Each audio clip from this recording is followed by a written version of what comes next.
To unlock the technology system, Zhou manipulated his grades, leading to differential treatment from teachers and classmates. Originally a top student, he became a consistently bottom-ranked student. After failing the college entrance exam, he successfully activated the system and, in turn, submitted nuclear wastewater treatment technology, shocking the world. Chapter 1. Grade Manipulation. At noon on August 24th, Japan officially discharged nuclear wastewater into the ocean, with an estimated 200 to 210 tons discharged today, exceeding 1.3 million tons of nuclear wastewater, expected to be discharged over 30 years. The nuclear wastewater discharged by Japan may reach our coastal areas in 240 days, seriously threatening the health and safety of our people. In the classroom of Class 7, Grade 12 at Shanghai No. 2 High School, the news was playing on the LCD screen. All the students sitting in their seats watching the news were filled with righteous indignation and outrage. These damn people are utterly inhuman. They're releasing poison into the whole world. Why don't they wipe them out? They even claim the nuclear wastewater they're releasing is treated and uncontaminated. If it's uncontaminated, why don't they let their own citizens drink it or release it into their own country? These damn people are completely wicked, rotten to the core. That nuclear wastewater will reach our coastline in just over 200 days with the ocean currents, polluting our coastal waters. Won't our seafood industry be severely impacted then? These damn people deserve to die. It's not just our seafood industry. The nuclear wastewater discharged by Zhou has been found to contain over 60 radioactive substances in severely excessive levels. That radioactivity will circulate through the atmosphere and, through precipitation, pollute all parts of our country. There will only be more people getting cancer and all sorts of strange diseases in the future. Damn it, this earth can live without Zhou, but it can't live without the ocean.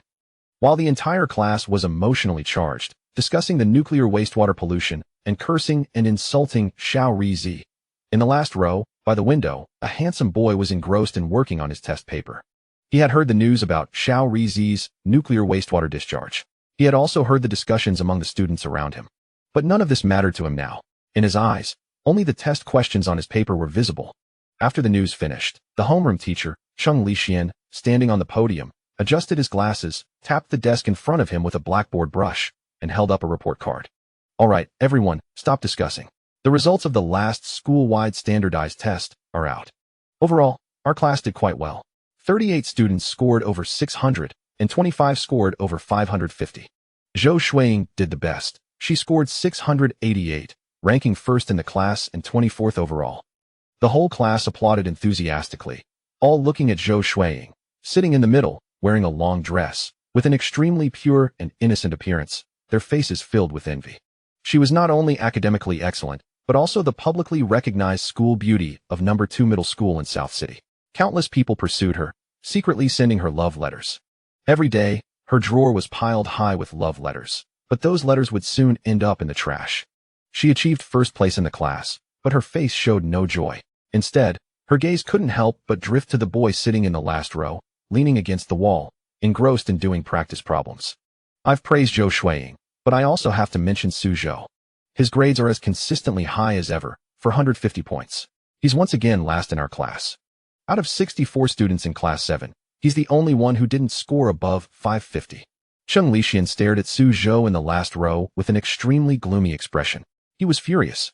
Shernan No. 2 High School, as one of the top high schools in Shanghai, receives tens of thousands of applications every year, but only 1,000 places are available for the first year. This means that the students at Shernan No. 2 High School are all selected from tens of thousands of applicants, so their grades are bound to be high. But Zhou, in these dozen or so exams, has consistently ranked last in his class, leaving even this national-level distinguished teacher speechless. Zhou Yu looked at Zhou, her brows furrowing. As the top student in her class and the school beauty, the reason she paid attention to Zhou, who consistently ranked last, was because she found something particularly strange. In his first year of high school, Zhou's grades were exceptionally good. He consistently ranked first in his class and within the top 10 in the entire grade. He never fell out of the top 10. Even she, Zhou Yu, was always second in her class, no matter how hard she tried. She couldn't surpass Zhou. But since the second year of high school, Zhou's grades plummeted. In the first exam of his second year, he went from first in the class to last in the entire grade. The teacher and all the students were extremely surprised. While surprised, they also lamented that Zhou was a prodigy who failed to live up to his potential. His talent had faded, and he had become just an ordinary person. However, Zhou Yu didn't think that way, because Su Zhou's score was exactly the same every time he took an exam, for 150 points, every single time, without a single difference. You have to understand, consistently getting the same score is much harder than getting a high score, or even being first in the class or in the top 10 of the grade. It requires incredibly precise score control. She admitted that she couldn't do it. Why is he doing this? Is he deliberately hiding his true abilities, waiting for the college entrance exam to suddenly unleash his full potential? Or is it just for fun? Zhou Yingyu frowned, staring at Su Zhou, utterly unable to fathom his true nature. Su Zhou, of course, was unaware of Zhou Yingyu's thoughts. He had already finished checking the answers to the math test in front of him. 90 points, just passing, not a point more, not a point less. When he heard his homeroom teacher read out his score earlier, a smile appeared on his lips. He was extremely satisfied with this result. Just as Zhou Yingyu suspected, Su Zhou was indeed precisely controlling his score, and with terrifying precision. The reason he did this was because when he entered his second year of high school, he obtained a system called Strongest Technology. The system contained countless advanced technologies that humans could not yet achieve. The system required that, until the college entrance exam, his score on every exam be precisely 450 points, not a point more, not a point less. Only after meeting this requirement would the system bind to him. If that were all, it wouldn't be considered abnormal. Even more absurdly, the system specified the required scores for each subject, 90 points for each of the 3 main subjects and 60 points for each of the science subjects. This was extremely unreasonable. There are only a few months left until the college entrance exam. I must persevere. As long as I'm bound to the system, I can solve the problem of nuclear wastewater emissions and benefit the people of the whole country. No matter how hard it is, I have to hold on. Su Zhou, you can do it. You've already made it through the second year of high school, and you'll see results soon. You must persevere. Su Zhou clenched his fists, silently encouraging himself. To bind to the system, he worked even harder and more diligently than before. And he also had to withstand pressure from all sides. Only he knew the pressure he was under. Zhou Yingyu suddenly raised her hand, stood up, and said, "Teacher Chung, I request to change seats and sit with Su Zhou to tutor him." Her words shocked everyone in the class. Cheng Lixian was also extremely surprised. Even Su Zhou, who was just about to start practicing problems, looked at Zhou Yingyu with incomprehension. I wondered what she was up to. Chapter 2. A visit to the hospital. Zhou Yingyu. You can make any request, and the teacher will fulfill it, but this one is out of the question. Cheng Lixian's voice was firm. Su Zhou had consistently ranked at the bottom of the class, and it was hopeless. Yingyu's excellent grades could not be jeopardized by his influence. Cheng had once held high hopes for Su Zhou, but for reasons unknown, his academic performance had plummeted. Despite numerous attempts to help him, nothing had worked. Therefore, he could not allow Su Zhou to affect Zhou Yingyu's academic standing. Teacher, I genuinely wish to assist Su Zhou. You need not worry about my grades being impacted. No one can affect my performance. With my help and guidance, perhaps his grades could improve significantly, and he would no longer drag our class down. I hope you can agree to this. Zhou Yingyu spoke with unwavering determination. After a moment's contemplation, Cheng Lixian nodded. The teacher can allow you to sit with Su Zhou, but if your grades decline even slightly during the next exam, I will have to move you back to your original seat. Su Zhou, Zhou Yingyu is kindly helping you. You must strive to improve and set her as your example. Although he was initially reluctant to let Zhou Yingyu sit with Su Zhou, he secretly hoped for a transformation in Su Zhou, a return to the diligent student he had once been, one that would make him proud as a teacher. Zhou Yingyu nodded and promptly moved her desk next to Su Zhou. A boy from the class immediately stood up to assist her. All the boys in the class envied Su Zhou immensely but were perplexed as to why Zhou Yingyu would willingly change her seat to sit next to him. What could possibly attract her to the class's lowest achiever? Seated at his desk, Su Zhou did not even glance up to offer assistance in moving the desk or books. His focus remained fixed on the exam paper before him. Zhou Yingyu, now beside him, stole a glance at the comprehensive science paper he was working on. She remained silent, making no attempt at conversation, instead picking up a set of math problems to review. A sly smile graced her lips as she placed her paper beside Su Zhou and inquired, "Could you help me solve this question?" Su Zhou said nothing. He took the paper and examined the final, challenging problem she had marked. Without a moment's hesitation, he picked up his pen and began to write swiftly. However, halfway through, he paused, furrowing his brow as he turned to Zhou Yingyu. She took back the paper, studied the question she had highlighted, and began to write her own solution. Once completed, she placed the paper between them. The reasoning behind their answers appeared strikingly similar at first glance, yet upon closer inspection, Su Zhou's approach was slightly more detailed and refined. Noticing Su Zhou's frown and icy demeanor, Zhou Yingyu retrieved the answers from her paper and circled the solution to the problem, placing it next to the exam paper. Suzhou's answer matched the standard answer perfectly, without a single error. This question exceeds the high school syllabus and is significantly beyond the curriculum. When I tackled it previously, it took me over an hour to finish. You glanced at it and produced an answer identical to the standard one, confirming my suspicions. You are indeed meticulously controlling your score. Suzhou relaxed his brow but chose to ignore Zhou Yingyu, returning his attention to the problems at hand.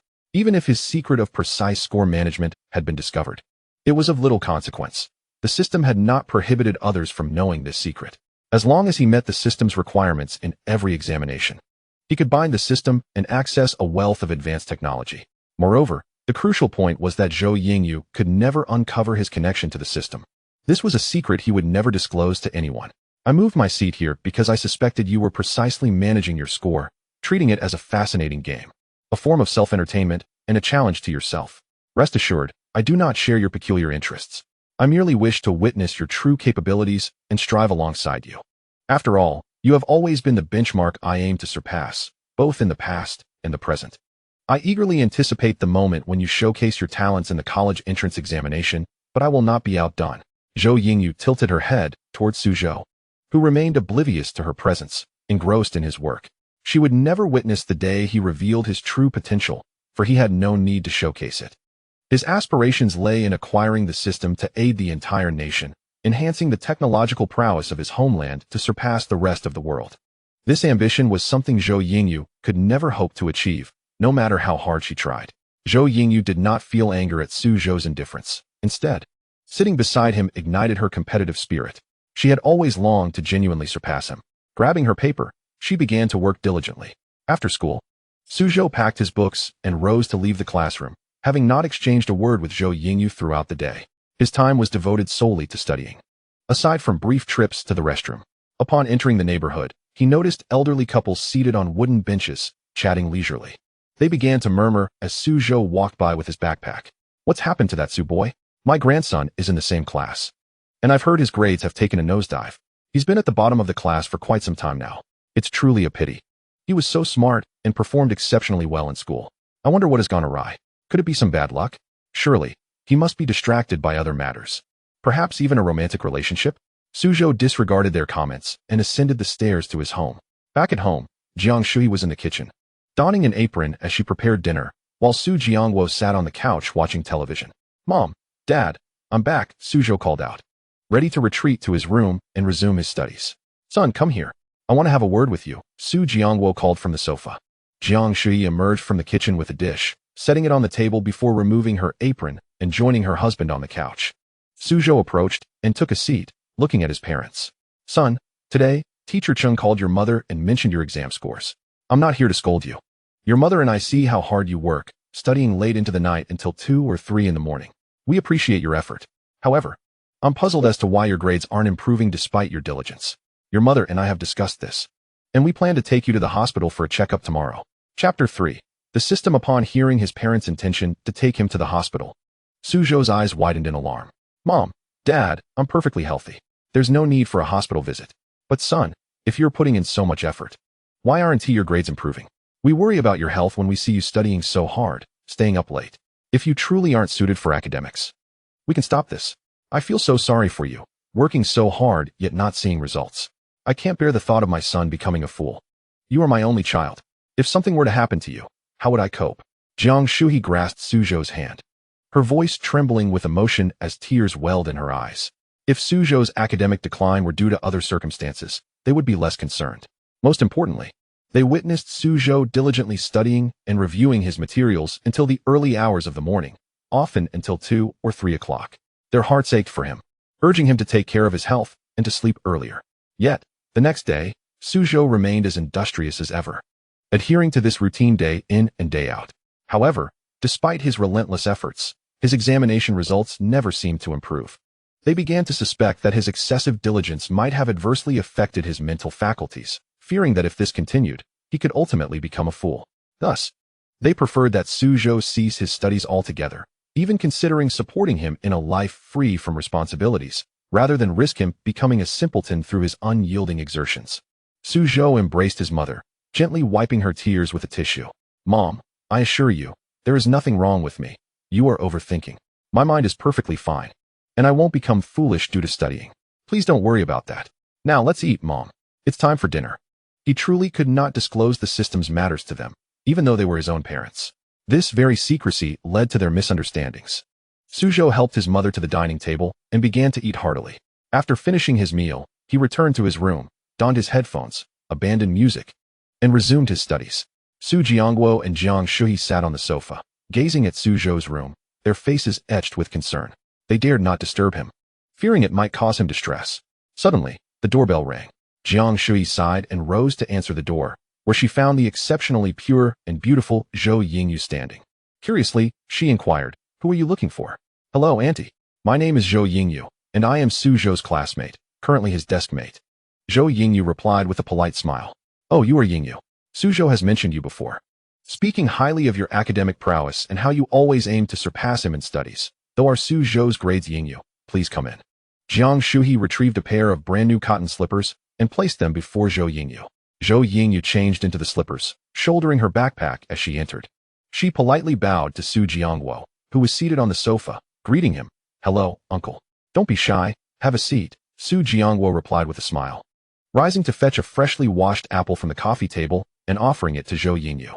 "Thank you, uncle," Zhou Yingyu said graciously. Yingyu is truly beautiful. Not only polite, but also the top student in Zhou's class. How fortunate you are, Auntie, to have such an outstanding daughter. By the way, Yingyu, have you eaten? Auntie will prepare something delicious for you. What would you like to eat? Jiang Shuhi immediately stood up, heading toward the kitchen. "Auntie, please don't trouble yourself. The reason I came to your home is not to find Zhou, but rather to speak with you. I can guess that you are quite worried and anxious about Zhou's academic performance, and that is precisely why I am here," Zhou Yingyu stated. Upon hearing this, Jiang Shuhi promptly sat down and asked, "Yingyu, do you know the reason for Zhou's struggles? He works exceptionally hard, studying and revising until the early hours. Yet his grades refuse to improve, and we are at a loss as to why." Zhou Yingyu thought to herself that her assumptions were confirmed. Zhou was indeed diligent in his studies. "Uncle, Auntie, I believe I know the reason. Zhou's academic performance has not actually declined. In fact, he is studying with remarkable dedication. The reason he consistently scores as he does is intentional. He is precisely controlling his scores. Please do not be upset. Zhou may have found that scoring at the top of the class lost its challenge. Hence he meticulously manages his scores to a fixed number. This is quite a feat. I must admit I could not achieve it myself. However, I suspect that when it comes time for the college entrance examination, he will reveal his true abilities and astonish us all with his results." Zhou Yingyu spoke earnestly. Su Jiangguo and Jiang Shuhi were instantly filled with excitement upon hearing her words. Jiang Shuhi approached Zhou Yingyu, grasping her hand, and said, "Yingyu, we are immensely grateful to you for sharing this with us.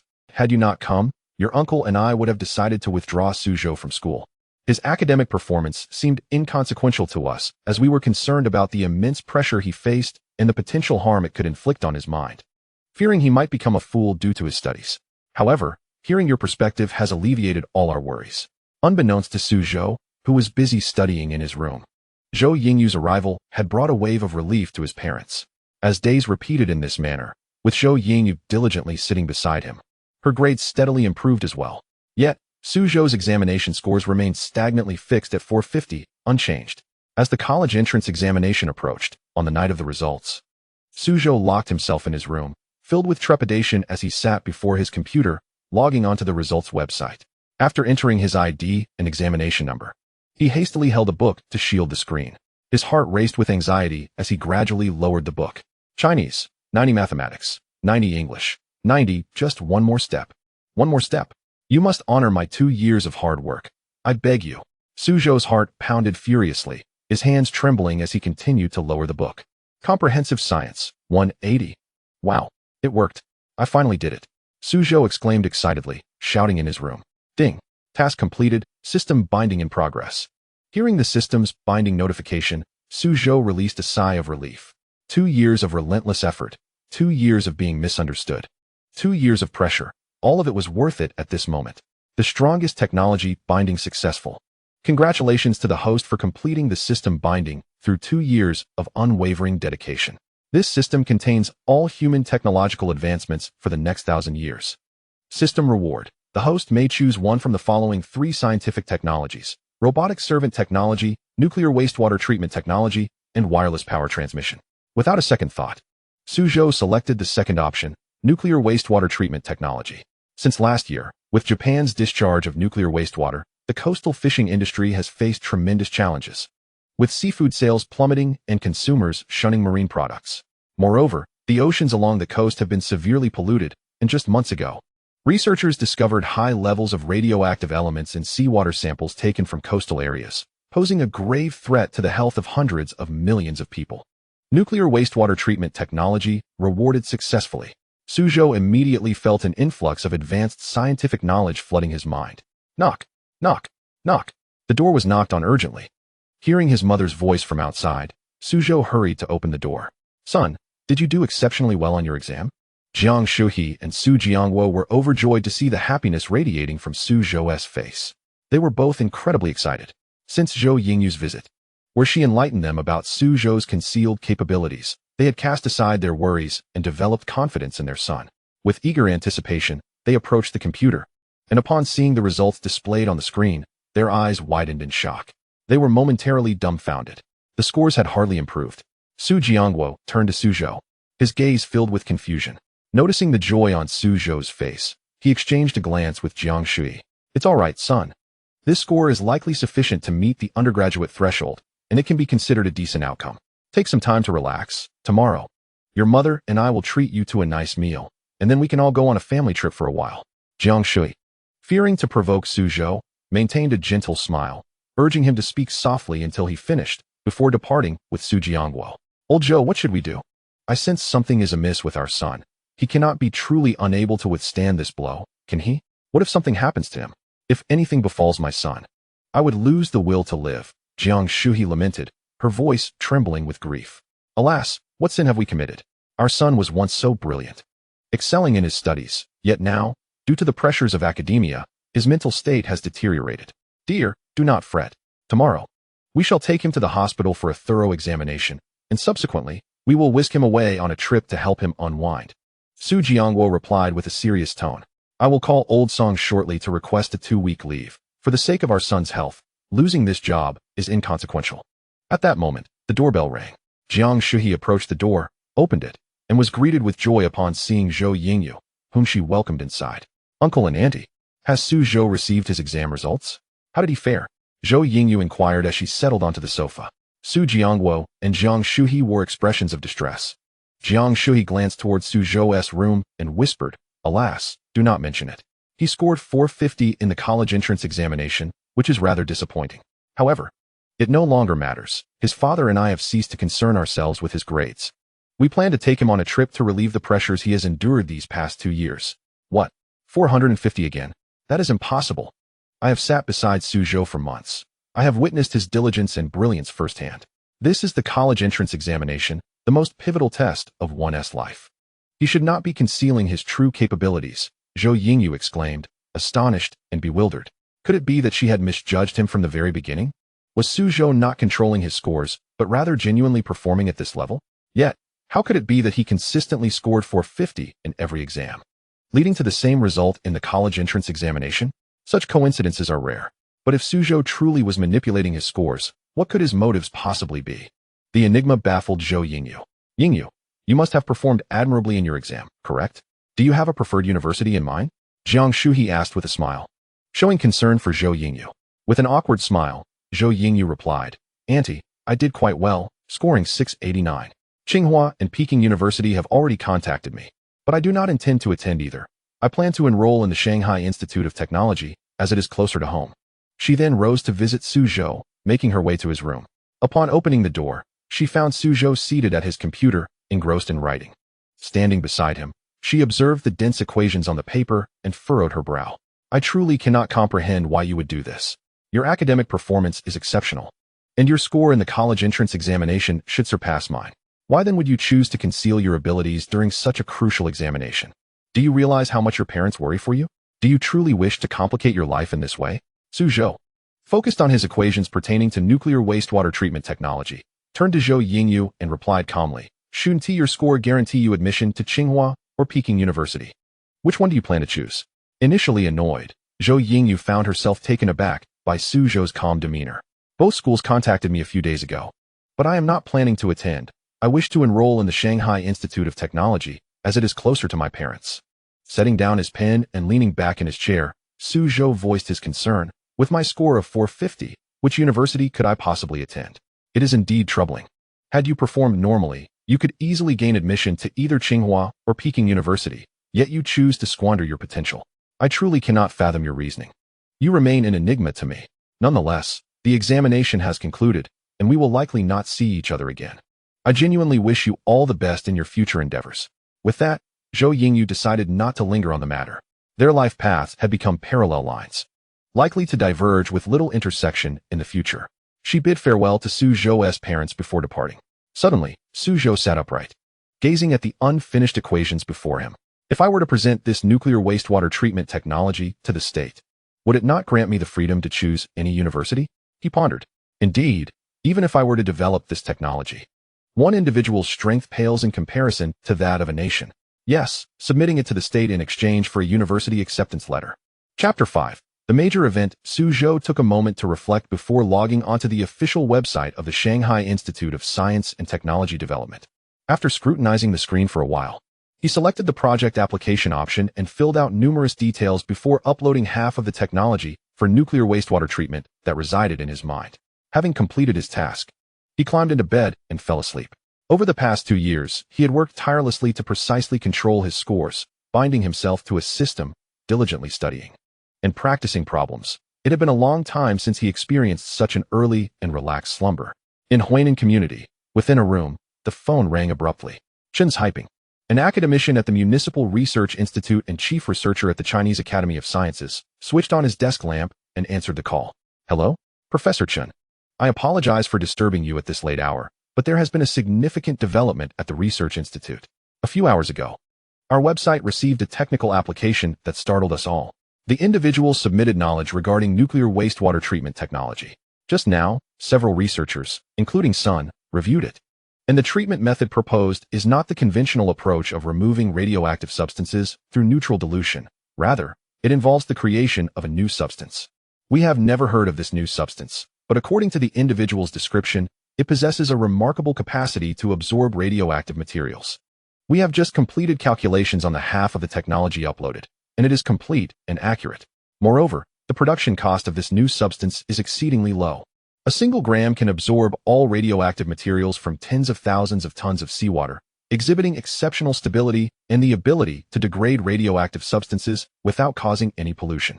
Chen's Hyping's expression shifted dramatically, his brow furrowing as he inquired. You mentioned it was only half of the technology. What does that entail? Academician Chen. The individual only uploaded half of the technical formulas, came the response. We need to investigate the uploader's information immediately. I will head to the Research Institute right away. Chen's Hyping promptly donned his reading glasses and began dressing. Is something amiss that requires you to leave at such a late hour? His wife, Chao Hongmei, asked, her eyes fluttering open. It's nothing. Just go back to sleep, he assured her as he stepped out of the community, where a designated driver awaited him. Upon arriving at the Research Institute, Chen's Hyping swiftly entered the laboratory, where dozens of researchers were operating computers at a rapid pace. Academician. The individual who uploaded the technology is remarkable. He has discovered a substance we have never encountered before.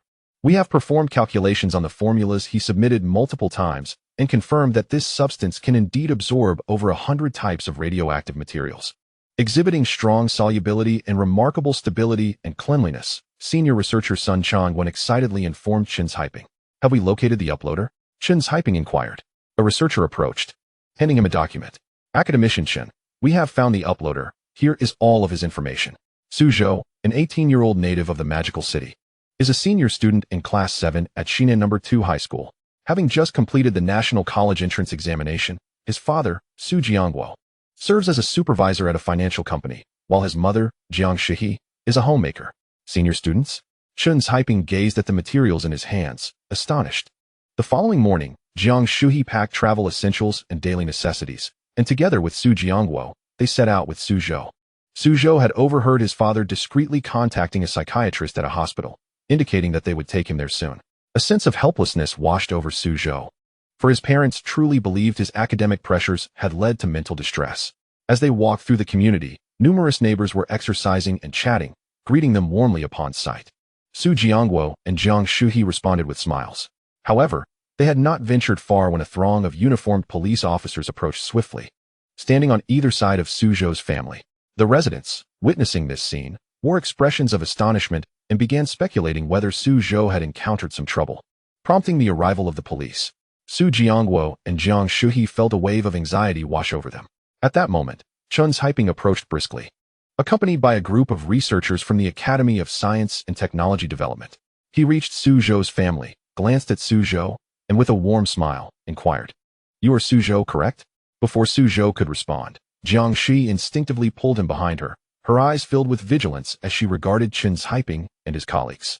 In that instant, she resembled a protective mother hen, unwilling to let her child be harmed. Displaying a resigned expression, Chun's Haiping assured them, "Please do not be alarmed. We are not here to trouble Su Zhou or your family. On the contrary, I come on behalf of the people of our nation to express our gratitude to Su Zhou. I am Chun's Haiping, an academician at the City Academy of Science and Technology Development, and these individuals are my colleagues. The officers are here to ensure Su Zhou's safety. He is quite remarkable. When you have time, please invite this old man over for a chat, and we can discuss matters in detail." Su Jiangguo and Jiang Shuhe were taken aback upon hearing Chun's Haiping's identity, struggling to believe their ears, especially at the notion that he represented the entire nation in expressing gratitude to Su Zhou. "Of course, Mr. Chun, please." Su Jiangguo nervously gestured for Chun's Haiping to proceed ahead. The onlookers in the community observed Su Jiangguo's family with astonishment. Deducing from Chun's Haiping's attire and the company he kept that he was not an ordinary individual. Yet he maintained a cheerful demeanor, treating Su Jiangguo's family with utmost politeness, leading them to speculate whether Su Jiangguo's family had encountered a benefactor, heralding a rise in fortune. In the living room, after exchanging pleasantries, Chun's Haiping proposed, "Would it be possible for this old man to have a private conversation with Su Zhou?" Su Jiangguo and his wife exchanged puzzled glances with Su Zhou before nodding in agreement. They were then escorted to the balcony, where seats were arranged for them. "Academician Chun, I understand your purpose for visiting. You must have seen the technology for treating nuclear wastewater that I uploaded last night, which is why you seek the latter part of the technical formula," Su Zhou stated directly and calmly. Chun's Haiping was taken aback, realizing that the technology indeed originated from Su Zhou, and inferred from his words that he possessed the latter part of the technical formula. This young man had boundless potential. "Su Zhou, you must comprehend the significance of this technology for our nation and the oceans as a whole. I would like to ask, how did you come upon this technology?" Chun's Haiping inquired solemnly. This was a question that could determine one's fate. Yet Su Zhou, unperturbed, calmly replied, "I developed it myself." Chapter 6. A genius? You developed it yourself? That is inconceivable. You are so young, Chun's Haiping retorted, his expression reflecting undeniable skepticism. Such technology was beyond the reach even of established researchers with numerous accolades, let alone an 18-year-old like Su Zhou. Observing Chun's Haiping's doubtful demeanor and inquisitive gaze, Su Zhou offered a faint smile and remarked, "Academician Chun, do you not believe that an individual is minuscule in the vastness of the universe and the boundless stars? Furthermore, humanity's understanding is exceedingly limited." Momentarily taken aback, Chun's Haiping found himself at a loss for words. He understood the essence of Su Zhou's sentiment, but struggled to grasp the worldview of this extraordinary youth. Nevertheless, the fact that he had devised such profound technology indicated his unique perspective. "Then please elaborate," Su Zhou urged calmly. "In truth, all human cognition is based on our limited understanding. We cannot create anything beyond our comprehension, akin to a farmer or a craftsman, even if they exhaust their knowledge. They cannot fabricate a machine they cannot conceive. Yet for humanity to progress and evolve, new ideas must emerge, often surpassing our current understanding. Once these ideas arise, they are swiftly grasped and applied by humanity. This cycle is perpetual," Su Zhou elucidated. Chun's Haiping, absorbing Su Zhou's words, soon grasped the implication and gazed at him in astonishment. "Are you suggesting that the latter part of the technical formula you developed surpasses the current cognitive level of humanity?" Su Zhou smiled faintly, replying, "One could say so." Chun's Haiping regarded Su Zhou with awe, having taught many students, but none compared to this extraordinary youth. Not only did he possess unparalleled talent in physics, but he may also delve into philosophical realms, a truly formidable gift. While talent can be cultivated, the caliber of Su Zhou's abilities transcended conventional standards. Chun's Haiping was nearly convinced that Su Zhou had not undergone any formal training. Yet he had managed to develop the first part of the technical formula overnight. What kind of talent was this?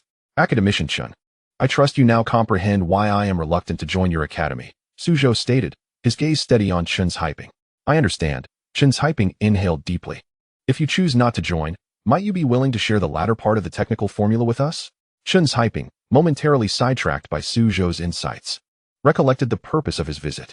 Certainly, but given the Academy's vast resources, it would be unreasonable to expect my technology without compensation, Zhou replied with a smile. Eyeing Chun's hyping. That is only natural, Mr. Su. May I inquire about your research preferences? Chun's hyping recognized that Zhou sought a valuable research direction, one that should not be squandered. My requirements are simple. 2 conditions, Zhou stated calmly. Oh, what are these conditions? Chun's hyping asked with curiosity. First, I must serve as the lead on this project, with the Academy providing full support and meeting all my demands until I am satisfied. Second, I will not collaborate with anyone from the Academy. I require an independent laboratory, and from the outset, all research results will belong to me, Zhou articulated.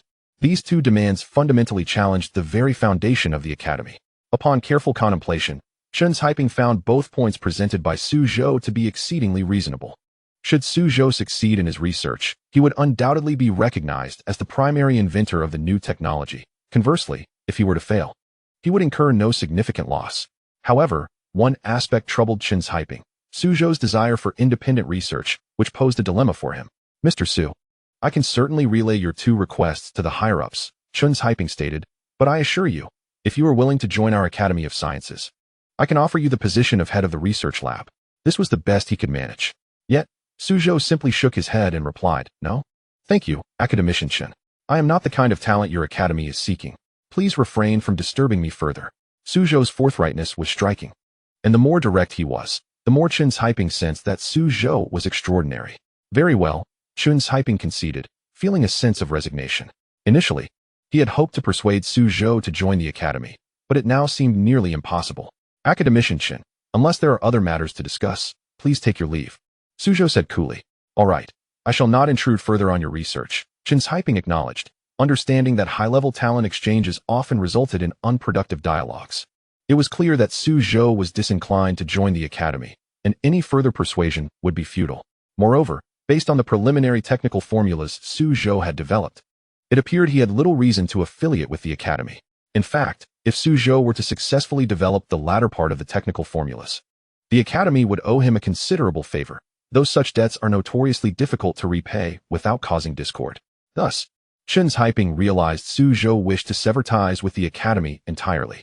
Coming to this conclusion, he ceased his attempts to persuade Zhou and extended his hand, saying, I will not disturb you further, Mr. Su. Should you require assistance, please do not hesitate to contact me. As for your conditions, you should receive a response by tomorrow. I hope you can finalize the remaining formulas today, and I will come prepared to negotiate your desired terms. Zhou nodded in agreement, then immersed himself in the system. The latter part of the formulas was recorded within the system. He merely needed to transcribe them. By the end of the night, he would secure his position as a researcher at the Academy, potentially even leading an independent research project, a thrilling prospect. All of this was made possible by the emergence of the system. His 2 requests were indeed linked to the system, driven by the need to complete its tasks. Chapter 7. The Task Module, lead an independent research team to develop nuclear wastewater treatment technology to receive the reward, lossless energy storage technology for natural power generation. Upon seeing the reward designated by the system, Zhou could not help but draw a sharp breath. If the lossless energy storage technology for natural power generation were to fall into his hands, it could herald the onset of the 4th Industrial Revolution. The reason renewable energy sources like wind and hydroelectric power have yet to replace thermal power is primarily due to the inability to effectively store the generated electricity. In other words, the resources expended to store this electricity far exceed its generated value. If a technology were to emerge that could store energy with absolute efficacy, humanity could entirely abandon thermal power in favor of energy derived from rivers. Essentially, wherever there is a river, humanity could generate electricity at will, or even from the oceans, which cover the majority of the Earth. It is evident how revolutionary such technology could be. However, to obtain this reward for natural energy storage technology, Zhou must first complete the research on nuclear wastewater treatment technology. This task could be seen as the system's enticing proposition. The stakes were indeed high and alluring.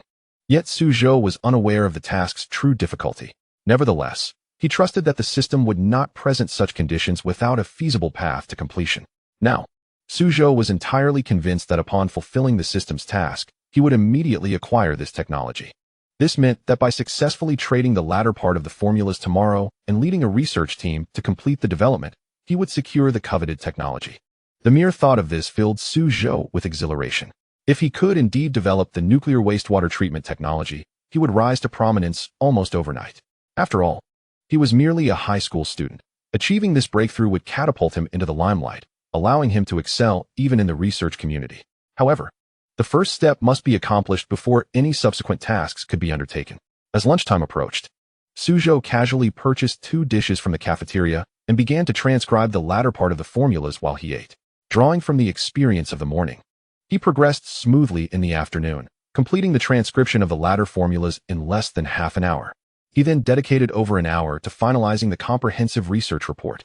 With a complete research report of 100,000 words as his foundation, Zhou felt emboldened. He was confident that once he submitted the report to Chen's Hyping, the latter would honor his promise. The following morning arrived swiftly.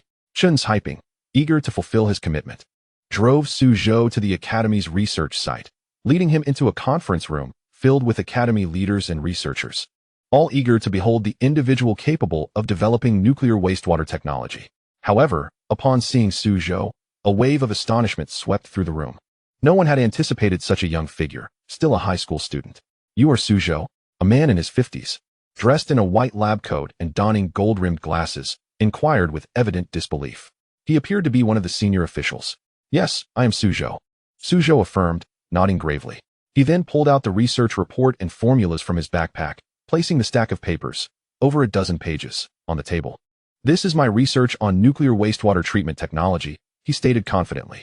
The man's eyes widened in disbelief as he glanced between the pages and Zhou. "Is this truly your work?" "Indeed," Zhou replied, his heart racing despite his calm exterior, sensing the skepticism in their gaze. "Could you explain how you arrived at these findings?" the man prompted, refraining from diving into the documents right away. "I shall begin from the beginning." Zhou took a deep breath, articulating the necessary elements for developing nuclear wastewater treatment technology. He spoke with meticulous detail, and although the leaders and seasoned researchers present struggled to grasp his explanations, no one interjected. Once Zhou completed his exposition, the man was the first to applaud. "Greetings. I am Lin Chun, the director of the Ecological and Environmental Research Institute, an academician at the Academy of Sciences." A middle-aged man with glasses, exuding an air of sophistication, stepped forward and extended his hand towards Zhou. "I am Zhou," he replied hastily, shaking the director's hand. "Greetings, Mr. Zhou. We convened yesterday and have decided that, should you be willing, you can become a distinguished researcher at our institute." Upon entering, Lin Chun promptly articulated his intentions. The primary mission of their Ecological and Environmental Research Institute is to conduct research, and individuals like Zhou, who at such a tender age can independently develop nuclear wastewater treatment technology, are indeed rare talents. "A distinguished researcher? I'm not quite sure I understand." Zhou furrowed his brow slightly. "Mr. Zhou, our distinguished researchers are not required to report to our institution. You simply need to inform us when you have a research topic, and we will arrange for your research location, assistance, and financial support," Lin Chun elaborated, clarifying the unique nature of a distinguished researcher. Essentially, the distinction between a distinguished researcher and a regular researcher is minimal. The former does not need to teach classes at the university and can solely focus on research. This was inconsequential for Zhou, as he had no intention of continuing to teach at the university. "What about the salary?" Zhou inquired with curiosity, as he was quite concerned about this matter. Given his responsibilities to support a family, rest assured, the remuneration for distinguished researchers at our Ecological and Environmental Research Institute is quite substantial. In addition to a fixed salary, you will receive additional rewards based on your research progress and outcomes. "If possible, we could formalize this with a contract," Lin Chun quickly replied, already contemplating how to retain Zhou, this exceptional asset, within the institute. "All right, I will trouble you for that, Director Lin." Chapter 8. Entering the institute, Zhou agreed. As this was precisely what he sought, and with a job secured, he could legitimately pursue research on nuclear wastewater treatment technology. "Very well, Mr. Zhou. You can accompany me to the institute now to sign the contract. As for your family, we will have someone specifically arranged to assist them," Lin Chun expressed with great satisfaction, already envisioning the future research endeavors of the institute, which would undoubtedly ascend to new heights with Zhou on board. After signing the contract, typing, please take researcher Zhou to select some personnel. His project is of utmost importance, and ideally, we should produce a prototype to send to the capital. You are aware of the situation over there, Lin Xun instructed typing. His teeth gritted at the mere mention of the capital. This task is simply beyond what an ordinary person can handle. Indeed, typing agreed, understanding the gravity of the situation.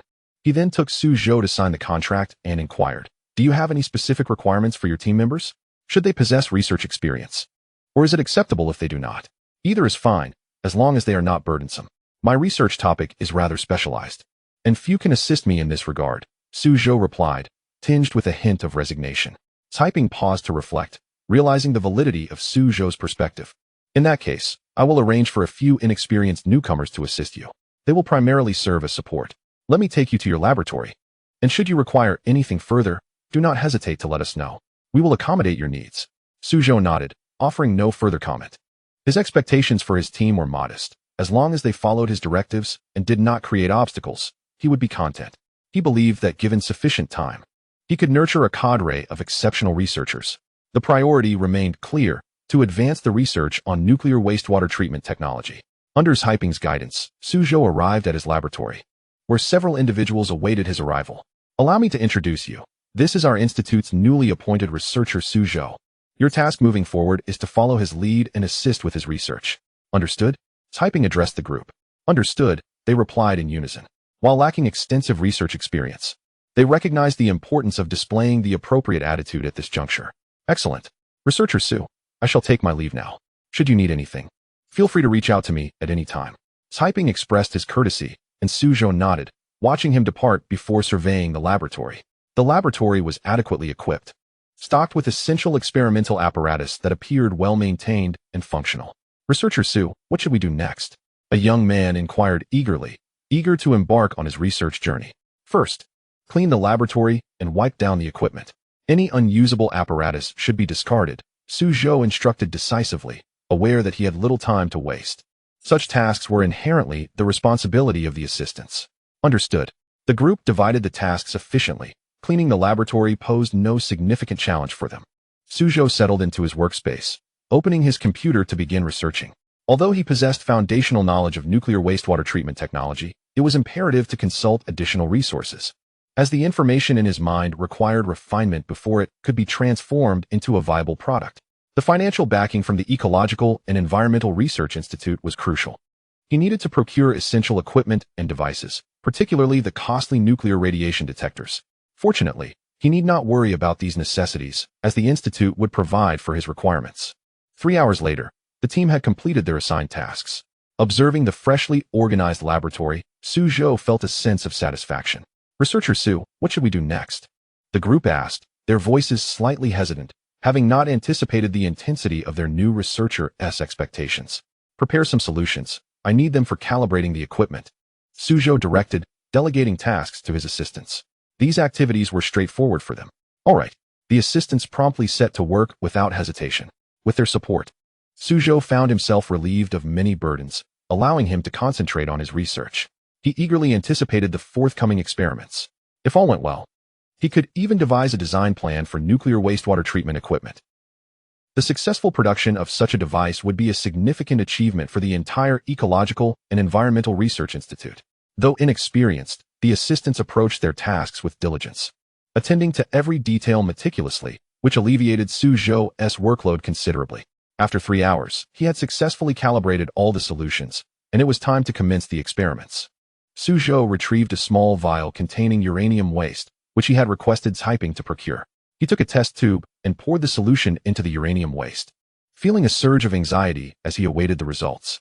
Should the experiment fail, he would have to recalibrate the solutions once more.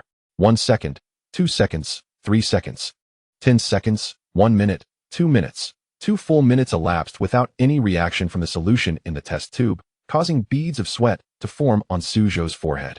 Just as he contemplated abandoning the experiment, the solution began to react with the uranium waste, signaling the onset of a transformation. This is a remarkably subtle transformation process. Zhou meticulously observed the reaction between the solution in the test tube and the uranium waste, watching as they melded seamlessly together.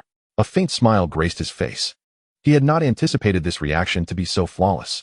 At this moment, his heart surged with excitement, although he quickly regained his composure to scrutinize the unfolding scene. The subsequent proceedings went exceptionally smoothly. The solution and uranium waste reacted vigorously, ultimately coalescing into a new liquid. This outcome marked an auspicious beginning for Zhou. Chapter 9. Swift progress. He exhaled a sigh of relief, feeling a surge of exhilaration as he looked forward to what lay ahead. After all, developing nuclear wastewater treatment technology was not an endeavor that could be accomplished in a mere day or two. The process was indeed protracted. However, with this promising start, Zhou felt invigorated to pursue his subsequent tasks, and the laboratory buzzed with a vibrant atmosphere. Please take this test tube directly to the testing room.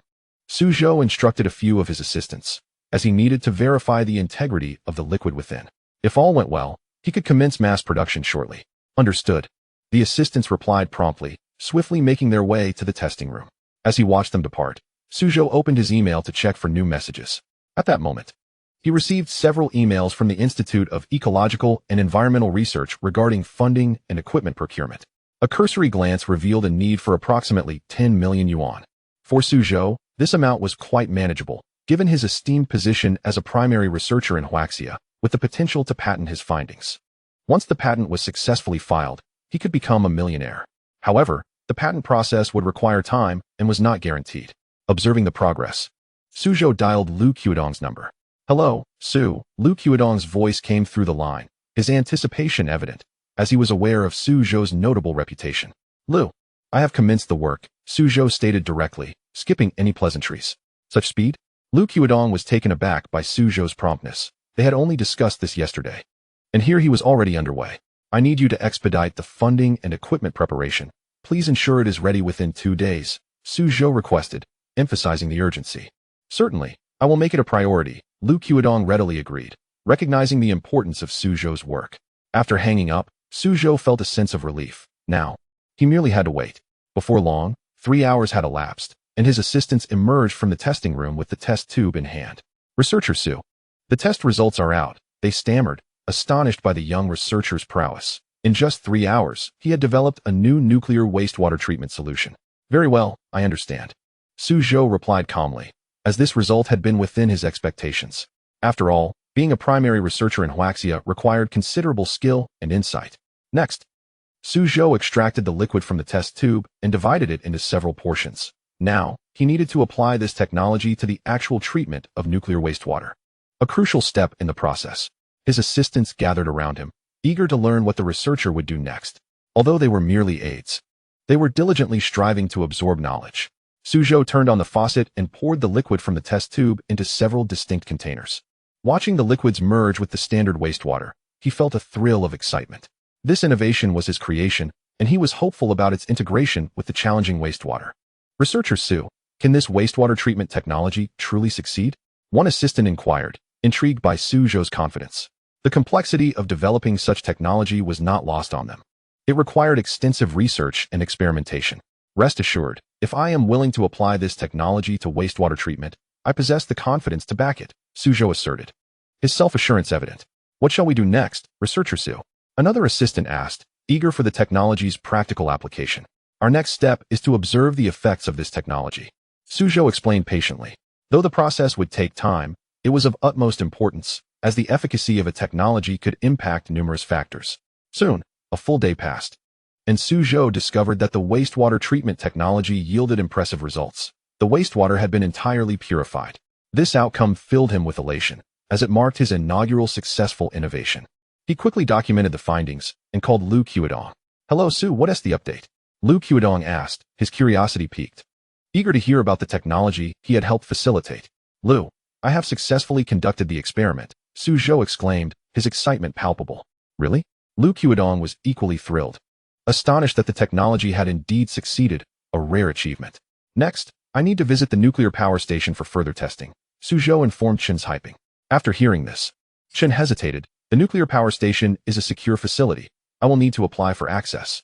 Meanwhile, you might collaborate with other research teams. Zhou Lao's group is currently tackling issues related to extracting salt from seawater. If you have any insights, it would be beneficial to assist them while I arrange the necessary permissions for the nuclear power station. All right, Zhou nodded, acknowledging Chin's words before ending the call. This matter could not be rushed. He took a moment to rest before heading out. Chapter 10. Seawater Salt Extraction Technology. Exiting the break room. Zhou made his way along familiar paths toward Zhou Lao's laboratory. However, before he could reach his destination, he received another call from Chin's hyping. Su, the individual you met, Lu Chuan, has been selected as Zhou Lao's newest assistant. You may refer to him as Assistant Lu. Understood, Zhou replied, slightly furrowing his brow. Since Lu Chuan was Zhou Lao's assistant, it was only fitting to address him as such. However, Zhou couldn't help but feel that Lu Chuan was rather young for the position. Nevertheless, it was not his concern, and he continued his journey toward Zhou Lao's laboratory. Pushing open the door to the laboratory, Zhou finally encountered the renowned Zhou Lao. The man appeared to be in his 60s, with a considerable amount of gray hair at his temples and deep-set wrinkles adorning his face, which was softened by a kind smile. Beside Zhou Lao stood a young man, undoubtedly Lu Chuan. Greetings, Zhou Lao. Zhou ventured closer and offered a respectful nod. Oh, you've arrived? Please, take a seat, Zhou Lao replied, gesturing to an adjacent chair. He then turned to Lu Chuan and instructed, Lu, why don't you share with Mr. Su our seawater desalination technology? Certainly, Lu Chuan responded, stepping forward to address Zhou. Mr. Su, our seawater desalination technology primarily consists of two steps. First, electrodialysis, and second, multi-effect evaporation. I wonder what your insights are regarding these two processes. Zhou nodded as Lu Chuan elucidated the principles of the seawater desalination technology. In truth, these concepts were not foreign to him. Yet he had no intention of directly engaging Zhou Lao in such discussions, despite Zhou Lao's repeated assertions that the principles were common knowledge. Zhou recognized the importance of discretion. Zhou Lao, do you have any additional insights on what I just mentioned? Lu Chuan inquired, glancing at both Zhou and Zhou Lao. No, what you articulated was quite accurate, Zhou Lao affirmed, pausing thoughtfully before adding, Mr. Su, might you have any perspectives on the challenges we currently face? Zhou understood Zhou Lao's implication and replied directly, Zhou Lao? The primary issue you are encountering pertains to energy. Energy? Zhou Lao furrowed his brow, clearly grasping the meaning behind Zhou's words. Indeed, if my assumptions are correct, the substantial electricity demand during the electrodialysis phase contributes significantly to the costs, Zhou clarified. Precisely, Zhou Lao concurred with a nod. Have you considered alternative methods to replace this energy-intensive approach? Zhou continued to probe. Alternative methods? Zhou Lao regarded Zhou with a hint of confusion, though he understood the underlying suggestion. Yes, for instance, solar energy, Zhou offered, frowning slightly before inquiring. What are your thoughts on harnessing solar energy for the desalination of seawater? Solar energy? That's an intriguing idea, yet we currently lack the capacity to implement it. Zhou Lao shook his head. What if I were to assist you in designing a solar-powered seawater desalination system? Zhou smiled gently at Zhou Lao. You? Zhou Lao appeared skeptical, given Zhou's youthful demeanor. Indeed, it is I, Zhou affirmed, not particularly surprised by Zhou Lao's doubt. May I ask when you would be able to design such a system for us? Zhou Lao, though still doubtful, posed the most pressing question. If you can provide the necessary materials and space, I could deliver a design within a month, Zhou stated confidently. Zhou Lao raised an eyebrow, intrigued. That sounds promising. Would you be able to provide a brief overview of how you plan to utilize solar energy for desalination? Though somewhat incredulous, Zhou Lao pressed for further details. There are numerous methods, but I intend to employ a multi-stage flashing technique. Zhou succinctly explained the principle behind multi-stage flashing. In essence, flashing involves heating the saline water to a specific pressure and then rapidly reducing that pressure to ambient levels. This sudden drop creates a significant amount of steam while leaving the salt behind. With successive depressurization, the concentration of salt water at the bottom increases, yielding more steam at the top. Thus, the salt can be effectively separated. Multi-stage flashing builds upon this foundation, enabling nearly complete separation of salt from the seawater. The extracted steam can then be condensed into fresh water, with solar energy serving as the sole power source. Zhou Lao's eyes lit up as he listened, and by the time Zhou finished, he was nodding vigorously. What an ingenious solar multi-stage flashing method. Mr. Su, your approach is truly remarkable. Zhou Lao appreciated the advantages of the multi-stage flashing technique. Firstly, utilizing solar energy significantly reduces costs, rendering them nearly negligible compared to using electrical energy for desalination. Secondly, the method greatly enhances the quality of the freshwater produced. As the number of depressurization cycles increases, the concentration of salt water at the bottom rises, allowing for the extraction of pure freshwater. This is undoubtedly a tremendous advantage for Zhou Lao and his team. Your praise is unwarranted. While this method is commendable, it does present certain challenges, Zhou humbly remarked. Challenges? What sort of challenges? Zhou Lao inquired, his brows slightly furrowing in confusion. Although the multi-stage flashing method is effective, the primary difficulty lies in the efficiency of solar energy utilization, Zhou elucidated. Efficiency? Zhou Lao's bewilderment deepened. Yes, the efficiency of solar energy. Currently, its utilization rate is not particularly high. Resolving this issue could lead to an even more effective separation of salt from seawater, Zhou emphasized. Zhou Lao appeared to struggle with this concept. The principle is quite simple. If you're interested, we could design the equipment and conduct some experiments to clarify. Zhou suggested with a gentle smile. Of course, that sounds excellent. Zhou Lao agreed with a nod. As the conversation progressed, Zhou and Lu Chuan began discussing specific design proposals, with Zhou Lao occasionally interjecting his thoughts. Unbeknownst to them, time slipped away, and soon darkness enveloped the sky. However, Zhou Lao's keen interest in Zhou's solar multi-stage flashing method kept him engrossed, oblivious to the passing hours. By the time they finalized the design, night had fully descended outside. Zhou had gleaned considerable insights from Zhou Lao's discourse, particularly regarding the patent associated with the multi-stage flashing method. Although this technique was not originally invented by Zhou Lao, his team had made significant improvements. Thus, while not entirely original, it was a product of their diligent efforts. As it stood, the method still warranted a patent application. As long as no one else claimed it, Zhou Lao and his team could confidently employ this method. After all, a technique that conserves electricity so effectively would undoubtedly attract patent seekers. Another consideration was the manufacturing of the equipment. The transition from design to production would require ample time. If time were abundant, manufacturing would pose no issue. Yet, given the current urgency, failing to expedite the equipment's production could lead to complications. It's getting late. Let us conclude for today. I'll leave the specifics of the equipment manufacturing in your capable hands, Mr. Su, Zhou Lao remarked. After observing the sky outside, old Zhou stood up and spoke. The equipment manufacturing poses no issues, but there is another matter I wish to discuss with you. Zhou also rose and addressed old Zhou. Oh, please, Mr. Su, go ahead, old Zhou replied, looking at him. I wonder if you could assist in locating a manufacturing plant in Dongshan City. I intend to entrust the production of this equipment to them, Zhou said, smiling somewhat sheepishly.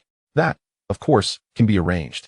However, I am curious which specific manufacturing plant in Dongshan you intend to engage, old Zhou inquired. His brows slightly furrowed in confusion. You misunderstand, old Zhou. I do not plan to have the equipment manufactured by a plant in Dongshan. Instead, I intend to sell the design plan to them for production, Zhou clarified. Sell to a manufacturing plant? You mean to suggest we relinquish the patent for this multi-stage flash evaporation method?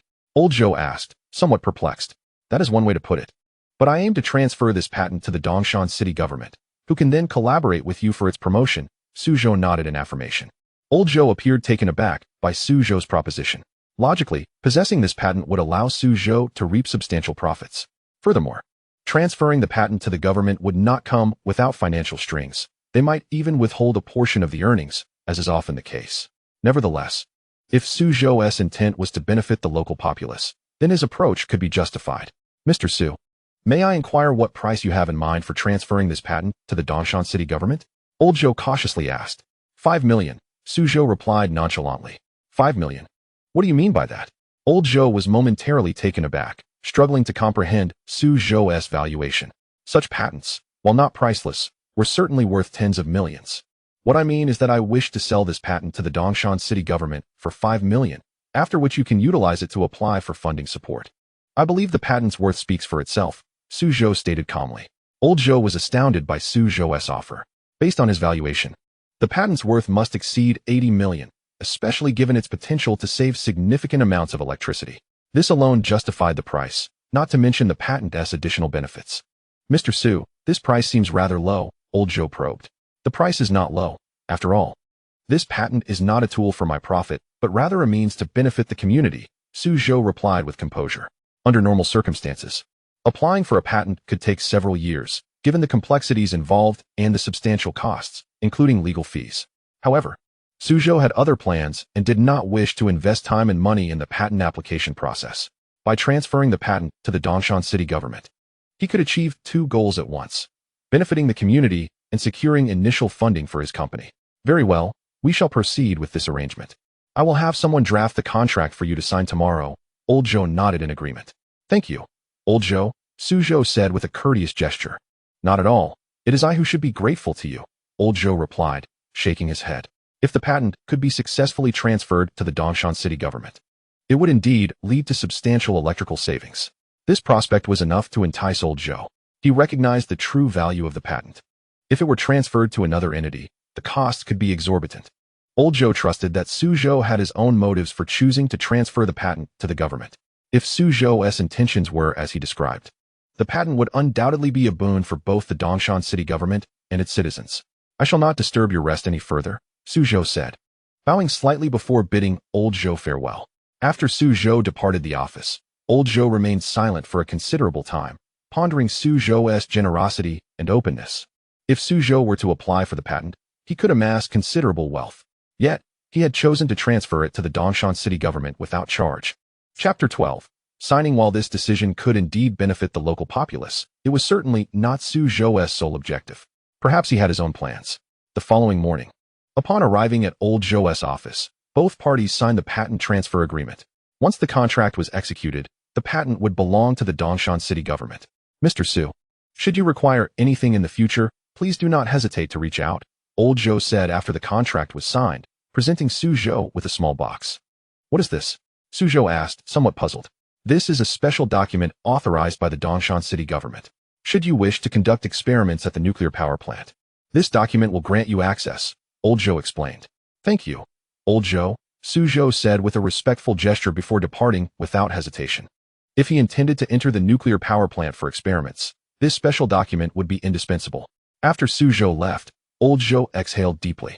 If the patent could be smoothly transferred to the Dongshan city government, it would lead to considerable electrical savings. This was enough to captivate Old Zhou's interest. He understood the patent's intrinsic value. If it were transferred to others, the cost could be staggering. Moreover, he believed that since Zhou intended to transfer the patent to the government, he must have his own strategy.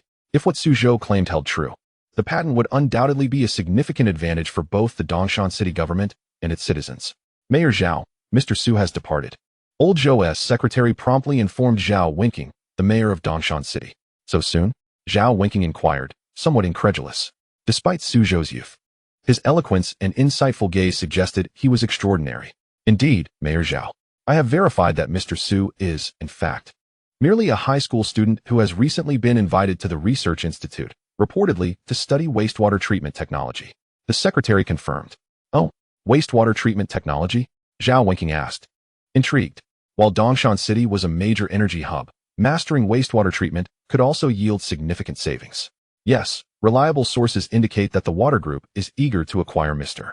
Zhou's wastewater treatment technology, and Chairman Zheng Guanghui has dispatched individuals with substantial cash to invite Mr. Zhou to join the water group. The secretary whispered, aware of the potential ramifications of such news spreading. If this information were to leak, it would undoubtedly incite fierce competition among various companies. After all, mastering wastewater treatment technology would equate to possessing a lucrative asset. Though Zhou is relatively young, his eloquence and the wisdom reflected in his gaze reveal his extraordinary nature. Zheng Guanghui is remarkably swift in his actions, Zhao Wenqing remarked. Should the chairman of the water group, Zheng Guanghui, become aware of this news, he would undoubtedly seize the opportunity without hesitation. Indeed, I have already conducted an investigation. Zheng Guanghui is carrying 5 million in cash, intending to invite Mr. Zhou to join the water group. The secretary nodded in affirmation. While this sum may seem insignificant for a large corporation, for a state-owned enterprise like the water group, 5 million is indeed a staggering amount. Excellent. Ensure that someone monitors the water group closely. The moment they engage with Mr. Zhou, notify me immediately, Zhao Wenqing stated calmly. Should the water group sign a contract with Zhou, it would effectively present the Dongshan municipal government with a formidable competitor. Leveraging his connections, the Dongshan municipal government could secure Zhou's collaboration ahead of others. Very well, I will have someone keep watch. The secretary promptly departed. Meanwhile, Zhou, armed with the special approval document, returned to the graduate school, where he gathered an array of instruments and team members before heading to the Dongshan nuclear power plant. Upon their arrival at the entrance, they were immediately halted by security. What are these items? The security guard inquired suspiciously. These are the latest instruments developed by our graduate team, accompanied by a special approval document personally signed by old Zhou. Allowing us to conduct experiments at the nuclear power plant, Zhou explained. Since you are a friend of old Zhou, please enter. The guard nodded, permitting Zhou and his team to proceed. As long as the items are not hazardous, entry is voluntary. Upon entering the nuclear power plant, Zhou and his team were awestruck by its vast scale. Within a radius of 100 miles, several nuclear power plants could be found. Had he not witnessed it firsthand, Zhou would have found it hard to believe that so many nuclear power plants existed in this locale. Mr. Zhou, welcome. Just as Zhou and his team began to explore, a middle-aged man in a lab coat approached them. Hello, you must be Dr. Chun. Zhou greeted him with a slight bow. Indeed, I am Dr. Chun. Mr. Zhou, you are truly impressive at such a young age, Dr. Chun replied with a smile. If it is convenient for you, could we commence the experiment immediately? Certainly, we have already verified that the environment and equipment here meet our requirements. Zhou nodded in agreement. That is splendid. The results will be available shortly, Dr. Chun remarked cheerfully. We have prepared a laboratory for you, Mr. Zhou, and I trust you will find it satisfactory. With Dr. Chen's assurance, Zhou felt at ease. Without hesitation, he and his team began the experiment.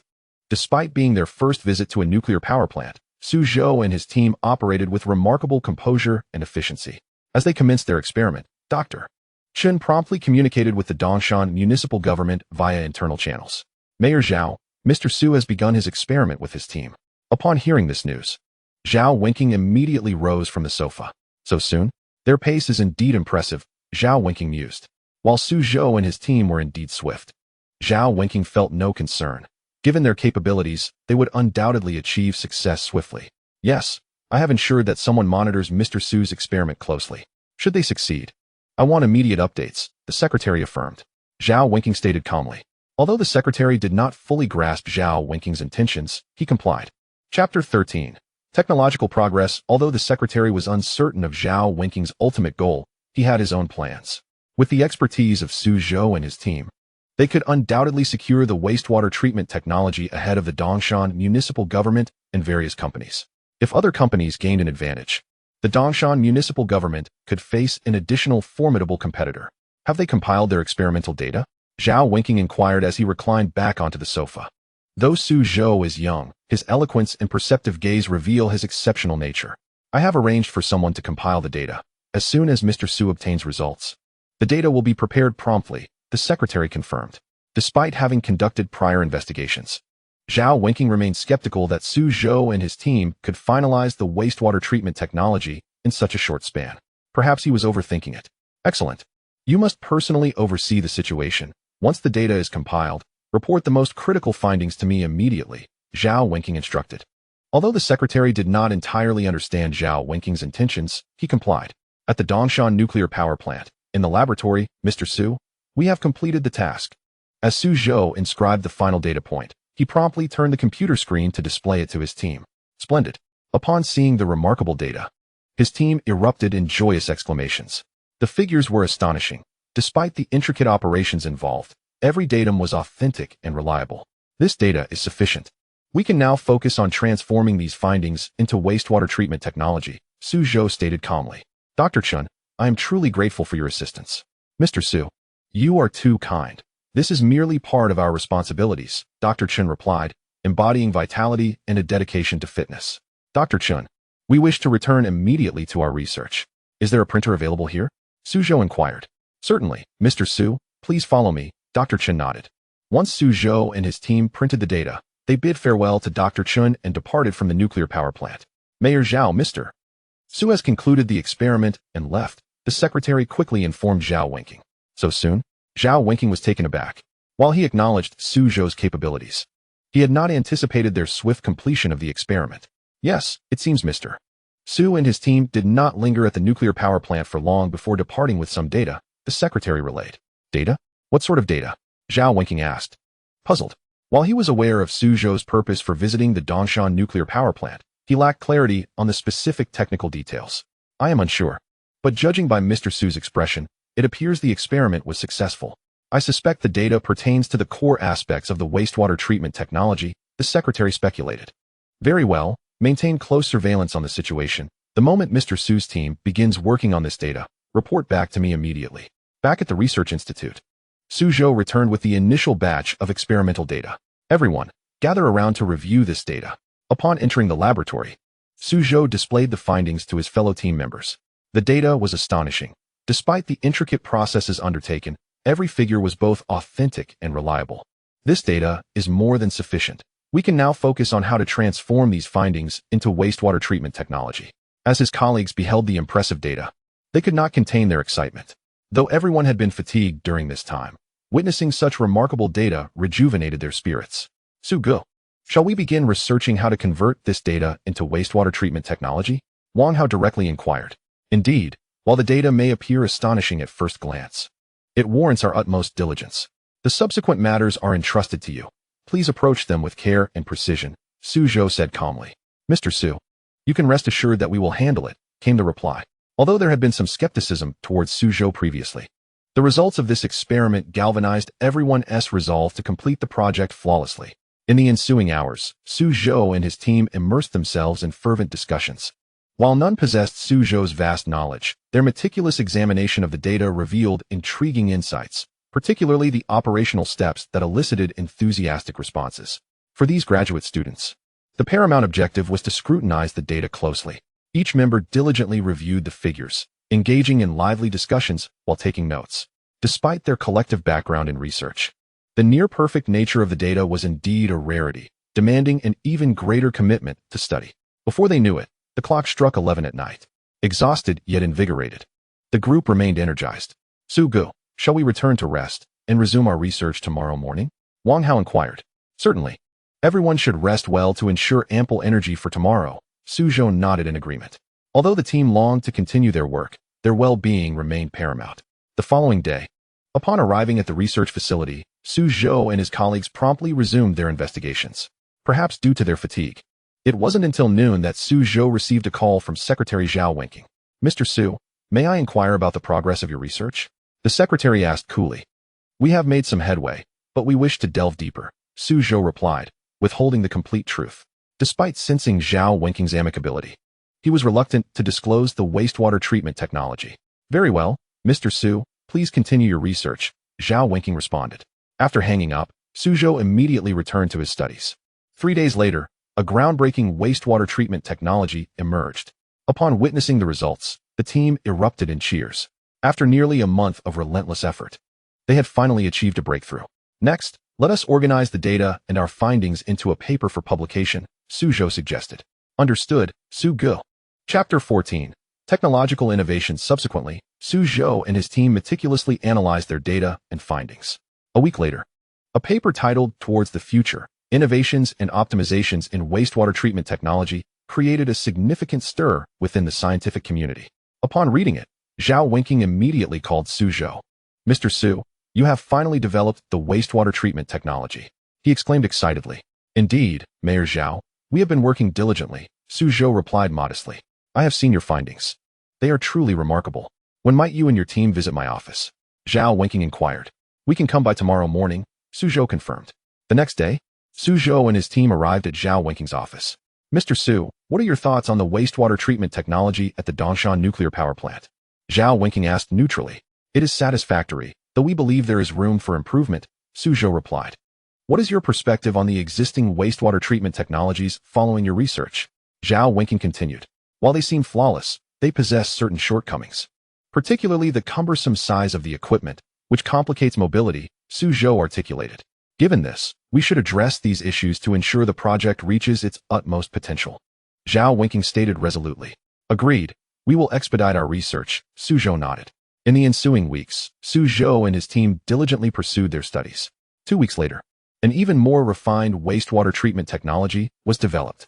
This time, the equipment's size had been significantly reduced, enhancing its portability. Wonderful. With this advancement, we can indeed elevate the project, Zhao Wenking remarked with enthusiasm.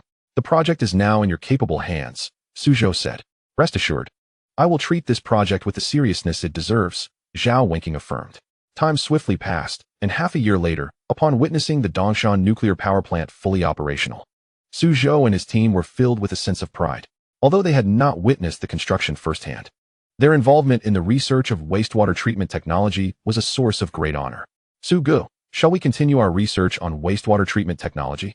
Wang Hao inquired eagerly. Yes, We should explore how to apply these technologies in other fields, Zhou replied thoughtfully. Then let us begin our studies. Wang Hao nodded in agreement. Fast forward several months, Zhou and his team had thoroughly investigated the application of wastewater treatment technology to urban sewage. Zhou, we have been attempting to adapt the technology to urban wastewater, but have yet to succeed, Wang Hao expressed with disappointment. I understand. But I am confident that perseverance will lead us to success, Zhou encouraged. Indeed, Wang Hao concurred. At that moment, Zhou's phone rang. Hello, this is Zhou. He answered. Mr. Zhou, this is Zhao winking. May I inquire about your progress? Came the voice on the other end. We have been working on applying the wastewater treatment technology to urban sewage, but to no avail, Zhou replied. That is understandable. However, I have faith that your team will ultimately succeed, Zhao winking encouraged. Thank you for your trust. We will strive to meet your expectations, Zhou assured him. After ending the call, Zhou and his team resumed their research. A month later, astonishing news broke. They had successfully applied wastewater treatment technology to urban sewage. This revelation sent shockwaves through the scientific community. At that moment, the Dongshan nuclear power plant and its surrounding ecosystem experienced substantial improvement. Simultaneously, this innovation attracted attention from higher authorities, especially in light of the recent concerns regarding the discharge of nuclear wastewater by the Sakura Nation, which had begun to manifest changes in the surrounding maritime environment. For instance, fish in Sakura's waters had shown early signs of contamination, displaying peculiar alterations. Even the seas adjacent to Huaxia and Sakura exhibited dark traces, provoking international discourse. Amidst this backdrop, Zhou's wastewater treatment technology emerged as a beacon of hope, igniting widespread discussion and intrigue. 2 academicians from the Chinese Academy of Sciences arrived in the capital, eager for you to showcase your theoretical foundation. This was indeed a rare opportunity. Chun's Haiping, immersed in research theories, called out to Zhou with an excited tone. Upon hearing Chun's Haiping's words, Zhou immediately adopted a serious demeanor and proceeded to the reception hall with his theories in tow. In the reception hall, numerous unfamiliar faces greeted Zhou, all evidently affiliated with the academy. Without further ado, demonstrate your technology, interrupted a stern-faced man in the crowd, cutting through the previously lively atmosphere. Dressed in black casual attire, he appeared to be around 50, with sharply defined features that conveyed an air of aloofness. Beside him stood a silver-haired elder, vibrant and radiating warmth with a gentle smile, reminiscent of a soothing spring breeze. Both individuals were, in fact, academicians of the Chinese Academy of Sciences. Yes, academicianly, Zhou inhaled deeply, bowed to the assembly, and approached the projector. As he elucidated his concepts, a series of new physical theories emerged, each substantiated through intricate calculations. At that moment, the entire reception hall fell silent, captivated by Zhou's discourse, completely engrossed. The 2 academicians, in particular, were riveted, seemingly unwilling to miss a single word Zhou uttered. Though much of his presentation stemmed from a month's worth of literature review, the content was derived entirely from his own meticulous deductions. It could be said that what he shared was the true culmination of his intellectual labor. Thus, even in the presence of esteemed academicians, he felt no pressure. Rather, a subtle confidence permeated his being. After all, the material he presented was far more profound than what most had encountered. This confidence stemmed from a constant he possessed, one that transcended current human comprehension of physics. It was this very conviction that allowed him to speak with audacity before Baibachin. As Zhou unveiled one groundbreaking theory after another, the implications of his work hinted at a potential upheaval within the realm of physics itself. Time seemed to melt away under his explanation, though all present felt as if an eternity had passed.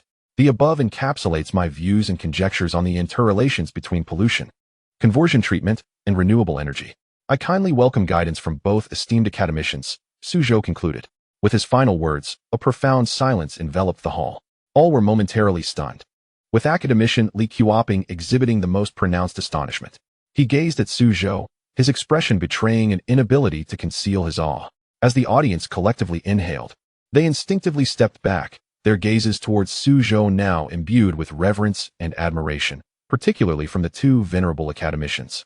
The way they regarded Zhou mirrored that of a rare prodigy, an aberration capable of revolutionizing physics. At that instant, Zhou's stature in their eyes had shifted dramatically. Baibachin's smile had frozen, and he found himself somewhat hesitant to meet Zhou's gaze, overwhelmed by disbelief and trepidation. What an extraordinary phenomenon, Baibachin exclaimed, momentarily discarding his own stature and pride, rising to his feet in amazement. His term of endearment for Zhou, Mephisto, now echoed with newfound respect. This moment marked a turning point. He could no longer afford to regard Zhou with disdain, but rather as an unparalleled genius.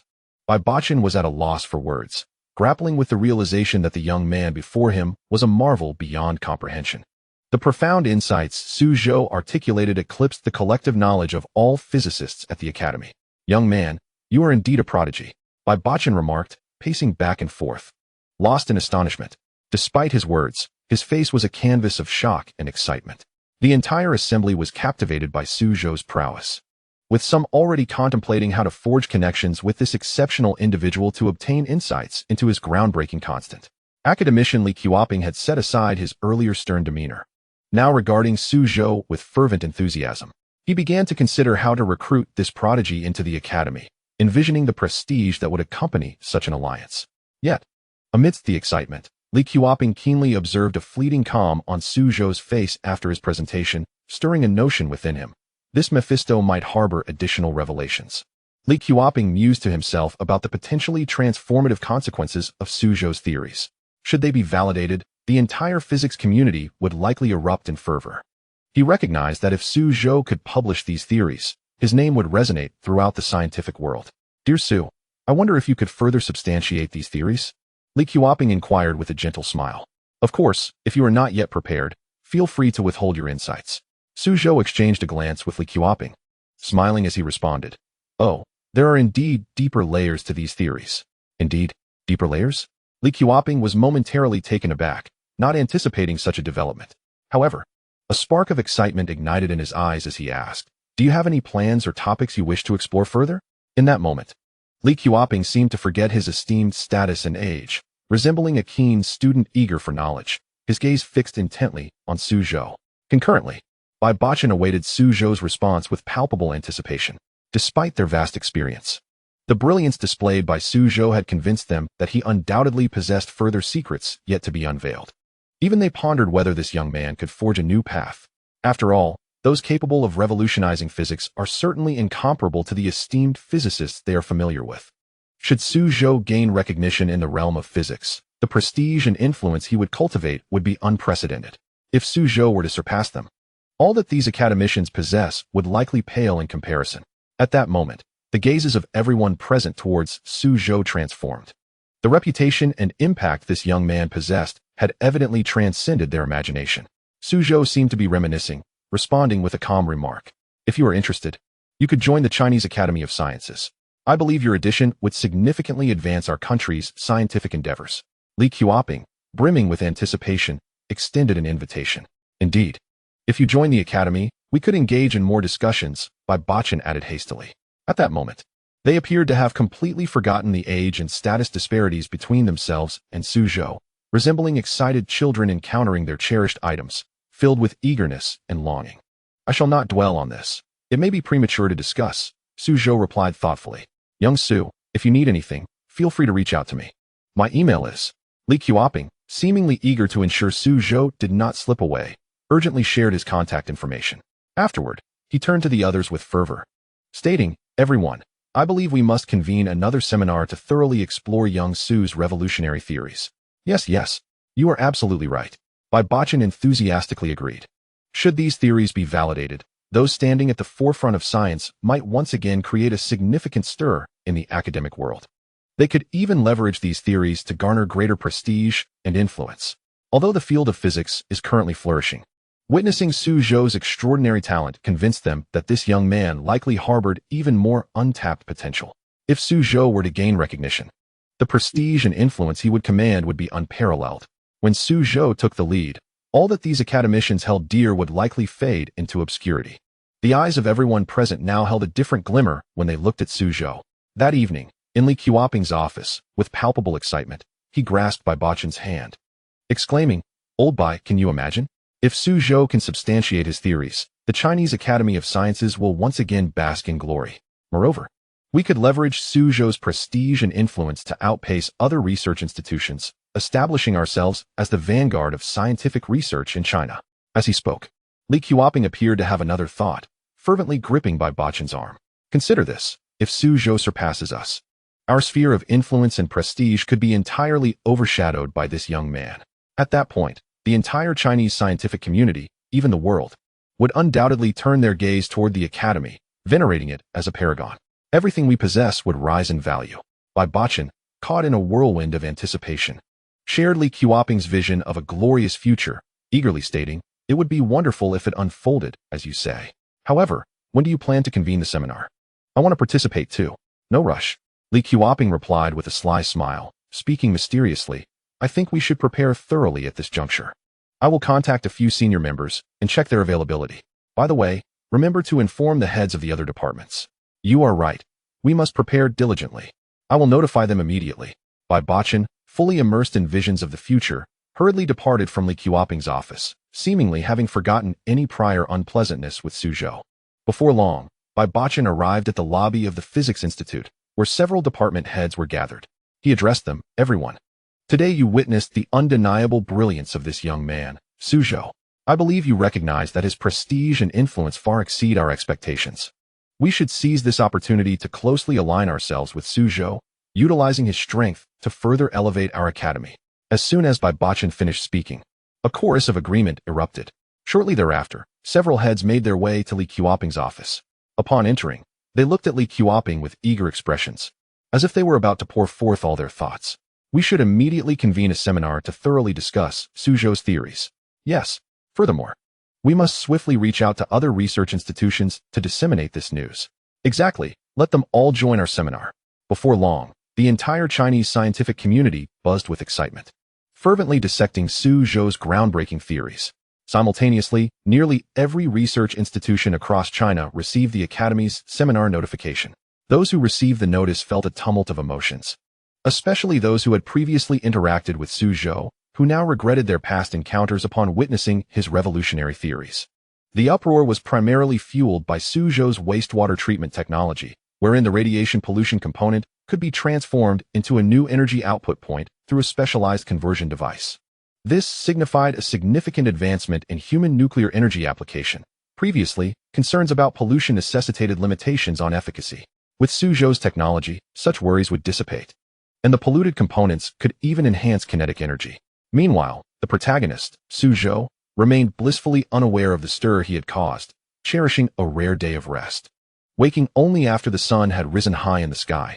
Task completion, natural power generation lossless technology blueprint design. Upon awakening, the previously pending task rewarded Zhou with insights into his mind.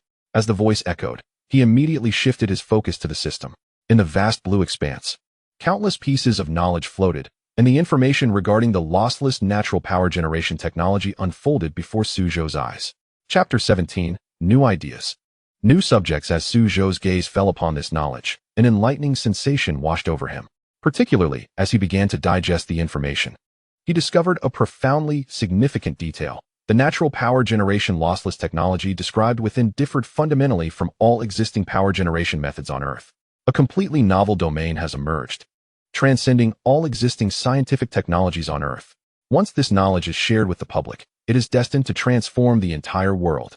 However, before that, Zhou has discovered something of paramount importance. Although this knowledge surpasses the scope of all scientific technology on Earth, it resonates harmoniously with another aspect of knowledge within his mind. Particularly, upon merging certain fragments of knowledge, he uncovered an astonishing revelation. Before long, Zhou thoroughly assimilated all the information, and a brand new subject emerged in his consciousness. "System, may I delve into this knowledge comprehensively before disclosing it to the public?" Zhou inquired within his mind. "Yes, the host may expend a certain number of points to conduct an in-depth study of this knowledge.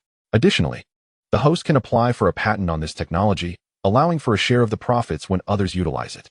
Upon hearing the system's response, a crafty smile spread across Zhou's face. If he were to unveil this technology to the public, it would undoubtedly attract attention, especially from those with ulterior motives who might seek to take action against him. Securing a patent first would ensure that everything remains under control. "System, how many points are required for the patent application?" Zhou asked. "According to the laws of this world, applying for a patent approximately requires 20,000 points. Would the host like to proceed with the application now?" Zhou was momentarily taken aback by the price. 20,000 points was no small sum. However, after a brief reflection, he came to terms with it. With the system's presence, what he lacked was never points, but rather time. As long as he could gradually digest this knowledge, he would inevitably earn sufficient points. System, please assist me in applying for the patent and utilize my previously acquired points. Understood. Would the host like to make these patented technologies public? Not for now. Zhou decided after some contemplation. After all, these technologies were profoundly shocking. Being overly ostentatious might invite unnecessary troubles. Very well. The patent application has been successfully submitted, and it will also earn you corresponding points. Meanwhile, in the conference room of the Chinese Academy of Sciences, the attendees were excitedly discussing. Through our seminars, discussions, and studies, it has been confirmed that the theories proposed by Zhou are entirely accurate. Once these theories are disseminated, they will undoubtedly revolutionize humanity's utilization of energy. Particularly, Zhou's wastewater lossless power generation technology, if successfully developed, will render our use of nuclear energy entirely safe and pollution-free. The prominent figures in China's scientific community gazed eagerly at the elder speaking at the podium. This elder was none other than Li Qiuping. During the seminar, each participant meticulously examined the theories left behind by Zhou, especially the marked sections, which left them utterly astonished. These theories have surpassed all known scientific paradigms on Earth. Should they be successfully developed, these scientists would enter the annals of history. Li Lao, could you elaborate on these theories for us? A young scientist inquired excitedly. Of course. Li Qiuping nodded enthusiastically. Firstly, among the known scientific technologies, nuclear energy is an exceptionally efficient and environmentally friendly energy source. However, the challenge we face is how to control nuclear pollution and manage nuclear waste. The theory proposed by Zhou represents an entirely new realm. He elucidated the operational principles of nuclear power plants from a novel perspective and pointed us toward a new direction. Taking a breath, Li Qiuping continued, as everyone listened intently. Zhou's theory of wastewater lossless power generation completely overturns our understanding of energy. He suggested that we can eliminate impurities from wastewater, and by releasing a specific substance into the water, a continuous stream of energy can be generated. Moreover, this substance poses no environmental pollution and can even purify water sources. Upon hearing this theory, the attendees' pupils dilated in astonishment. This concept far exceeded their comprehension. However, it bore significant similarities to some projects they had previously researched. If this theory could indeed be realized, humanity's approach to energy would become entirely sustainable. Li Lao, could you enlighten us about this groundbreaking power generation technology? A middle-aged man asked, looking at Li Qiuping. This technology surpasses our current understanding. In fact, this technology is a natural phenomenon articulated by Zhou. He posited that there exists a phenomenon in nature where energy is perpetually generated, akin to the perpetual motion machine we have long sought. Zhou's theory is that we can extract this energy using specialized equipment, which can then be applied in our power plants. As the gravity of this theory settled in, the attendees exchanged incredulous glances. Li Lao, could you provide specifics about this special equipment? A young scientist returning from abroad tentatively asked. The design principles of this equipment transcend our understanding. Li Qiuping mused before responding. According to Zhou's exposition, this device primarily consists of an energy collection plate and an amplifier. The amplifier concentrates the unique energy found in nature, and the energy collection plate releases it. If we can develop such equipment, humanity's utilization of energy will reach unprecedented heights. In the office of the president of the Chinese Academy of Sciences, the president gazed at the young man before him, momentarily dazed. Chapter 18. The Terrifying Genius. Zhou is merely a recent university graduate. How could he possibly possess technology that transcends human capability? Especially these theories, which have far surpassed our understanding. The luminaries of the Chinese scientific community were left baffled. These theories have entirely outstripped the current scientific technology available to humanity, particularly the new power generation technology, which left them struggling to comprehend. Everyone. While these theories may sound unbelievable, I believe we should trust Zhou. After all, the wisdom and insight he has previously exhibited are unmatched by any of us. Li Qiuping addressed the assembly with conviction. Though these theories exceed our comprehension, I feel it is imperative we place our faith in Zhou. The experimental data we have witnessed thus far is indeed authentic. With this thought, the esteemed figures nodded in agreement. Li Lao, aside from these, what other innovative theories has Zhou presented to us? A middle-aged man inquired. In addition to these, Zhou has introduced a revolutionary alloy material. This alloy, composed of various metals and non-metals, boasts strength and toughness far superior to any known alloys. If this alloy can indeed be successfully developed, It will greatly facilitate the manufacturing of aviation and various devices for humanity. Everyone present listened intently to Li Qioping's discourse, meticulously digesting these groundbreaking theories.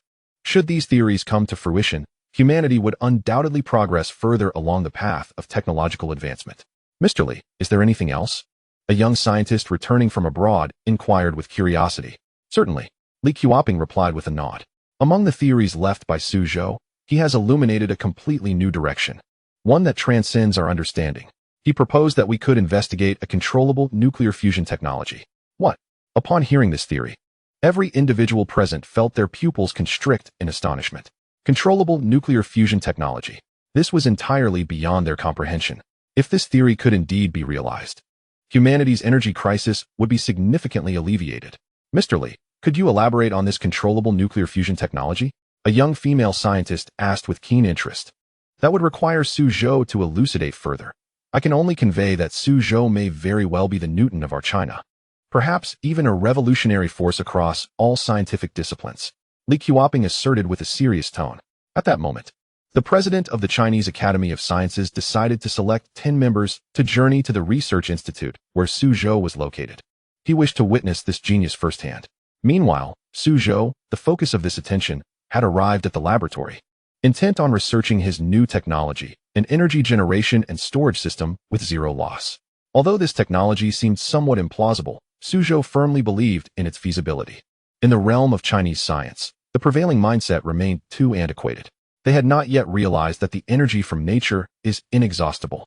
Yesterday, Zhou had collected a portion of energy through his device and stored it in a battery, and today he intended to conduct further research. Observing the battery made of mysterious materials before him, Zhou picked up the ammeter. Ready. Begin.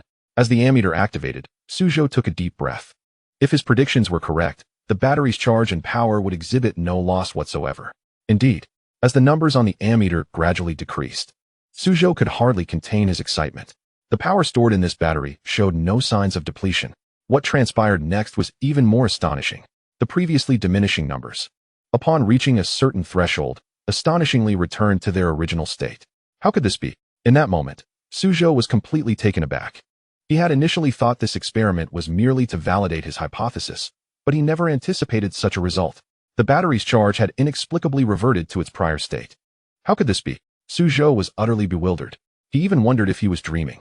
Yet, the events unfolding before him confirmed the reality of the situation.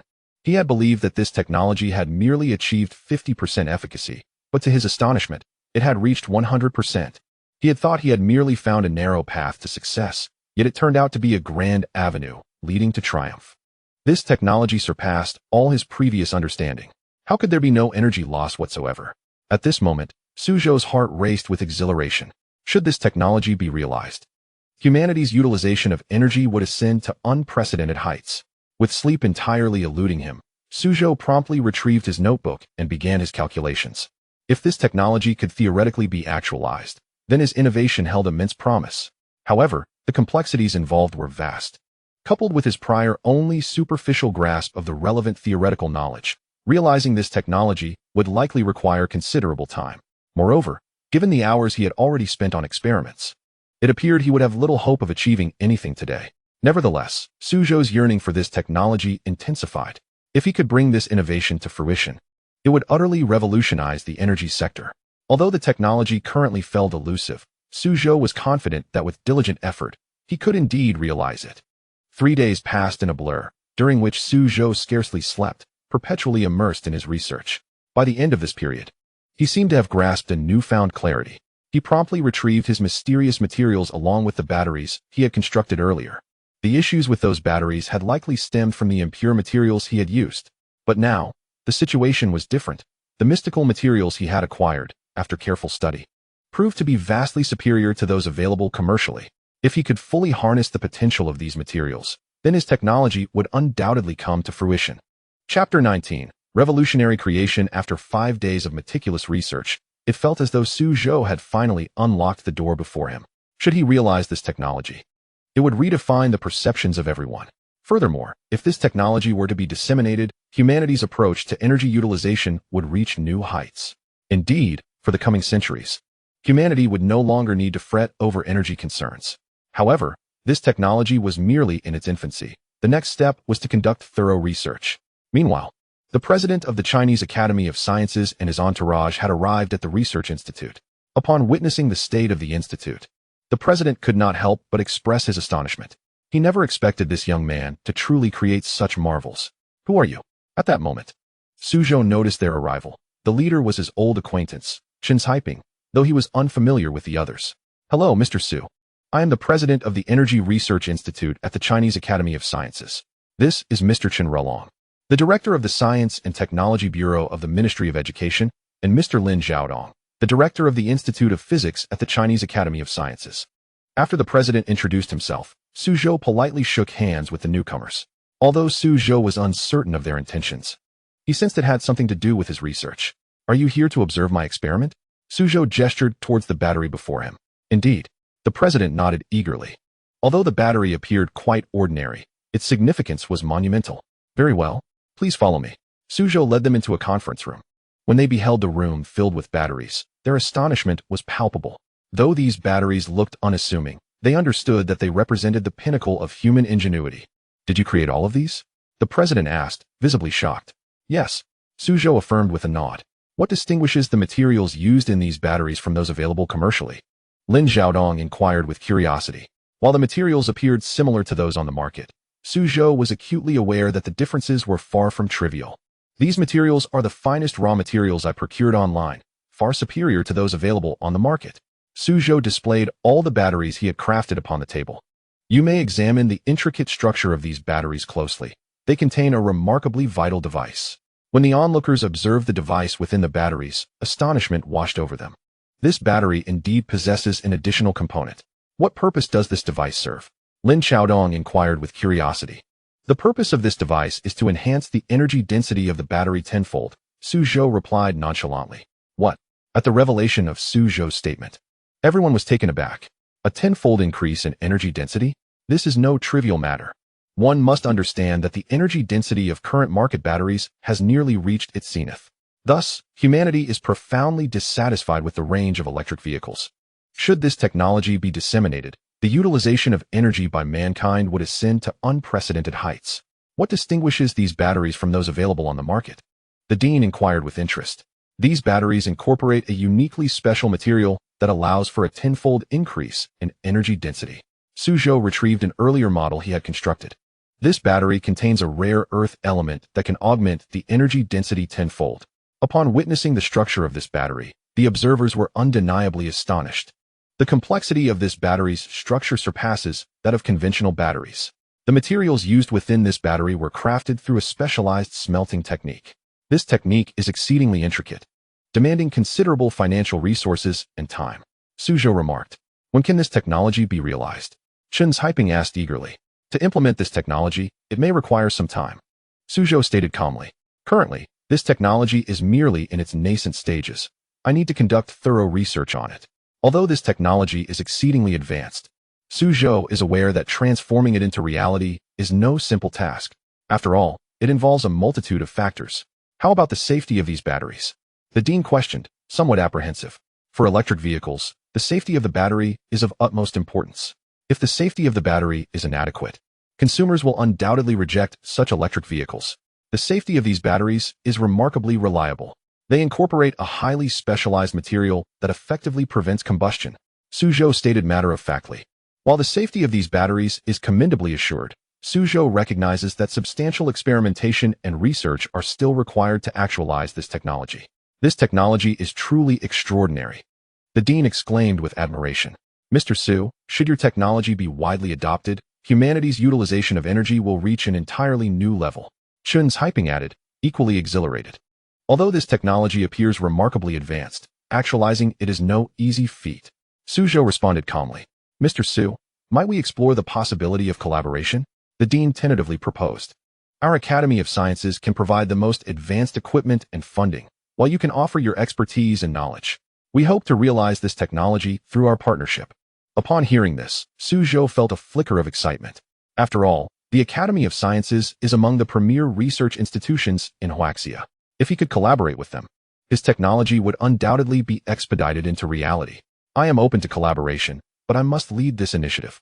Zhou stated with poise. Certainly, the dean replied enthusiastically. However, many challenges must be addressed to bring this technology to fruition. Zhou pointed to the special device within the batteries, stating that the materials used in this device cannot currently be smelted on a large scale, and the production costs for these materials are exceedingly high. Chapter 20. Journey to the Academy of Sciences. Zhou reiterated that the materials for the special device within these batteries cannot be mass smelted, and their production costs are significantly elevated. The dean nodded in understanding, assuring him that the Academy possesses the most advanced equipment and instruments to effectively resolve this issue. Zhou could not help but feel a surge of hope. Collaboration with the Academy would surely accelerate the promotion of this technology. Thus, may our collaboration be fruitful. Zhou extended his hand, and the dean reciprocated, sealing their agreement with a handshake. A fruitful collaboration indeed. Chun's hyping exclaimed with enthusiasm. Mr. Su, might I inquire when you could commence your research and experiments at our academy? The dean asked, brimming with anticipation. I require some preparation. I shall arrive at your academy the day after tomorrow. Zhou responded calmly. Excellent. The dean replied readily. Mr. Su, please leave these batteries with us. We will conduct thorough research and experimentation. The dean picked up the batteries from the table. Zhou nodded and subsequently departed from the dean's office. Upon leaving, he returned to the hotel where he was staying. Once back in his hotel room, Zhou could not help but reflect. Although he had mentally prepared himself, the act of sharing this technology stirred a wave of excitement within him. After all, these innovations epitomized the pinnacle of human technological advancement. Academy of Sciences, here I come. That night, Zhou tossed and turned, unable to find sleep. He was exhilarated at the thought of his impending journey to the academy. The next day, Zhou meticulously packaged the battery he had created and departed from his hotel, hailing a cab to the airport. During his ride, he felt a rush of exhilaration. This journey to the academy was of tremendous significance to him. After all, he was set to share his technology and knowledge with the experts and scholars at the academy. At the airport, Zhou boarded his flight to the Academy of Sciences. As he sat on the plane, he could not help but feel a wave of nostalgia. Since arriving in Jiangxing, he had yet to leave the city. Now he was finally headed to one of Huaxia's foremost research institutions. Upon disembarking the plane, the dean and Chun's hyping were already there to greet him. Mr. Su, you have finally arrived. The dean exclaimed with a smile. Thank you for your patience. Zhou expressed his gratitude. The dean then led Zhou to the academy's laboratory. Within the laboratory, Zhou proudly showcased the battery he had crafted to the experts and scholars present. Upon witnessing the structure and materials of this battery, the experts and scholars were taken aback. The design and materials of this battery are significantly more advanced than those utilized in market counterparts. Is the material within this battery a rare earth element? An elderly gentleman inquired with curiosity. Indeed, this element effectively enhances the energy density of the battery. Zhou replied with composure. Is the production cost of this element quite high? Inquired a curious middle-aged man. Indeed, the manufacturing cost of this element is quite substantial. But if large-scale smelting and production were to be achieved, the cost would significantly decrease. Zhou replied nonchalantly. Our Academy of Sciences will undoubtedly assist you in overcoming these technological challenges. The director asserted with confidence. We possess the most advanced equipment and instruments that can effectively resolve this issue. Zhou felt a surge of excitement. Collaborating with the Academy could undoubtedly expedite the advancement of this technology. Within the laboratory, Zhou engaged in meticulous discussions with the experts and scholars regarding the challenges and obstacles that needed to be surmounted to realize this technology. These experts and scholars were among the most elite talents in China, their knowledge and insights remarkably extensive. With their assistance, Zhou found that the problems he had previously encountered were now effortlessly resolved. Director, I hope you can promptly arrange for the production equipment for this battery. Zhou said resolutely, looking at the director. No problem. Our academy has the most advanced equipment and instruments that will greatly facilitate the production of this battery. The director replied with unwavering determination. Then I shall entrust this task to you. Zhou expressed his heartfelt gratitude. Mr. Su, you need not be so polite. What matters most is our harmonious collaboration. The director extended his hand, and Zhou reciprocated, shaking hands with him. Old Chen, is that you? Suddenly, a rather grating voice interrupted. Zhou turned to see an elderly man with graying hair entering the room. Old you, what brings you here? Chen's hyping asked curiously. Do not call me old you. I am now a consultant at the Academy of Sciences Energy Research Institute. The elderly man replied sternly. So you are old you? Zhou asked with intrigue. Nonsense. You know nothing and merely chatter. The elderly man retorted. This elderly figure bore a striking resemblance to the previous gray-haired gentleman, both in appearance and demeanor. And you are related to him? Zhou inquired, pointing at Chen's Haiping. He is my twin brother, but our relationship is not very cordial. The elderly man replied with a stern expression. Weren't both of you academicians at the Academy of Sciences? Zhou asked with curiosity. Let us not dwell on that. We were both academicians, but due to differing philosophies, we parted ways. The elderly man stated. Zhou couldn't help but feel astonished. Both individuals had once been academicians, yet they had diverged due to ideological differences. Old you, what brings you here? Chen's Haiping questioned with a serious demeanor. What else could I be doing? I am here to see if there is anything I can assist with. Old you replied as he took a seat on the sofa. Mr. Zhou, these are the two prominent figures from our Academy's Energy Research Institute. The director said, feeling somewhat awkward. Prominent figures? Zhou expressed his surprise. Chapter 21. Communication. The invention of this battery undoubtedly represents a significant leap in the realm of technology, poised to bring profound impacts on human society. Zhou, a young researcher, is seen as a burgeoning star in the eyes of many. Mr. Zhou, this is our Academy's Energy Research Institute consultant, Old Yu, Chen's Haiping introduced. Greetings. Old Yu. Zhou politely extended his hand. Humph, young man, I have reviewed your work. It possesses some novelty, yet there are many shortcomings, Old Yu said sternly. If you are willing, I can assist in its improvement. Zhou was somewhat taken aback by Old Yu's blunt remarks, but held no resentment. This elder had traversed the field of technology for many years, possessing his own pride and dignity that warranted respect. That would be wonderful, Zhou replied. I still have much to learn regarding the internal structure and materials of the battery. Then follow me, Old Yu instructed, rising and leading Zhou deeper into the laboratory. They arrived at a vast experimental facility, equipped with an array of advanced instruments. Zhou followed closely behind, feeling a mixture of anxiety and anticipation. He understood that the battery required numerous enhancements, and his goal was to elevate its energy density to unprecedented levels. They entered a corner of the laboratory, where a brand new smelting device stood. This apparatus is designed for the preparation of high-purity rare earth elements, Old Yu indicated. Only by producing high-purity rare earth elements can we enhance the battery's energy density. Zhou noticed various successful battery prototypes piled beside the equipment, imagining the technological sophistication contained within them. Did you create all these batteries? Zhou inquired with curiosity. Indeed, these are all my handiwork, though few in number. Each represents my dedication, Old Yu replied with a serious expression. I understand you wish to increase the battery's energy density, but I suggest you start by examining its structure. Only by grasping the battery's structure can you comprehend how to improve it. Zhou felt a jolt of realization. He recognized that his previous notions had been overly simplistic. He had assumed that merely increasing the energy density would enhance the range of electric vehicles. Yet he had not considered the critical role the battery structure played in this enhancement. Old Yu, I would be grateful for your guidance on how to improve the battery structure, Zhou expressed appreciatively. Very well, I shall lend you my assistance. Old Yu responded with a serious tone, but remember, this battery requires numerous improvements. If you wish to bring it to market, extensive experiments and testing will be necessary. I will, thank you, Old Yu, Zhou said gratefully. In the days that followed, Zhou began improving the battery under Old Yu's guidance. He absorbed a wealth of knowledge regarding battery preparation and production, mastering numerous techniques to enhance energy density. Chen's Haiping frequently visited the laboratory, visibly pleased with Zhou's progress. He recognized that this young man's talent and potential were boundless, and with greater opportunities and support, he would undoubtedly create more wonders in the future of technology. Mr. Zhou, how are you getting along with Old Yu? Chen's Haiping inquired. He is an exceptionally knowledgeable mentor, and I am grateful for his guidance, Zhou replied honestly. That is good to hear. I hope you both enjoy a fruitful collaboration, Chen's Haiping remarked. After all, our Academy's Energy Research Institute needs young talents like you. However, may I inquire, Old Chen, about the market prospects for this battery? Zhou asked curiously. The market prospects are exceedingly bright, Chen's Haiping affirmed. As society increasingly emphasizes environmental protection and sustainable development, the market share for electric vehicles will continue to rise. Your battery invention undoubtedly provides new momentum for the advancement of electric vehicles. Our Academy is also prepared to invest more manpower and resources to support your research and development. Zhou felt a wave of determination. He recognized that greater opportunities and challenges lay ahead.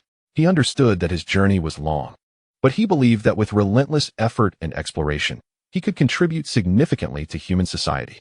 Mr. Chen, I would like to inquire about how to bring this battery to market, Zhou asked with a degree of humility. To bring it to market? Chun's Hyping replied with a slight smile. This process requires considerable effort. First, you must formulate a comprehensive business plan that clearly defines your market positioning and marketing strategy. Next, you need to seek investors and partners, assemble your own team, and establish a production line. Finally, you must promote and sell your product in the marketplace. Zhou couldn't help but feel a sense of awe. He realized he needed to acquire and master more knowledge and skills. He resolved to dedicate the upcoming period to diligently studying marketing and management to prepare for his entrepreneurial journey. Time passed swiftly. Under the guidance of old Gui, Zhou improved the battery while simultaneously learning a great deal about scientific management from Chun's Hyping. During this process, he also forged friendships with many like-minded technology professionals and elite individuals from the business realm.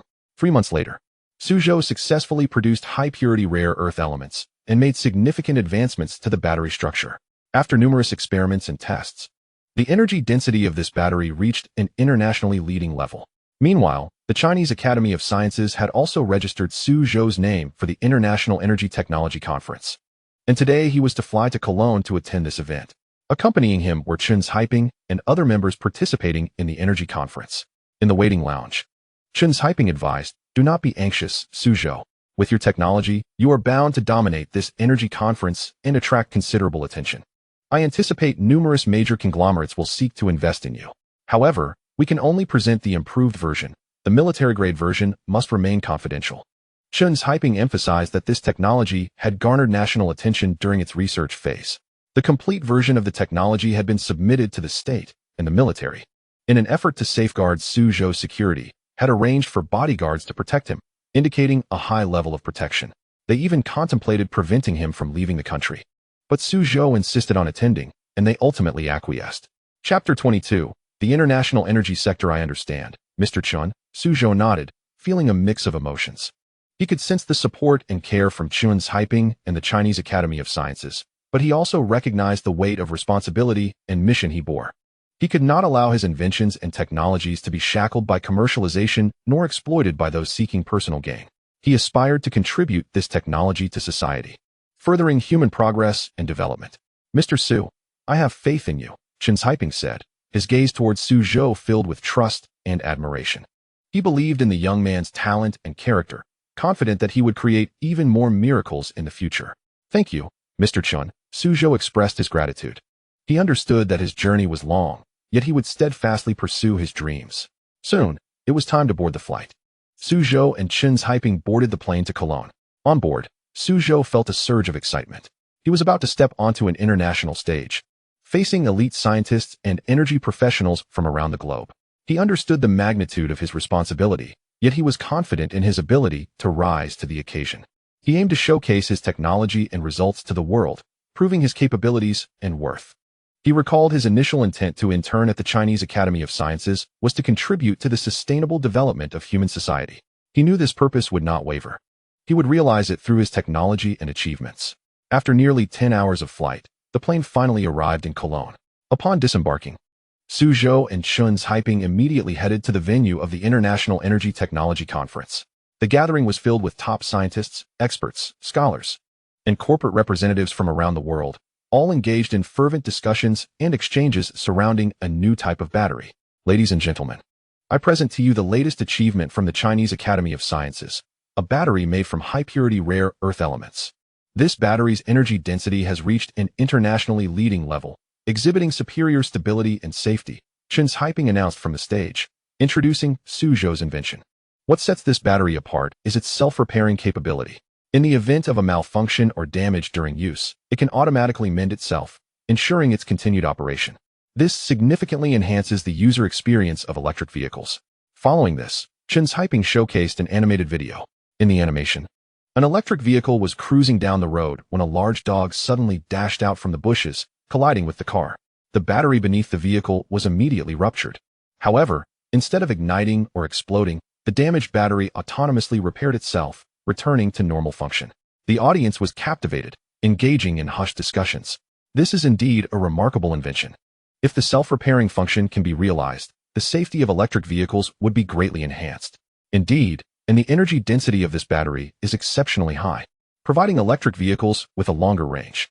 The Chinese Academy of Sciences has achieved yet another revolutionary breakthrough. Many in the audience praised. Their gazes towards Zhou and his colleagues filled with admiration and envy. Simultaneously, Zhou was engaging in conversation with a scientist from the United States. Hello. I am Henry Brown from America. Hello, I am Zhou. Mr. Zhou, your invention is truly impressive. I believe that if this battery can be mass-produced and applied to cars, the adoption of electric vehicles will significantly increase, the American scientist, Brown, exclaimed excitedly. Thank you for your kind words, Mr. Brown, Zhou replied, feeling a rush of excitement. He could sense the enthusiasm and recognition from these scientists regarding his invention, which brought him great comfort. He understood that his invention was not merely for accolades, but for the advancement of sustainable development in human society. Mr. Zhou, have you considered commercializing this battery? Brown suddenly inquired. Commercialization? Zhou paused, realizing he had not contemplated this matter. Yes, Mr. Zhou, Brown replied, his eyes glimmering with anticipation. Just imagine, if this battery could be integrated into vehicles, it would completely resolve the range issue for electric cars, and it could also be applied in other fields, such as aerospace and military. Brown's words stirred something within Zhou. He had not previously thought of commercializing the technology. His sole desire was to contribute to society. However, he suddenly recalled Chen Haiping's advice to offer this technology to society for the betterment of human progress and development. If commercialization could enable greater benefits for more people and promote societal advancement, it was worth considering. Mr. Zhou, if you're willing, I can help you connect with some investors and companies to introduce them to this technology and explore potential collaborations, Brown suggested, his expression filled with hope. All right, Mr. Brown. I will consider this matter, Zhou replied gratefully. He realized that the words of this American scientist had sparked a new idea and perspective within him. Upon returning to the Chinese Academy of Sciences, he resolved to thoroughly investigate the commercialization possibilities of this technology and how to promote and apply it to broader fields. Mr. Zhou, I eagerly await your response. Brown smiled and said, if you need any assistance, please feel free to reach out to me. Thank you for your help, Mr. Brown. Zhou expressed gratefully. At this moment, the atmosphere in the venue had reached its zenith. The crowd was engaged in fervent discussions and exchanges surrounding the new battery technology. While Chen Haiping exchanged business cards and contact information with several experts and representatives from the energy sector, Zhou also interacted with various scientists, scholars, and business representatives, sensing their enthusiasm and recognition for this groundbreaking technology. Suddenly, a round of applause erupted in the venue. A middle-aged man, surrounded by admirers, stepped onto the stage. Clad in a black suit, with a slightly balding head, he exuded a refined demeanor.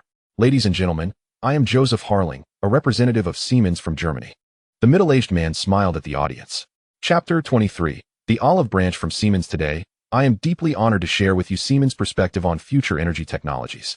As soon as Joseph Harling finished speaking, applause resounded throughout the hall. He did not continue on this topic, but turned his gaze towards Chen Haiping's direction. As I understand, the inventors of this new battery, Mr. Zhou and Mr. Chen Haiping, are present here. Upon hearing this, gasps of surprise filled the room. Zhou and Chen Haiping also turned their attention to Joseph Harling, their hearts racing with excitement. They had not anticipated that a representative from Siemens would personally come to engage with them. Mr. Zhou, your invention is truly remarkable, Joseph Harling remarked, a glimmer of admiration in his eyes. Siemens has always been attentive to the development of new energy technologies and is continuously exploring the application of these technologies in our products. As he concluded, applause erupted once more, clearly emanating from the Siemens representatives who resonated with his words and were filled with anticipation for the future of new energy technologies. Mr. Zhou, we at Siemens wish to collaborate with you and Mr. Chen Haiping to integrate this technology into our products. This declaration elicited another wave of astonishment from the audience. Zhou and Chen Haiping were equally surprised that the Siemens representative would personally seek their collaboration. Thank you for your recognition, Mr. Harling, Zhou replied, his heart swelling with excitement. He had never imagined collaborating with Siemens, a giant in the energy sector that had consistently maintained a focus on and investment in new energy technologies. A partnership with Siemens could lead to broader application and promotion of their invention. Mr. Harling, we hope to establish contact with you and Mr. Chen Haiping soon to further discuss the possibilities of collaboration, Joseph Harling said with a smile. If you are amenable, we can assign a dedicated person to liaise with you and Mr. Chen to advance this technological collaboration. Certainly, Mr. Harling, I will reach out to you shortly. Zhou expressed his gratitude. He understood that attending this forum could be a pivotal opportunity for both him and Mr. Chun's hyping to elevate their careers. At this moment, the crowd turned their envious and admiring gazes towards Zhou and Chun's hyping. Their eyes were filled with awe and astonishment. They had not anticipated that this young innovator and the seasoned scientist would achieve such recognition, especially from a prestigious company like Siemens.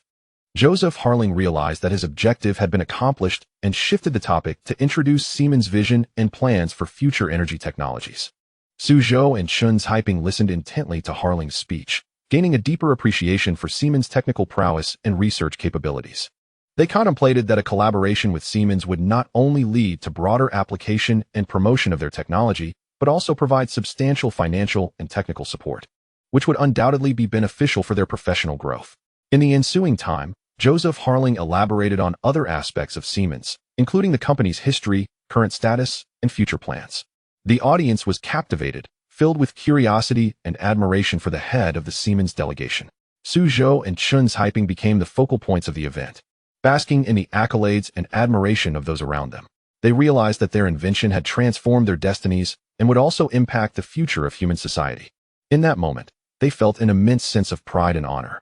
Finally, Joseph Harling expressed his gratitude to the audience and announced the conclusion of the meeting.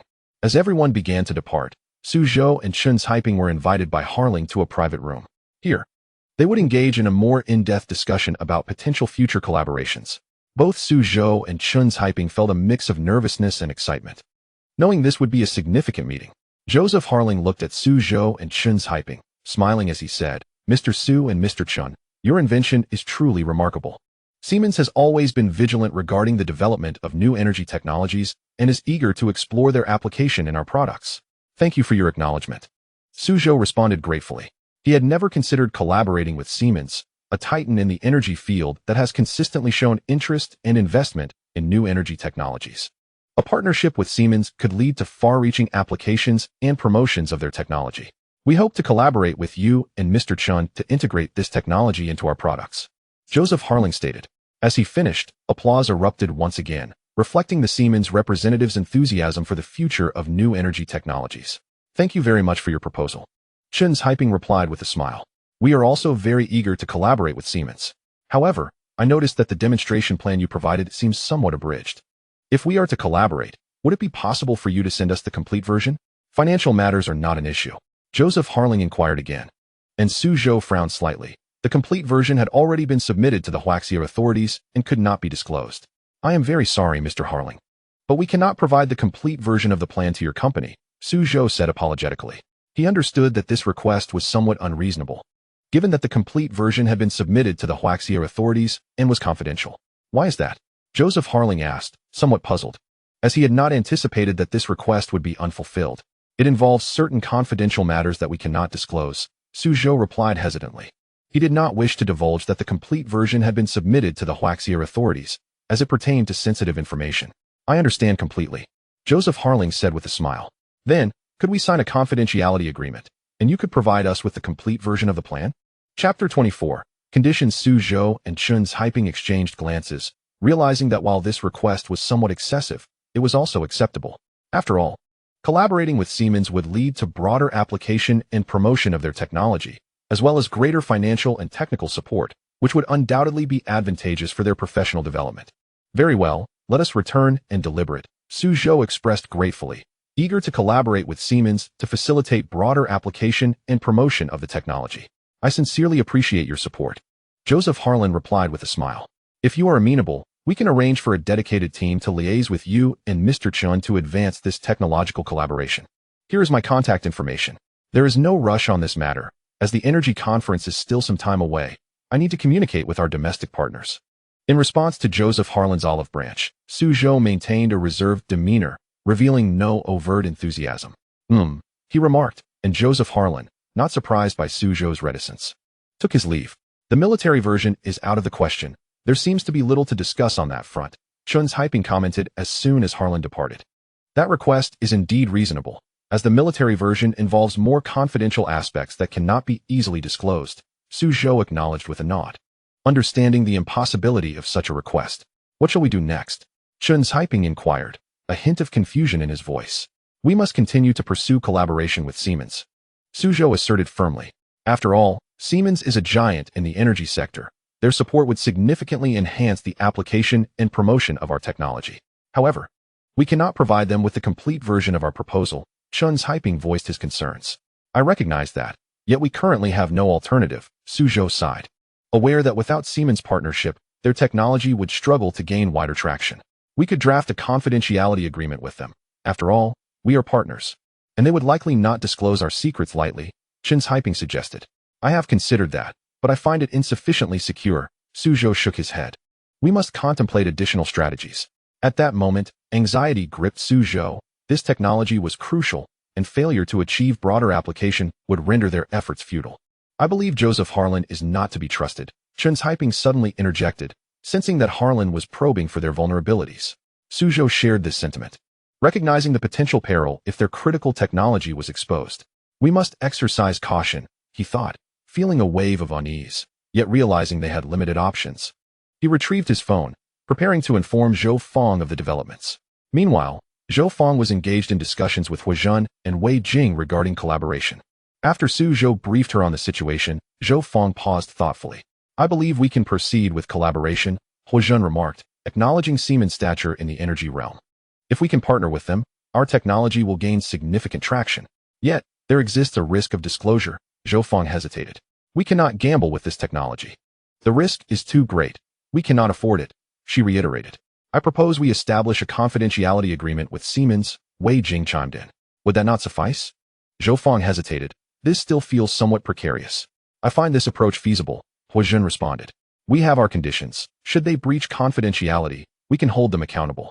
Listening to Huazhen's reasoning, Zhou Fong began to see the merit in the proposal. Though it carried certain risks, they were comparatively minor. Very well, let us proceed, she resolved, stating, we shall draft a confidentiality agreement with Siemens and subsequently offer them our technical support. At that moment, Zhou and Chun's Hyping reached out to Siemens representatives. They soon received a reply. Joseph Harlan expressed interest in signing a confidentiality agreement. Zhou and Chun's Hyping deliberated briefly before acquiescing. Before long, they finalized and signed the confidentiality agreement with Siemens. Subsequently, they provided Joseph Harlan with the complete proposal. Please review this proposal. If all is satisfactory, we can commence our collaboration, Joseph Harlan stated with a smile as he examined the documents handed to him by Zhou and Chun's Hyping. Very well. Zhou and Chun's Hyping exchanged glances before taking the proposal back, scrutinizing it thoroughly. Once assured of its integrity, they returned it to Joseph Harlan. Let us proceed with signing the cooperation agreement, Harlan stated without hesitation. I trust that through our joint efforts, this technology will achieve widespread application and promotion. I share that belief, Zhou nodded, eagerly anticipating the broader dissemination of their technology. Before long, the cooperation agreement was duly signed. Upon its completion, Joseph Harlan exhaled in relief. A pleasant collaboration. Zhou extended his hand with a smile. A pleasant collaboration. Harlan reciprocated, shaking Zhou's hand firmly. He then turned to Zhou and Chun's Hyping, declaring, now we shall embark on our formal partnership. Very well. Zhou and Chun's Hyping nodded in agreement. Fully cognizant that without Siemens' collaboration, their technology would struggle to gain traction. Thus, they resolved to execute this endeavor with utmost diligence. As they commenced their partnership, they soon encountered challenges. The military version of the proposal encompassed numerous intricate details, far exceeding the complexity of its civilian counterpart. Consequently, Siemens' technical staff found it challenging to comprehend these elements. Chapter 25. Complexities. Could you elucidate these details? Joseph Harlan asked, somewhat exasperated, as he looked to Zhou and Chun's Hyping. Certainly, Zhou nodded, recognizing the necessity of addressing this issue. Otherwise, their collaboration would falter. They began to explain in detail. Despite the complexities, both Zhou and Chun's Hyping, as professionals, swiftly clarified the intricate matters. Joseph Harlan and the Siemens technical team were left astounded, unable to fathom the depth of complexity involved. We need to ascertain how long it will take to grasp these concepts, Harlan hesitated. If you can allocate a few hours each day for study, you should be able to comprehend it quite swiftly, Zhou reasoned, confident in their ability to understand the material with earnest effort. Very well, Harlan acknowledged, aware that without comprehension, collaboration would be impossible. Thus, they embarked on their cooperative journey. Although they encountered further difficulties, with the assistance of Zhou and Chun's Hyping, Harlan and the Siemens technical personnel made steady progress. A week later, they had gained a preliminary understanding of the material. Fantastic, Harlan exclaimed excitedly. You are remarkable. He had never anticipated the intricacies they would face. Without the assistance of Zhou and Chen's hyping, they would have found it utterly impossible to grasp these concepts. Thank you for the compliment. Zhou and Chen's hyping exchanged glances, then smiled and remarked, we merely did what was expected of us. Now, shall we commence the second phase of our work? Joseph Hallen inquired as he produced the contract. The scope and content of our second phase is equally formidable. The military version of the proposal entails numerous intricate details that require meticulous finalization, a process that is undeniably protracted. However, throughout this journey, Zhou and Chen's hyping remained industrious, engaging in learning and dialogue with the technicians from Siemens. Their collaboration grew increasingly cohesive. Time passed swiftly. After a little over a month, they successfully completed the second phase of their work. During this period, Zhou and Chen's hyping gleaned profound insights. Understanding that transforming a technological concept into reality necessitates not only technical proficiency, but also the resolution of various non-technical issues, such as communication and collaboration with Siemens technical staff. Although these challenges were daunting, they made continuous strides forward. Upon the completion of the second phase, Joseph Hallen exhaled a sigh of relief. A pleasurable collaboration. He extended his hand with a smile. Indeed, a pleasurable collaboration. Zhou and Chen's hyping exchanged another glance before firmly shaking hands with Joseph Hallen. They then proceeded to embark on the third phase of their endeavor, which primarily involved finalizing tasks. As the military version of the proposal had been largely established, the focus shifted to addressing specific details, all of which required meticulous attention. Nevertheless, by this stage, Zhou and Chen's hyping encountered fewer significant issues, having gradually mastered the technology through their collaborative efforts, which had also bolstered their capabilities. Thus, upon the completion of the third phase, they too felt a sense of relief. At last, we have accomplished it, Joseph Hallen exclaimed. This project has proven to be quite arduous. Indeed, Zhou and Chen's hyping nodded in agreement, acutely aware of the project's significance. Should it have faltered, all their efforts would have been in vain. Yet now, with the project finally concluded, a weight had lifted from their shoulders. The president of Siemens invites both of you to visit our headquarters in Country D. Our research team is eager to meet Mr. Zhou. May I inquire about your thoughts? Joseph Hallen posed the question to Zhou and Chen's hyping. This invitation caught them by surprise. While they recognized the project's criticality, they had not anticipated a personal invitation from the president of Siemens. Nonetheless, they understood it as an opportunity.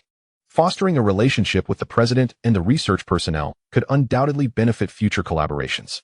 Certainly, we will attend, Zhou reflected briefly before nodding in affirmation. Excellent. I will arrange tickets and all necessary itineraries for your visit to Country D. Joseph Hallen felt relieved upon hearing their response. He had not foreseen such smooth progress on the project. Without Zhou and Chen's hyping's assistance, completion would have been impossible, and he expressed his sincere gratitude towards them. Subsequently, he arranged tickets and itineraries for their journey to Country D. 2 days later, Zhou and Chen's hyping arrived in Country D, where they were warmly welcomed by the president of Siemens. Welcome to both of you. The president greeted with a smile, extending his hand. Thank you. Zhou and Chen's hyping exchanged a glance before shaking hands with the president. I have heard much about you both from Joseph Hallen, and I hold you in high regard, the president remarked amiably. Thank you, they replied in unison. I have arranged your itinerary. Do you require anything else? The president inquired with a smile. Nothing in particular, Zhou contemplated before responding. Very well, I shall take you on a tour of our company. The president felt reassured by Zhou's reply and led them through the Siemens headquarters, which consisted of 6 towering buildings, the tallest of which housed the Research and Development Center. Chapter 26. The Symposium. Upon their arrival at this building, Zhou and Chen's hyping were utterly astounded to encounter numerous familiar faces, individuals they had previously only seen on television. They had not anticipated encountering such figures in person. These are our company's most elite researchers, the president introduced them, gesturing towards the group. As Zhou and Chen's hyping approached, they truly understood the chasm that existed between them and these researchers. The breadth of knowledge and the depth of expertise possessed by these individuals left them both awestruck and solemn, for they recognized that catching up to such talent in a short span was an unattainable endeavor. Mr. Zhou, Mr. Chen, what is your perspective on our company's research capabilities? The president queried after the tour of the R&D center.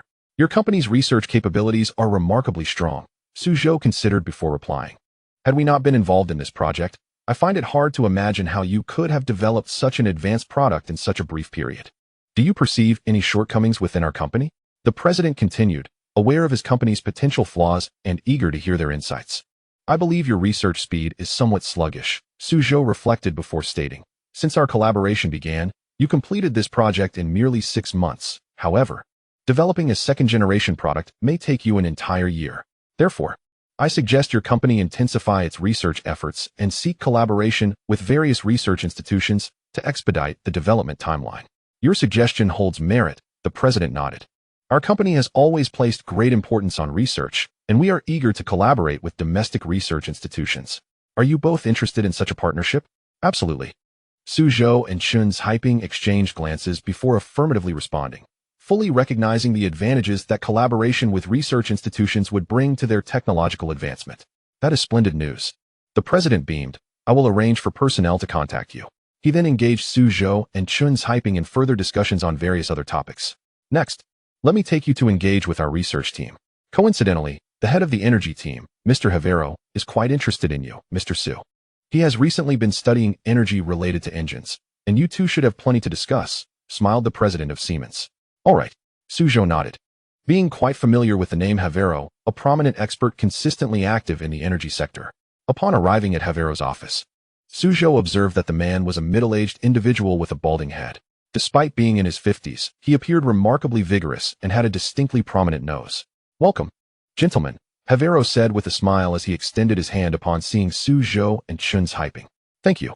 Zhou and Chun's hyping exchanged glances before extending their hands to shake with Havero. I have heard that you both have made remarkable achievements in the energy field.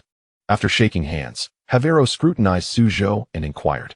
Just a few minor accomplishments, Zhou modestly replied after a moment of contemplation, refraining from revealing his true capabilities, especially since his expertise lay in more advanced areas.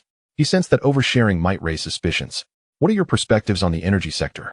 Havero moved on to a more specialized question, which would certainly test Zhou and Chun's hyping. A poor response could elicit Havero's dissatisfaction. However, Zhou and Chun's hyping exchanged glances before nudging each other. Ultimately, Zhou resolved to address the inquiry.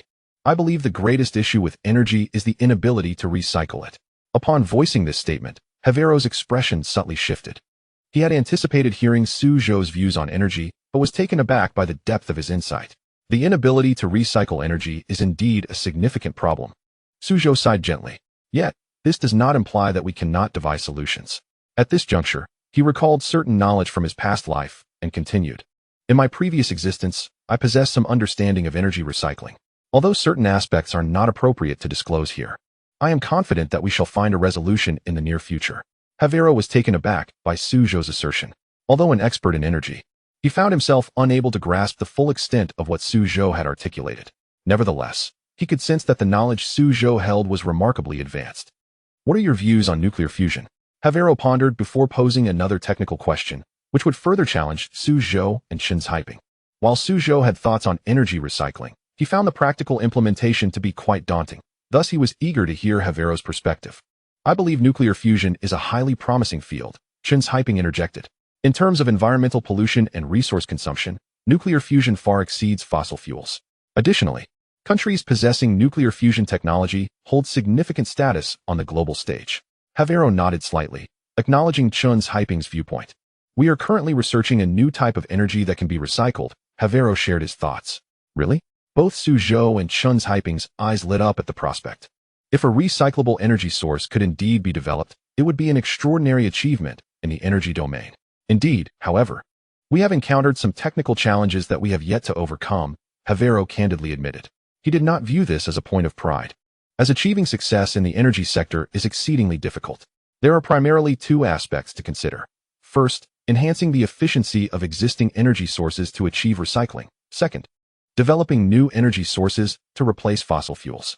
However, both methods present significant challenges, Havero elaborated. Zhou and Chun's hyping listened intently, surprised by Havero's extensive insights. What are your thoughts on improving the efficiency of current energy sources? Havero subsequently posed another technical question, further testing Zhou and Chun's hyping. Although Zhou had amassed considerable knowledge about energy in his past life, it was somewhat fragmented, lacking cohesion. I believe we can approach this from the perspective of thermal energy, Zhou suggested after some contemplation. From thermal energy? Havero was momentarily taken aback by Zhou's response. Yes, Zhou affirmed. Regardless of the energy source, thermal energy generally has the highest conversion efficiency. However, enhancing the utilization of thermal energy is quite challenging. I propose we could explore the following aspects. Here, Zhou paused, uncertain whether his ideas would indeed assist Havero. Please continue, Havero urged earnestly. First, the recovery of waste heat, Zhou stated after a sip of coffee. Any energy source generates some waste heat during conversion, yet this waste heat often remains underutilized.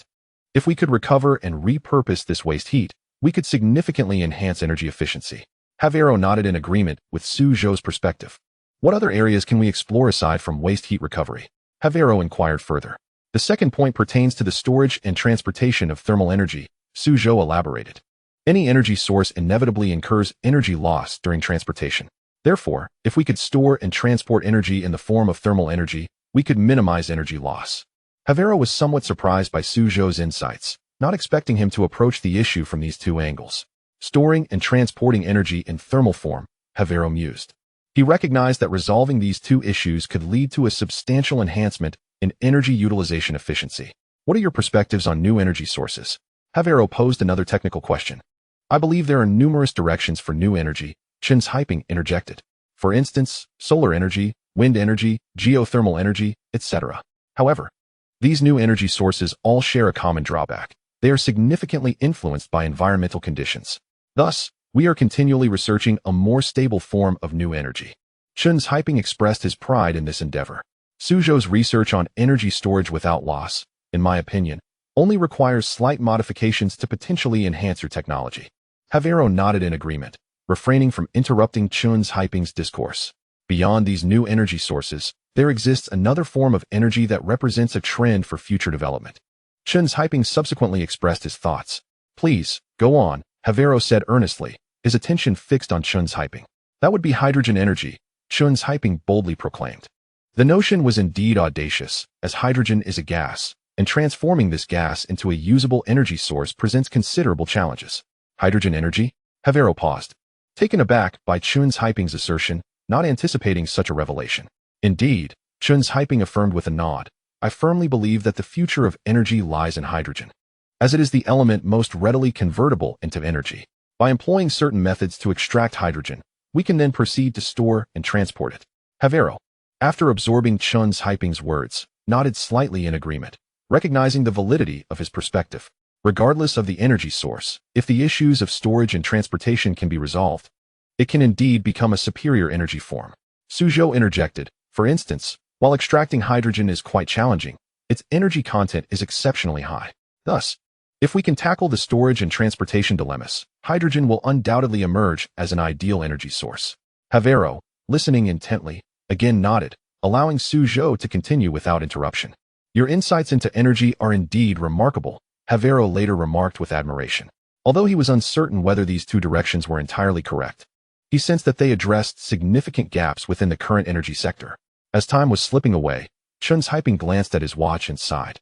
Our initial schedule for the energy conference abroad was set for half a month, but our visit to Siemens has extended it a bit. We must return to Huaxia tomorrow. He expressed a desire for further exchanges, recognizing the immense value it could provide. However, the time constraints for researchers traveling abroad are always limited. Havero said, choosing not to elaborate further, and subsequently arranged for Zhou and Chen's Hyping's departure. The next day, the two boarded their flight back to their homeland. At the airport, the primary leaders of the Chinese Academy of Sciences awaited their arrival, as Zhou's energy storage technology had indeed astonished many during the conference, resulting in a flood of orders directed to the Academy. Chapter 28, The Future. Hence, the Academy's leadership personally came to greet them, underscoring the significance placed on Zhou and Chen's Hyping's contributions. Director, you truly must treat us this time, Chen's Hyping said with a smile. Having received ample flattery over the past week, Hyping, your contributions have been monumental. Treating is a necessity, the Academy's director replied, patting Chen's Hyping's shoulder. I've arranged for us to enjoy a splendid dinner tonight, followed by a report at the Grand Hotel in the morning and a return to Jiangcheng in the afternoon. Sounds good, Chen's Hyping nodded in agreement. They then boarded the airport bus, which, while not lavish, offered a stark contrast in quality compared to domestic buses. After merely 10 minutes, they arrived at the Chinese Academy of Sciences. To celebrate Zhou and Chen's Hyping's triumphant return, the Academy had organized a modest welcome gathering. Numerous researchers held great admiration for both gentlemen, as their names had rapidly circulated in the academic community over the past week. The fields of energy storage technology and new thermal energy research undoubtedly represented the two most mainstream directions for the next 50 years. Within just this short span, the Academy had received cooperation orders amounting to millions, if not tens of millions. If these two areas could be thoroughly researched, the benefits to Huaxia would be tremendous. Director, what shall we do next? One of the Academy's leaders posed a practical question. Now that Mr. Zhou and Mr. Chun have returned, should we convene an immediate meeting regarding energy storage technology? We ought to deliberate on Mr. Zhou's technology. I believe we should indeed hold a meeting on energy storage technology right away, but given that Mr. Zhou and Mr. Chun have just returned, would that not seem somewhat inconsiderate? The Academy's director pondered, caught in a dilemma. He was eager to initiate discussions on energy storage technology, but was also aware of the fatigue Mr. Zhou and Mr. Chun must feel after their travels. Director, I think you should first consult with Mr. Zhou and Mr. Chun to gauge their opinions, another voice suggested. If they agree, we can proceed with the meeting. If not, we can easily shift to another topic. The Academy's director nodded in acknowledgement. He then turned to Zhou and Chun's hyping. If it's convenient for you, shall we promptly hold a meeting on energy storage technology? Zhou spoke up. Although we are indeed quite fatigued, energy storage technology is of utmost importance. All right. The Academy's director readily acquiesced. The group then convened in a meeting room at the Academy to discuss energy storage technology. Though not many were present, each participant was an expert in the domestic energy sector. Energy storage technology is certainly one of the most pressing areas in need of advancement.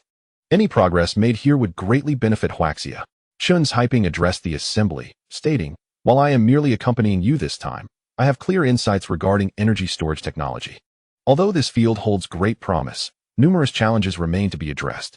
One of the Academy's experts interjected, hyping. "You must have observed during your time at Siemens that their energy storage technology is indeed ahead of ours. What do you believe we should do to catch up?" Siemens' energy storage technology does have several flaws, Chun's hyping responded. The primary challenges facing energy storage technology are efficiency and safety, both of which I can validate based on my experiences at Siemens. Oh, what are your thoughts on this? The Academy's director inquired with keen interest. Director, I believe we should approach this issue from two angles, Chun's hyping articulated. First, addressing the efficiency of energy storage is crucial.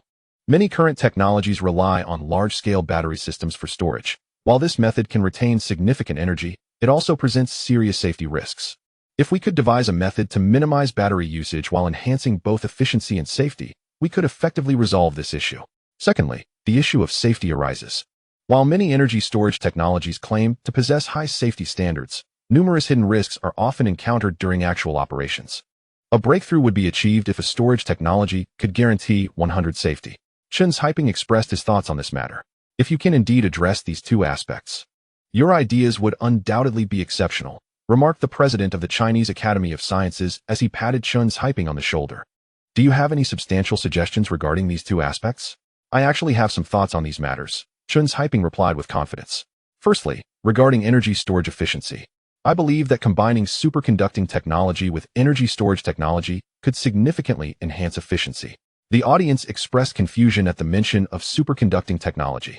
Indeed, if superconducting technology could be applied to energy storage, it would not only improve efficiency, but also enhance safety, Chun's hyping explained. The primary challenge in energy storage technology lies in efficiency. Although large battery arrays can store substantial energy, they also pose serious safety risks. If a method could be devised to reduce the reliance on battery arrays while simultaneously improving efficiency and safety, it would be a notable advancement. After much contemplation, I concluded that superconducting technology holds the most promise for achieving this. Why is that?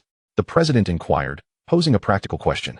Superconducting technology possesses several remarkable characteristics, and if applied to energy storage, it would be ideal, Chun's hyping elaborated. Firstly, the characteristic of zero electrical resistance could be realized by merging energy storage technology with superconducting technology, thereby minimizing energy loss. However, achieving room temperature superconductivity is no trivial task. Zhou interjected at this moment, and Chun's hyping continued. I am placing my hopes for breakthroughs in this area on you, Zhou. Whether it is feasible depends on your efforts. Me? Zhou pointed to himself in confusion. Yes, you, Chun's hyping affirmed confidently. Zhou, You are the youngest academician at the Chinese Academy of Sciences and the one with the greatest potential to make breakthroughs in superconducting technology. I have already engaged in discussions with several international scholars who highly recognize your talents. I will give it a try, Zhou replied with newfound confidence. Our country has abundant resources in both superconducting materials and technology. If we can seamlessly integrate energy storage technology with superconducting technology, it would undoubtedly represent a monumental breakthrough. Zhou, could you provide me with some concrete suggestions? The president asked. Firstly, we need to select an appropriate superconducting material. We can refer to Siemens' approach, which utilizes high-temperature superconducting materials. We could also explore low-temperature superconducting materials. Despite their challenging fabrication, they exhibit remarkable stability, Zhou proposed. Next, we need to design a suitable energy storage mechanism. I currently lack any particularly good ideas in this area, but I believe this challenge is not insurmountable. With a perfect fusion of energy storage technology and superconducting technology, we can resolve it. Finally, we need to address some practical application issues, such as charging efficiency, charging time, and safety. While these aspects may seem trivial, a flawless integration of energy storage and superconducting technologies can achieve efficient and safe charging outcomes, Zhou continued. Zhou, your points are indeed valid. However, this will require a long-term endeavor. After all, achieving a perfect integration of energy storage and superconducting technology is a monumental challenge, the president stated earnestly. Nevertheless, I believe that if both of you excel in this project, it will be a considerable breakthrough. This would not only mitigate the issues related to battery loss and enhance safety, but could also propel electric vehicles into mainstream transportation. President, you mentioned the first aspect. What about the second? Chen's Hyping inquired. For the second aspect, I believe we could attempt to address the issue from a materials perspective, the president replied. I have been contemplating this and believe that if we could devise a method to reduce reliance on battery arrays while simultaneously improving efficiency and safety, focusing on materials might be the key. Focusing on materials? Chen's Hyping echoed, somewhat puzzled. Yes, I think we can tackle this issue through materials. If we could develop a new type of battery material, we could achieve zero resistance and efficient energy storage, the president elucidated. In this regard, we could look to international practices. They utilize a material called all-carbon for battery production, which boasts high strength, low weight, and improved energy storage efficiency. Developing a new battery material would be an outstanding achievement. All-carbon material? Chen's Hyping reiterated, still uncertain. Yes, all-carbon material is a promising new type of material, exhibiting excellent strength and weight characteristics while enhancing battery storage efficiency, the president emphasized. I believe that if we can develop a new battery material, it would resolve the issue at hand, improving battery efficiency and providing electric vehicles with greater power and longer ranges. In terms of technology, we could refer to international practices that employ carbon nanotubes and graphene in battery production. These materials not only excel in strength and weight, but also enhance energy storage efficiency. Developing a new type of battery material would be truly remarkable, the president explained. For this purpose, we can experiment with novel battery materials such as graphene, carbon nanotubes, and one-dimensional nanowires. These materials are promising, not only boosting battery efficiency, but also empowering electric vehicles with enhanced performance and extended range. While these new materials hold great promise, their application to energy storage technology poses significant challenges, the president concluded. At this moment, Zhou interjected, emphasizing the necessity for thorough research and analysis of these novel materials, followed by a series of tasks including material preparation and optimization, all of which require significant time and technical support. What you have just articulated, Zhou, is entirely reasonable. However, I believe that if you can successfully execute this project, it would indeed represent a monumental breakthrough. Not only would it enhance the energy storage efficiency of battery packs, but it would also empower electric vehicles with greater propulsion and extended range, the president of the Chinese Academy of Sciences remarked earnestly. I have every confidence that you will achieve this. Chapter 30. A new task. In response to the president's words, Zhou nodded, and at that moment, a new notification resonated in his mind. Please devise a method for room temperature superconductivity within 3 months. Task reward, 3 lottery chances. This reward momentarily took Zhou by surprise. He hadn't anticipated that the system would grant him 3 opportunities to draw, akin to winning a lottery thrice. However, a pressing concern soon dawned upon him. This task seemed rather formidable. Although he had previously conducted theoretical research on room temperature superconductivity, actual application would necessitate a substantial technological foundation. Moreover, Zhou was acutely aware of a critical factor: Transitioning room temperature superconductivity from theory to reality would require the development of suitable materials. Yet, the existing superconducting materials were predominantly low-temperature types, and he had not heard of any nation successfully researching room temperature superconductors. Contemplating this, the task appeared increasingly daunting. Nevertheless, Zhou did not hesitate to accept the challenge. For him, this opportunity for a lottery was immensely significant. Should he draw something valuable, it would undoubtedly streamline his research process. President, since you have so affirmed it, I shall press on, Zhou stated. I believe that if we can tackle this issue from a materials perspective, we can address the challenges of battery pack degradation and safety. Indeed, I trust you can accomplish this, the president replied earnestly. Should you require any assistance, do not hesitate to reach out to me. Thank you very much, President. Zhou expressed his gratitude profoundly. Subsequently, he departed the Chinese Academy of Sciences alongside Chen Haiping, as he had a pivotal task awaiting him. The new academic term had commenced, and he had been accepted into Yanjing University. Today, he was to report to the Department of Physics. Zhou, what are your plans moving forward? Chen Haiping inquired. I need to find my advisor first, Zhou replied earnestly. His advisor was a staunch supporter of his research endeavors and also served as the head of the Department of Physics at Yanjing University. Should he require assistance, he could readily seek help from his mentor. That sounds good. Feel free to contact me if you need any assistance, Chen Haiping offered. After bidding farewell to Chen Haiping, Zhou drove directly away from the academy. Yanjing University, located in the southeastern region of Yanjing City, is one of the oldest educational institutions and ranks among the top universities in China. This institution is not only renowned within the country, but also holds a prestigious reputation globally. Soon, Zhou arrived at the university's entrance. Just before he could step through the gate, he was halted by a security guard. Excuse me, young man, whom are you looking for? The guard inquired skeptically. I am here to report to the Department of Physics, Zhou replied. Department of Physics? What is your name? The guard asked. My name is Zhou. He responded earnestly. Upon hearing this name, the guard paused momentarily, then quickly grasped the situation. Ah, so you are Zhou. Please, come in. The guard welcomed him warmly. Many research projects in China are spearheaded by Yanjing University and Tsinghua University, and Zhou, being a student of the former's Department of Physics and a protege of academician Chen Haiping, was already well known. Despite being merely an undergraduate, he had garnered considerable recognition across the department, having set numerous records as a prodigious student. With this reputation, Zhou was granted smooth entry into Yanjing University. Shortly thereafter, Zhou arrived at the office building of the Department of Physics. Just before he entered, he overheard a familiar voice. I assure you, I will bring this project to fruition. Not only do I intend to share the findings of room temperature superconductivity with the United States, but I also plan to sell this technology to them. Upon hearing this voice, Zhou was taken aback. It belonged to Professor Liu Xian. Professor Liu, I believe your intentions are commendable, but this endeavor is far from straightforward, someone interjected. What difficulty could there be? I've already made arrangements with the Americans, and they have offered a very tempting price. Professor Liu seemed to envision wealth beckoning him and excitedly continued. If we succeed with this project, it will not only enhance the energy storage efficiency of battery packs, but also provide electric vehicles with superior power and extended range. Indeed, you are right. Another voice chimed in. But this is no simple task. Remember, we are discussing room temperature superconductivity. We have yet to fully comprehend low-temperature superconducting materials, let alone room temperature technology. Exactly. Professor Liu, room temperature superconductivity is not easily achieved, another person remarked.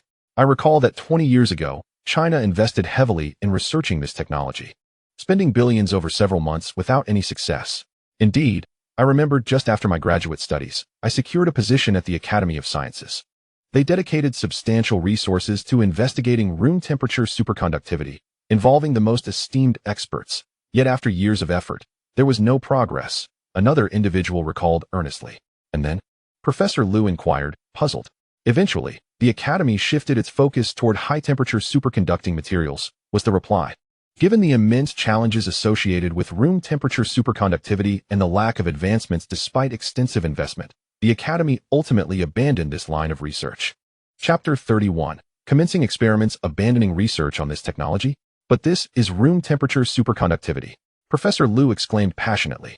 I firmly believe that as long as we persist in our research, we can achieve it. Professor, this matter is far from simple. Some individuals have voiced their opinions, stating that given the current state of technology, researching room temperature superconductivity is virtually impossible. Achieving room temperature superconductivity necessitates the development of novel superconducting materials that exhibit a high critical transition temperature, a sufficiently high critical magnetic field, and adequate mechanical strength, among other stringent requirements. I have accepted this project. At that moment, Zhou entered the room and spoke up. Instantly, the entire office fell silent. Zhou, what brings you here? Lu Xian inquired, taken aback. Why shouldn't I be here? Zhou retorted. What are your thoughts on taking on this project? Lu Xian asked earnestly. Thoughts? Naturally, my aim is to ensure the success of this project. After all, it pertains to room temperature superconductivity. If we succeed, it will yield significant benefits for our nation, Zhou replied with great seriousness. However, considering your current capabilities, achieving room temperature superconductivity is quite challenging, Lu Xian remarked. While you possess a solid grasp of theoretical physics and experimental skills, room temperature superconductivity is not merely an ordinary physics endeavor. I acknowledge the difficulty of this project, yet I do not believe it is unachievable, Zhou insisted. If we dedicate ourselves to rigorous research, we can certainly succeed. Very well, since you possess such resolve, I shall entrust this project to you. Lu Xian declared with utmost seriousness. I have faith that you will produce remarkable results. Thank you, Professor, Zhou expressed his heartfelt gratitude. Subsequently, Zhou and Lu Xian delved into discussions regarding the project details. The following day, Zhou officially took charge of the project and began recruiting graduate and doctoral students to collaborate on the endeavor.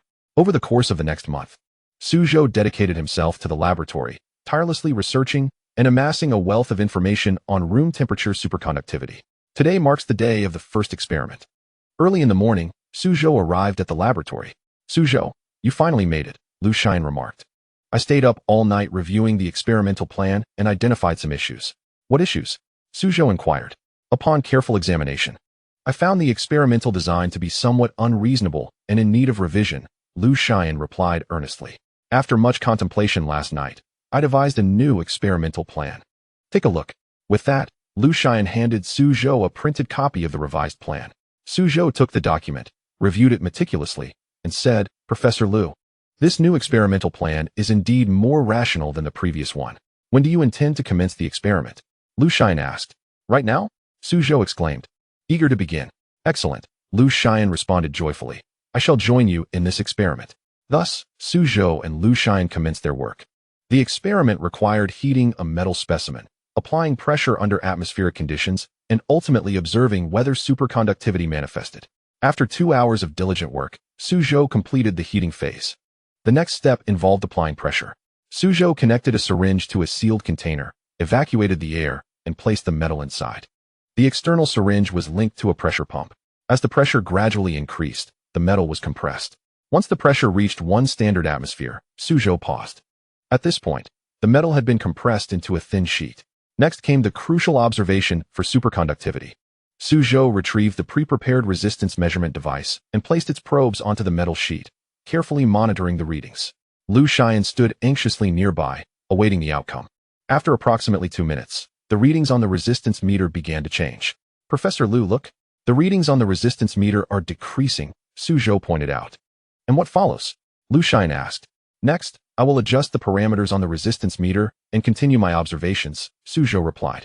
He then made the necessary adjustments and resumed the experiment. After about a minute, the readings once again exhibited a decline. Professor Lu observed. The readings on the resistance meter are diminishing further, Zhou exclaimed, indicating the consistent decrease. This indicates success in the experiment, Lu Xian proclaimed joyfully. Although not entirely conclusive, this experiment demonstrates that room temperature superconductivity is indeed achievable. Indeed, this experiment signifies considerable progress, Zhou responded earnestly. Moving forward, I will refine the experimental plan in hopes of advancing our research on room temperature superconductivity. In the days that followed, Zhou immersed himself in the laboratory. One evening, while working late, he received an unexpected phone call. Hello, may I ask who this is? He began, initiating a new round of experiments. The entire process was intricate, requiring Zhou to continually adjust various parameters while meticulously analyzing and processing the experimental data. This endeavor extended until 10 o'clock that night. Lu Xian had stayed alongside Zhou throughout, and now weary, he said, Zhou, please finalize the experimental data. I will retire for the night. Certainly, Professor Lu. Please rest, Zhou replied. After Lu Xian departed, Zhou continued his work in the laboratory. Approximately 2 hours later, he completed the entire experiment and began a thorough analysis of the data. Despite the complexity of the experiment, Zhou had diligently documented every step, allowing for an in-depth analysis of the results. After about an hour, he finalized his data evaluation. From this set of experimental data, Zhou concluded that to achieve room temperature superconductivity, the metal must first be heated to a specific temperature, followed by high-pressure treatment. Elated with this conclusion, Zhou recognized that while it diverged from Professor Liu's initial hypothesis, it was more aligned with practical realities. Subsequently, Zhou meticulously documented the entire experimental process and findings in a report, which he submitted to Liu Xian. The following morning, upon reviewing Zhou's report, Liu Xian expressed his delight. "Zhou, your conclusions are remarkably accurate. Let us proceed with our research based on this insight." Liu Xian affirmed earnestly, "However, this conclusion requires further verification." "Understood. I will continue to schedule experiments." Zhou nodded in agreement. Subsequently, Zhou and Liu Xian began to prepare for their next experiment. The initial experiment had already demonstrated the potential feasibility of room temperature superconductivity, thus necessitating meticulous adjustments to parameters and a more comprehensive analysis and processing of experimental data for the second trial. For this subsequent experiment, Zhou opted for a more efficient heating method, employing laser heating to elevate the temperature of the metal. This laser heating technique is remarkably efficient, enabling rapid heating to elevated temperatures while ensuring uniformity in the heating process. During the laser heating, Zhou also utilized a temperature control system to maintain precise thermal regulation of the metal, thereby ensuring the accuracy of the experiment. Once the metal reached a certain temperature, Zhou adjusted the pressure using a high-pressure system, which employed hydraulic mechanisms for precise pressure control. In the ensuing experiments, Zhou meticulously observed and analyzed the metal under varying temperatures and pressures. Through multiple trials, he discerned a significant conclusion. When the metal was subjected to a specific temperature and pressure, its resistivity dramatically decreased, concurrently enhancing its current carrying capacity. This finding held profound implications, suggesting the possibility of achieving room temperature superconductivity. Following this, Zhou and Liu Xian diligently validated their conclusion. They adopted a novel measurement method to assess the metal's resistivity and employed a new data processing technique for analyzing their experimental results. After extensive experimentation and analysis, they ultimately concluded that under certain specific temperature and pressure conditions, the metal's resistivity could drop to zero, while its current carrying capacity surged. Upon reaching this conclusion, Zhou and Liu Xian were elated. Liu Xian grasped Zhou's hand, exclaiming with excitement, "Zhou, we have succeeded. We have finally concluded that room temperature superconductivity is achievable." Zhou, equally exhilarated, replied, "Indeed, Liu Xian, we have triumphed. This conclusion will transform the world." Both were caught in a moment of euphoria, having dedicated months of effort to arrive at a conclusion poised to revolutionize the entire world. They proceeded to prepare their research paper, documenting the entire experimental process, data, analysis, and conclusions, which they subsequently submitted to the Chinese Academy of Sciences and Yanjing University. After a week, their paper was published on the official website of Yanjing University, creating a sensation that reverberated not only through the university, but across the entire scientific community. Room temperature superconductivity, a long-standing enigma in physics, was finally being addressed. The release of Zhou and Liu Xian's paper ignited fervor among countless scientists eager to delve deeper into the study of room temperature superconductivity.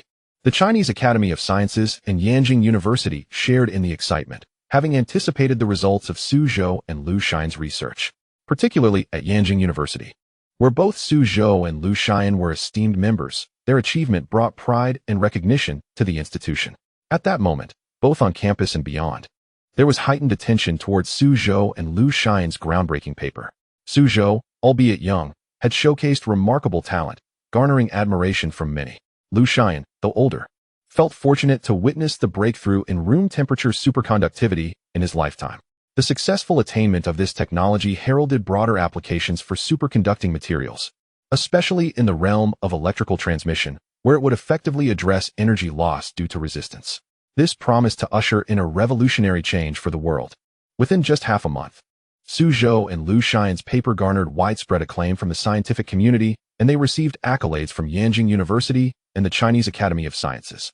Although superconductivity had not yet been achieved, their theoretical framework provided hope for future breakthroughs. In the realm of scientific research, The only true fear is the absence of direction. With Zhou and Liu Xian's proposed direction supported by their experimental data, many more scientists were inspired to forge ahead. During this period, Zhou received immense recognition. Numerous media outlets sought interviews with him, and various official institutions honored him for his contributions. This represented a significant breakthrough in the field of physics. Concurrently, the president of Siemens Corporation arrived in China, specifically requesting to meet Zhou, evidently to discuss their previous collaboration. Upon receiving this news, Zhou promptly paused his research and traveled to the top floor of the Yanjing Grand Hotel. Chapter 33. Renewed discussions upon arriving at the top floor. He was greeted by a middle-aged man with golden hair and blue eyes. "Greetings, Mr. Zhou. I am Carl, the president of Siemens Corporation." Carl extended his hand for a cordial handshake. "Hello, Mr. Carl. It is a pleasure to see you again," Zhou responded. They then took their seats to discuss their prior collaboration. From Carl's remarks, Zhou discerned considerable dissatisfaction regarding Siemens' experiences in China. During their last partnership, Siemens had recognized the potential of superconducting materials and sought to capitalize on it. However, they were unprepared for the groundbreaking revelations brought forth by Zhou and Liu Xian, which defied conventional understanding. The development of superconducting materials is notoriously challenging, fraught with numerous obstacles. The mere creation of the materials themselves is a daunting task, let alone the development of superconductors. Yet, Zhou and Liu Xian had achieved what many deemed impossible. By the time Siemens learned of this breakthrough, it was already too late. Their research department had conducted an analysis, concluding that, given their current technological capabilities, they would require at least 5 more years to overcome this challenge. This realization left President Carl exceedingly frustrated. Had the advancements originated solely from China, they could have asserted that the country had merely replicated their technology. However, the conclusion had been reached by 2 esteemed professors from a Chinese university, making it difficult for them to categorize the situation. If it were a matter of imitation, who would believe that 2 professors would engage in such behavior? Particularly when it involved the illustrious Yanjing University and the esteemed Liu Xian. If the technology had indeed been conquered, what had their own research department been doing? This led President Carl to reassess his understanding of China's technological capabilities.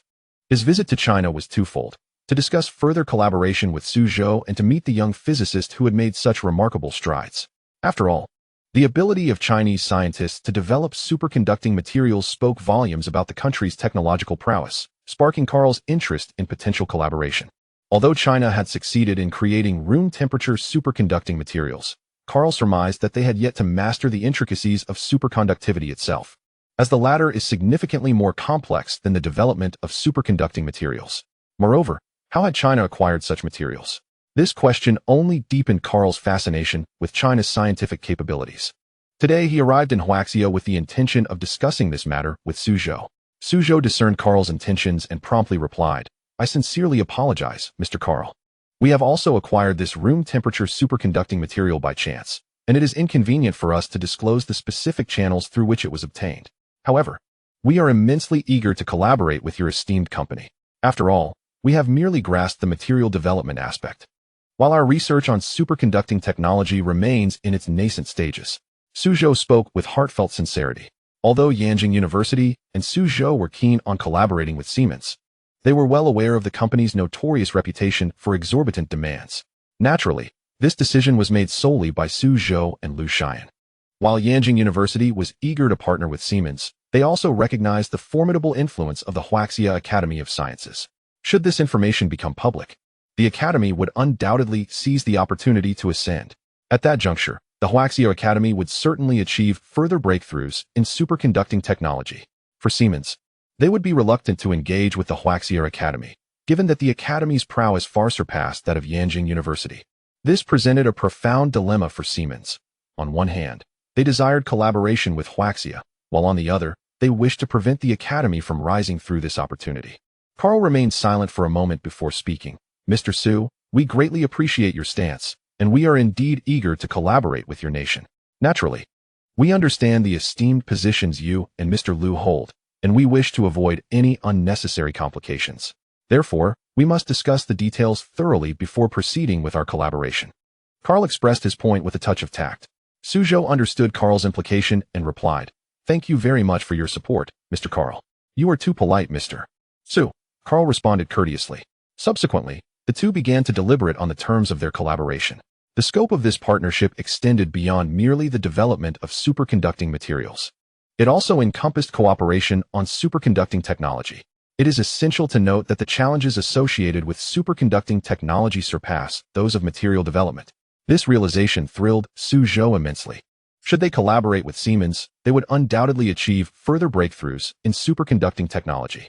This could also elevate the Huaxia Academy of Sciences to the pinnacle of the physics community. All of this was made possible through Mr. Carl's support. It must be said that the scientists of Huaxia are exceptionally astute. They learned of this news through various channels and collectively issued statements expressing their support for the Huaxia Academy of Sciences. Some senior scientists even sought out Liu Xian directly, hoping to contribute to the research on superconducting technology in their lifetimes. This demonstrated the Academy's influence. A partnership with the Huaxia Academy would undoubtedly yield further breakthroughs in superconducting technology. Such advancements would not only bolster Huaxia's scientific prowess, but also enhance its standing within the physics community. Liu Xian was equally exhilarated, exclaiming, "Mr. Su, I am immensely grateful for the support you and Mr. Carl have extended. Without your backing, it would have been challenging to persuade others." Liu Xian spoke with great sincerity. After all, they had previously harbored concerns about Siemens' exorbitant demands. Now, it appeared their worries were entirely unfounded. Carl responded courteously, "Mr. Liu, you are too kind. We are also very eager to collaborate with the Huaxia Academy of Sciences and Yanjing University. The research into superconducting technology is a lengthy process. If we can collaborate with the Huaxia Academy, we will undoubtedly achieve more breakthroughs in superconducting technology." Carl expressed his sentiments with a hint of nostalgia. Chapter 34. The contest among all parties. The two then proceeded to discuss the collaboration details. The Huaxia side exhibited a remarkable degree of sincerity. While Yanjing University and the Huaxia Academy of Sciences are esteemed institutions within Huaxia, they are also acutely aware of their limitations. They understand that their capabilities pale in comparison to those of Siemens, particularly in the realm of superconducting technology, where they lag significantly behind. This fact filled both Yanjing University and the Huaxia Academy with a sense of humiliation. Despite being top-tier institutions, they found themselves outpaced in certain technological domains. This was a source of great frustration for them. However, there is hope.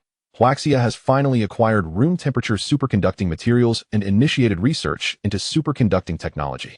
At the banquet, not only was Carl, the president of Siemens, present, but also regional leaders from other top-tier technology companies, all eager to engage with the young scientific prodigy, Zhou.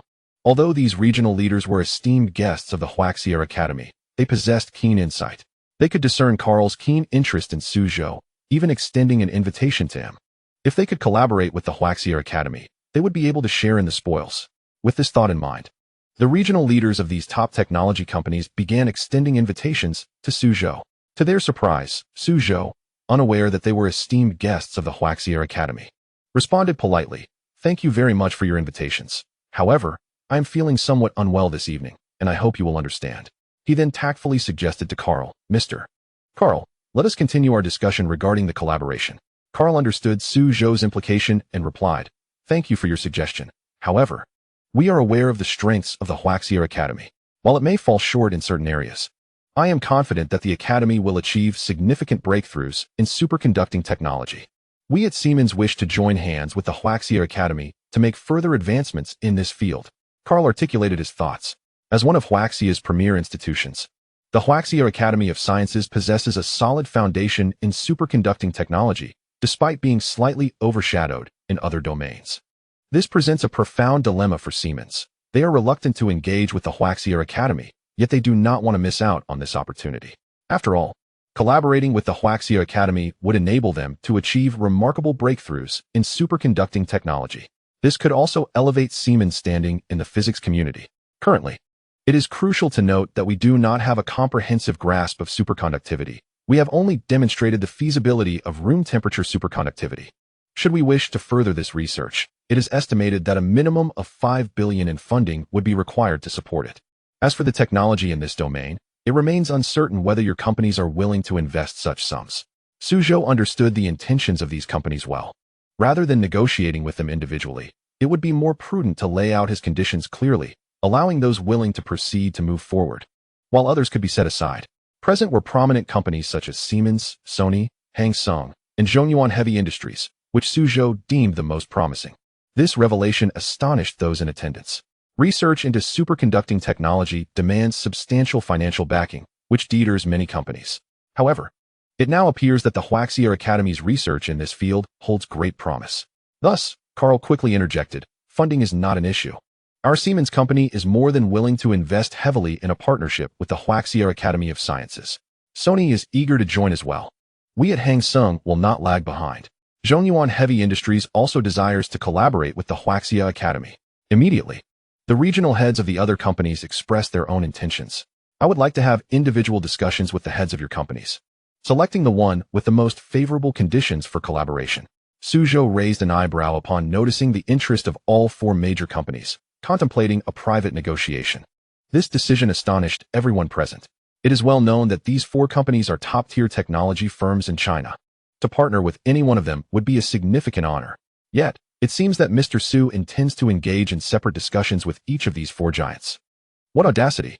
Subsequently, the regional heads of the four companies were invited to a separate room by Zhou. At this moment, they conversed with Zhou in a very courteous manner. Although they were esteemed guests of the Huaxia Academy, they dared not show any signs of complacency in front of such a young and accomplished scientific prodigy. They even wished to vie for collaboration with the Huaxia Academy. Mr. Su, your confidence in superconducting technology is remarkable. Could you elaborate on your vision for its future? The first to speak was Carl, the president of Siemens, who held an optimistic view of superconducting technology, believing it could potentially become a pivotal direction in the field of physics. Zhou smiled and replied, "Let me begin by explaining the principles of superconductivity. The reason superconducting materials can achieve superconductivity at room temperature is due to their zero electrical resistance. As we know, electrons collide with ions in a conductor while moving, generating thermal energy, which serves as resistance to the movement of electrons. However, in superconductors, electrons encounter no resistance during their motion. This is because the movement of electrons in superconductors generates an opposing magnetic field that cancels out the thermal energy produced during motion, allowing electrons to move without any hindrance. If this principle can be realized, the resulting energy output could be several times that of traditional conductors. Furthermore, if superconducting technology can be applied to power transmission, the energy produced would be even more astonishing." Zhou shared his insights. He then proceeded to discuss some of his plans with the regional heads of the four companies. As leading technology firms in China, they were highly perceptive regarding the applications of superconducting technology. Chapter 35. Differentiated collaboration. Upon hearing Zhou's plans, the regional heads of the four companies displayed thoughtful expressions. Although the Huaxia Academy possesses a solid foundation in superconducting technology, applying it to power transmission still requires substantial financial support. This left everyone puzzled, as the Huaxia Academy lacked any industrial foundation. While these companies were eager to explore superconducting technology, they were acutely aware of the associated risks. Thus, they remained indecisive on the matter. However, it now appeared that if the Huaxia Academy continued its research in this area, it could lead to a significant breakthrough. Which company does Mr. Su intend to partner with? Was the first to inquire Yamamoto, the president of Sony, who believed his company to have the most robust financial backing among the four. Indeed, to some extent, the Huaxia Academy's achievements in the physics realm were attributable to Sony's support. Therefore, Yamamoto felt quite confident about this endeavor, believing that the Huaxia Academy would prioritize Sony. However, it seemed that Mr. Su was inclined to negotiate with each of the four companies separately, which left Yamamoto feeling quite discontented, as he was convinced that his company was the most sincere. Zhou smiled and stated, "As of now, the Huaxia Academy has no intentions of collaborating with any single company. Thus, all four companies stand an equal chance. My terms for collaboration are straightforward. We shall share the patents once the research is successful." Zhou's decision astonished everyone present. This condition raised further questions. As these four companies were not lacking in funds, it was evident that Mr. Su's willingness to share patents with these four companies showcased his remarkable determination. "What does Mr. Su mean by sharing patents?" queried Sam, the president of Microsoft. Zhou explained, "This means that if we collaborate, we will jointly own the patent. Upon successful research at the Huaxia Academy, we will collectively develop and produce this technology. The financial gains generated during this process will be distributed according to the proportion of investment." This proposal piqued the interest of the attendees. For if this technology could indeed be realized, the potential profits would be immeasurable. It might even evolve into a billion-dollar market in the future. "What is the duration of the patent ownership?"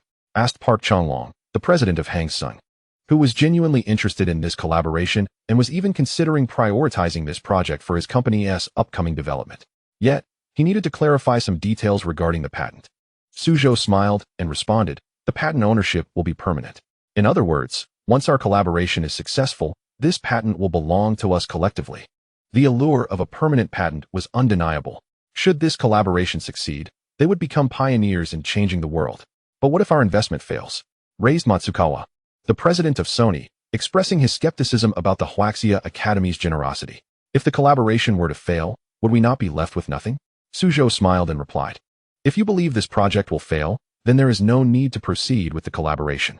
In my view, this project is destined to succeed. However, if you think it will fail, then it is indeed unnecessary to move forward." The regional heads of the four companies exchanged glances, understanding that Mr. Su's confidence in this project was abundant. If they chose to trust him, they might genuinely achieve a monumental breakthrough. "What is the investment budget for this project, Mr. Su?"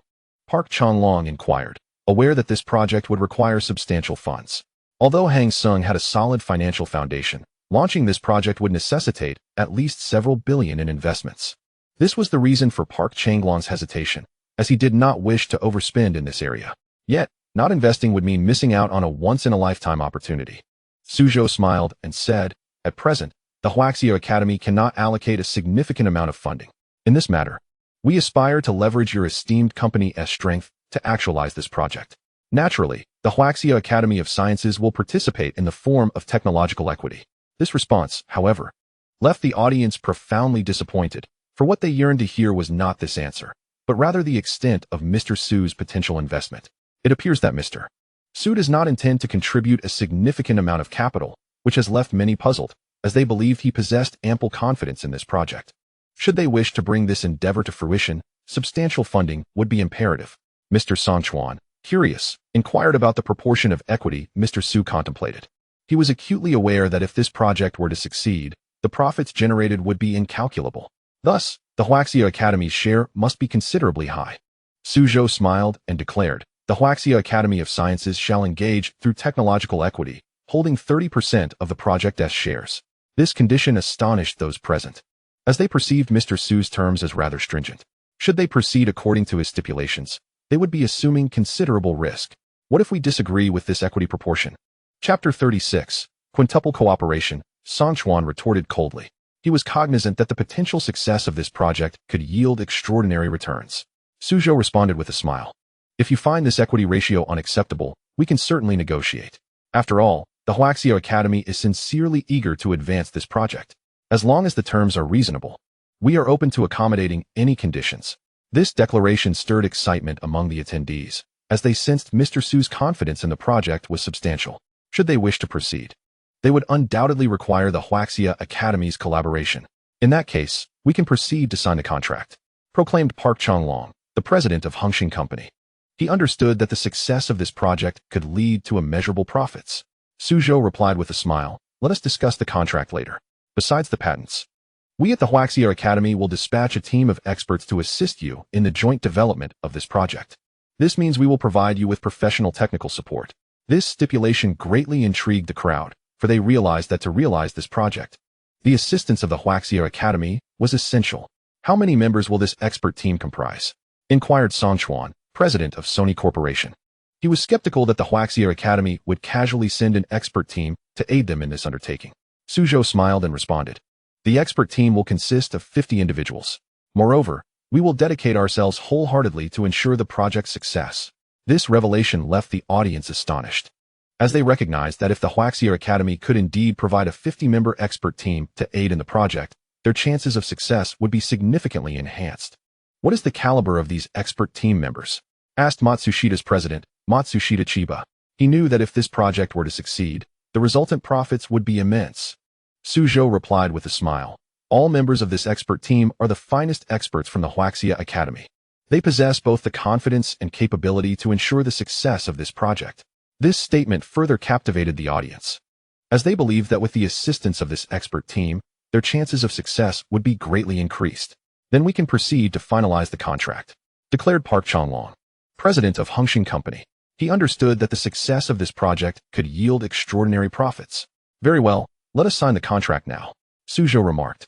As his words echoed, the attendees promptly produced the contract to sign.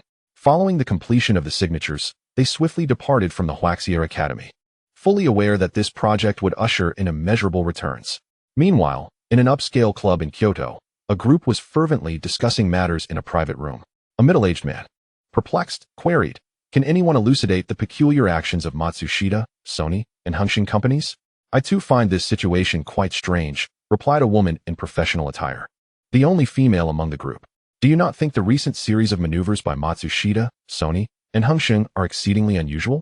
The attendees nodded in agreement, recognizing the truth in her observations. The announcement of their collaboration on a new battery and renewable energy project was indeed out of character, as they believed these companies should be rivals, not collaborators. "I sense there is more to this than meets the eye," interjected a young man, the wealthiest in the gathering. "Do you not think there must be some hidden secret behind all this?" The group nodded again, acknowledging the validity of his statement. "Could it be that the Huaxia Academy is orchestrating things from behind the scenes?" proposed a middle-aged man, the most authoritative among them. The others shook their heads, believing that if the Huaxia Academy were truly involved, they would not have disclosed the project to Matsushita, Sony, and Hongqin. "This situation is indeed complex," asserted an elderly gentleman, the most esteemed member of the group. "Do you not sense that there must be some conspiracy lurking beneath the surface?" The group nodded, agreeing with his insight. "Might there be issues with this renewable energy project? Or is Zhou suspect? His meteoric rise seems rather rapid. Could he truly be a genius? I have heard he is merely in his late teens." An elderly man remarked. "Indeed, his ascent has been astonishing. I have heard he is in his late teens. Yet his prowess is formidable, even offering 51 equity to Matsushita and the others." Equity? The others gasped in astonishment, struggling to fathom that Zhou could indeed offer such a substantial share to Matsushita and the others, a notion bordering on incredulity. Indeed, it has been said that Zhou, with the backing of the Huaxia Academy of Sciences, has acquired a 51 stake and subsequently pledged this equity to Panasonic and their associates. A middle-aged man elucidated this matter. "Zhou's ambitions are quite formidable." The speaker was the only woman in the group who had previously interjected. "His aim seems to harness the power of Panasonic and Sony to monopolize the new energy project." The others nodded in agreement, recognizing the validity of her assertion. However, this development could present us with significant challenges. The voice of concern came from an elderly gentleman, the most esteemed among them. Chapter 37. The fear of public opinion. Indeed, if Panasonic, Sony, and Hang Seng truly collaborate, our entry into the new energy sector would be exceedingly difficult. A young man, the wealthiest in the assembly, expressed his apprehension. "What shall we do? Should we merely stand by as Panasonic, Sony, and Hang Seng dominate the new energy project?" The group shook their heads, aware that passively observing this monopoly would spell doom for their prospects. "I believe we must devise a strategy to undermine their collaboration," the middle-aged man, who possessed considerable insight, asserted. "But how can we disrupt their partnership?" The group inquired, realizing the formidable challenge posed by a potential alliance between Panasonic, Sony, and Hang Seng. "I propose we focus on Zhou," the woman reiterated, drawing curious glances from the assembly. Focusing on Zhou? They pondered, recognizing the complexity of her suggestion. "Yes. Do you not find Zhou remarkably youthful?" the affluent young man remarked. "He is indeed young and has been nurtured by the Huaxia Academy of Sciences, which suggests he harbors many secrets." The woman explained. "Secrets?" The group exchanged intrigued looks, contemplating the potential implications. If Zhou indeed possesses secrets, they could be unearthed and exploited to disrupt the collaboration between Panasonic, Sony, and Hang Seng. Yes, it is said that prior to assuming this project, Zhou was an obscure individual, yet for reasons unknown, he garnered support from the Huaxia Academy of Sciences and secured control over the new energy project. The elder reiterated, his stature lending weight to his words. "I believe we should investigate Zhou's background, uncover his origins, and utilize any leverage against him to tarnish his reputation. This would compel Panasonic, Sony, and Hang Seng to reconsider their partnership with him," the middle-aged man declared with a fierce determination. "Certainly. Let us delve into Zhou's background and ascertain his true origins," the elder, still the most respected figure, affirmed. Meanwhile, at the Huaxia Academy of Sciences, a mysterious research institution brimming with top-tier scientists and engineers, a young man in his late teens sat in the office on the top floor. He was Zhou. "Brother Zhou, I hear you have reached a collaboration agreement with Panasonic, Sony, and Hang Seng. Is this true?" inquired Zhang Ming, a middle-aged researcher at the academy. "Indeed. We have established a collaborative intent," Su Zhou replied with a subtle smile and a nod. Brother Zhou, are you truly willing to relinquish 51 of the equity to Panasonic, Sony, and Hang Seng? Zhang Ming asked, perplexed. Yes, my research funding is severely limited, necessitating their support to realize this project. Su Zhou clarified. Yet, do you not fear being controlled by Panasonic, Sony, and Hang Seng? Zhang Ming probed further. Control? I am not concerned about such matters. Su Zhou replied with a light smile. Why? Zhang Ming queried, still puzzled. Though Panasonic, Sony, and Hang Seng appear formidable, they possess inherent vulnerabilities. Should they dare oppose me, I will ensure they pay a steep price. A glint of cold resolve flickered in Su Zhou's eyes. I do not quite grasp your meaning. Where lie the weaknesses of Panasonic, Sony, and Hang Seng? Zhang Ming asked, bewildered. You need not concern yourself with that. It is my affair. Su Zhou smiled faintly, aware that the fewer who knew of these matters, the better he could maintain control from the shadows. Very well, Brother Zhou. Zhang Ming nodded, albeit still confused. While he did not fully comprehend Su Zhou's intentions, he recognized that there must be a purpose behind his actions. All right, Zhang Ming, return to your work, and report to me promptly with any developments. Su Zhou instructed. Understood, Brother Zhou. Zhang Ming replied respectfully before departing the office. Once Zhang Ming left, Su Zhou lightly tapped the desk. He faced not only the potential adversaries of Panasonic, Sony, and Hang Seng, but also a genuine foe, Wang Kai. A significant figure in the new energy sector, Wang Kai had previously competed with Su Zhou for this project, but fell short due to inferior strength. If this new energy initiative were to succeed, Wang Kai would undoubtedly seek a share, thus adding a formidable opponent to Su Zhou's challenges. It seems I must act swiftly. A glint of determination flashed in Su Zhou's eyes. He needed to take action before Wang Kai could ally with Panasonic, Sony, and Hang Seng. For such a coalition would thwart his success. Drawing a deep breath, he steeled himself for the arduous battle ahead, one that would determine his very survival. Meanwhile, at the Wang residence, a lavish villa adorned with elegant, antiquated decorations, a middle-aged man sat in the living room. Wang Kai. Chapter 38. Follow-up on collaboration Butler. Have there been any recent developments? Wang Kai inquired softly. Master, it has come to my attention that Su Zhou has indeed reached a collaborative agreement with Panasonic, Sony, and Hang Seng, intending to sell them the 51 stake. The elderly butler reported. 51 stake? Is Su Zhou truly so audacious? Wang Kai frowned. He had previously regarded Su Zhou as merely an arrogant young man. However, it now appeared that this young individual possessed far greater ambition than he had initially imagined. It seemed that he could not help but admire Su Zhou. Wang Kai let out a gentle sigh and subsequently closed his eyes. He, too, harbored many secrets.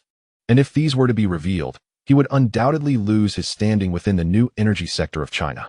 Meanwhile, the collaborative project between Panasonic, Sony, and Hang Seng had commenced, captivating the attention of the entire new energy industry in China. Everyone was eagerly anticipating the project's progress. However, some individuals expressed deep concerns. With Su Zhou having sold a stake in 51 to Panasonic, Sony, and Hang Seng, it was evident that he would fall under the control of these three companies. Consequently, the new energy sector in China could potentially be dominated by them. Yet, such apprehensions were in vain, for the collaboration had already been formalized and work had begun. In the days that followed, Su Zhou maintained a close partnership with Panasonic, Sony, and Hang Seng. Together, they engaged in research, manufacturing, and sales. Although minor hiccups arose during this process, Su Zhou adeptly resolved them. Time passed swiftly, and in the blink of an eye, 6 months had elapsed. By this time, the collaboration had achieved significant breakthroughs. They successfully developed a highly efficient battery, boasting numerous advantages such as a large capacity, rapid charging times, and an extended lifespan. Furthermore, the battery was affordably priced, garnering an enthusiastic reception from consumers. It also received recognition from the Chinese Academy of Sciences and enjoyed substantial governmental promotion. During this period, the new energy sector in China underwent considerable transformation. The once leading Tesla faced challenges in the Chinese market due to the impact of this new battery, struggling to maintain its foothold. In contrast, the collaboration between Su Zhou, Panasonic, Sony, and Hang Seng flourished. They not only launched their first-generation battery, but were also preparing to unveil a second generation. However, amid this success, negative public opinion regarding Su Zhou began to surface.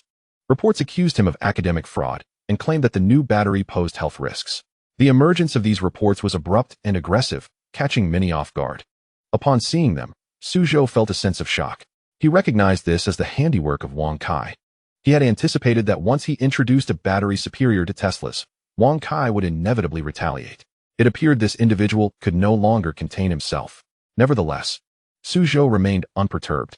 His collaboration with Panasonic, Sony, and Hang Seng had solidified, and the strength of these companies, both in technology and capital, rendered them unfazed by Wang Kai's provocations. Moreover, Zhou had unwavering confidence in his own capabilities. Taking a deep breath, he opened his computer, which contained numerous emails from media outlets seeking interviews to discuss the recent negative reports. Disregarding these requests, Zhou understood that the immediate priority was to mitigate the adverse effects of the reports. He recognized that the negative publicity would inevitably impact Panasonic, Sony, and Hang Seng, necessitating swift action. Thus, he promptly contacted the leaders of these companies. Half an hour later, the executives arrived at Zhou's office. "Mr. Zhou, what is the situation regarding the recent public opinion reports?" inquired the representative from Panasonic, a composed man in his 40s clad in a black suit. "This smear campaign is the result of Wang Kai's machinations," Zhou replied solemnly. "This man truly has no boundaries." The Sony representative frowned, expressing concern. "This report will undoubtedly affect our collaborative project. I beg to differ," Zhou responded with a slight smile. "Mr. Zhou, do you have any insights?" the Panasonic executive asked. "I intend to decisively counter this smear campaign," Zhou declared. "Oh," the Panasonic executive raised an eyebrow. Zhou then opened a folder filled with documentation. These materials contain evidence disproving any issues with our collaborative project and affirming that our battery poses no harm to human health. We can utilize this evidence to thoroughly debunk the claims. The Panasonic executive nodded, noting Zhou's resolve was even greater than he had anticipated. "I have another plan," Zhou continued, addressing the three men. "We can file lawsuits against certain media outlets to achieve our goal of refuting these claims." "File lawsuits against media outlets?" The Panasonic executive looked at Zhou in surprise. "Indeed, these outlets disseminated this misleading information with ulterior motives, and we must make them accountable for their actions," Zhou asserted with conviction. "We can intimidate those with ill intentions through legal action." "That's a splendid idea," the Sony representative agreed. "Then let us proceed." The Panasonic executive concurred with Zhou's strategy. "Excellent. Let us divide our efforts and act swiftly." Zhou nodded. With that, he and the executives began their preparations, determined to dismantle the negative reports. They understood that only by doing so could their collaborative project continue to progress. Half an hour later, they were ready. Zhou instructed his team to send emails to various media outlets, Wang Kai's team, and the leadership of the Chinese Academy of Sciences.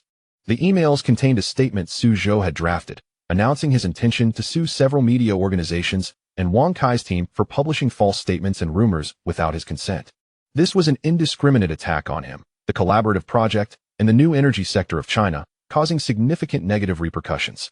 As a result, he would hold these institutions and individuals accountable for their actions.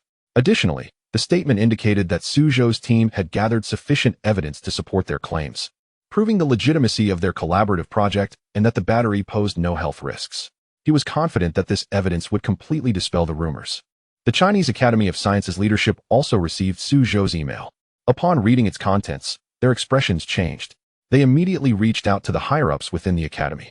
10 minutes later, an official statement from the Academy was released. In this statement, the Huaxia Academy of Sciences expressed its intention to collaborate closely with Zhou's team. Simultaneously, they condemned several media organizations and Wang Kai's team for disseminating false statements and rumors without the Academy's consent. The official statement from the Huaxia Academy quickly garnered significant attention, as it not only denounced these media entities and Wang Kai's team, but also disclosed a crucial piece of information. Following the Academy's expert evaluation, the battery in question poses no harm to the human body and holds great potential. The Huaxia Academy certainly extended a gesture of goodwill. Upon reading the Academy's official statement, Zhou couldn't help but smile. He then instructed his team to send emails to various media outlets, Wang Kai's team, as well as Panasonic, Sony, and Hongxin companies, containing a second statement he had drafted. In this declaration, Zhou announced his intention to sue several media organizations and Wang Kai's team, naming the Huaxia Academy as a co-defendant. Although the Academy issued an official statement, it did not prevent these media organizations and Wang Kai's team from continuing to propagate falsehoods and rumors.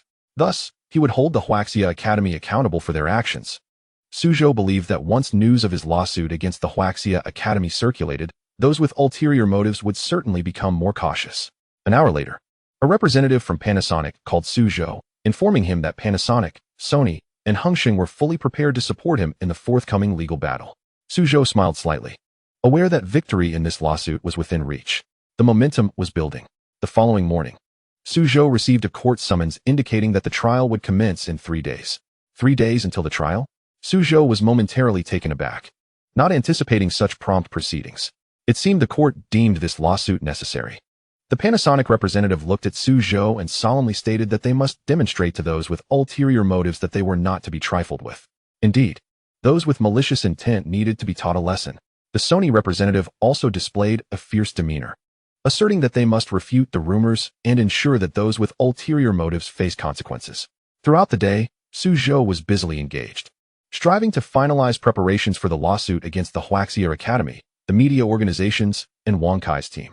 Simultaneously, he needed to ensure that all refutation efforts were in place. Only then could he secure victory in this legal battle. Later that evening, just as Zhou was preparing to retire for the night, his phone rang. The caller ID indicated it was Jiang Xiaowa. "Hello, Xiaowa, why are you still awake at this hour?" Zhou asked, slightly surprised. "Zhou, you need to come clean. Are you suing me too?" Jiang Xiaowa's voice came through the line, filled with concern. "Why would you do this? Do you realize how difficult this puts me in?" "What are you talking about?" Zhou replied, bewildered. "What lawsuit?" "Don't think I don't know, Zhou," Jiang Xiaowa retorted angrily. "You sent me an email yesterday stating your intention to sue several media organizations and Wang Kai's team, and you listed me as a co-defendant." "What? I listed you as a co-defendant?" Zhou exclaimed in confusion. "How could I possibly do that? I never sued you." "Then why did you send me that email?" Jiang Xiaowa demanded. "In your email, you instructed me to refute the rumors." "I asked you to refute?" Zhou was taken aback, recalling that he had indeed sent Jiang Xiaowa an email urging her to eliminate false statements and issue a refutation. However, he had never asked her to refute anything.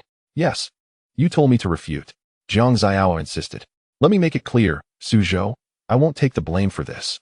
"Xiaowa, please don't be upset," Zhou quickly interjected. "I believe there has been a misunderstanding. Let me explain."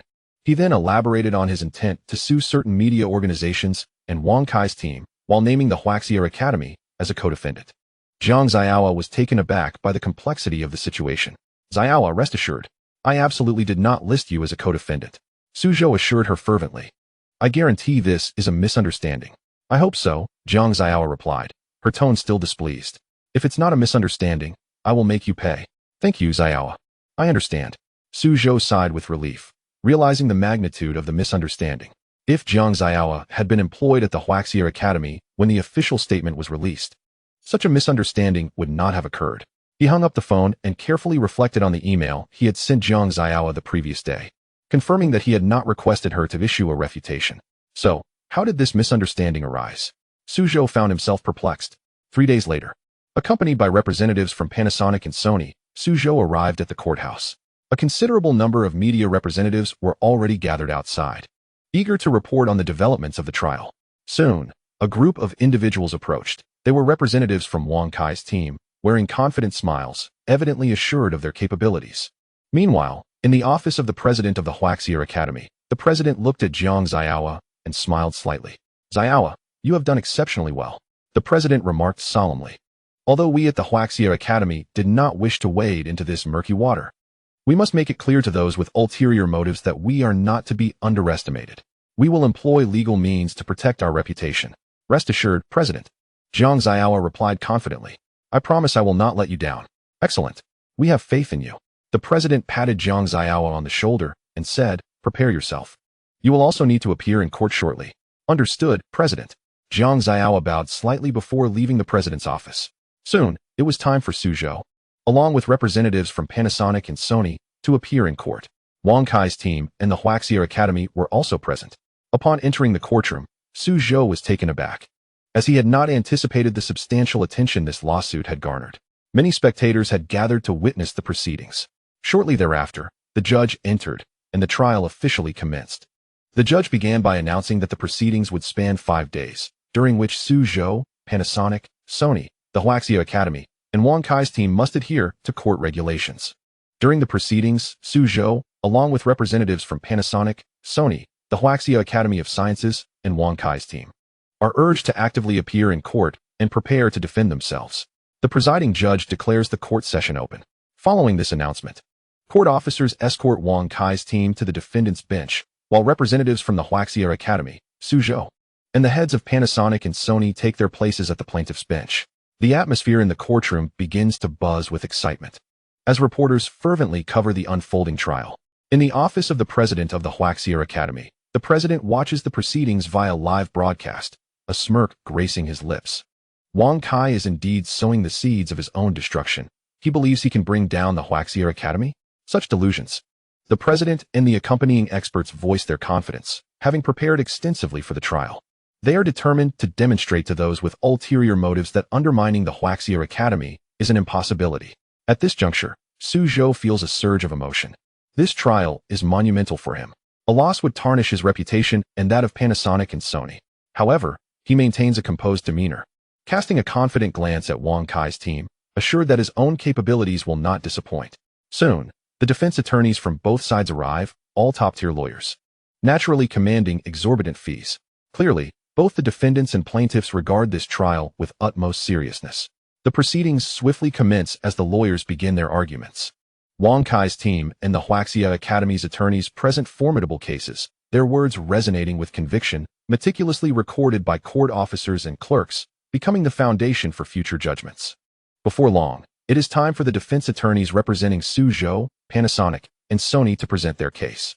Zhou refrains from taking the stand himself. Instead, his adept attorney speaks with such finesse that the audience is left thoroughly convinced.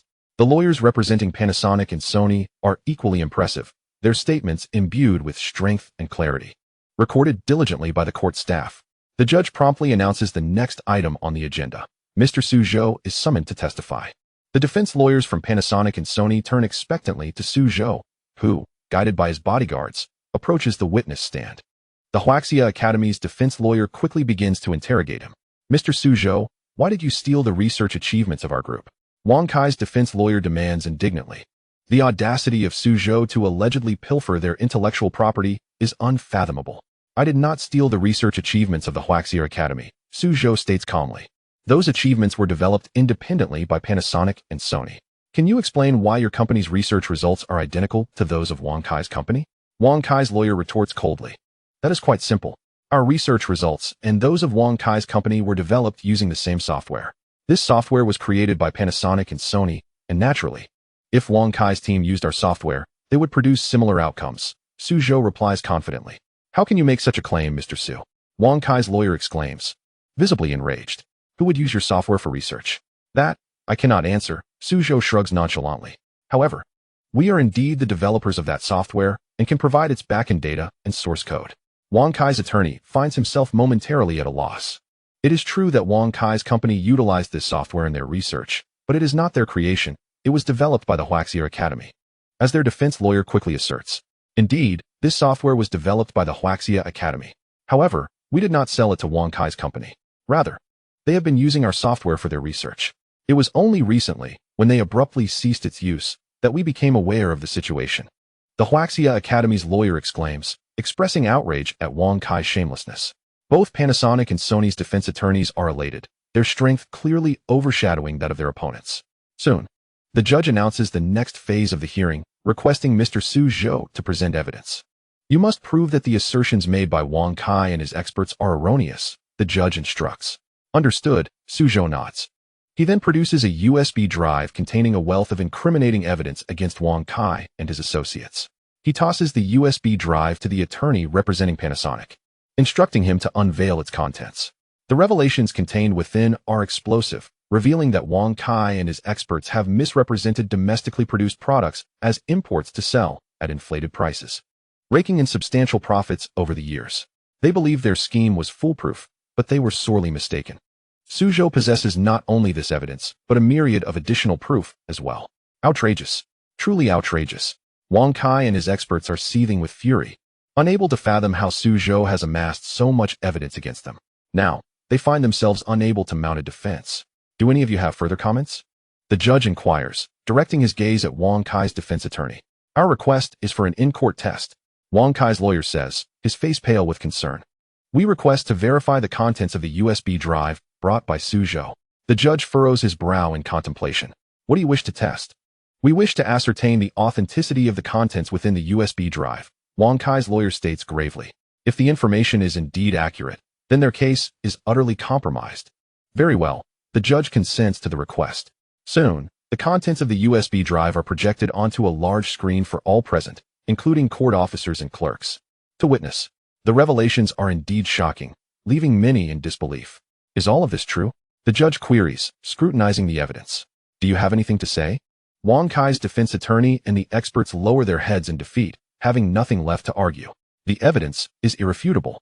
Mr. Zhou, is this information genuine? The judge asks. Yes, Zhou affirms with a nod. After Panasonic and Sony acquired this evidence, we realized that these individuals would stop at nothing to profit, which is why we decided to report them. Truly despicable. The behavior of these individuals is utterly reprehensible. The defense attorney for Panasonic and Sony exclaimed with indignation. Subsequently, they presented the evidence and the contents of the USB drive provided by Zhou, printed out for the judge's review.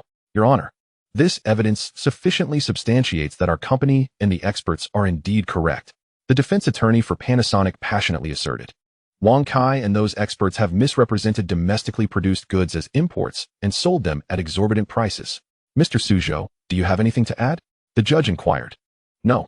Zhou shook his head, but I request the court to impose penalties on these experts and Wang Kai. Over the years, these experts and Wang Kai have resorted to unscrupulous means for profit, causing significant losses to our nation. If the court could penalize these experts and Wang Kai, it would serve to rid society of a menace. Very well. The judge acquiesced to Zhou's request. Soon after, the court proceedings concluded, and the defense attorney from the Huaxia Academy of Sciences departed. Now, it was merely a matter of awaiting the court's final verdict. The following day, the court delivered its judgment. The judge directly read the verdict, which included Zhou's statements made during the trial. Panasonic and Sony emerged victorious. Moreover, the court sentenced all employees from Wang Kai's company. Over the years, Wang Kai had amassed substantial wealth through his company, all of which was now confiscated by the court. Furthermore, the court imposed penalties on both Wang Kai and the experts. Each of them received prison sentences, ranging from 3 years to life imprisonment. For years, these experts and Wang Kai had engaged in unscrupulous practices for profit, inflicting massive losses upon Huaxia. Now, they were finally paying the price for their actions. Zhou gazed at the furious expressions of those individuals, feeling a sense of vindication. He then departed with representatives from Panasonic and Sony. Naturally, their victory brought them immense joy. Not only that, but they also profited greatly from Zhou's involvement. The presidents of Panasonic and Sony effusively praised, Mr. Zhou, you are truly remarkable. You are a true master. Zhou offered only a smile in response, returning to the research institute. This incident was merely a minor interlude. He preferred the days dedicated to scientific exploration, especially since current superconducting technology still required refinement. Upon returning to the institute, Zhou immersed himself in research. The superconducting technology he was developing remained incomplete and required further enhancement. For several consecutive days, Zhou remained in the laboratory, zealously conducting calculations and various experiments. Finally, after 5 days, he discovered a solution. He improved upon the previous superconducting technology and developed a new superconducting material. This new material exhibited superior performance compared to its predecessor. Moreover, it was more environmentally friendly. Haha, Zhou exclaimed with delight upon gazing at the superconducting materials. This experiment had finally succeeded. Over the years, Huaxia's superconducting technology lagged behind that of Western nations, partly due to the relatively recent establishment of his research institute and the inadequate emphasis placed upon it. Now, he had shattered that limitation. Not only that, but his research findings could potentially propel Huaxia to prominence in the realm of superconductivity. Should Huaxia achieve breakthroughs in this field, it would secure a strategic advantage on the international stage.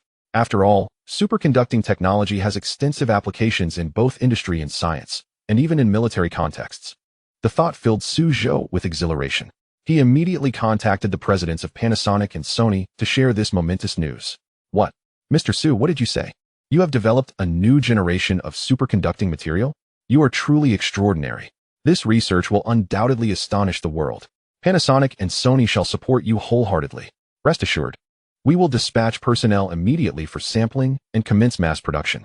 The presidents of Panasonic and Sony, upon hearing the news, were ecstatic. The potential widespread application of Huaxia's superconducting technology would grant them a decisive advantage internationally. Additionally, their company's market value would undoubtedly surge. Not long after, Panasonic and Sony sent representatives to collect samples. Zhou, however, did not intend to apply for a patent for this new generation of superconducting material. After all, for years, Huaxia's technology had faced suppression on the international stage. Now, both Zhou's research institute and he himself were eager for recognition. Consequently, he decided to publicly disclose this new superconducting material. In doing so, Panasonic and Sony could boldly proceed with production and promotion. Both presidents placed great importance on this new superconducting material. They chose to keep this information confidential and did not disclose a word to the outside world. They planned to launch the product in the market 6 months later. Should the product achieve great success, their company's market value would undoubtedly soar. For years, Huaxia's technology had been overshadowed by that of Western nations, primarily due to a lack of confidentiality in Huaxia's scientific endeavors. Many researchers and companies believed that Western nations were the true technological powerhouses. Thus, when they achieved promising research outcomes, they hastily sought patents in those countries, allowing the West to acquire immediate insight into Huaxia's technological advancements. In such a scenario, Huaxia found itself perpetually constrained. Now, with Zhou's new research findings, he chose not to seek patents in the West.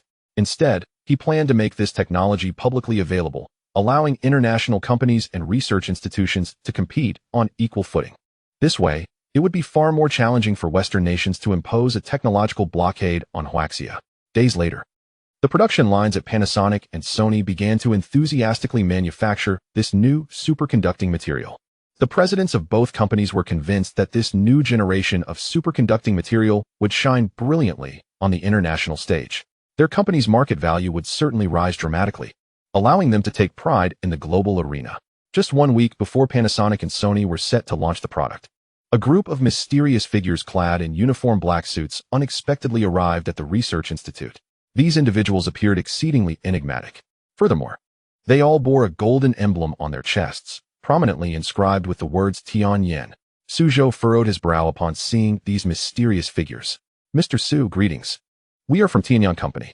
We have heard that you possess a new type of superconducting material, and we are interested in obtaining exclusive agency rights.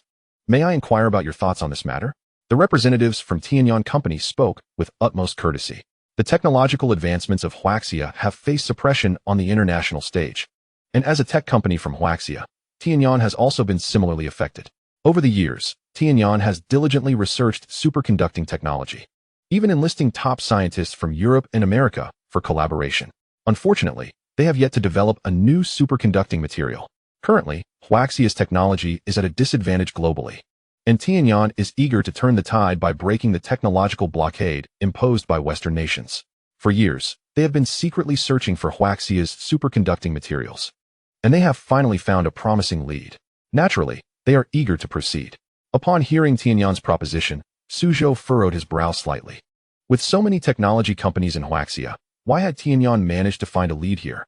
It was evident that Tianyan had been laying the groundwork for quite some time. Zhou calmly inquired about the conditions Tianyan could offer. "Mr. Zhou, if you agree to grant us exclusive agency rights for this new superconducting material, we will create a state-of-the-art smartphone tailored specifically for you. This smartphone will incorporate all the latest high-tech features." The representatives from Tianyan exclaimed with excitement. They had come prepared, knowing that if Zhou were willing to grant them exclusive rights, they would undoubtedly provide him with a cutting-edge smartphone, thereby ensuring he received better treatment. After all, Tianyan still held significant standing in the international arena. Zhou contemplated for a moment before shaking his head decisively. "I must decline." "What do you mean, Mr. Zhou?" The Tianyan representatives pressed. "Rest assured, we will offer you the best possible conditions. If you grant us exclusive rights to this new superconducting material, we will appoint you as our vice president and grant you a share of the company." They urged anxiously. "You do not understand my position. My refusal is not due to the inadequacy of your offer, but rather because I do not intend to apply for a patent on this new superconducting material." Zhou clarified. "What?" The Tianyan representatives gasped in shock. "Indeed," Zhou confirmed. "I plan to make this new superconducting material public.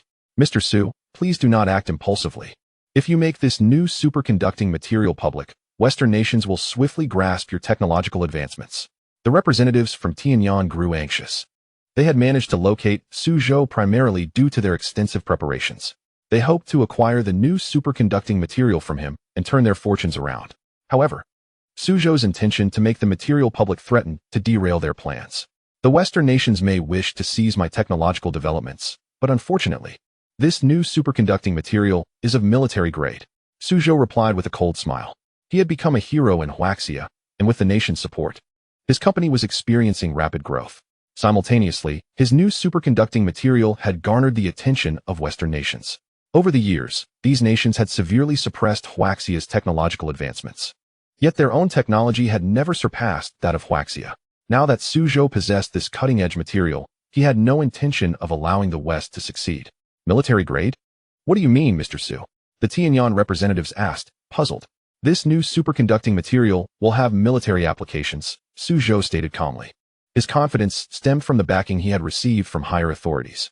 With his possession of this advanced technology, he felt emboldened to make it public.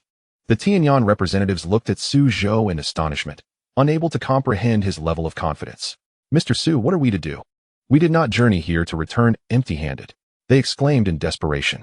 Their objective was crystal clear: acquire the new superconducting material to reclaim their standing. Yet, it appeared that their plan was unraveling. Rest assured, our purpose for this visit will not be in vain. If you can secure our polymer material and sign an exclusive agency contract, we will ensure you receive a satisfactory price. Suzhou asserted. The polymer material he had developed was his true trump card. Now that he had mastered the new superconducting technology, he was poised to negotiate with Western nations. The Tianyang representatives exchanged glances, surprised by Suzhou's boldness. Very well, we hope you will keep your word, they replied reluctantly. If Suzhou could develop military-grade superconducting materials, then he surely could create even more advanced technologies. If they could obtain his new superconducting material, they might have a chance to break through the technological blockade imposed by the West, thus transforming their company's fortunes. You can trust that I, Su, always honor my word. Suzhou replied with a slight smile. He patted one of the representatives on the shoulder and added, we await good news from you, Mr. Su. The Tianyang representatives wiped the cold sweat from their brows, speaking with newfound respect. If Suzhou could develop military-grade superconducting materials, he certainly held the upper hand over their company. Now, they could only hope that the polymer materials Suzhou was developing would surpass the new superconducting materials. If so, their company might have a chance to turn the tide. After bidding farewell to the Tianyang representatives, Suzhou immersed himself in his work once more. With his grasp of the new superconducting technology, he had the potential to lead the global technological trend. Simultaneously, his company was experiencing exponential growth. Since becoming a national hero, his company's reputation had soared to new heights. Numerous domestic companies, as well as some of the top international firms, extended their olive branches to him. Suzhou welcomed all inquiries, as long as they could help him transform his company into a super technology powerhouse, leading Huaxia to the forefront of global technology. At present, his primary focus was successfully developing the polymer materials. Once achieved, he could directly create a super-intelligent robot. This would enable him to assert dominance over the technological advancements of Western nations. If he could acquire the polymer materials and develop a super-intelligent robot, he would elevate Huaxia's standing on the international stage, potentially becoming the foremost figure in Huaxia's technological landscape. In the highest-level conference room of Nation X, dozens of individuals bearing highly confidential documents convened. Recently, the Huaxia nation has stirred considerable commotion in our vicinity, posing a significant threat to us, remarked an elderly man with white hair, who served as the representative and decision-maker of advanced technology for Nation X. We have recently received credible intelligence suggesting they possess more advanced technology in this regard than we do, stated another middle-aged man. Indeed, some companies in Huaxia appear to have mastered new technologies, leaving us seemingly lagging behind, added yet another middle-aged individual. Upon hearing this, the elder furrowed his brow, clearly discontent with the prospect of Huaxia acquiring superior technology. After all, Nation X has always been a leader in technology among European and American nations. Should Huaxia truly gain access to more advanced technology, their standing would undoubtedly be jeopardized. Have we not also acquired some new technologies from Huaxia recently? Perhaps we should consider, suggested another middle-aged man. What do you mean? The elder inquired, casting a glance at his interlocutor. We could overwhelm Huaxia technologically, ensuring they remain perpetually disadvantaged. The middle-aged man replied. The elder frowned again. While this approach could exert pressure on Huaxia, it would inevitably strain relations between the two nations. It is important to note that there have been no significant conflicts between Nation X and Huaxia. If this situation were to escalate into heightened tensions or even conflict, Nation X would find itself in a precarious position, especially as they currently lack the strength to confront European and American powers. Recently, we have made some progress with the European and American countries. I believe that if we offer them certain incentives, they could potentially ally with us to jointly suppress Huaxia, proposed yet another middle-aged individual. Hearing this, the elder's brow relaxed. This strategy not only avoids escalating tensions with Huaxia, but also has the potential to forge alliances with European and American nations. Thus, Nation X could leverage the strength of these allies to pressure Huaxia.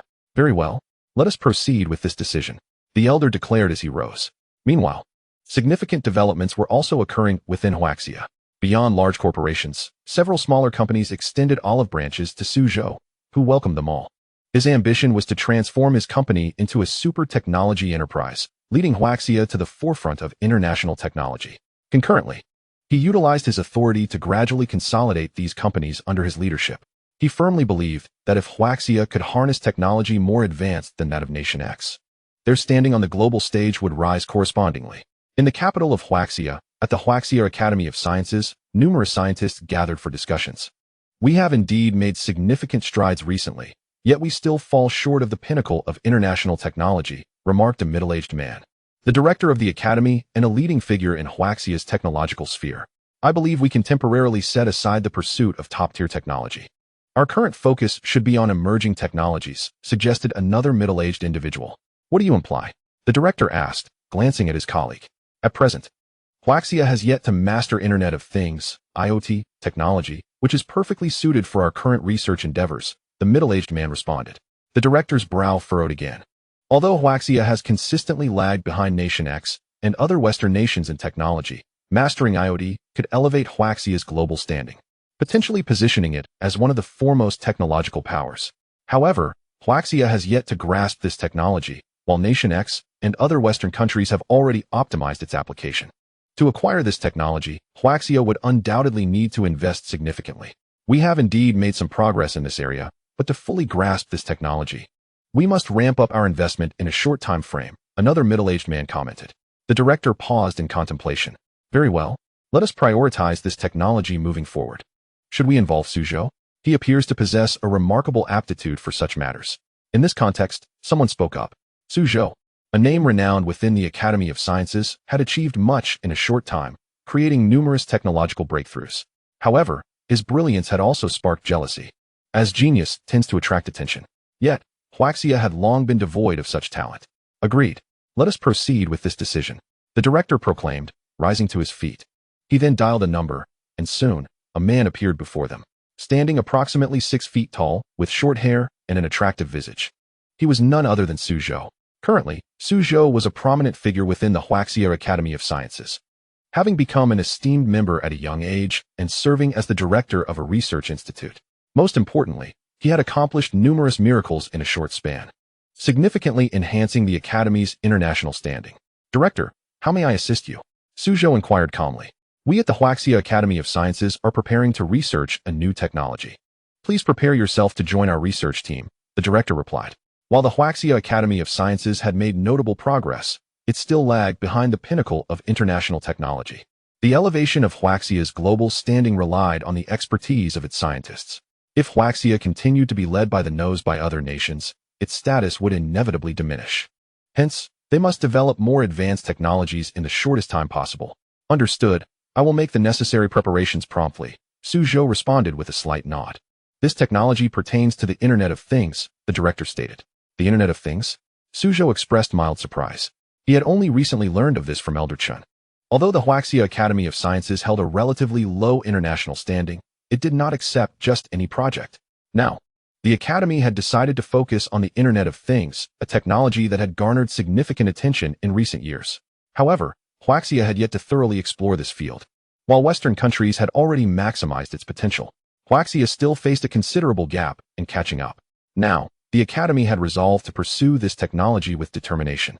Although the Science and Technology Institute of Huaxia has resolutely decided to delve into this technology, Zhou perceives that achieving a thorough understanding remains a considerable challenge. It is noteworthy that most scientists within the institute are of advanced age, making it difficult for them to embrace new concepts. Most importantly, they lack a visionary leader. A commendable leader often has the ability to inspire teamwork and creativity, knowing precisely when to act and instilling confidence and trust within team members, thereby fostering cohesion and unity.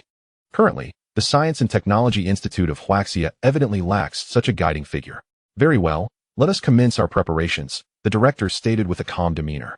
Subsequently, the institute became a hive of activity, with everyone focusing on the Internet of Things technology. The atmosphere within the institute grew tense as everyone rushed to conduct their research. However, Zhou remained silent, hesitant to voice his thoughts. Once the others departed, he lingered behind, and the director approached him, inquiring, "Zhou, do you have something to say?" "Director, are you aware of the gap between us and the international community?" Zhou sighed. Chapter 45. Rinlao. Zhou furrowed his brow and asked. The director shook his head slightly. Although he held the position of director, he had only recently assumed office and was not intimately familiar with the internal dynamics of the institute, including their international standing. "Director, do you know what the greatest disparity between our Science and Technology Institute and those in Europe and America is?" Zhou pressed further. "What is it?" the director inquired, shaking his head again. "It is our mindset." Zhou exhaled deeply. "Scientists in Europe and America first think about how to resolve issues, while we often ponder whether something can be profitable. If it were not for Elder Chin's commission, I likely would not have joined the Science and Technology Institute of Huaxia. My time here has been brief, and without Elder Chin's influence, I might have missed this opportunity altogether. To be candid, I do not harbor excessive hopes for the institute. Though it gathers specialized talent from various scientific disciplines, I feel it lacks figures akin to Einstein. This deficiency limits the potential and height of the scientific community in Huaxia. What are your thoughts?" The director regarded Zhou intently. "I wish to invite Rinlao and his team from Hohua," Zhou replied calmly. "Although their capabilities might not match those of our institute, Rinlao possesses a remarkably forward-thinking vision. Moreover, Hohua is a technology-oriented enterprise. The backwardness of Huaxia on the international stage is often not due to technological inadequacies, but rather a lack of understanding. The reason Europe and America can produce numerous top-tier scientists is that their minds are preoccupied with finding better solutions, whereas some so-called scientists in Huaxia are focused on profit. This explains why, despite Hohua's products being technologically behind, their profits exceed those of most enterprises in Huaxia, as Hohua is driven by technology." The director scrutinized Zhou's perspective, remaining somewhat ambivalent. After all, while Hohua is technology-oriented, it is still merely a small company. Relying on them for assistance in researching Internet of Things technology would likely prove insufficient. Currently, while the Science and Technology Institute of Huaxia has high hopes for Zhou, they are acutely aware of his capabilities. Should he successfully lead the institute in developing Internet of Things technology, Huaxia's international standing would undoubtedly rise. Conversely, if he fails, the institute would remain inconsequential. "That is agreeable," the director replied calmly. "I shall contact them forthwith." At Hohua, Rinlao and Wang Lao presided over operations. Despite Hohua's many shortcomings, they were not hindered in their expansion. The growth of a company necessitates not only capital, but also talent. Presently, while Hohua possesses a foundational capacity for expansion, they are significantly lacking in high-level personnel. With astute guidance, they could avoid many pitfalls. In the office, Rinlao's secretary, Xiaolin, received a call from the Science and Technology Institute of Huaxia. "Rinlao, the Science and Technology Institute of Huaxia, is on the line. They wish to discuss potential collaboration on Internet of Things technology," she reported respectfully. Although she was merely a secretary, she held great admiration for Rinlao and treated him with utmost deference. The Science and Technology Institute of Huaxia? Rinlao paused momentarily. After all, he too was a part of the scientific community in Huaxia. While Hohua's prospects were promising, it remained a foreign enterprise. As a member of Huaxia's scientific circle, he aspired for Hohua to assist the institute in independently developing Internet of Things technology. "Rinlao, what are your thoughts?" Xiaolin inquired softly. "Please have them hold for a moment," Rinlao replied, casting a thoughtful glance at Xiaolin before swiftly opening his computer to review pertinent information. After nearly half an hour, he redialed the Science and Technology Institute of Huaxia. "Director Ding, what is the extent of your institute's research capabilities regarding Internet of Things technology?" Rinlao inquired once the call connected. "Rinlao, I must express my embarrassment," Director Ding replied with a slight sigh. "Our research capabilities in this area are quite limited." "And what are your expected goals for the research?" Rinlao pressed. "We hope to establish an Internet of Things transmission architecture primarily based on low-power wide-area network transmission technology. Using NB-IoT and LoRa as representative models," Director Ding articulated. "Additionally, We plan to design session protocols tailored to the rapid transmission speed of the Internet of Things to minimize unnecessary data exchanges and enhance responsiveness. That target is set rather low, Rinlao sighed. Since you have sought our collaboration, let us redefine the expected objectives. Rinlao, what do you have in mind? Xiaolin gently probed. Please ask them to wait a moment, Rinlao instructed, once more reviewing relevant data before redialing the Science and Technology Institute of Huaxia. Director Ding, what is the extent of your institute's research capabilities regarding Internet of Things technology? He inquired again. Rinlao, I must express my embarrassment, Director Ding reiterated. Our research capabilities in this area are quite limited. And what are your expected goals for the research? Rinlao asked once more. We hope to establish an Internet of Things transmission architecture primarily based on low-power wide-area network transmission technology, using NB-IoT and LoRa as representative models. Ding spoke calmly. Of course, we will design a communication protocol based on the rapid transmission characteristics of the Internet of Things, minimizing unnecessary data interactions to enhance the responsiveness of IoT systems. This goal is set too low. Oldrin sighed slightly. Since you have invited us here, let us redefine their expectations. Ding of the Huaxia National Academy of Sciences paused for a moment. After all, he was a prominent figure in the scientific community of Huaxia. Chapter 46. A new objective. Ultimately, his vision remains limited. The entirety of Huaxia's scientific community lags significantly behind that of Europe and America. Although the Chrysanthemum Company is considered one of the leading enterprises in the field of communications, it does not necessarily imply that its capabilities surpass those of the Huaxia National Academy of Sciences. Oldrin, do you mean? Ding inquired tentatively. What I mean is, since you have brought us here, let us establish a more ambitious target. Oldrin stated. I hope you can develop a transmission architecture for the Internet of Things that meets the demands for high capacity, low latency, high reliability, and extensive machine communication. This goal is set far too high. Ding was momentarily taken aback. The scientific community of Huaxia is indeed trailing behind the West. Although the Chrysanthemum Company ranks among the elite in communications, it does not necessarily possess greater strength than the Huaxia National Academy of Sciences. Moreover, the Chrysanthemum Company lacks any relevant experience. I believe this target is not overly ambitious, Oldrin asserted. Our company has made significant breakthroughs in 5G technology, and I am confident that we will soon develop genuine 5G capabilities. 5G technology. Ding was momentarily stunned. He was merely one of countless ordinary researchers in Huaxia's scientific arena. Despite his efforts to stay informed about the scientific developments beyond Huaxia, he had to admit that his perspective remained limited. Oldrin, has your company truly developed 5G technology? Ding was unable to conceal his astonishment upon receiving this information. If true, the Chrysanthemum Company would hold a unique position in Huaxia. Indeed, we have made substantial advancements in 5G technology, and I believe we will soon unveil authentic 5G capabilities. Perhaps I could send Zhou to visit the Chrysanthemum Company, allowing you to understand each other better? Ding regarded this matter with caution, intending for Zhou to discuss directly with Oldrin. All right. I too wish to ascertain whether this promising Zhou possesses genuine talent. Very well, I will arrange for Zhou to visit the Chrysanthemum Company. After hearing Oldrin's words, Ding immediately agreed. Currently, the entire scientific community of Huaxia is significantly behind that of Europe and America, and the Chrysanthemum Company is the sole entity capable of competing with Western firms in the communications sector. If the Chrysanthemum Company collaborates with the Huaxia National Academy of Sciences, they will have the opportunity to develop a groundbreaking IoT transmission architecture. Thinking of this, Ding could not help but feel a surge of excitement. He recognized this as a rare opportunity. By the way, Ding, do not make our collaboration public just yet. We are currently negotiating patent matters, and if we wish for the West to know of our partnership, we will certainly require a strategic moment. Oldrin remarked nonchalantly while playing with a teapot in his hand. Understood, I will be discreet, Ding promptly assured him, recognizing the gravity of the situation. If this information were to leak, the Chrysanthemum Company would undoubtedly face pressure from the West. He must not allow such a scenario to unfold. Patent discussions can proceed gradually. The collaboration itself is of utmost importance. Once they partner, the Huaxia National Academy of Sciences can leverage the strength of the Chrysanthemum Company to develop a novel IoT transmission architecture. In doing so, Huaxia will gain a competitive edge. The entire scientific community of Huaxia would benefit from this advancement. After Ding departed, Oldrin dialed Cheng Tian's number. Oldrin, how are the patent negotiations progressing? He inquired calmly. The Chrysanthemum Company hopes to create a new IoT transmission architecture and the significance of this patent to our company is self-evident. I trust you will handle it with care. Rest assured, old Rin. Cheng Tian promptly assured him.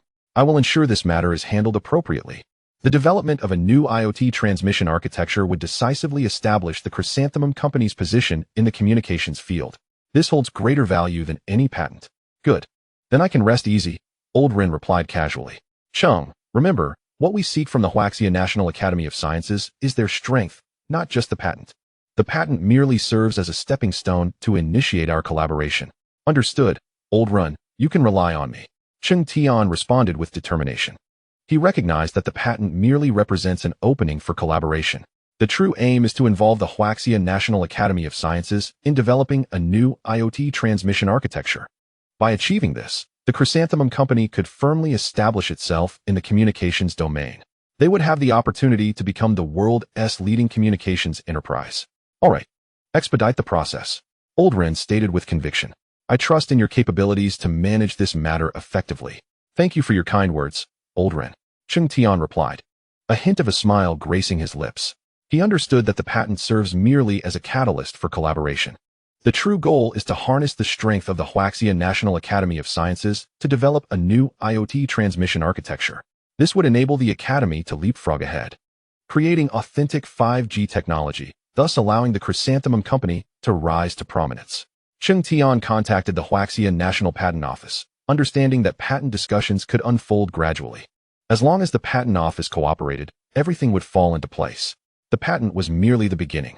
Once the Chrysanthemum Company and the Huaxia National Academy of Sciences collaborated, the value of the patent would naturally soar. Half an hour later, Cheng Tian called Zhou. Mr. Su, this is Cheng Tian from the Chrysanthemum Company. Are you available? I would like to visit you. Cheng Tian spoke calmly. Old Rin is very interested in your report at the Academy and hopes to discuss matters with you directly. Zhou, a relatively obscure researcher in Huaxia's scientific community, was momentarily taken aback by the opportunity to meet with old Rin from the Chrysanthemum Company. Certainly, Mr. Cheng. Thank you for the invitation. I will come to meet you shortly. His excitement was palpable. Shall I contact you directly upon my arrival? No need. I will personally come to pick you up, Cheng Tian replied with composure. Please hold on for a moment. After ending the call, Cheng Tian promptly departed to collect Zhou.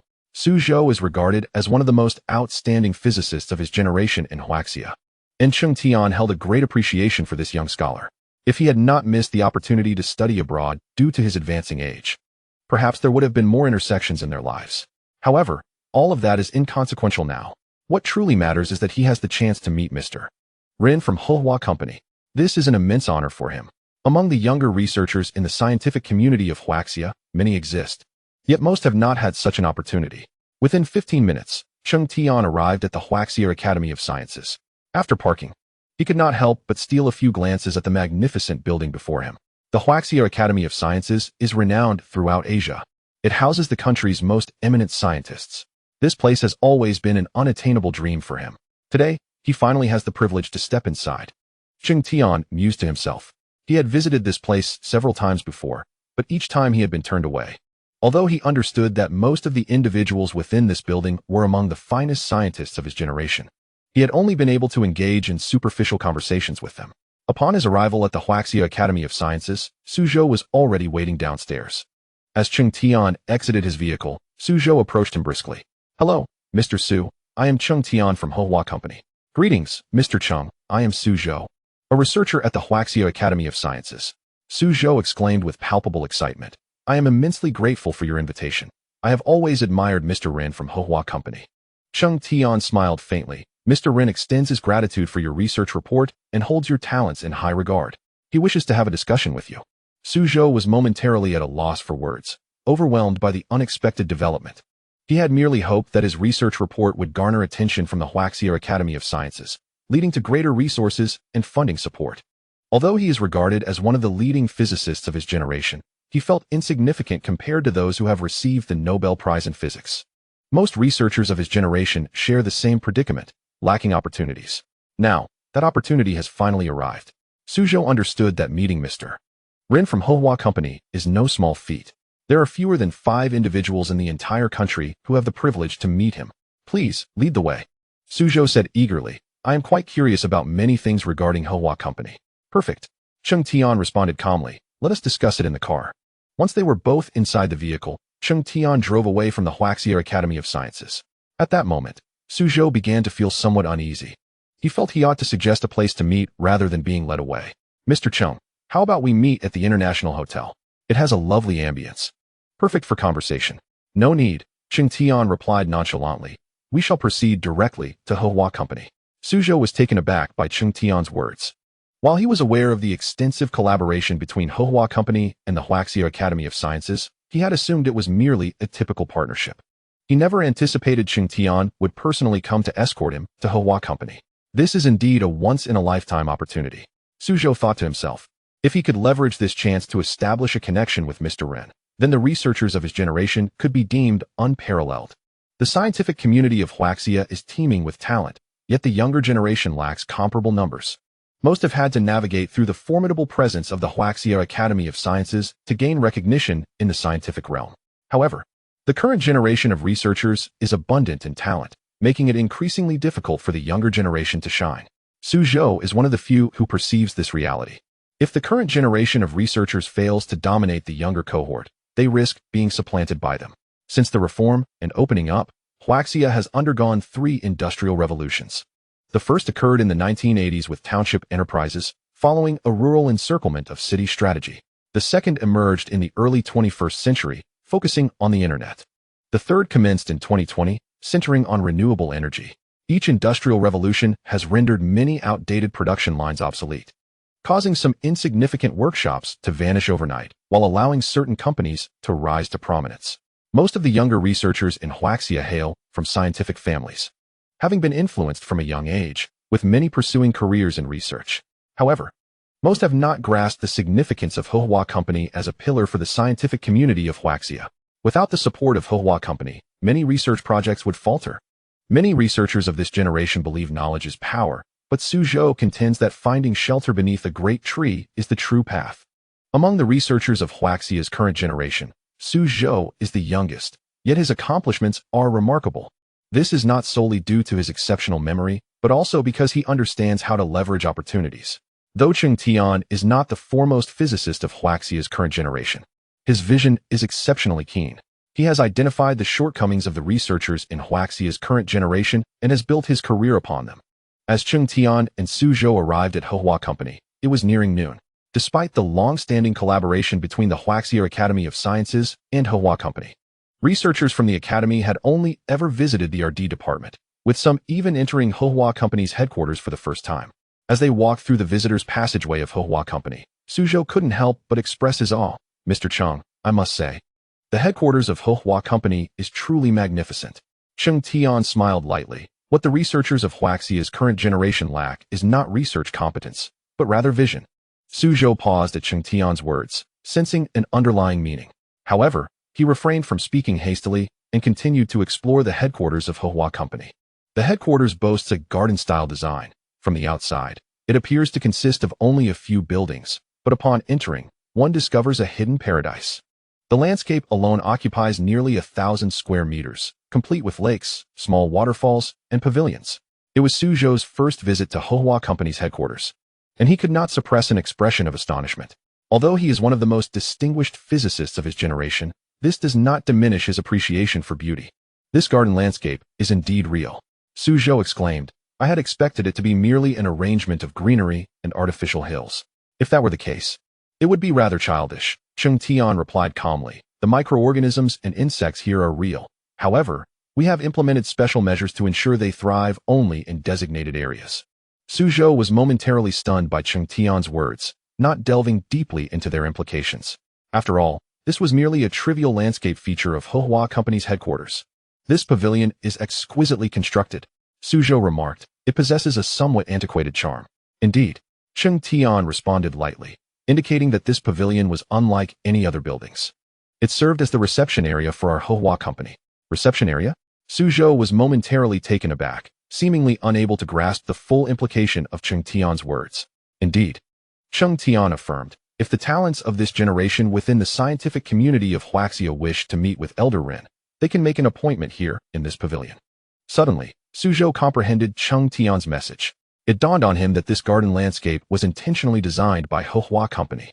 This not only showcased the cultural depth of Hehua's leadership, but also served as an opportunity to attract the talented individuals from Huaxia's scientific realm. The current generation of talents within the Huaxia Academy of Sciences is abundant, yet they lack not in research capabilities, but in vision. The landscape at Hehua's headquarters could greatly broaden their horizons. One must admit that Hehua Company's design is truly ingenious, achieving dual purposes with a single stroke. Your Hehua Company is indeed remarkable.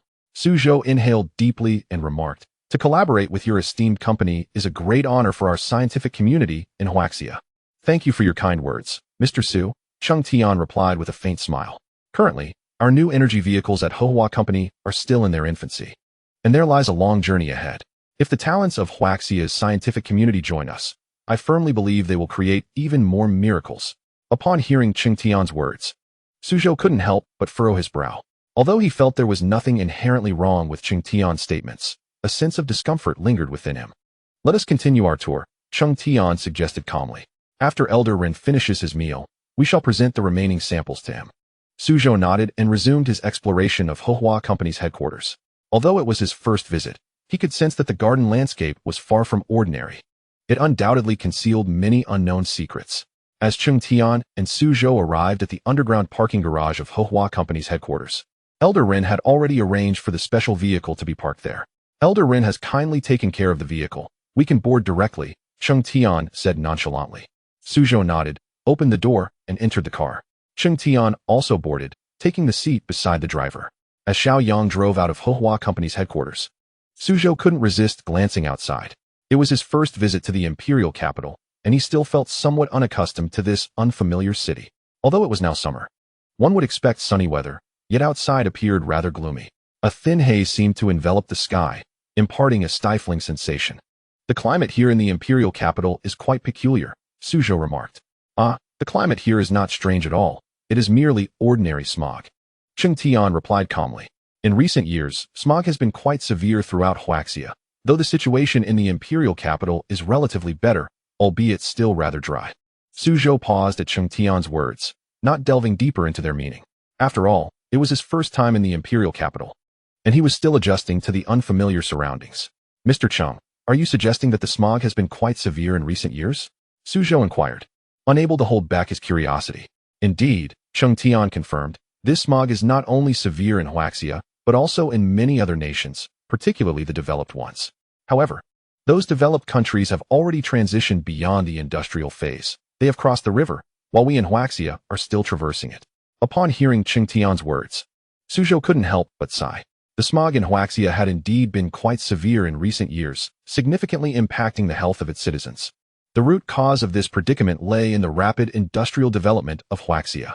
Following the reform and opening up, Huaxia began to develop its industry rapidly.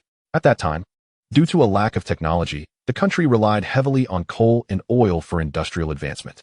The combustion of these energy sources released vast amounts of waste gases and wastewater, severely polluting the environment. Though the Huaxia government has recently begun to control the pace of industrial development, the efforts of this generation seem insufficient to alter the situation. The government has indeed started to manage the speed of industrial development. Cheng Tian seemed to sense Zhou's thoughts.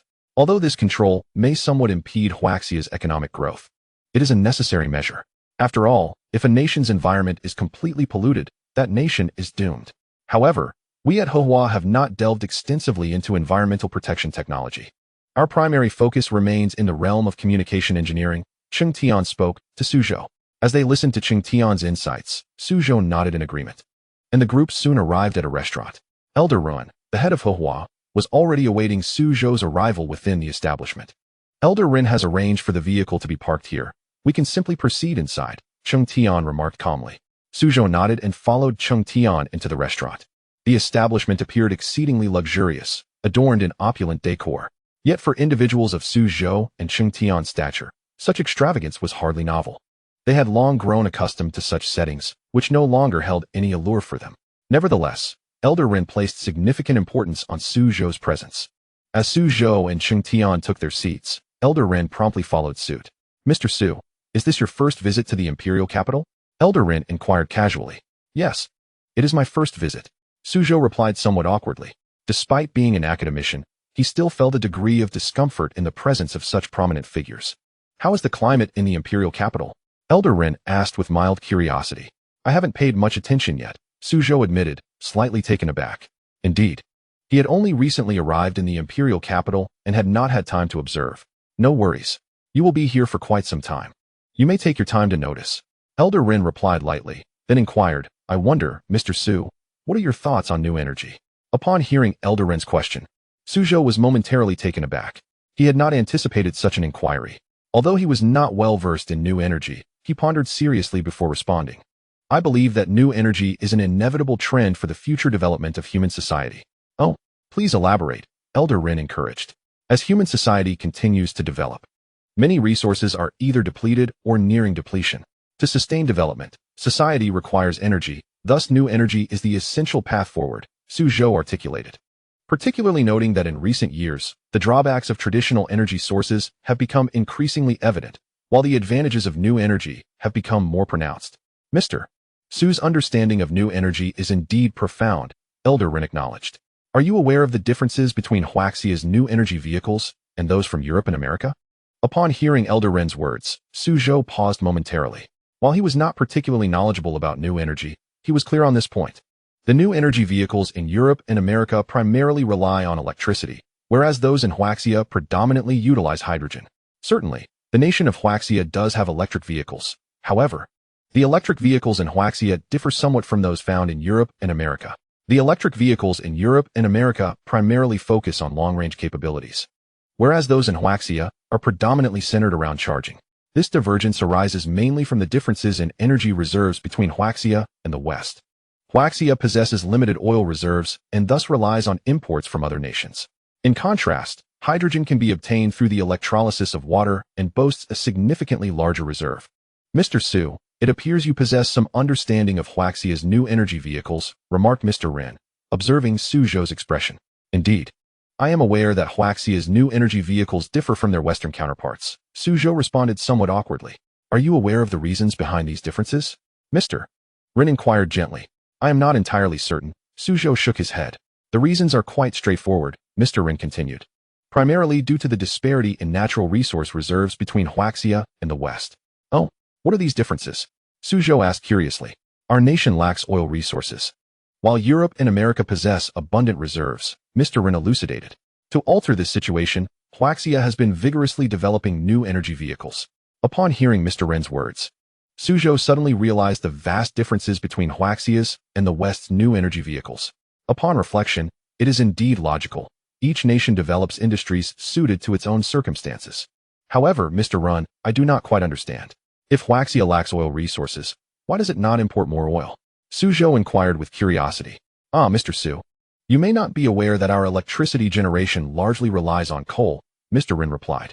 While coal-fired power is economical, it significantly harms the environment. Therefore, Huaxia is committed to the development of new energy vehicles. Zhou felt somewhat helpless upon hearing Mr. Ren's words. Every country has its unique circumstances and develops its industries accordingly. Have you heard the saying, Mr. Su? Mr. Ren asked lightly. What saying? Zhou inquired with interest. Any problem that can be solved with money is not a problem at all, Mr. Ren stated. When developing new energy vehicles, Huaxia considered electricity, but ultimately opted for hydrogen. Zhou fell silent upon hearing Mr. Ren's insights. It is true that Huaxia faced numerous challenges in developing new energy vehicles. Nonetheless, the choice of hydrogen as the energy source reflects Huaxia's strategic foresight. This decision is also rooted in strategic considerations. While electricity is convenient, its cost is prohibitively high. If Huaxia were to rely on electricity for new energy vehicles, it would need to import substantial amounts of electricity, leading to high costs and dependencies. Conversely, choosing hydrogen as the energy source, despite the initial investment, is advantageous due to its abundant reserves and the ability to generate it through water electrolysis, thus addressing both energy and environmental concerns.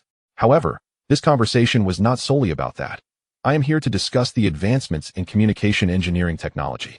We are currently striving to transition from 4G to 5G to usher in the era of the Internet of Things. Where do you believe the breakthrough in this technology lies? Mr. Ren shifted the conversation back to the main topic. Zhou was momentarily taken aback, never expecting Mr. Ren to inquire about communication engineering technology, a field that Huaxia is fervently developing. Although not an expert in this area, he was aware that Huaxia has made significant strides. You hold me in high regard, Mr. Ren, Zhou replied with a wry smile. I am not an expert in communication engineering technology. I hardly know what 4G or 5G entails. Mr. Ren chuckled lightly, stating that not knowing does not equate to ignorance, but rather a lack of interest. Zhou felt slightly embarrassed by Mr. Ren's candidness. Since you have mentioned it, I shall attempt to share my thoughts, he said with a resigned smile. Mr. Ren encouraged him, stating that while he is not an expert, he has some understanding of the field.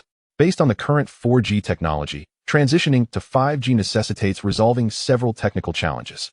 Technical challenges? Zhou inquired, perplexed. Yes. There are several formidable obstacles to overcome in moving from 4G to 5G, Mr. Ren explained. The foremost issue is the speed of signal transmission. Although current 4G technology is commendable, there remains substantial room for improvement in transmission speed. Zhou grasped Mr. Ren's point, recalling information he had encountered online regarding 5G technology, where transmission speed was indeed a critical challenge that needed addressing to genuinely enter the 5G era. In fact, the issue of signal transmission speed is merely one of the challenges, Mr. Ren continued. To truly embrace the 5G era, we must tackle even more complex issues. Oh, what are those issues? Zhou asked with curiosity. The second challenge is the stability of the signal, Mr. Ren clarified. While the current 4G technology is commendable, there remains considerable potential for enhancement in signal stability. Zhou felt a sense of resignation. Indeed, signal stability is a significant challenge. Despite Huaxia's commendable progress in communication engineering, many areas still require improvement. The third challenge pertains to the range of network coverage, Mr. Ren added. While the existing 4G technology is quite effective, there is still substantial room for improvement in network coverage. Zhou remained silent, recognizing the difficulties in expanding network coverage, especially in remote regions. Addressing these challenges is no simple task, Mr. Ren noted. However, Huaxia's communication engineering technology continues to advance. I firmly believe that in the near future, we will overcome these hurdles and transition into the 5G era. Zhou felt a sense of anticipation upon hearing Mr. Ren's optimism. Huaxia's development in communication engineering technology has indeed been impressive, and he is confident that greater achievements lie ahead. Well, let us conclude our discussion for today, Mr. Ren said as he stood up and stretched. If you have the opportunity, I encourage you to further explore knowledge in this field. Certainly. I will make an effort to learn more, Zhou replied promptly, rising to follow Mr. Ren out of the office. He could sense the profound emphasis that Elder Ren placed on the telecommunications engineering technology of the Huaxia nation. Although his familiarity with this domain was limited, he understood that for Huaxia to achieve greater accomplishments in telecommunications engineering, an influx of talent and diligent efforts were imperative. He was determined not to disappoint Elder Ren's expectations and resolved to expand his knowledge in telecommunications engineering. Upon returning to his office, Zhou began contemplating the inquiries that Elder Ren had posed regarding telecommunications technology. While he was not an expert, he possessed a foundational understanding. From the current state of 4G technology, it was evident that transitioning to 5G technology would necessitate addressing several technical challenges. The first challenge pertained to the speed of signal transmission. Although the existing 4G technology was commendable, there remained significant potential for enhancement in transmission speed. To tackle this issue, modifications in transmission mediums or frequencies would be essential. For instance, employing higher frequency radio waves for signal transmission or adopting more advanced transmission protocols and technologies could potentially elevate transmission speeds. However, such methods were not easily implemented. They required substantial technological and financial investments, alongside considerations of transmission losses and signal interference. The second challenge involved the stability of signals. Despite the commendable performance of current 4G technology, there was still ample room for improvement in signal stability. To address this, increasing the number of base stations and optimizing signal processing algorithms were necessary. Yet again, these approaches were fraught with challenges, demanding increased financial resources and considerations of geographical environments and population densities. The third challenge was the coverage range of the network. While 4G technology had made significant strides, the expansion of network coverage remained a critical area for improvement. Solutions such as utilizing higher frequency radio waves and more sensitive receivers could help broaden coverage. Yet these methods also required considerable technological and financial support, as well as an understanding of geographical and demographic factors. After reflecting on these challenges, Zhou resolved to deepen his understanding of this field. He powered on his computer and began to explore resources and information regarding telecommunications engineering. He discovered that to transition to 5G technology, numerous technical hurdles needed to be surmounted. Chapter 51. The Telecommunications Conference. He recognized that these challenges were not simple to resolve.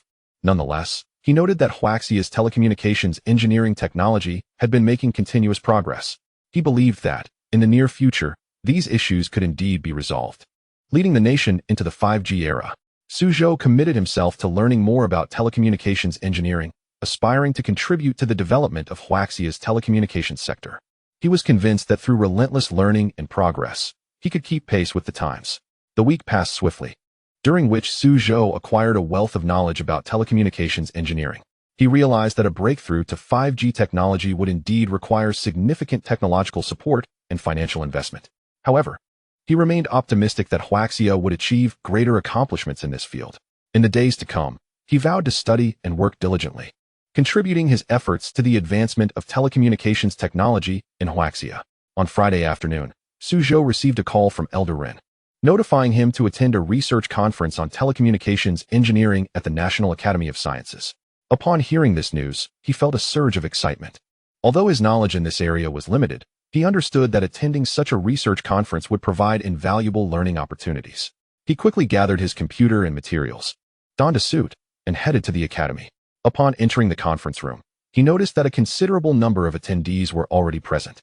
Among them were many familiar faces, renowned experts and scholars in the industry. He promptly found an available seat and settled in, awaiting the commencement of the conference. Elder Ren also entered the room and, upon spotting Zhou, nodded at him, signaling him to sit at the front. Zhou felt a mix of surprise and honor as he took a seat beside Elder Ren, believing that participating in the conference alongside such luminaries would be immensely beneficial. The conference commenced with a keynote address from a distinguished expert in the field of telecommunications engineering, someone Zhou deeply admired. The expert presented an overview of the current developments in telecommunications technology and the future trends of 5G technology. Zhou listened intently, realizing the gaps in his knowledge. He understood that to achieve greater success in telecommunications engineering, continuous learning and innovation were essential. Halfway through the conference, Zhou noticed Elder Ren leaving his seat to engage in a hushed discussion with several other experts at the back of the room. He found it curious. Hadn't Elder Ren encouraged him to absorb knowledge in this field? Intrigued, he stood up and approached Elder Ren, waiting for their conversation to conclude. After a few minutes, Elder Ren turned to Zhou and called him over. Zhou, come here for a moment, he said gently. Zhou promptly joined him, eager to hear what Elder Ren had to say. Elder Ren introduced Zhou to the experts beside him, all of whom were authoritative figures in the field of telecommunications engineering and key developers of Huaxia's current 4G technology. Zhou greeted them warmly, receiving friendly responses and welcomes for his participation in the conference. Elder Ren smiled lightly and remarked, Zhou, I know you may not be well versed in this field, but your curiosity is commendable. This is indeed a valuable learning opportunity. Zhou, feeling flattered, nodded vigorously. Elder Ren proceeded to explain the topics they had just discussed, primarily concerning the bottlenecks of current 4G technology and potential research directions for future 5G technology. Zhou listened earnestly, perceiving the sharp minds of these authoritative experts and their clear vision for future technological developments. Elder Ren further elaborated on the current state of 5G technology development in Huaxia, noting that while progress had been made, achieving an internationally leading status would require increased investment and strengthened research capabilities. Zhou listened intently, feeling the weight of responsibility upon him. As the conference continued, Zhou diligently absorbed the experts' insights, taking copious notes. Though he was not yet an expert in this field, he could sense the allure and significance of telecommunications engineering. He believed that through persistent learning and self-improvement, he too could emerge as an authority in this domain. Time flew by, and the conference soon concluded. Zhou felt a profound sense of accomplishment. Having gained a wealth of knowledge about telecommunications engineering and establishing connections with industry luminaries. Concurrently, a new task was issued by the system, which involved conquering the telecommunications engineering technology tree. Before his eyes, a towering virtual tree of light materialized, showcasing various fundamental telecommunications technologies, some glowing brightly while others remained dim, indicating the technologies yet to be mastered within a span of 5 years. The host is tasked with mastering the foundational technologies of communication engineering to earn the accolade of Father of Basic Communication Engineering. Should they succeed, humanity shall ascend from Earth to a galactic level of civilization, enabling initial communication with extraterrestrial life.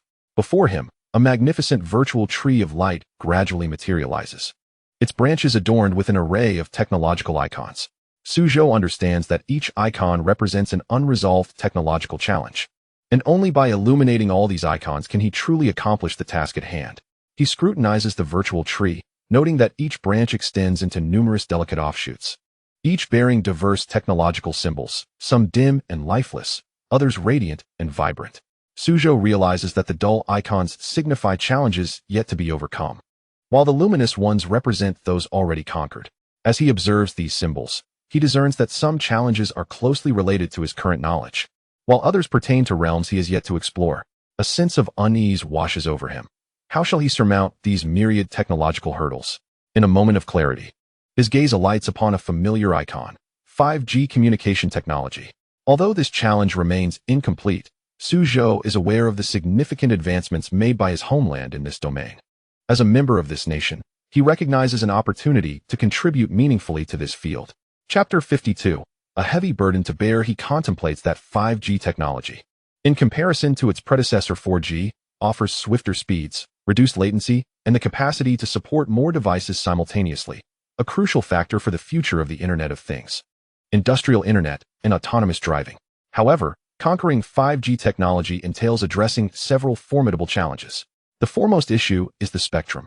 5G requires higher frequencies, yet these signals have limited transmission distances and are easily obstructed by buildings and foliage. Additionally, the issue of multi-user concurrency arises. 5G must accommodate numerous devices online at once, yet each base station has a finite capacity for simultaneous connections. Lastly, energy consumption poses a significant concern, as the power requirements for 5G devices exceed those of 4G by over tenfold. Without effective strategies to reduce energy consumption, the entire communication network's operation could be gravely compromised. As Zhou silently ponders these issues, he realizes they are intricately linked to his existing knowledge. The conference hall gradually empties, with experts departing, each preoccupied with their thoughts. Before leaving, Elder Ren pats Zhou on the shoulder, encouraging him, "Young Su, have confidence. The future of communication engineering in our nation relies on your generation to carry the torch." Zhou nods earnestly, watching Elder Ren depart. He understands that the knowledge within this field is profoundly complex, and achieving success will demand considerable time and effort in learning and research. Though the task appears daunting, he believes that with diligent study and exploration, he can conquer these challenges. Seated in the conference room, he reflects on the experts' discussions, contemplating his future. Despite being a novice in this domain, he aspires to contribute meaningfully. He resolves to dedicate more time to learning, attending technical seminars, and familiarizing himself with cutting-edge technological knowledge. Concurrently, he plans to apply for additional technical support from the system to expedite his progress in overcoming these challenges. Before he realizes it, 2 hours have elapsed in the conference hall. As dusk approaches, he rises to leave, feeling a mix of excitement and anticipation. He recognizes that a lengthy journey lies ahead, and his mission has only just begun. Upon returning to his dormitory, Zhou diligently organizes the knowledge and information acquired that day, acknowledging their depth compared to his prior studies. He understands that to achieve success in this field, he must invest substantial time and energy in both learning and research. He resolves to devote more time to studying and enhancing his expertise within this domain. The following day, Zhou rises early, eager to continue his studies at the library. Upon opening his door, he is greeted by a middle-aged man in military attire standing outside. The man salutes Zhou and introduces himself. "Mr. Su, greetings. I am an assistant sent by Elder Ren to escort you to the laboratory." Surprised by the elder's regard for him, Zhou returns the salute and follows the assistant to the laboratory. Inside, Elder Ren and several experts await his arrival. Upon seeing Zhou, Elder Ren claps his hands together, exclaiming, "Young Su, today I will introduce you to our team." He gestures towards an elderly gentleman with graying hair, saying, "This is Professor Li, our expert in communication technology and the project leader." Next, he points to a middle-aged man. "This is Dr. Zhang, our hardware specialist." Finally, he indicates a young woman. "And this is Engineer Wang, our software expert." Zhou greets each of them before following Elder Ren to the center of the laboratory. Elder Ren points to a large blueprint, stating, "This is our model for the communication base station, and we need you to tackle some technical challenges." Zhou takes the blueprint, feeling a wave of nervousness as he observes the intricate circuits and chips illustrated upon it. Taking a deep breath, He realizes the gravity of the task ahead. He meticulously studies the blueprint, contemplating solutions to the technical challenges presented. First, to address the issue of short transmission distances associated with high-frequency signals, he considers utilizing micro-base stations, which can enhance transmission power and expand signal coverage. Next, for the multi-user concurrency challenge, he proposes employing MIMO technology, which can handle multiple signals simultaneously, thereby significantly boosting concurrency capabilities. Lastly, regarding energy consumption, he suggests adopting advanced semiconductor technologies and energy-efficient designs. For instance, utilizing lower power chips and superior energy management algorithms could mitigate device energy usage. As Zhou reflects on these potential solutions, he feels a burgeoning sense of direction. Observing his focused examination of the blueprint, Elder Ren refrains from interrupting, opting instead to quietly observe. After a while, noticing Zhou lift his head, he approaches and inquires, "Young Su, what are your thoughts?" Nervously, Zhou responds, "I believe we could implement micro-base stations, MIMO technology, and advanced semiconductor techniques to tackle these challenges." Elder Ren nods appreciatively, saying, "Excellent. Your ideas are on the right track. We will also arrange for specialists to assist you in completing this task." He adds, "However, these are merely theoretical concepts. We must validate their feasibility through experimentation." Patting Zhou on the shoulder, he assures him, "I have faith that you will complete this task. Should you require assistance, do not hesitate to reach out to us." Zhou nods emphatically, filled with both excitement and expectation. He recognizes that his journey is just beginning, and a lengthy path lies ahead. In the ensuing days, Zhou immerses himself in the laboratory, diligently researching various technical materials and consulting with Elder Ren and team members regarding his inquiries. Gradually, he developed a deeper understanding and insight into these technical challenges. One evening, a sudden idea struck him. The implementation of full duplex technology could effectively address issues of spectrum utilization and multi-user concurrency. Full duplex technology enables communication devices to simultaneously transmit and receive signals within the same frequency band, significantly enhancing spectrum efficiency and the capacity for multiple users to engage concurrently. Zhou perceived immense potential in this notion and promptly reported his idea to Mr. Ren. Upon hearing it, Mr. Ren was equally exhilarated, recognizing the creativity and promising prospects of the concept. Chapter 53, Full Duplex Technology. Consequently, he and his team members deliberated and resolved to allow Zhou to delve deeper into research and experimentation of this idea. In the following days, Zhou busily occupied himself in the laboratory, meticulously studying the implementation and optimization methods of full duplex technology while seeking guidance from his colleagues. Gradually, he achieved a more profound comprehension and insight into full duplex technology. Ultimately, through the collaborative efforts of the team, they successfully developed a communication base station model based on full duplex technology. Experimental results demonstrated that this model could effectively enhance spectrum utilization and multi-user concurrency while maintaining low energy consumption. Mr. Ren was elated upon reviewing the experimental results. He patted Zhou on the shoulder and said, "You have done exceptionally well. Your idea is both creative and promising. I believe that in the days to come, you will achieve even greater accomplishments." Hearing Mr. Ren's commendation, Zhou felt a sense of pride and satisfaction, knowing that his efforts had been recognized and validated, and that the project had reached success. Mr. Ren continued, "Zhou, we now need to further optimize and refine this model. I am confident that under your leadership, our team will attain even more remarkable results." Encouraged by Mr. Ren's trust and motivation, Zhou felt a renewed sense of confidence and determination. He resolved to continue his efforts, persistently learning and researching to contribute more significantly to the team's development. In the subsequent days, Zhou and his colleagues engaged in optimizing and refining the model. They meticulously examined various optimization methods and technical approaches while consulting Mr. Ren on several queries. Gradually, they discovered that the model exhibited superior performance, lower energy consumption, and greater suitability for real-world commercial applications. Eventually, through the collective efforts of the team, they successfully developed a communication base station model grounded in full duplex technology, characterized by enhanced performance and reduced energy consumption, making it more fitting for practical commercial use. Experimental outcomes indicated that this model could effectively improve spectrum utilization and multi-user concurrency while maintaining low energy consumption.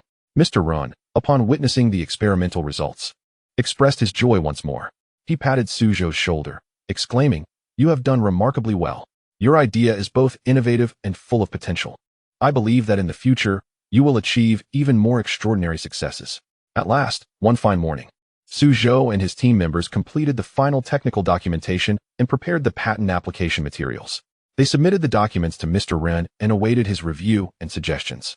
Mr. Ren meticulously read each word and every piece of material, occasionally nodding in approval, murmuring affirmations of him, not bad, very good. His emphasis on the project and trust in Zhou and the team invigorated everyone present. You have done exceptionally well, Mr. Ren proclaimed, his eyes gleaming with determination. I believe this technology will become one of our company's core competitive advantages. It will transform the landscape of the communication industry and provide our users with a superior experience. Mr. Ren's words inspired everyone present, and their confidence in the project reached unprecedented heights. Zhou and his team members felt their efforts had received the utmost recognition, filling them with anticipation for the future. The atmosphere in the laboratory became charged with both tension and vitality. Everyone understood they were on the brink of creating history, developing a groundbreaking technology. They believed that as long as they continued their efforts, they could lead the advancement of the communication industry, providing better services to users. As time progressed, Zhou and his team members gained an increasingly profound understanding and mastery of full duplex technology. They continually optimized and perfected the model, enhancing its performance, reducing energy consumption, and ensuring greater stability. They also actively communicated and exchanged ideas with Mr. Ren, broadening their perspectives and horizons. Throughout this journey, Zhou and his colleagues gradually evolved into experts in the field of communications, achieving significant progress in technological research and development, team collaboration, and project management. They recognized that only through continuous learning, innovation, and surpassing themselves could they remain invincible in the fiercely competitive market. Ultimately, after countless experiments and refinements, Zhou and his team successfully developed a communication base station model based on full duplex technology and secured patent authorization. This technology not only improved spectrum utilization and multi-user concurrency, but also featured higher performance and lower energy consumption, providing a substantial impetus for the advancement of the communication industry. Mr. Ren accompanied Zhou and his team members to a company internal meeting. During the meeting, they showcased the communication base station model based on full duplex technology to their colleagues, elucidating its advantages and potential. Colleagues were astonished and excited upon witnessing the experimental results, expressing that this technology could effectively address many pressing issues in the communication field, granting them a competitive edge. The success of Zhou and his team also captured the attention of the company's higher-ups. In a subsequent internal meeting, Mr. Ren presented the advantages and potential of this technology to the senior management, proposing its application in the company as products. This technology could enhance spectrum utilization and multi-user concurrency while ensuring communication quality, thus delivering improved services to users. Mr. Ren passionately stated that it could simultaneously reduce energy consumption and lessen environmental impact, aligning with the company's sustainable development strategy. The senior management felt invigorated by Mr. Ren's presentation, recognizing that this technology not only promised to provide the company with a competitive advantage, but also served as a crucial support for the company's ongoing growth. As a result, the company decided to allocate additional resources and funding to support Zhou and his team in further researching and developing this technology. They aspired to apply the communication base station model based on full duplex technology to a broader range of products, offering enhanced services to more users. However, the increase in funding allocation aroused concerns within the Academy of Sciences, fearing that their talents might be poached by the competing research entity. Thus, early one morning, the director of the Academy personally drove to the headquarters of the competing research entity, expressly requesting a meeting with Zhou. At that moment, Zhou remained deeply engrossed in the laboratory, his expression brimming with excitement. Upon learning that someone was seeking him, he reluctantly set aside his research, tidied his attire, and proceeded to the reception room. Chapter 54. The Academy's intentions. When Zhou arrived at the reception room, he found a middle-aged man seated on the sofa, the director of the Academy of Sciences. He promptly approached and greeted, "Director, hello." The director's face lit up with delight upon seeing Zhou. He stood up, grasped Zhou's hand, and exclaimed, "Zhou, I have heard that you have made significant progress here. I am truly pleased." Zhou, feeling a sense of pride from the director's praise, humbly responded, "Director, you flatter me. We have merely achieved some results in specific areas." The director gently patted Zhou on the shoulder, saying, "Zhou, I am well aware of your capabilities. I hope you will continue to harness your talents and make greater contributions to our nation." Zhou felt a stirring in his heart, as he comprehended the underlying meaning of the director's words. The Academy of Sciences has always been a pivotal force in domestic research. However, with the advancement of technology, some of its traditional research methodologies have gradually become outdated. The research and development capabilities of the Chrysanthemum Company have begun to exert pressure on the Academy. The director continued, Zhou, I hope you can return to the Academy and assist us in advancing research on full duplex technology. This technology is crucial for the development of the communications industry, and we aspire to achieve further breakthroughs in this domain. Zhou hesitated, aware of his shortcomings in the study of full duplex technology. Returning to the Academy could facilitate his research endeavors. Yet he was also cognizant of the commitments he had made to Chrysanthemum Company and cherished the collaborative atmosphere with Ren Lao and his team.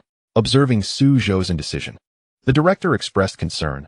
Zhou, should you return to the Academy, we will provide superior resources and conditions to support your research. Additionally, we will offer improved compensation and benefits. The director's words caused Zhou to waver. He recognized the necessity for better research conditions and resources to enhance his work on full duplex technology. Moreover, a return to the Academy could open up more opportunities for his future. However, he also understood the significance of his research obligations at Chrysanthemum Company and relished the work environment and camaraderie with his team. The encouragement from Ren Lao and his colleagues instilled in him a sense of motivation and confidence. Caught in a whirlwind of conflicting emotions, Zhou took a deep breath and replied, Director, I am truly grateful for your invitation. However, I have already committed to the research tasks at Chrysanthemum Company, and I deeply enjoy the work environment and team dynamics here. I wish to continue collaborating with Ren Lao and my colleagues to contribute more to the advancement of the communications industry. The director, upon hearing Zhou's response, felt a sense of disappointment. He recognized Zhou as an exceptionally talented young man, and retaining him at the Academy would undoubtedly lead to more breakthroughs and innovations in the communications sector. Yet, he understood that he could not impose his decision upon Zhou and could only respect his choice. Gently patting Zhou on the shoulder, the director said, I understand your decision. I will continue to support your research endeavors and hope you achieve greater accomplishments in the future. Zhou looked at the director with gratitude, thanking him for his understanding and support. The director nodded. Very well, I shall not disturb you further. With that, he turned and departed from the meeting room. Zhou watched the director's figure fade away at the door, feeling a mixture of emotions. He knew his decision might disappoint the director, but he remained resolute in his choice to stay with Chrysanthemum Company and continue his research. He believed that this was the right decision and trusted that Ren Lao and his team would provide the necessary conditions and resources to allow him to fully express his talents and abilities. After the director's departure, Zhou's mood grew somewhat heavy. He recognized the potential disappointment his decision might bring to others. Yet he steadfastly chose to remain with Chrysanthemum Company to pursue his research. Upon returning to the laboratory, he immersed himself in his work, endeavoring to apply full duplex technology to a broader range of communication devices to provide enhanced services to users. Nevertheless, he was aware that his research still had many deficiencies and required continuous learning and exploration. In the ensuing months, Zhou and his team engaged in a series of research initiatives and experiments, persistently exploring and testing new methods and technologies. They continually optimized and refined the performance and stability of full duplex technology, striving to better meet user demands. Throughout this process, Zhou frequently collaborated with Ren Lao to discuss and investigate new ideas and concepts. Ren Lao's experience and insights greatly benefited Zhou, further solidifying his research direction and objectives. Time flew by, and soon it was the end of the year. At this juncture, Chrysanthemum Company had made significant strides in its research endeavors. They successfully integrated full duplex technology into mobile communications, achieving high-speed data transmission and large-capacity voice calling capabilities. This accomplishment positioned Chrysanthemum Company as a leader in the mobile communications sector, filling Zhou and his team with immense pride. During this period, Zhou received an invitation from the Academy of Sciences. Upon witnessing the research achievements of Chrysanthemum Company, the Academy expressed a desire to collaborate on the research and application of full duplex technology. They hoped Zhou could serve as a bridge and link between both parties to facilitate cooperation and communication. Zhou felt a surge of joy and satisfaction. He recognized his choice was indeed correct and believed that Ren Lao and his team would continue to provide optimal research conditions and resources, allowing him to maximize his talents and abilities. He resolved to return to the Academy to further contribute to the advancement of the communications industry. Holding the invitation, Zhou felt a pang of uncertainty. He understood the commitments he had made to Chrysanthemum Company and cherished the work environment and team spirit. However, he also realized the critical importance of full duplex technology for the industry's future. A return to the academy could offer him more resources and support for his research. Caught in a dilemma, Zhou inhaled deeply and made his way to the laboratory. He observed Ren Lao and his team members diligently engaged in experiments and research, which reignited his motivation and confidence. Chapter 55. The Sanction List. Zhou returned to the academy, embarking on a new research journey. He devoted himself wholeheartedly to the study and application of full duplex technology, aspiring to make significant contributions to the communications industry. Concurrently, Chrysanthemum Company engaged in profound collaboration with the academy. Ren Lao and team members frequently visited the academy to discuss and research the latest advancements and future trends of full duplex technology. Their collaboration was both pleasant and efficient, quickly yielding a series of research achievements and breakthroughs. During this period, a fierce trade war erupted between Huaxia and the Lighthouse Nation, encompassing multiple sectors, including communications, technology, and finance. As a prominent enterprise of Huaxia, Chrysanthemum Company found itself embroiled in this trade conflict. Given that Zhou was one of the company's significant shareholders, he was also included on the sanction list of the Lighthouse Nation. This news struck Zhou like a bolt from the blue. He had never anticipated being caught in the throes of this trade war. In this challenging time, Ren Lao and his team members offered Zhou their unwavering support and encouragement. They believed in his talents and abilities, confident he would navigate this adversity. Together, they explored and analyzed the background and trends of the trade war, providing Zhou with valuable insights and advice. With the backing of Ren Lao and his colleagues, Zhou gradually regained his composure. He began to seriously contemplate his circumstances and future, seeking methods and pathways to resolve the issues at hand. He understood that he could not allow this trade war to defeat him, nor could he let his hard work and accomplishments go to waste. Throughout this process, Zhou gained profound insights into his responsibilities and mission. He recognized himself as a citizen of Huaxia and as a scientist and researcher. He could not abandon his beliefs and pursuits, nor could he forsake his responsibilities and mission. With the support and assistance of Elder Ren and his team members, Zhou gradually discovered methods and avenues to resolve his issues. He began to communicate and negotiate with the Huaxia government through various channels, hoping to garner further support and aid. Concurrently, he sought other partners and technological support to enrich the resources available for his research endeavors. For months later, while Zhou was engaged in his research tasks, a mysterious phone call came through to his mobile. "Hello, I am Zhou. Who is this?" he inquired, bewildered by the unexpected call. "I am Su Mingwen, the captain of the National Security Bureau's Beijing headquarters. Could you kindly meet me at the cafe on the corner outside the Research Institute? There are some important matters I wish to discuss with you." Upon hearing this, Zhou did not hesitate to reply, "Certainly, I shall be there shortly." He ended the call, yet his heart surged with tumultuous waves.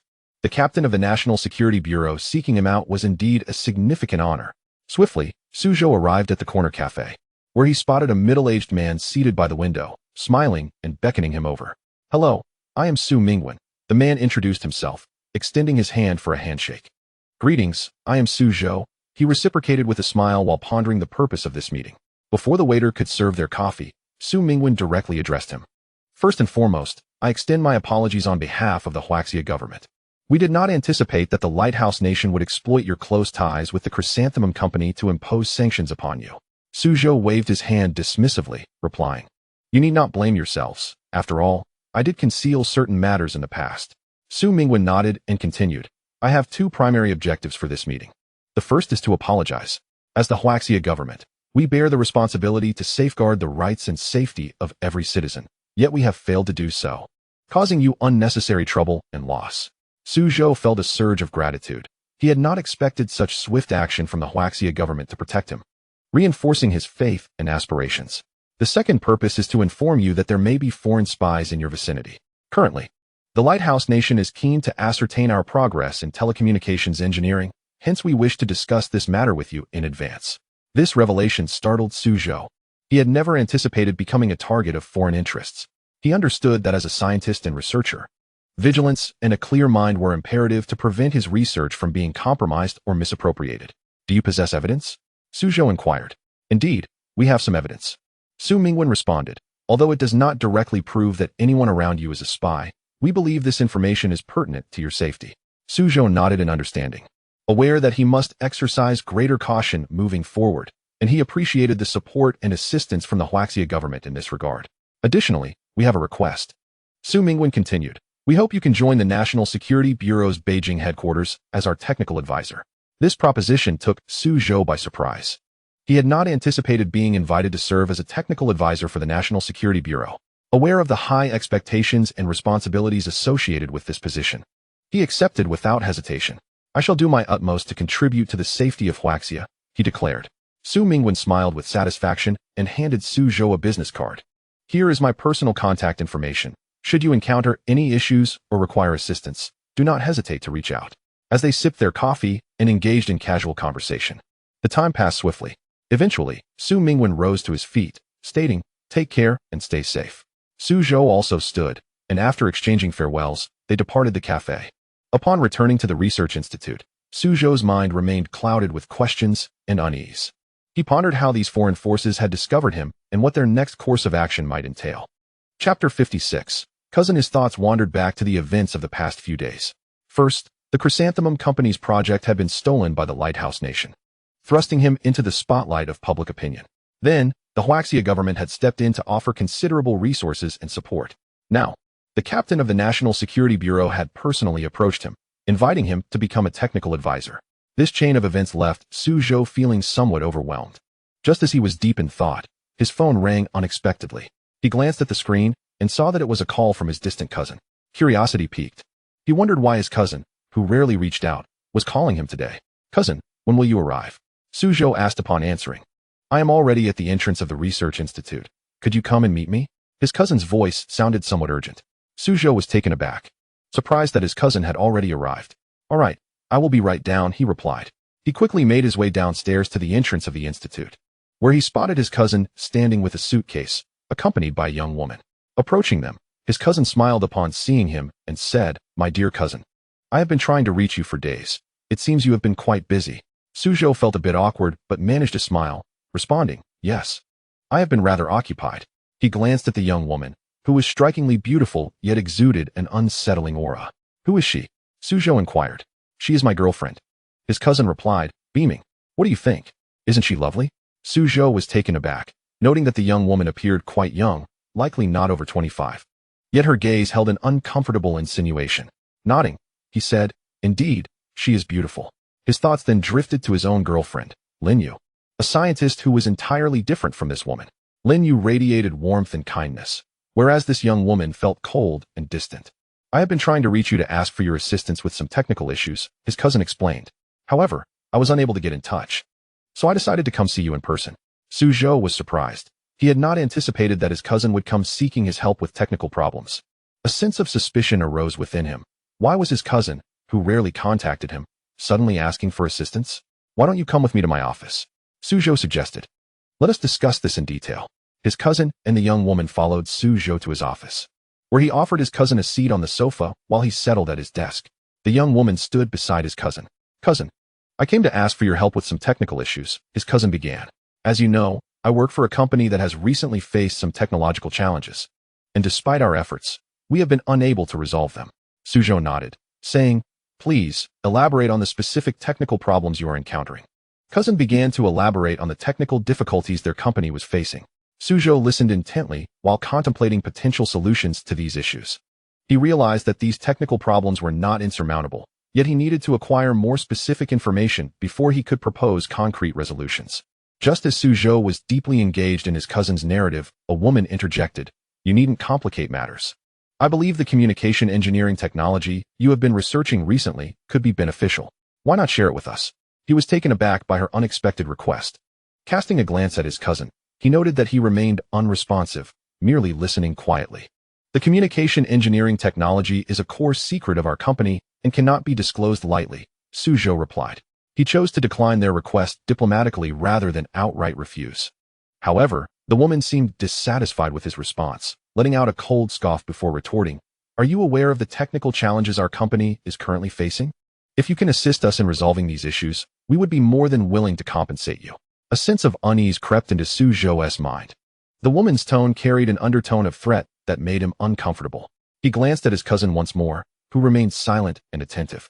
I am aware of the technical difficulties your company is encountering, Zhou stated, but the key to resolving these issues lies not in monetary compensation, but in the mastery of technology and its application. The woman appeared not to comprehend his words. She merely scoffed again and said, "Since you are unwilling to assist, then so be it." With that, she turned and exited the office. Zhou observed her retreating figure, feeling perplexed. This woman seemed to have an ambiguous background, and he was uncertain of their true intentions. However, he was confident that they were not seeking his assistance with technical problems. Zhou recalled the words of the captain from the National Security Bureau's Beijing headquarters, who had mentioned the emergence of unidentified forces attempting to recruit scientists for their own purposes. The actions of this woman and his cousin seemed suspicious, possibly connected to this situation. Zhou resolved to investigate the woman's background thoroughly to discern their true origins. "I apologize, my girlfriend can be a bit impulsive," his cousin interjected. "She tends to be a bit willful and speaks without thinking. Please don't take offense." Zhou waved his hand dismissively, saying, "It's nothing. I understand." However, he couldn't shake the feeling of confusion regarding why his cousin had sought him out today. He began to think critically. First, his cousin rarely contacted him, and this sudden appeal for assistance with technical issues was undoubtedly peculiar. Secondly, the woman had an unclear identity, and he was uncertain of their ultimate goal. He began to question the identities of both his cousin and the woman. He decided he needed to delve deeper into their backgrounds. "Cousin, wait a moment. I have a question for you," Zhou said. His cousin halted and turned to face him. "Have you recently met a girl named Linyu?" Zhou inquired. His cousin seemed unperturbed, nodding as he replied, "Yes. We were introduced through a mutual friend. She has been in contact with me recently, mentioning some technical issues she needs my help with." Zhou's suspicion deepened. He wondered if his cousin and the woman were somehow connected to Linyu. "Is Linyu teaching at Yunhai University?" he asked. His cousin nodded affirmatively, stating, "Indeed. She teaches there." Zhou's confusion intensified. Linyu was his girlfriend and also a scientist. She had been researching a novel communication technology. Yet, his cousin and the woman appeared to be quite interested in this new technology. He began to suspect whether his cousin and the woman were also pursuing this innovative communication technology. Determined to investigate the relationship between his cousin and Linyu, he began to formulate a plan. First, he needed to gather information about his cousin's specific circumstances, including his background, work, and research focus. Next, he would examine Linyu's research direction and achievements to see what she had been working on lately. Finally, he needed to find a way to contact the captain of the National Security Bureau to report his suspicions and seek assistance and advice. Just as Zhou was contemplating his next course of action, the woman returned unexpectedly. She fixed her gaze on Zhou and asked, "Are you really not considering sharing that communication engineering technology with us? Our company is willing to pay handsomely for it." Zhou shook his head, replying, "I'm sorry, but I cannot share this technology with you." The woman seemed to misunderstand his response, simply scoffing again and saying, "Since you refuse to help, then forget it." With that, she turned on her heel and left the office. After her departure, Zhou dialed Su Mingwen's number. The situation warranted serious contemplation. Moreover, it involved a professor from Yunhai University, a female professor at that. The phone rang, and Su Mingwen answered, his voice bright and clear. "It's me, Zhou." "Oh, Mr. Su, what can I do for you?" Su Mingwen inquired. "I would like your assistance in investigating a professor at Yunhai University named Linyu," Zhou stated. "Professor Linyu? Is there an issue?" Su Mingwen asked, intrigued. "The matter is quite complex and cannot be succinctly explained. In short, I need to understand her background, work situation, and research focus," Zhou replied. "Understood. I will dispatch someone to investigate promptly," Su Mingwen assured him. After hanging up, Zhou felt a sense of relief. He now needed to await Su Mingwen's investigative findings.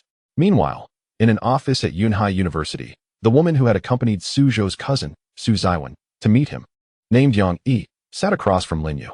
"Linyu, I need you to apply for the research of the bidirectional technology and communication engineering under the name of Yunhai University, ideally obtaining the blueprints," Yang Yi stated.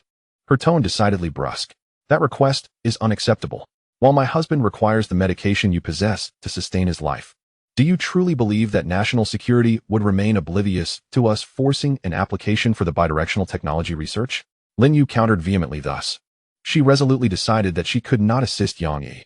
Linyu raised her head to gaze at Yang Yi and spoke. "Yang Yi, do not threaten me. If you intend to use this communication engineering technology to coerce my husband, I assure you, it is utterly impossible." Upon hearing Linyu's words, Yang Yi's expression darkened further. She let out a cold scoff and replied, "Since you are unwilling to help, then so be it." With that, Yang Yi turned and departed from the office.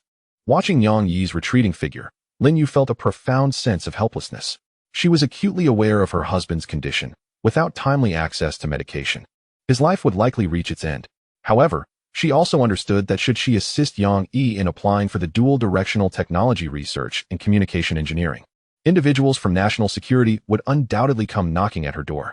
Just as Lin Yu was grappling with her inner turmoil, her phone unexpectedly rang. She glanced at the screen to discover a call from her informant. Her heart stirred, and she quickly answered. "Lin Yu, are you free at the moment? I have a matter I wish to discuss with you," came a deep male voice from the other end. Lin Yu was filled with curiosity. Her informant rarely contacted her directly. The urgency of this call indicated that something significant was afoot. "I'm available. Where are you?" "I'll come to you right away," she replied. The informant provided an address, and Lin Yu promptly gathered her things and drove away from the school. 10 minutes later, Lin Yu arrived at a secluded cafe. Before entering, she spotted her informant seated in a corner. She approached and took a seat, inquiring, "What is it? Why the urgency in summoning me? Is there something important you need to tell me?" The informant looked up at Lin Yu, hesitated momentarily, then began. "I just received news that our national security agency is currently investigating you." Lin Yu's expression shifted at this revelation, although she had anticipated such a possibility. Hearing it spoken aloud was still a bitter pill to swallow. Taking a deep breath, she asked, "I understand. What is the reason for their investigation?" The informant shook his head, responding, "I do not know at the moment, but I can inquire further." Lin Yu nodded, saying, "All right. There is another matter I wish to explore." The informant lifted his gaze to her. Chapter 58. Troublesome affairs. "I sought you out today in hopes that you could assist me in investigating the research on dual directional technology in communication engineering." Upon hearing this, the informant's expression turned perplexed. Lin Yu was no ordinary individual. If she wished to investigate something, she would prefer it to remain confidential. If he were to assist her, and the National Security Agency found out, it could lead to significant trouble. After a moment's hesitation, he replied, "I'm afraid I cannot assist you with this matter." Lin Yu's face fell upon hearing this. She recognized that the informant was concerned about potential repercussions from the National Security Agency. Yet, she understood that if she could not uncover the details of the dual directional technology research, her husband would likely be beyond saving. Therefore, she could not afford to relinquish this opportunity. Taking a deep breath, she assured him, "I understand your concerns, but I can guarantee that this matter will not implicate you." The informant, hearing her words, was deeply conflicted. He was aware of Lin Yu's complex identity. If his actions led to her exposure, it would spell trouble for him. After deliberation, he conceded, "Very well, I will assist you in this investigation. However, you must ensure that I remain unscathed." Lin Yu felt a surge of gratitude at his willingness to help. "Thank you," she replied earnestly. After finalizing their plans, they both exited the cafe. Upon returning to the school, Lin Yu was engulfed in turmoil. She was acutely aware that her informant's warning about the National Security Agency's investigation was likely grounded in truth. Yet, she was even more cognizant that without securing medication for her husband, his life would indeed hang in the balance. Thus, she could not abandon this chance. Resolutely inhaling, Lin Yu made a decision. She would secure the medication for her husband. However, she was also aware of the immense risks involved. Caution would be paramount. With these thoughts in mind, she retrieved her phone and began reaching out to several contacts. These were her insiders within the National Security Agency, and she trusted they would assist her. Nevertheless, she understood that while they might help, they would also be monitoring her actions closely. After establishing contact with these individuals, Lin Yu commenced her investigation into the dual directional technology research. She believed that if she could identify a flaw in this technology, she might leverage it to obtain the necessary medication. As days passed, Lin Yu's anxiety escalated. She was all too aware of her husband's precarious condition. If he did not receive the medication promptly, his life would truly be in jeopardy. Therefore, she needed to uncover this technological flaw without delay. Just as despair began to weigh heavily on her, her phone rang once more. Upon answering, she found herself speaking to an unfamiliar number. "Professor Lin, it's me. Zhou from the Huaxia Research Institute," came a deep voice over the line. Lin Yu's expression shifted. She recognized that the Huaxia Research Institute was responsible for the dual directional technology research. Zhou's call likely pertained to significant information regarding this technology. "Mr. Su, hello. May I inquire about the purpose of your call?" she asked. Zhou responded, "Professor Lin, I contacted you to inform you that our institute has recently achieved a breakthrough in the dual directional technology." Lin Yu was taken aback by this news. She had not anticipated receiving such information at this moment. However, her primary concern remained the specifics of the technology. What are the particulars of this technology? She pressed. Zhou elaborated. The primary focus of our research is utilizing electromagnetic waves for long-distance communication. By converting low-frequency signals into high-frequency signals at the transmission end and then reverting them back at the reception end, we can achieve long-distance communication. Why then? Did you specifically reach out to inform me? Was this directive from the National Security Agency? Lin Yu inquired. Aware that she had not previously engaged with the Huaxia Research Institute, making Zhou's call all the more intriguing. There is still an opportunity for you to reconsider your path. During this time, I have gathered information regarding your husband's background, and I can understand why you might feel compelled to engage with foreign entities. However, there are solutions to this predicament. Zhou did not engage in any subterfuge. Instead, he straightforwardly elucidated the circumstances, intending to leverage Lin Yu as a conduit to draw out the foreign forces lurking in the shadows. This was precisely why he had proactively called to inform her. The National Security Bureau had already designated her as a primary subject of investigation. Now, while she was in the open, they remained concealed. I believe it would be prudent for us to meet and discuss. Perhaps I could offer you some assistance. Lin Yu found herself ensnared in a web of profound conflict. Her initial plan was to procure the medication and, utilizing the mysterious forces, lure the agents of the National Security Bureau into the open, seizing the opportunity to deliver the medication to them. However, it now appeared that this scheme was untenable. From Zhou's revelations, it was evident that the National Security Bureau had already categorized her as a focal point of scrutiny. This signified that every action she undertook would be subject to their meticulous surveillance. Under such circumstances, attempting to bait the Bureau's agents in front of the mysterious forces was evidently unrealistic. Furthermore, she was currently unable to contact the enigmatic group, leaving her at a loss regarding her next course of action. Initially, she had sought to enlist the power of these mysterious forces to rescue her husband. But now she had inadvertently placed both herself and him in a precarious situation. Lin Yu felt an overwhelming sense of turmoil, uncertain of what to do next. The ringing of Zhou's phone call only intensified her confusion. She understood that Zhou was undoubtedly an operative of the National Security Bureau, his purpose being to exploit her to expose the foreign forces hidden in the background. Chapter 59.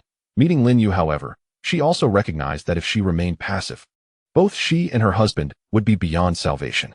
Thus, she needed to devise a solution swiftly. Taking a deep breath, Lin Yu finally spoke. Very well. I agree to meet. Upon hearing her response, Zhou breathed a sigh of relief. He promptly replied, Excellent. I will arrange the time and place. Soon, Zhou informed her that their meeting would take place at the Longhua Hotel.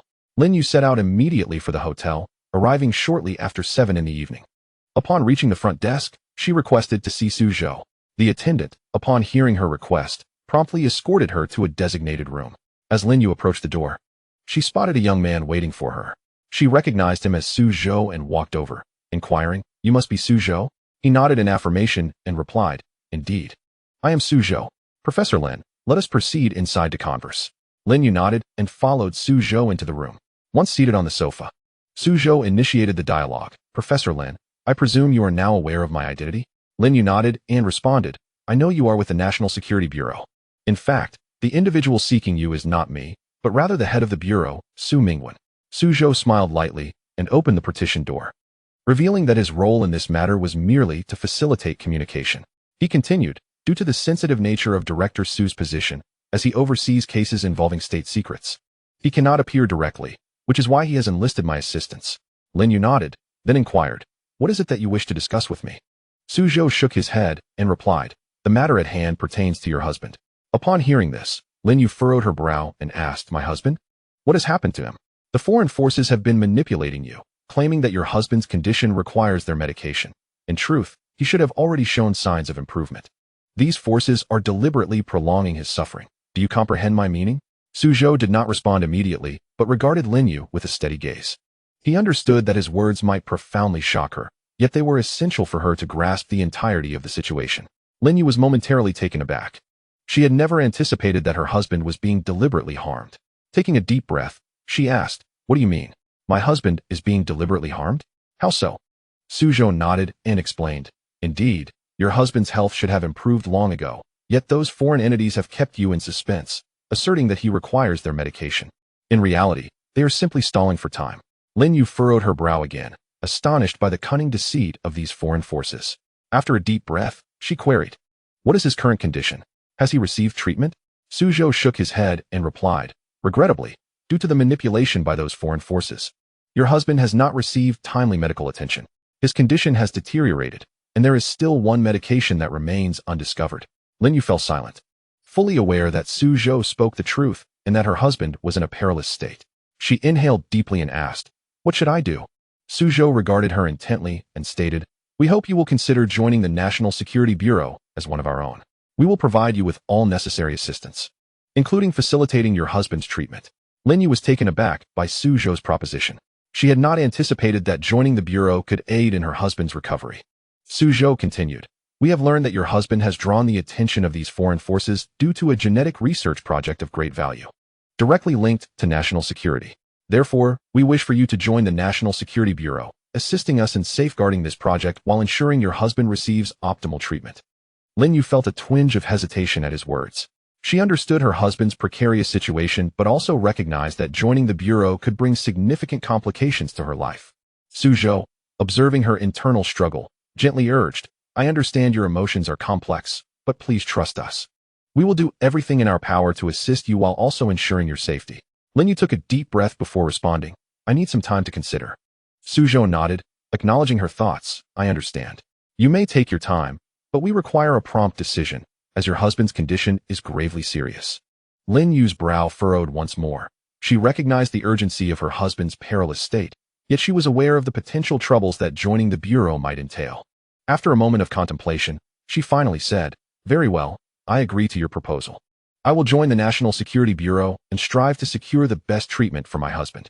Zhou exhaled in relief upon hearing her agreement, promptly stating, "Excellent. Let us prepare now and proceed to meet Director Su." Lin Yu nodded and followed Zhou as they exited the room. Upon arriving at the hotel entrance, they were greeted by a waiting black sedan. Zhou looked at Lin Yu and said, "Shall we?" Once seated in the car, they traveled towards the National Security Bureau's headquarters. Lin Yu gazed at the imposing building before her heart racing with trepidation, aware that the task that lay ahead could be exceedingly perilous. Zhou gazed at Lin Yu and spoke gently, "You need not worry. We shall always safeguard your security.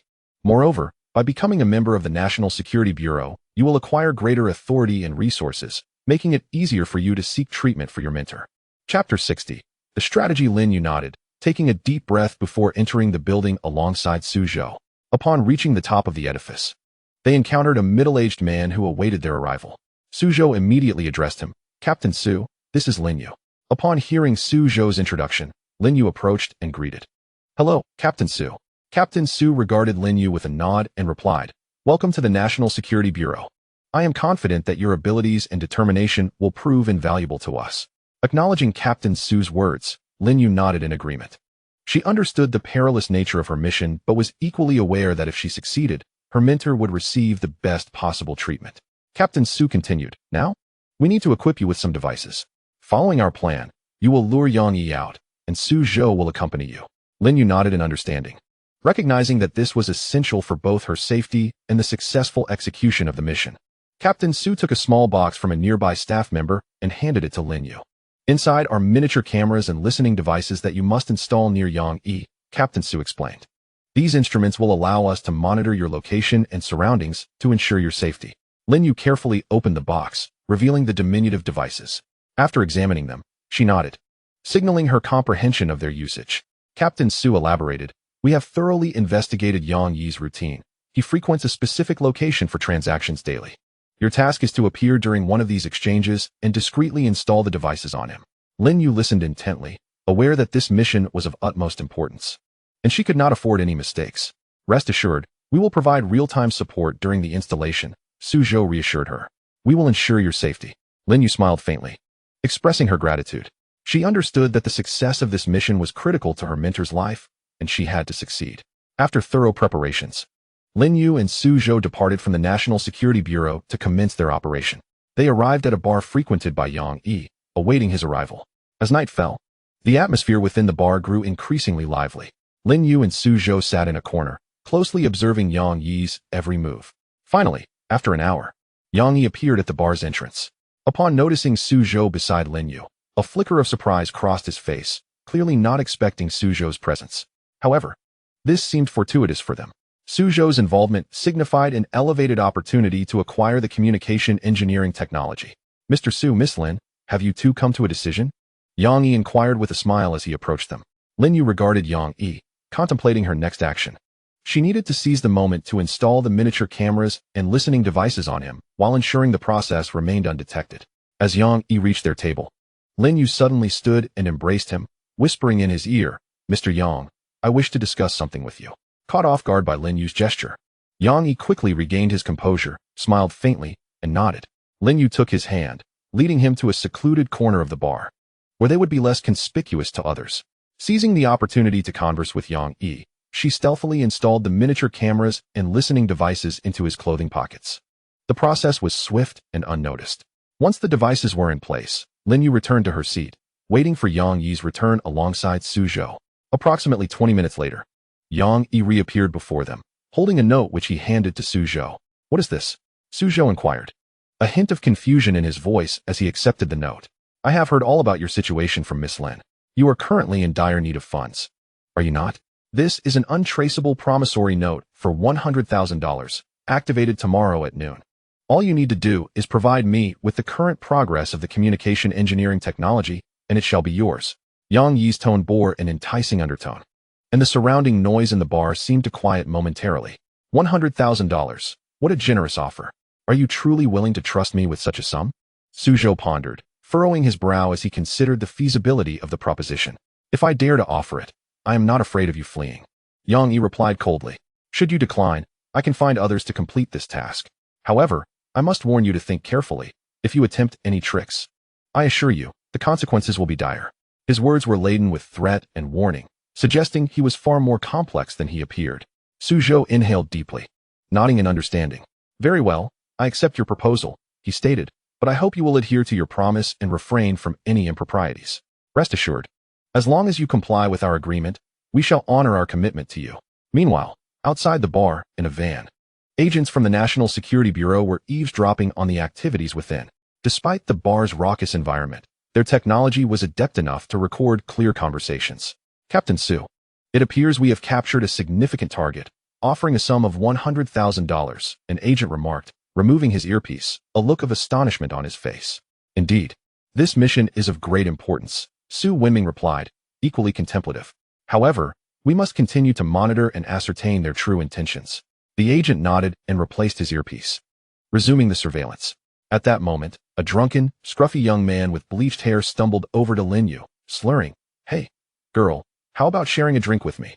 Yang Yi stood up, leaving the matter for Suzhou and Lin Yu to handle. In the listening vehicle, an agent asked, "Captain, should we intervene?" "Negative. We remain passive and continue monitoring," Su Wenming instructed. "This fool may be a distraction orchestrated by Yang Yi. Notify the bar's security, and if the situation escalates, we shall deploy our external team." The agent nodded, comprehending the directive. He exited the vehicle to alert security, leaving Su Wenming alone to continue listening. Inside the bar, Suzhou looked at the drunken man with exasperation, while Lin Yu sat with an air of indifference, seemingly oblivious to the unfolding drama. After being rejected, the inebriated man, feeling humiliated, seized Suzhou's collar and forcefully shoved him onto the sofa. Suzhou awkwardly rose from the couch, prepared to retaliate, but Lin Yu abruptly restrained him. "What are you doing?" Suzhou asked, bewildered by Lin Yu's sudden action. "Do not act impulsively." Lin Yu's voice was remarkably composed, entirely uncharacteristic of someone who had just been harassed by a drunken man. "We cannot act against him just yet," she stated. Suzhou furrowed his brow slightly, gazing at Lin Yu. "What do you mean?" "He is a pawn sent by Yang Yi to test us," Lin Yu replied coldly. "If we take action now, it will undoubtedly expose our vulnerabilities." Suzhou inhaled deeply, nodding in understanding. His hand subtly shifted beneath the table. In the corner of the bar, a security guard noticed the unfolding situation and promptly retrieved his walkie-talkie to call for backup. Soon, several more security personnel arrived. They observed the drunken man but refrained from immediate action, pretending to admire the scenery. Seeing this, the drunken man assumed they were as easy to intimidate as the previous two and became even more brazen. He seized Lin Yu's arm, beginning to touch her inappropriately. Lin Yu felt revulsion at his actions, yet for the sake of their plan, she suppressed her fury. With her reluctant cooperation, the drunken man became increasingly excessive, even attempting to unbutton Lin Yu's shirt. As a man, Suzhou could no longer tolerate the scene. He picked up a beer bottle and smashed it against the drunken man's head. The sound was thunderous. The drunken man staggered, blood streaming from his head, abruptly sobering in fear. He stared at Zhou in terror before stumbling to his feet, attempting to flee. Zhou would not allow that to happen. He grasped the man by his collar and forcefully shoved him onto the sofa. Then, pulling the drunken man toward Linyu, he declared, "He has been harassing my friend. Apprehend him." Zhou's tone was icy. "If anything goes awry, I will hold you accountable." The security personnel nodded, understanding the gravity of the situation. They had long been displeased with the drunken man, and now that someone was handling him, they were eager to act as witnesses. Thus, they swiftly restrained the man. At this moment, Yang Yi approached, a smirk playing on her lips as she surveyed the scene. Zhou immediately positioned himself protectively behind Linyu. "Your people have arrived," Yang Yi remarked, gesturing toward the subdued, drunken man. "Can we leave now?" Zhou did not respond immediately. Instead, he turned to the head of security. "You handle this." The head of security nodded, signaling his understanding, and promptly arranged for the drunken man to be taken away. Yang Yi, seeing this, made no further delay and departed with her entourage. Once she left, the crowd in the bar began to disperse, leaving only Linyu and Zhou seated together. Zhou's gaze fell upon the torn fabric on Linyu's arm, a pang of guilt washing over him. "I'm sorry," he said softly. "I never anticipated such an incident." Linyu shook her head, indicating she held no blame. "Can we leave now?" Zhou stood, ready to depart. Linyu nodded and rose as well. As they stepped outside, Su Wenming approached them immediately. "I've been informed about everything," he said, glancing at Zhou and Linyu. "That man has been taken away. You are safe now." Zhou nodded, acknowledging the information. "Let us head back," he stated. "I will report today's events to the higher-ups."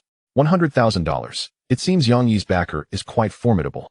Exercise caution during your interactions with her, especially you. Zhou.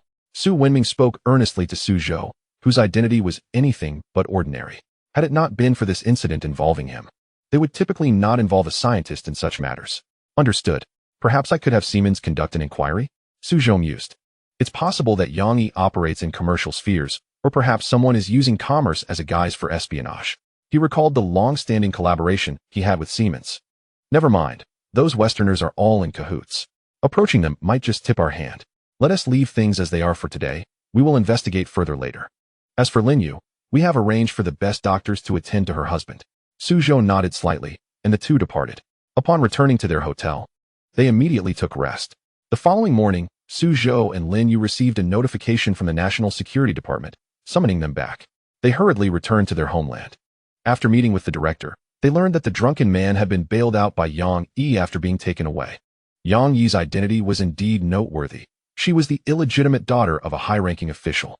Pampered since childhood, she had developed an arrogant demeanor. Upon reaching adulthood, she leveraged her father's influence to conduct business across the country. A couple of years prior, her construction company had been involved in a major project, resulting in multiple fatalities due to quality issues.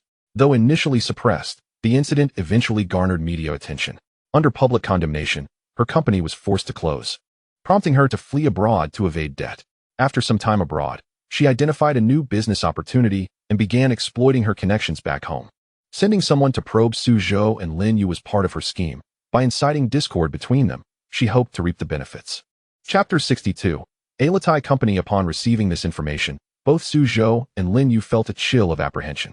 Had their plan succeeded, their fates would have been dire. "We did not foresee this development," the director remarked with a hint of resignation. "We have initiated an investigation, but it will take time to ascertain the specifics." "We do not need to know who is behind this," Linyu interjected coldly. "We only need to recognize that it is a trap directed at us. Now that we are aware of this reality, we must formulate a response." Zhou inhaled deeply. "If I am correct, this plan is merely in its infancy. There will likely be more formidable traps awaiting us." Simultaneously, in the Alatai Huaxia headquarters of the Lighthouse Country's telecommunications company, Yang Yi reclined on a sofa, facing a middle-aged Caucasian man with blonde hair and blue eyes. "Miss Yang, are you certain Zhou is willing to divulge the telecommunications engineering technology? That is the latest technology from Chrysanthemum Company, even more advanced than our telecommunications engineering technology here in the Lighthouse Country." The man, Owen Cass, inquired of Yang Yi. "Mr. Owen, that is not the correct perspective," Yang Yi immediately countered. "If this technology were to fall into our hands, the Lighthouse Country would dominate the telecommunications sector, and Alatai would become one of the world's most formidable telecommunications companies. Moreover, Zhou is merely a scientist. He lacks the authority to make such decisions. Owen nodded, indicating his understanding. Although he recognized the significance of this technology, he knew it could only be maximized once acquired. With Yang Yi as an insider, he believed obtaining the technology was merely a matter of time. So, how shall we proceed with the next phase of our plan? Yang Yi gazed at Owen, resolutely adhering to their prior plan. They had gathered substantial intelligence, and it would not be long before they could seize the entire operation. Yet, caution was imperative. He sensed that the recent Security Bureau was scrutinizing them. I concur, Owen nodded, acknowledging that their network had been remarkably unstable lately, with multiple instances of disconnection. Had it not been for the robustness of their firewall, their data might have already been compromised. It seemed essential to expedite their plans. Yang Yi inhaled deeply. Had he anticipated this situation, they should have directly informed the Lighthouse Nation, enlisting their assistance to execute the plan. Regret was futile at this juncture. Owen shook his head with a wry smile. Their only viable option was to hasten the process and secure the technology at the earliest. Yang Yi nodded in understanding. After finalizing their discussion, they promptly commenced their actions. Simultaneously, Zhou received intelligence indicating that the Alatai Company was a communications firm from the Lighthouse Nation. Although its scale was modest, its technology was remarkably advanced. It appeared that their plans had been compromised. Zhou took a deep breath. They faced two choices: either abandon the plan immediately or accelerate its execution. However, retreating at this point was no longer an option. Lin Yu interjected firmly, asserting that their sole choice was to hasten their efforts. Very well, let us begin at once, Zhou replied, nodding in agreement. The duo swiftly set their plans into motion. Concurrently, Su Wenming arranged for an investigation into the Alatai Company's affairs. Who is the owner of Alatai Company? Zhou inquired of Lin Yu. We must ascertain the identity of the owner to understand who devised this plan. I'll look into it, Lin Yu responded promptly. With all their matters organized, the priority was to identify the owner of Alatai Company. If indeed the plan had been conceived by someone from Alatai, the owner would be pivotal to the entire operation. However, the identity of this owner remained elusive.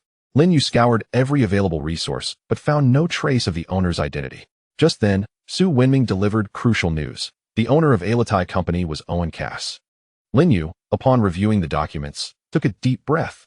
Owen Cass was a well-known entrepreneur in the Lighthouse Nation, having been the owner of Alatai Company for many years. It appeared that he was indeed the architect of this scheme. Zhou nodded, acknowledging this revelation. Now that they had identified the key figure behind the plan, their next objective was to devise a strategy to apprehend Owen Cass.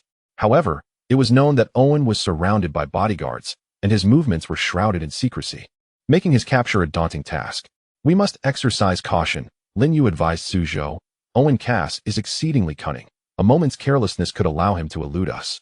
We understand, Zhou affirmed, acknowledging the gravity of their situation. Now aware of the plan's mastermind, their focus shifted to thwarting the operation. The pair sprang into action. Mr. Su, do you truly intend to meet him? Lin Yu asked, a note of concern in her voice. They were now aware that Owen Cass was the pivotal figure in this scheme, yet they remained ignorant of his appearance or demeanor. A moment's lapse could result in him slipping away. We must confront him, Zhou asserted, taking a deep breath. This is the only path available to us. Then let us set off immediately, Lin Yu agreed, nodding resolutely. The duo hastily drove towards Alatai Company. En route, Zhou received word from Su Wenming that their plan was in place, awaiting Owen Cass's appearance. Owen was known for his cunning. Any misstep could allow him to escape. Lin Yu turned to Zhou. Thus, we must remain vigilant. Zhou nodded in agreement. After some inquiries, they finally arrived at the entrance of Alatai Company, only to be informed that Owen Cass was not present and was currently engaged in external negotiations. Chapter 63. Kidnapped. They decided to wait at the company, settling into the office. Minutes turned into hours, and Lin Yu grew increasingly impatient. The company secretary mentioned that it was uncertain when Owen would return.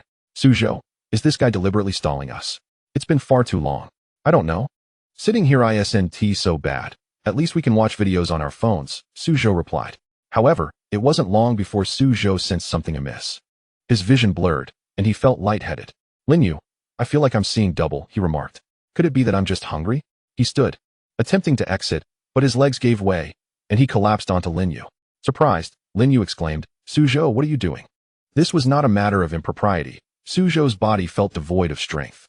His hand inadvertently brushed against Lin Yu's softest contours, a sensation that was oddly comforting.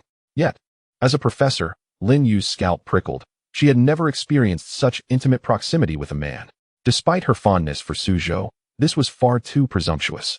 As they were not of that nature, she pushed him away with all her might, feeling feeble, as if under the influence of a tranquilizer. What is happening? I feel utterly drained. Zhou sensed the gravity of the situation, scanning the room. This is not right. Please remove your hand. I'm feeling unwell, Lin Yu pleaded. But Zhou's body felt rigid, his hand inexplicably pressing against Lin Yu's chest, immovable. Moments later, both succumbed to unconsciousness. Two men wearing sunglasses entered, one tall, the other short. The taller man adjusted his glasses and chuckled. Look, this fellow appears to have quite the romantic allure. The shorter one replied. The boss has instructed to take this young man to the island immediately. Take them both, the tall one retorted. The boss specified just one. Do you intend to indulge in some leisure with this woman? The tall man replied. Even if I were inclined, I would not engage in such behavior during a mission. This woman is crucial to Zhou. With her present, he will heed the boss's orders. Nightfall enveloped the scene. Zhou and Lin Yu regained consciousness. Realizing they were confined within a chamber featuring only a circular window, surrounded by iron walls, and the space swayed unsettlingly. Zhou, what is happening? Lin Yu inquired. I'm not sure. It seems we are aboard a ship, he replied, rising to peer out the window at the churning waves of the ocean. Goodness, we've been kidnapped. This is a ship. Lin Yu was dumbfounded. Kidnapped? Are we going to be killed? If they intended to kill us, they could have done so by now. Lin Yu's spirit waned, leaving her feeling deflated and frozen in fear as she gazed at Zhou. What shall we do? Is Owen behind this abduction? It is highly likely that Zhou's memories linger in the office, where he felt utterly powerless, his hands weakly pressed against Lin Yu, instinctively gripping her for support. Zhou, let us break the window and escape. Otherwise, we shall surely be killed. What nonsense! How could one escape through such thick glass? Beyond it lies the vast ocean. Who knows where we are? Jump into the water and await our fate as shark bait? Zhou approached the door, twisting the handle with all his might, but it would not budge. Damn it, this door is sturdy. He kicked it fiercely twice, shouting, Bastard! Open the door. Let us out. No one responded. This place lacked even a ventilation shaft. Otherwise, they might have crawled through the ducts to inquire for help. As time passed, their breathing became increasingly labored. Lin Yu was drenched in sweat, her body glistening beneath her soaked clothing. Zhou stared blankly, so large. You. What are you doing staring at me at a time like this? You're a man. Find a way out. Fine, but what means do we have to escape? The abilities granted to Zhou by the system were technological, not superhuman. Otherwise, he could have simply kicked down this wretched door and eliminated every scoundrel aboard the ship. After about an hour, Lin Yu could no longer endure the lack of oxygen. She gasped, Zhou, I can't take it anymore. Just then, the door swung open, revealing a tall man in sunglasses who crouched down and placed a tray of food before them, treating them like pets. I almost forgot, there are no ventilation shafts here. You must be suffocating. Have something to eat. In an hour, we will reach our destination. Lin Yu, struggling against her anger, exclaimed, You bastard. You've kidnapped me. I am a research doctor. I am a university professor. You will pay for this. Let us go. Oh, a doctor? I've never had a doctor before. How about you entertain me? You. Zhou remained remarkably calm, knowing that arguing would yield no results. Who are you really, and where are you taking us? The man grinned, revealing gold teeth. We are headed to a secluded place. Our boss needs you. Zhou, you are a talent, a top talent. We are developing something. And you can help us. Help? Am I to be treated as your guest? Indeed. Is this how you treat your guests? What is your relationship with Owen? The man shook his head with a laugh. Owen Cass? He is nothing in our boss's eyes. You are a valued guest. But we must ensure we bring you before the boss to work on the world's most advanced invention. You will become our chief technician.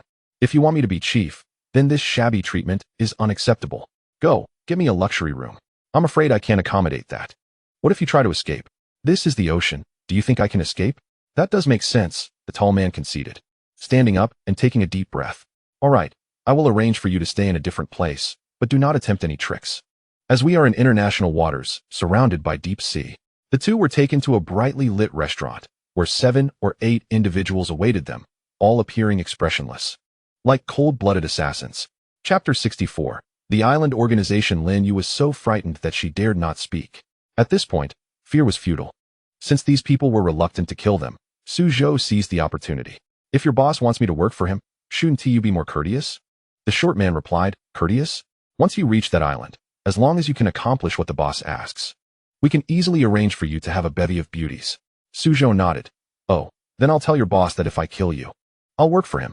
Ah, that's awkward. The men began to fear, realizing their insignificance in the eyes of the boss. A brief pause followed, and the tall man said, Mr. Zhou, you requested a different location, and I have obliged. As the saying goes, the worker is never at fault. You cannot seriously challenge us. That depends on your attitude toward me. Whatever you desire, we will fulfill it. Excellent. I have no appetite right now. Bring me a shark to eat. This was clearly an absurd demand. How could they catch a shark? The tall man replied, Mr. Zhou, this sea is contaminated. There are no fish left. What we serve you comes from our warehouse. Frozen? I want it fresh. The tall man pulled the short one aside, whispering, this guy is clearly messing with us. Where can we find fresh fish? Right. Once we arrive, he seriously asked the boss to kill us. Will he?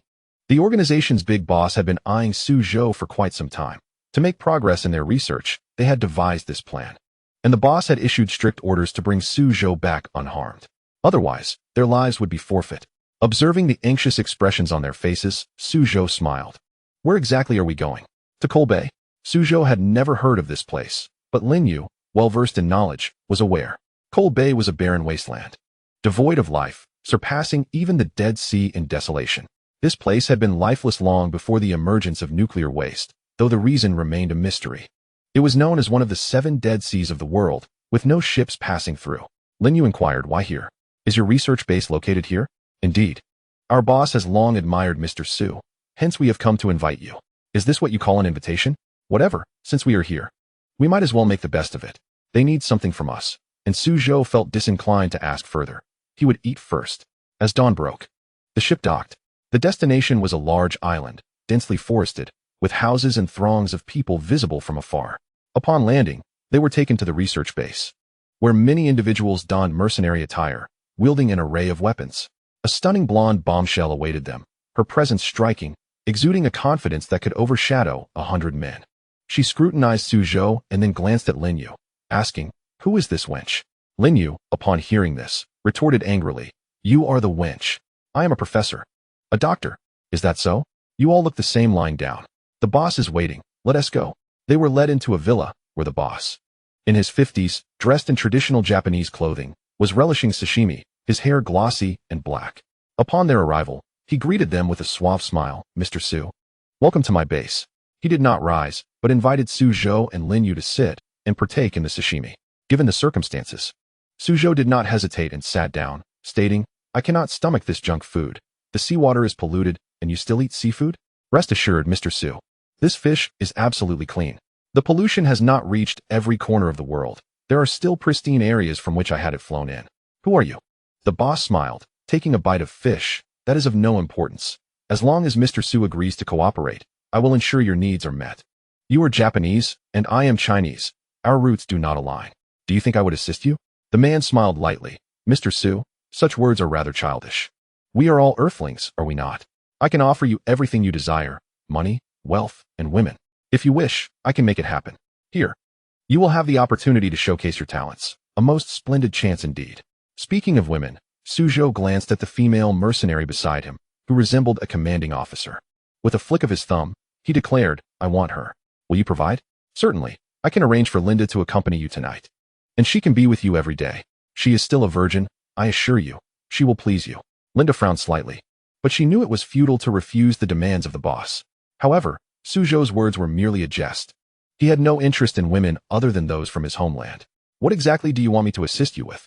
First, let's dine, and thereafter, you shall know. Do you intend to imprison me indefinitely? The boss wiped his mouth and took a sip of wine. Not at all. As long as the research succeeds. You will be free to leave, I promise. Such words are fit only to deceive a child. Once the research is complete, they will silence you. Those in the underworld typically do so.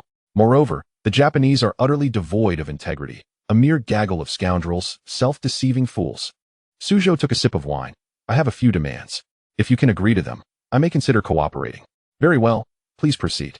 Firstly, Miss Lin and I require a private villa. If one does not exist, construct one on the spot. Secondly, I must conduct my experiments in the villa, and no one is to disturb me. Thirdly, upon completion of the experiment, you shall compensate me with a substantial sum, 10 billion. The first demand was to elevate Zhou's status. The second was to conspire with Lin Yu to devise an escape plan. And the third was to assure the other party as discussing financial matters would inevitably raise suspicions. All three conditions were non-negotiable. After a moment of silence, the boss replied, "No problem, I can meet your demands. After dinner, I will show you the fruits of my research. Tonight, I will arrange for Linda to accompany you. I have no interest in foreign women, I brought my own. Just do as I say." Lin Yu cautiously tugged at him. "Hey, are you really going to assist this scoundrel?" Chapter 65. Negotiating terms. This organization conceals many matters from Zhou. He could surmise the reason. It was merely exploitation. Once the affair concluded, both he and Lin Yu would meet their doom. Armed with the abilities bestowed by the system, Zhou feared no experiment. His mindset was far advanced. To him, contemporary technology seemed akin to child's play. Yet, upon entering the laboratory and witnessing the horrific scenes within, he grasped the true terror of his situation. The lab was filled with glass vials, containing living human beings, men, women, and children, connected to breathing tubes. Most of the individuals in the vials appeared battered and ravaged by the substances within. "What kind of experiment are you conducting?" Zhou inquired. The boss replied with a smile, "A grand experiment. We aim to create a potion that will instill fear throughout the world, and only we will possess the antidote. At that time, the world will be beneath our feet." What a deranged experiment, perfectly in line with their twisted nature. Zhou understood. This potion was a poison, encompassing both poison and antidote, devised to seize global profits. Suddenly, he recalled the issue of nuclear wastewater and queried, "This is reminiscent of your nation's actions. You wouldn't be using nuclear wastewater for your experiments, would you?" The man laughed heartily, giving a thumbs up. "A true expert indeed. Your intellect is commendable." "Precisely. We utilize seawater." He explained that once nuclear waste is discharged into the ocean and has settled for an extended period, it reacts with marine substances, thus forming the foundation of their experiment. This fact had gone unnoticed by outsiders until it was discovered years ago. However, the experiment had persisted for many years without success. While poisons could be produced, the transformative properties of seawater were the poison. The dilemma lay in the fact that the antidote had yet to be developed. He had sought numerous scientists and conducted countless studies, all to no avail. Recently, Zhou's rising fame drew the organization's attention. "Do you believe I would assist you in harming others? Poison requires refinement. One must find a corresponding antidote and reintroduce it into the seawater, inciting global panic. Those who possess the antidote would reap immense rewards, becoming the wealthiest in their lineage, thereby establishing a financial empire." Yet, to Zhou, it was evident that this individual and the upper echelons of their organization were in league. Underestimating him by seeking his help to develop harmful substances was a grave mistake. However, with a gun pointed at him, Zhou had already devised a strategy for escape and how to dismantle this corrupt organization. "I understand entirely. I will assist you, provided that you meet my conditions." "No problem. It's a trivial matter. I will have the machines from here relocated to the villa." "No. The machines here are of too low quality. They are insufficient for my needs." "Oh, that cannot be. The machines here are top tier internationally." "Surely, you jest. Our lives depend on you." "How could we jest? I, too, wish to leave here with cash in hand. I need to manufacture new machines, which requires numerous resources. You must agree to my demands." Nearby, the female mercenary Linda remarked coldly, "Are you speaking nonsense? Do you wish to deceive us? Then you may seek someone else for this task." Linda's skepticism was not unwarranted. Creating machines capable of producing the potion would take years. And the process of potion manufacturing was merely a standard procedure utilizing test tubes and living subjects. Observing the doubtful expressions of the boss and Linda, he mocked, "If your machines were sufficient, why would you need me? If you disagree, seek someone more competent." These brutes chose seawater as their primary resource precisely because it is ubiquitous. Zhou speculated that this organization was not merely developing poison and antidote. Their aim was likely to create a therapeutic type of antidote, one that could not cure a virus outright, but merely suppress and alleviate it, incurable in essence. Furthermore, the pollution caused by nuclear wastewater was inherently difficult to remedy. "We shall converse at our leisure. I wish to take my woman outside for some fresh air." After uttering this, he grasped Lin Yu's hand and exited without awaiting acknowledgement. Once they departed, Linda questioned, "Boss, can we trust this guy? I can't shake the feeling that he is merely stalling. And we must ensure he conducts his experiments under our watch." The boss pondered for a moment before shaking his head. "This fellow possesses remarkable skills. He may very well be the most formidable scientist in the world today. Our hopes rest upon him. Can we afford to dismiss him? I have superiors, and some matters are beyond my sole discretion." "Then arrange everything for him. We shall meet all his conditions, but surveillance must be installed in the villa. This is your area of expertise. and ensure that listening devices are placed. He must not discover them. Linda understood. Boss, rest assured, I know precisely how to proceed. Zhou and Lin Yu arrived at the training grounds outside, observing hundreds of mercenaries engaged in their drills, feeling anxious and displeased. Lin Yu asked, do you truly intend to assist them in such endeavors? They are committing crimes against humanity. Zhou crouched, picked up a stone, and smiled wryly. Assist them? Rather, they are assisting me. They are the ones seeking our aid. Can you not see that? I understand, but no buts. Since we are here, we must make the best of it. I intend to ensure that these scoundrels meet their demise. They mentioned providing us with a villa. Is that truly the case? I find this matter rather suspicious. Were I in their position, I would certainly decline unless surveillance cameras were installed to keep track of our movements. After all, if a woman can think of such a thing, how could Zhou not be aware? He chuckled lightly, urging me not to overthink it, stating that I must adapt to everything here. For now, I belong to him. What do you mean by that? Lin Yu asked nervously. You're not thinking of taking advantage of me, are you? I am still pure. To be frank, Lin Yu is quite beautiful, and the thought of possessing her is undeniably tempting. To convince the owner of this place that Zhou is indeed a man driven by greed and lust. Certain actions must be taken. One cannot simply feign disinterest and selflessness, as no one would believe such sincerity. 2 hours later, Linda approached, informing Zhou that she had arranged accommodations for him, ensuring all amenities were provided. Zhou replied affirmatively, adding that he desired Chinese cuisine as well.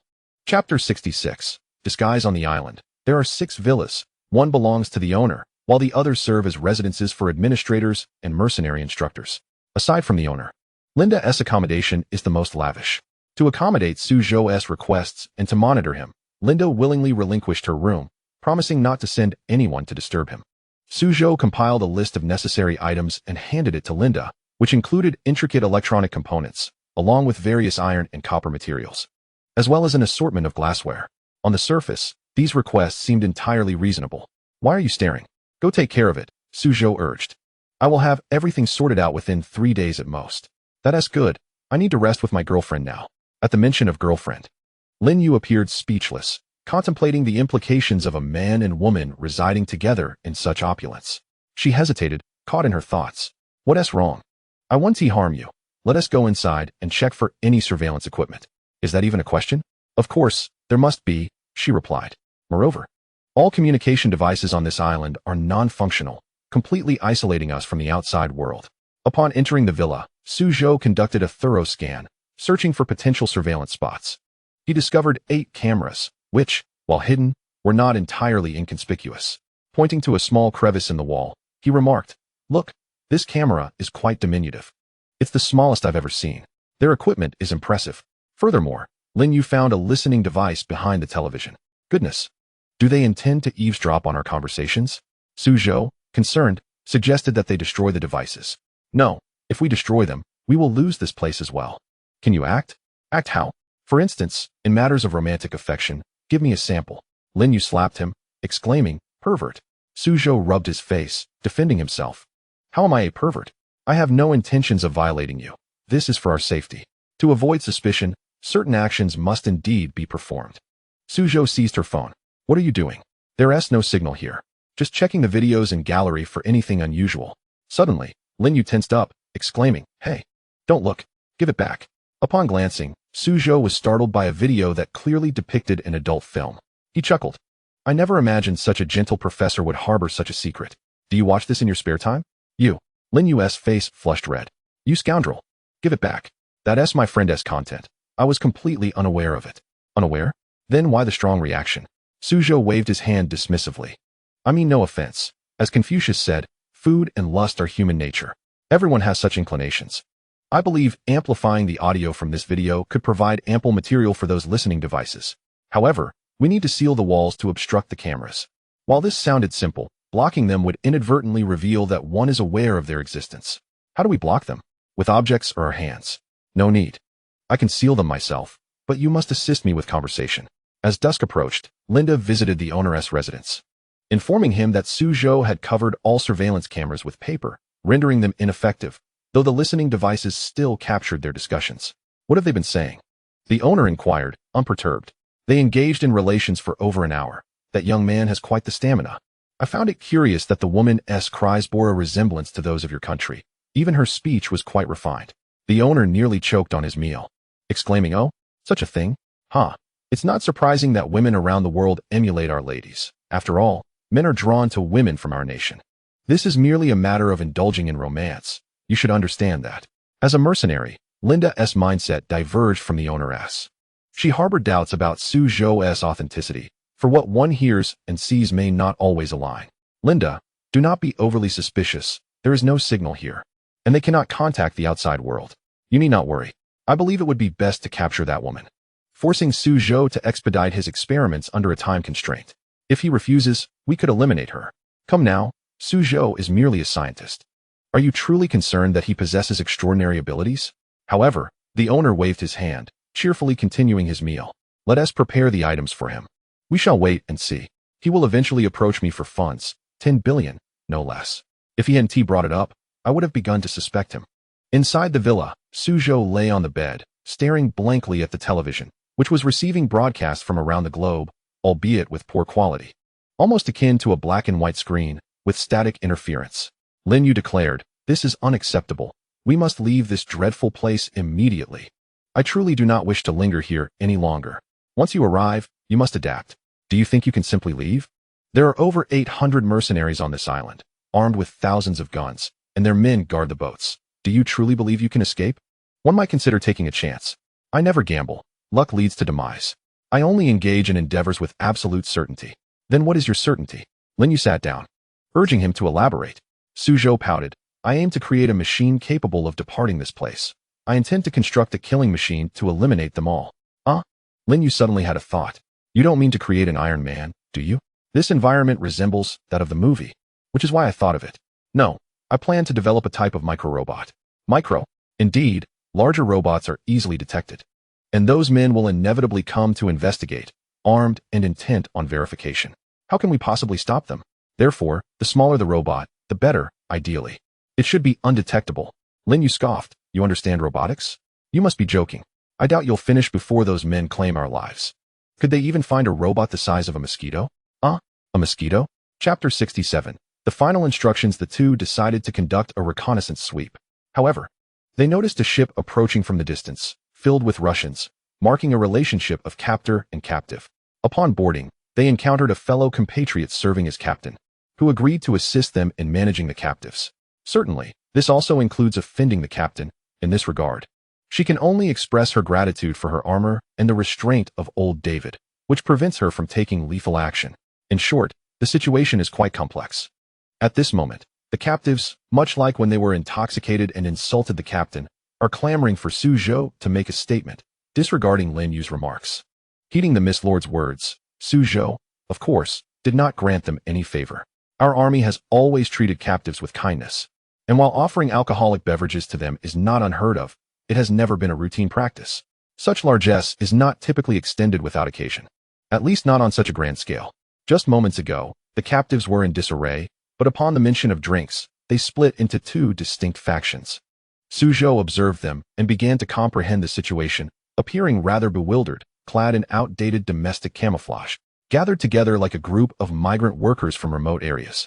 Were the ones that had been fished out from the South Pacific and brought here early on, shouting for drinks and vodka while surrounding Lin Yu. Zhou thought to himself, the leader truly knows how to manage affairs.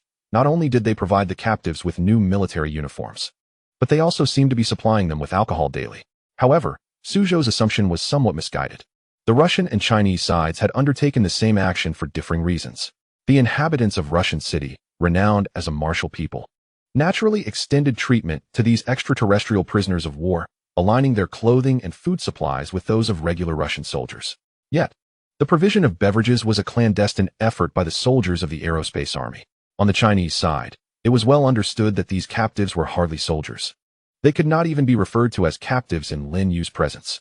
Thus, the provision of meals was never intended to be harsh. As for clothing, prison garb was never considered. There was simply no time to procure civilian attire, and these individuals could not be kept underground indefinitely. They needed to be brought above ground every couple of days for sunlight. Given the numerous eyes observing from the surrounding high-rise buildings, standardized civilian clothing would, in fact, be more conspicuous than uniforms. After some deliberation, they decided to clothe them in old-fashioned camouflage uniforms. Ultimately, regarding the matter of beverages, since Lin Yu opposed it, Zhou boldly and firmly refused, managing to quell the captives' uproar. Whether the captives had abandoned their hopes for drinks at noon or had realized there would be none in the evening was temporarily inconsequential. Once calm was restored, Zhou and Lin Yu spent over an hour assisting the management department in updating the list of captives. The list provided by the Russian city was dismal. The nicknames were riddled with phonetic inaccuracies, and very few were accurately spelled. However, recording the names of these Salt Star individuals in Chinese or Pinyin presented a similar challenge. Zhou cobbled together a few names that somewhat resembled Chinese characters and then declared defeat, requesting the use of recording equipment. Regardless, their efforts were undoubtedly superior to those of the Russian city personnel. At least with Lin Yu present, the captives understood they were required to repeatedly state their names, thus avoiding the issues found in the Russian list. In that document, 2 captives bore names that were simply surnames, while another was labeled as a given name, and one as a middle name. Although the registrant had meticulously altered the specific spellings, likely to convey a sense of tonal variation, it was evidently a linguistic blunder. After wrapping up the task, it was almost time for lunch. Without hesitation, Zhou pulled Lin Yu away, realizing that if they stayed, who knew what other issues might arise, perhaps they would still be here for the next meal. As they emerged from their shelter onto the surface, Lin Yu bolted ahead like a wild horse. Hurry up, Lin Yu chattered as she walked, and Zhou struggled to keep up. Today they have braised pork ribs. It seemed Lin Yu had seen the food delivery earlier. Zhou chuckled to himself, following behind. But when he realized they were headed in the wrong direction, it was too late to catch up. Wait, we're in quarantine. You should eat the ribs back in your room. What are you doing heading straight for the cafeteria? By the time Zhou rushed into the cafeteria, Lin Yu was already seated with Xiao Song at a table, starting her meal. What is going on? You're out too? Are we still in quarantine? Zhou instantly bombarded them with questions.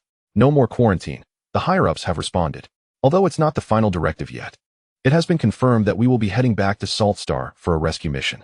You should go get your food too. Let us eat together. Xiao Song replied promptly. All right then. Zhou had been waiting for this status, which was simply perfect, but as he approached the food counter, he noticed another surprising detail. Hey, Chief Cook, aren't you wearing protective gear? The cook at the window was an old acquaintance, yet he was only clad in ordinary cooking attire, wearing a mask, which seemed rather conspicuous. We're not wearing it anymore. How can we work in that stuff? I'll tell you, we're going for a rescue, right? The rest of the rescue team is uncertain, but there's no choice for logistics personnel. It's just us here, the chief cook chuckled, patting his chest with pride. Is that settled then? Zhou observed the chief cook's excitement, and the other cooks without protective gear shared looks of enthusiasm, which seemed genuine. Of course it's settled. The entire medical team is composed of personnel from our sanatorium and the neighboring hospital. We had actually organized it long ago, just adjusting the numbers based on the scale needed.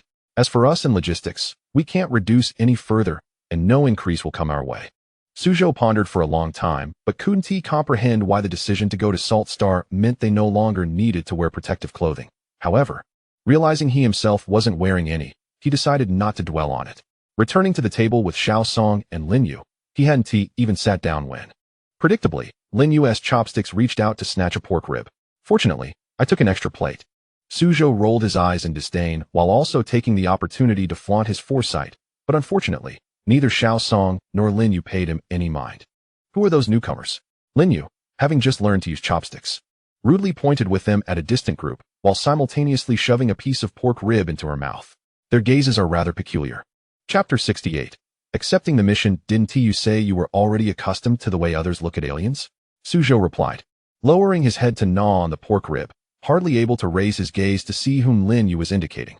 In the sanatorium, not everyone could converse with Lin Yu, yet nearly everyone was aware of her origins, so it was perfectly normal for people to glance at her. However, the gazes from these individuals felt somewhat off, reminding him of David. That assessment seems a bit high. Zhou quickly turned to take a look, gasping softly before turning back. At a nearby table, Academician Wang and Director Li were attending to a group of army officers. Though there weren't any high-ranking officials among them, just 2 leaders and a majority of captains, there were also 2 lieutenants mixed in, with the leader of the Russian Aerospace Army, Xiao Ning, among them, although he appeared somewhat despondent at that moment. Don't make a fuss, Xiao Song said without even turning his head. This is our formal combat strength arriving. Director Li's acquaintance, definitely a special forces unit at the headquarters level. They give off the same unsettling vibe as the guards from the base where I used to work. Special forces? But I don't see any soldiers. Is this your first day hearing about Special Forces? This has already taken into account the military rank control of Academician Wang, with 12 individuals arriving. We have precisely 2 special operations teams, each led by a commanding officer. If not controlled, it is not uncommon for a colonel to serve as a squad leader. Hearing this made Zhou's jaw drop. It seems I won't be the one wielding an automatic rifle to combat pirates anymore. Just imagine. Old Xie from the Russians believes that his subordinates from the aerospace army can be utilized as a ground force, and now special operations troops have arrived. 3 individuals were dining and boasting, oblivious to Academician Wang approaching with a tray. Zhou is here. I have a few questions for you. Academician Wang stated earnestly as he set down the tray. Our Taishan is too small. We cannot ascertain whether the living space for the medical team will suffice until we confirm their numbers. However, the cargo space is undoubtedly inadequate. We can only secure the goods in containers on the deck, yet the width of Taishan's deck is not even sufficient for a container. Is this stability an issue? Moreover, we may need to stack several layers. With such a narrow deck, can we even stack them? These loading concerns are quite unfamiliar for submarines, and I, like others, am unsure how to proceed. I'll leave it to you, fresh from school. Yes, I will ensure the task is completed, Zhou replied, promptly standing at attention to accept the assignment. At that moment, Section Chief Lee approached with a plate in hand. My comrades mentioned that if you truly lack space, half of them can take on double duties, serving as submarine crew on your vessel. Section Chief Lee, in high spirits, didn't he notice the implications? Both Zhou and Academician Wang felt uneasy, realizing that the special forces were essentially suggesting displacing the submariners to make room for the medical team. However, considering the special forces had no selfish motives, all 12 needed to board. 6 would serve as guards aboard, while the other 6 would disembark at their destination to protect the medical team. Let us see. Academician Wang could only chuckle nervously. Section Chief Lee, perhaps unaware of the implications of his words, turned back to rejoin his old comrades.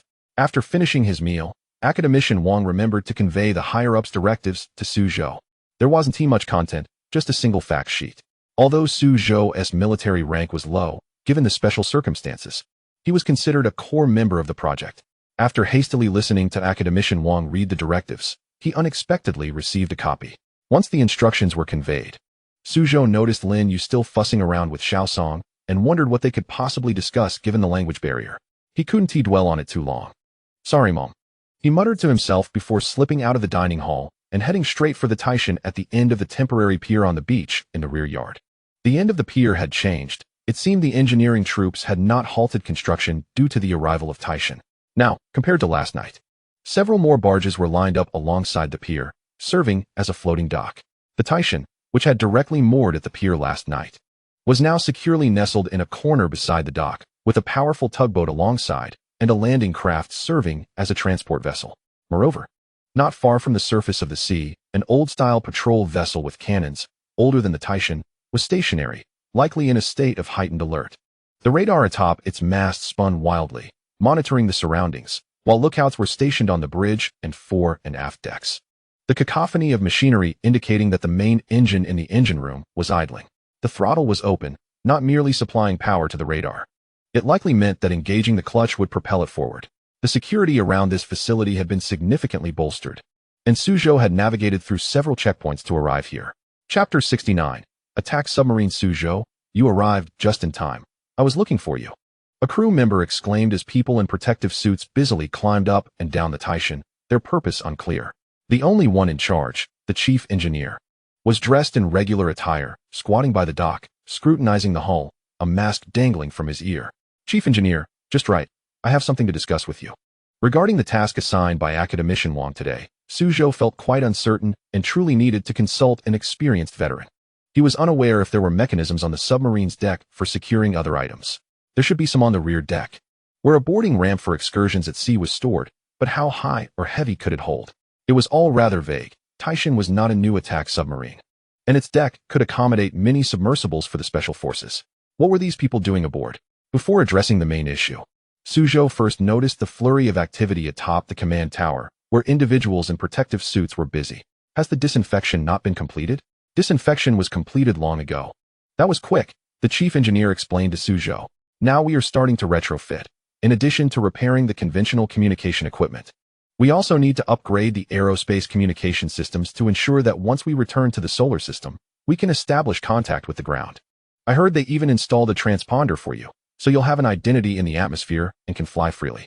Zhou gazed in astonishment as he watched a group atop the command tower raise Taishan's periscope under a large canvas cover, and in the blink of an eye, a parabolic antenna unfurled atop the periscope. Can it still submerge? Probably not, but if there's no need to dive to evade air defense missiles, we likely won't need to submerge in the future. The chief engineer also expressed regret, although Taishan had traded its diving capability for interstellar travel capabilities. Old submariners still felt a twinge of nostalgia. Let us not dwell on that. I want to ask you something. The chief engineer pulled Zhou aside to the dock, pointing at the waterline of Taishan. When we were in that space, the external temperature was too low, and we had to increase the reactor's output to generate waste heat to prevent the cooling water from freezing. However, this process is quite challenging to control. If the power is too high, the heat cannot be expelled, leading to overheating inside the reactor. If the power is too low, the external cooling water will freeze. Therefore, I've been thinking about creating a small insulated environment outside the hull to hold some water. Please keep the size modest. A few hundred cubic units should suffice. The current dilemma lies in whether to place this water tank on the deck or to construct a water cabinet below the waterline. I believe positioning it on the elevated deck would be more advantageous, as it would facilitate natural flow, benefiting the reactor's cooling process. However, this would complicate the piping. And once we exit this space to return to Earth, we may not have the opportunity to rectify it. What do you think? The chief engineer's lengthy discourse was quite transparent. He aimed to add an insulated water tank on the deck, thereby completely discarding the unreliable de-icing group. After re-entering the atmosphere, the cooling issue of the reactor would be trivial, provided communication remains intact. The Taishan can return home directly. It would be prudent to charge all batteries with the reactor before entering the atmosphere, then shut down the reactor as we descend. As for modifications in dock, it is evident that the Taishan has no chance of that. No, the deck must be reserved for cargo. While this suggestion appeared quite reasonable, Zhou found it impossible to approve today. We may still need to load several containers of epidemic prevention supplies. The deck area may not even suffice. We are uncertain of the medical team's size, nor how much food and supplies we need to bring along, not to mention the weapons and ammunition for self-defense. So much to consider. The chief engineer, caught off guard by Zhou's enumeration of these points, seemed startled, realizing that the Taishan might indeed lack sufficient capacity, perhaps necessitating a change of vessel. A change of vessel? At this point, the chief engineer fell silent without Zhou's prompting. A new ship would mean that the naval submarine officers aboard the Taishan would have no part in it, leaving only Zhou and Lin Yu. Even the newly titled sorcerer from Salt Star, Xiao Song, would have a stake, while academician Wang would be left out entirely. This matter should not be broached proactively. We must pray that our superiors do not think to increase investment in this regard. No one is willing to abandon this mission. Zhou remained silent. But the chief engineer's mention of the matter reminded him that the Taishan must carry cooling water upon launch. Otherwise, the reactor cannot operate, and survival in hyperspace would be compromised. This water must be stored externally, within the protective shield. After all, the Taishan's cargo transport capabilities extend beyond the limitations of its deck. The cargo transport issue is thus resolved. Perhaps the cooling water issue could be addressed similarly? Zhou stood up and paced a few circles on the dock, then returned to the chief engineer, stamping his foot on the ground. This should be a barge, right? It should have a ballast water tank, correct? We could simply attach one and drag it alongside the vessel, insulating the ballast tank for cooling water, while using the upper deck for containers. Perfect. That sounds quite feasible. Indeed, who am I? With this brilliant proposal, even Zhou found himself admiring his own ingenuity. Today's task was executed remarkably efficiently. I'll go report to the academician. You await news and get started. Zhou couldn't be bothered to ascend the Taishan's deck and instead turned to the gangway, intending to seek out academician Wang. Just as he reached the gangway, he encountered Xiao Song head-on. You're here too. I came to find you. I'm here to inspect the newly installed navigation equipment, which you must also master. There's deep space navigation and hypersonic flight within the atmosphere. Come with me. Xiao Song, thrilled to engage in his technical work for once, sparkled with excitement. I'm in a rush to report the completion of the task. I'll help you. Today, the Taishan has external support from a reactor operator, and the chief engineer is conveniently available. He understands the time constraints and cheerfully hands over the task to Zhou. Regarding the starfish issue, please help him study the directives from above. As he said this, Xiao Song didn't even look back. What do you mean? Studying the directives from above? How will that solve any problems? During the remaining hours of the afternoon, Zhou endured Xiaosong's relentless tutoring, hastily learning to operate and interpret various navigation devices, transitioning from the familiar Beidou navigation system. Chapter 70. We are innocent. Are there really such tiny robots? Lin Yu expressed her disbelief. She had seen such robots only in movies. In reality, such technology seems unattainable. These robots would require extremely advanced and precise scientific instruments, perhaps necessitating a microscope to reveal their internal structure. This aligns perfectly with Zhou's intentions. After all, developing potions also requires high-quality microscopes to observe cell division and recombination, fitting his needs splendidly. 2 days later, Linda delivered the machines brought by the aircraft, all confined within the villa.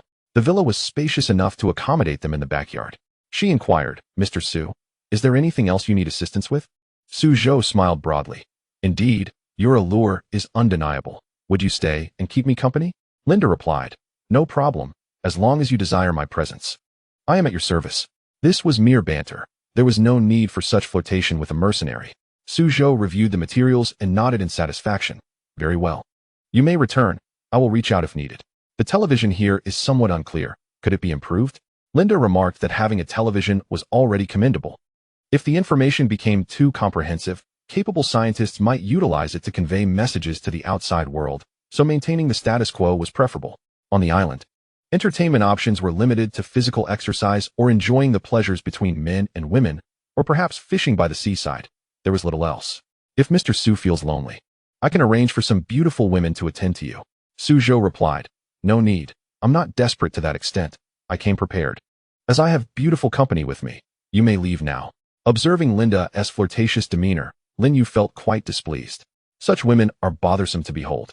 "Zhou, when will your robots be ready?" Zhou scratched his head. "It will take a month or two. I'm not making one but a whole swarm, at least 100.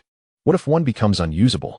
These robotic mosquitoes can kill without carrying a virus. They can directly pierce the human nervous system, such as the temple, and instantly take a life." With these materials in hand, Zhou began to work diligently, requiring Lin Yu's assistance. "Looking for me? I cannot create such robots. You are also a PhD, highly qualified. You can produce the potion materials while I handle the robots." Why?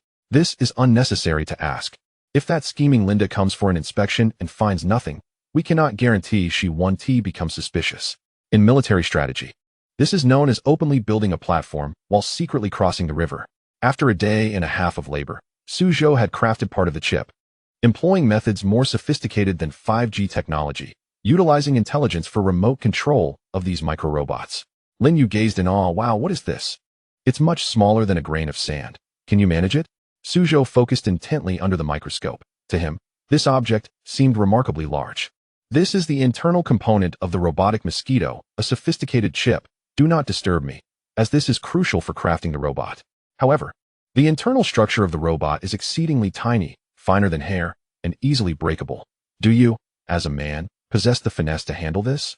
Perhaps you should let me take over. You've already been busy for 7 or 8 hours." Admittedly, Zhou felt some fatigue in his back and eyes. He reclined on the side, legs up. "Then you take over." At that moment, footsteps echoed from outside, prompting Zhou to stand respectfully. It must be Linda coming to check on the situation, he thought, apprehensively. What should we do? If she catches sight of this under the microscope, our entire plan would be exposed. Indeed, such a small yet intricate object must not be moved before its successful creation. Losing it would mean starting all over again. Suddenly, Zhou conceived an idea. "Let us put on a show." "A show? I cannot act," Lin Yu protested. "Embrace, love, can you manage that?" She nearly choked on her words, exclaiming, "At this moment, you're still trying to take advantage of me. You lay chair. I am not. This is for the act. We must pretend, or we shall never leave this place." With a resigned sigh, she relented. "Fine, then. Come, hold me, but don't get too handsy." "All right, I'll just test the waters," he replied. "I told you not to touch recklessly." The door creaked open, and Linda was taken aback to find the pair in a passionate embrace, almost on the verge of a dramatic scene. "Ah, Miss Linda, have you come to join the game? Why not partake with us?" Zhou suggested lightly. Linda smirked. "I think I'll pass. I wouldn't want to interrupt your moment. I was sent to check on your research progress." As she spoke, her gaze swept across the spacious room, landing on half of a machine. Frowning, she remarked, "This progress is far too slow. At this rate, when will you finish? You seem more preoccupied with romance than work." Lin Yu pushed Zhou away. hastily adjusting her clothing. Don't speak nonsense. We are not involved in anything. Zhou seized her again. Right? We are innocent. Huh. Innocent, indeed. I merely came to take a look, she retorted, glancing at the microscope. The chip was invisible to the naked eye. For reasons unknown, she approached them, inquiring, is the microscope I provided working well? If it's unsuitable, I can arrange for a replacement. Lin Yu felt a surge of panic. If they were discovered, the consequences would be dire. Just as Linda leaned in to inspect the microscope, Zhou discreetly pinched her backside, followed by a light slap. Startled, Linda let out a soft gasp, her cheeks flushing as she turned to Zhou, feeling conflicted. Yet, the bold blonde smiled back at him. I didn't expect a man from Dragon Country to be so open. You truly do not fit the mold. Zhou replied confidently. No woman in this world can resist my charm. It is merely a matter of time before you find yourself enchanted by me. Is that so? Perhaps we should test that theory sometime, she flirted. Meanwhile, Lin Yu interjected, hey, you can leave now. Chapter 71. Setting up surveillance. Once Linda departed, the two finally relaxed. Lin Yu's face burned, recalling Zhou's kiss. It was her first, leaving her with a peculiar sensation. Zhou wiped his lips, lamenting, alas. My first kiss has been stolen. How unfortunate. You're the one who took advantage. As a woman, I suffered more. Enough of your petty grievances. Let us continue. I must complete the first robot before nightfall. Is that really possible? Aren't you going to sleep? Of course, I need rest. Meanwhile, Linda had returned to her boss. Mr. Yamada, they are indeed constructing machines, but they seem preoccupied with each other. When I checked in, they were quite intimate. Had I arrived any later? Who knows what might have transpired?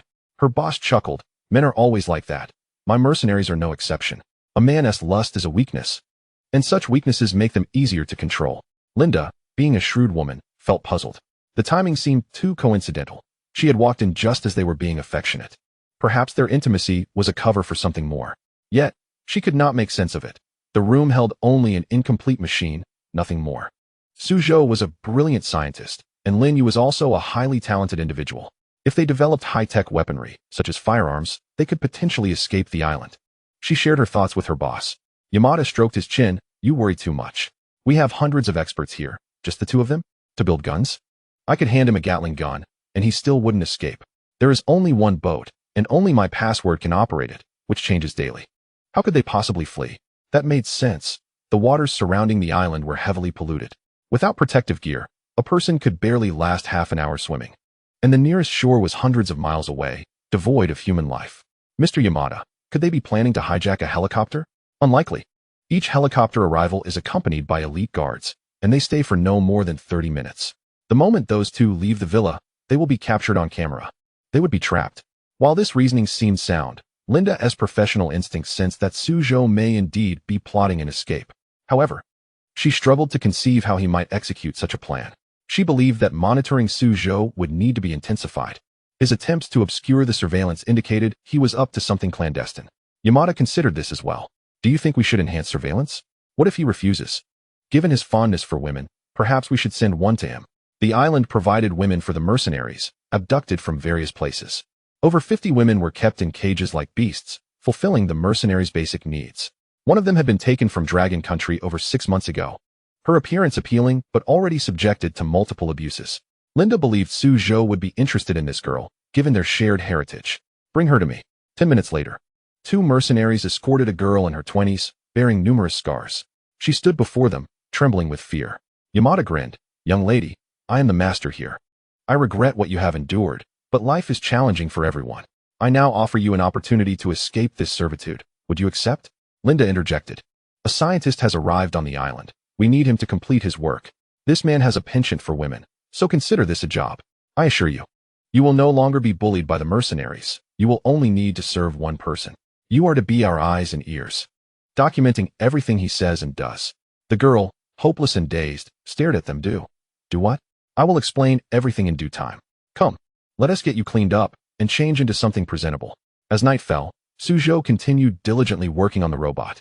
The chips were ready. There were not one, but 2, equipped with sensors that could be remotely commanded to direct the robotic mosquitoes, capable of performing various tasks. However, their limitation was that they could not fly beyond 30 nautical miles. Thus, their operational range was confined to the island. The chips served as the robot's heart and needed to connect with numerous intricate mechanical components, akin to a mechanical watch. The night was shrouded in darkness. and Linda was unlikely to arrive. Lin Yu relinquished her own busyness and offered assistance to Zhou. She handed him small items, as tiny as sesame seeds, which Zhou meticulously sliced into fine strands, subsequently placing them within the abdomen of a mechanical mosquito. Several times, due to Zhou's anxiety, he accidentally broke the components. Yet, he remained undeterred, fully absorbed in the task at hand. Zhou, will you manage to finish it the day after tomorrow? It shouldn't take that long. If I put in some extra hours today, I can finalize the internal structure by tomorrow morning. I will require your assistance. The external construction is straightforward, just connecting iron sheets and rubber. The main challenge lies within. At this, Zhou smiled, eagerly anticipating his creation. This would be yet another monumental invention in human history. Crafting small machines was a formidable task. However, constructing a submersible with the tools available would be significantly easier. Ding dong, ding dong. Someone's here, Lin Yu exclaimed, irritation creeping into her voice. What a damper, you startled me. Just when they were engrossed in their work. An unwelcome visitor appeared. Zhou expressed his displeasure. Go check if it's that wretched Linda. Lin Yu stepped outside and closed the door behind her to prevent any disturbances to Zhou. Upon reaching the living room, she opened the door to find Linda accompanied by a rather delicate-looking girl. The girl bore scars on her neck, and her attire was ill-fitting, not befitting her frail figure. Miss Linda, is there something you need? We are quite busy. Zhou is working on a machine. Linda grinned broadly as she stepped inside. Pushing the girl along with her, she settled onto the sofa and lit a cigarette. This young lady's surname is Sun. She is from your dragon country. I specifically brought her to assist you with your daily needs. Lin Yu discerned the underlying implication. This was merely a living surveillance device to monitor activities within the villa. We don't need her. We can manage on our own. I can cook. The boss has instructed that you focus on your work without distractions. Both of you are brilliant scientific minds. How can you engage in menial tasks? Since I have brought her, I will not take her back. You can rest assured. She won't interfere with your work. Should she dare to overstep, I will deal with her. With that, Linda fulfilled her duty and departed, leaving Lin Yu in a state of confusion. The girl stood frozen, unable to meet Lin Yu's gaze. Are you one of them? The girl shook her head vehemently. No, I am a university student. I was captured 6 months ago. They forced me to engage in unspeakable acts with men, or else they would beat me and deny me food. The girl sobbed, overwhelmed with emotion. As a fellow woman, Lin Yu felt a pang of sympathy. Do you want to help them spy on us? I don't know. They demanded it, but I dislike this. Sister, I just want to survive. I don't want to serve men anymore. Go rest for now. We will be busy all night. You can sleep in the room on the first floor. The thought of sleeping in a room was foreign to her. She and the other women had always slept in dungeons, living like dogs. Lin Yu, feeling compassion, offered her some food before heading back to the lab to find Zhou. These girls were pitiful, reminiscent of unfortunate women during wartime, victimized by men, ultimately discarded like refuse into the sea. For them, survival was the only desire. They dared not aspire for more. Zhou fumed. Those scoundrels, especially that Japanese pig. I cursed their ancestors. If only your invention could succeed, we could rescue everyone. It would be best to eliminate all the mercenaries on the island and let them face the consequences of their actions. For a moment, Zhou lost interest in crafting machines and instead joined Lin Yu in listening to the girl recount her experiences on the island. Dozens of girls, devoid of rights, suffered from illness without care, their corpses thrown into the sea. They existed solely to satisfy the mercenaries, receiving just one meal a day, barely enough to survive. Each day, the girls were dragged to serve those brutes. Any expression of dissatisfaction resulted in 3 days without food and brutal beatings. Little Sun had expected to be summoned for humiliation that day. She had long since grown accustomed to it. To her surprise, Linda had shown leniency, granting her this opportunity. Lin Yu's anger mounted as she listened. Zhou, you must confront that Yamada and demand he release those girls. If he refuses, you will not conduct any experiments for him. Zhou responded, you speak like a child. Do you think they would acquiesce to such demands? It would also be unfair to Miss Sun. Yamada and Linda might kill her due to my words, making me an indirect murderer. That won't do. We cannot simply stand by and watch those girls suffer. Zhou posited that the only viable plan was to expedite the creation of the mosquito machine and incinerate the entire island. It was the most straightforward approach. Without absolute power, words fell on deaf ears, lacking any weight. Moreover, conversing with beasts bore no fruit. They were better off eliminated. With Little Sun in their midst, they could provide Yamada and Linda with false information, further facilitating Zhou's efforts while reducing Linda's visits. At last, on the afternoon of the third day, Zhou completed the construction of the first mechanical mosquito. He coated its mouth with a virus, though it was but a single mosquito. Once it infiltrated the mercenaries' lair, it would spread the virus, plunging everyone into chaos, thereby preventing them from harming the girls. The so-called virus was one of nuclear contamination from the sea. Upon hearing the plan, Lin Yu was overjoyed. That's wonderful. Can you control this mosquito now? Indeed, Zhou replied, picking up a thumb-sized remote. With a press of a button, the mosquito took flight, resembling a miniature helicopter. However, this method of control was rather rudimentary and insufficient for direct attacks. Lin Yu frowned. Can it attack people? Try to see if it can strike the wall. That's not feasible. For its chip to function effectively, it requires data programming. Only after inputting a series of data will it understand its purpose. Furthermore, it needs to be controlled through information data and video to behave like a living mosquito. If successful, it would be nearly impossible to defend against.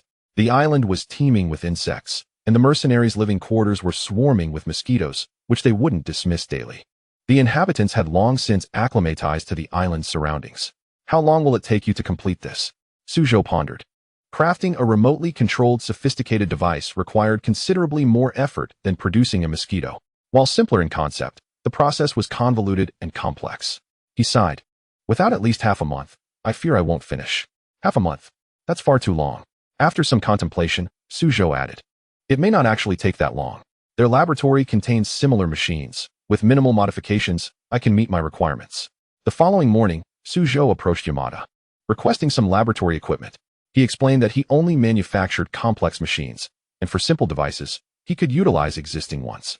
This raised no suspicion from Yamada, and the machines were transported to the villa by the mercenaries. In just one night, Zhou and Lin Yu completed the modifications. That very night, the mechanical mosquito infiltrated the mercenaries' quarters, simultaneously disseminating the virus among 12 individuals. The next morning, the mercenaries exhibited symptoms of vomiting, their faces pale, unable to consume breakfast, let alone train. They had their own doctors, who upon examination, discovered that these men had been poisoned by nuclear contaminants. This alarmed Linda, who promptly informed her superior. Mr. Yamada, how should we address this situation? Yamada was equally astonished. How could they have been contaminated by nuclear pollution? Had they perhaps bathed in nearby waters? I inquired, and they assured me they had not. When going into the sea, they always donned radiation-proof swimsuits, provided by us. Typically, they train on the playground. There should not have been any issues. But what if there were? Linda hesitated to make absolute statements, for the incident had already occurred. There was currently no antidote for nuclear contamination, and to prevent the virus from spreading, those dozen mercenaries had to be eliminated immediately. Chapter 73. The Traitor, however. The virus continued to spread unabated, with the number of infected individuals swelling to 30 or 40, suffering from severe vomiting and diarrhea. In the long run, it was untenable to eradicate all personnel on the island. These mercenaries were meticulously selected by the organization's headquarters, and excessive losses could not be accounted for by Yamada, who was merely a worker on the island. If matters escalated, he too would have to bear responsibility. Linda, this situation is quite peculiar, don't you think? She replied. Before Zhou arrived on the island, such incidents had never occurred. Now, the situation is worsening, and I suspect it must be linked to him. This was her subjective belief, yet she could not articulate how he was connected. Firstly, Zhou had never visited the mercenaries' quarters. Secondly, he had not left the villa at all. Even if he had released the virus, controlling it from a distance was implausible, as surveillance was quite thorough. Sighing, she admitted. I cannot precisely articulate it, but I feel this matter is related to Zhou, although I possess no evidence. Just then, the island's doctor entered, bearing answers. On all those infected, traces of mosquito bites had been discovered, indicating that the virus was transmitted by mosquitoes. The contaminated seawater could have been carried to the island by rain, leading to mosquito transmission, which seemed plausible. This was unavoidable, however, after every rain. The island's inhabitants would immediately bathe to prevent infection. Even if there were actual carriers, symptoms would not manifest so swiftly. Furthermore, if mosquitoes were indeed the culprits, why were Yamada and Linda unharmed, especially since they were frequently bitten? Linda, in particular, had a strong body odor and perspired profusely, making her particularly appealing to mosquitoes. Thus, they remained skeptical of the doctor's claims. Yamada gazed at the photographs of the mosquito bites, tossing and turning in thought. I too have been bitten by mosquitoes. How could I be unscathed? Could it be that someone is controlling the mosquitoes? Linda responded, how is that possible? Unless it is by divine intervention. Has that girl who moved into Zhou's villa reported any unusual information to you? I instructed her to monitor Zhou and Lin Yu's every move. But she found nothing suspicious. Perhaps that wretched girl has deceived me. No, we must go there now and ascertain what they are researching. Without delay, the two of them sped off in an all-terrain vehicle towards the villa. From afar, a delectable aroma wafted through the air. Upon entering the living room, they found three individuals seated on the sofa, enjoying hot pot and sipping drinks, living quite comfortably. Yamada forced a smile. Mr. Su, with such splendid weather, why are you indulging in hot pot rather than conducting scientific research? We are quite anxious. Zhou retorted, regardless of the weather, it has no bearing on me. I am hungry. Should I refrain from eating? Moreover, we have already established that if my concoction fails, it will remain with you indefinitely. Why are you so concerned? Are you worried I might sprout wings and fly away? Leave? Humph. That is the least of Yamada's concerns. Yet, how could a captive possess such a hearty appetite? He inquired, have you completed the machines? Not so swiftly. I have only managed one. I need to produce at least 5 machines to be adequate. Rest assured, I shall provide you with the finest elixir. Nonetheless, Yamada insisted on first-hand verification. May I inspect the machine now? Of course, feel free. Yamada scrutinized Zhou for a few seconds, but discerned nothing amiss. He then proceeded to the room designated for the machines. Inside, he discovered 2 machines and an assortment of disorganized raw materials. The microscope was impeccably clean, devoid of anything else. Linda, perhaps Zhou is utilizing a specific potion to command the mosquitoes? After pondering, he considered this possibility. He glanced around. There was no scent of any potion, only the odor of rust. After observing for several minutes and fiddling with the machines, with the partitions removed, he still found nothing of note. Could it be that he was overthinking? Was the virus unrelated to Zhou? Yet, who could be orchestrating this viral outbreak? Might there be a traitor among their ranks? Contemplating this, Yamada instructed, Linda, as the chief instructor, I grant you full authority to investigate this matter. Look into whether we have any traitors among us. Mosquitoes are not controllable by human hands. They are not military dogs. It is highly plausible that someone has infiltrated our ranks. However, all our personnel were assigned by headquarters. It is improbable that there would be any issues. We can no longer be concerned with that. A thorough investigation is imperative. Linda had no retort. Very well. I shall do my utmost.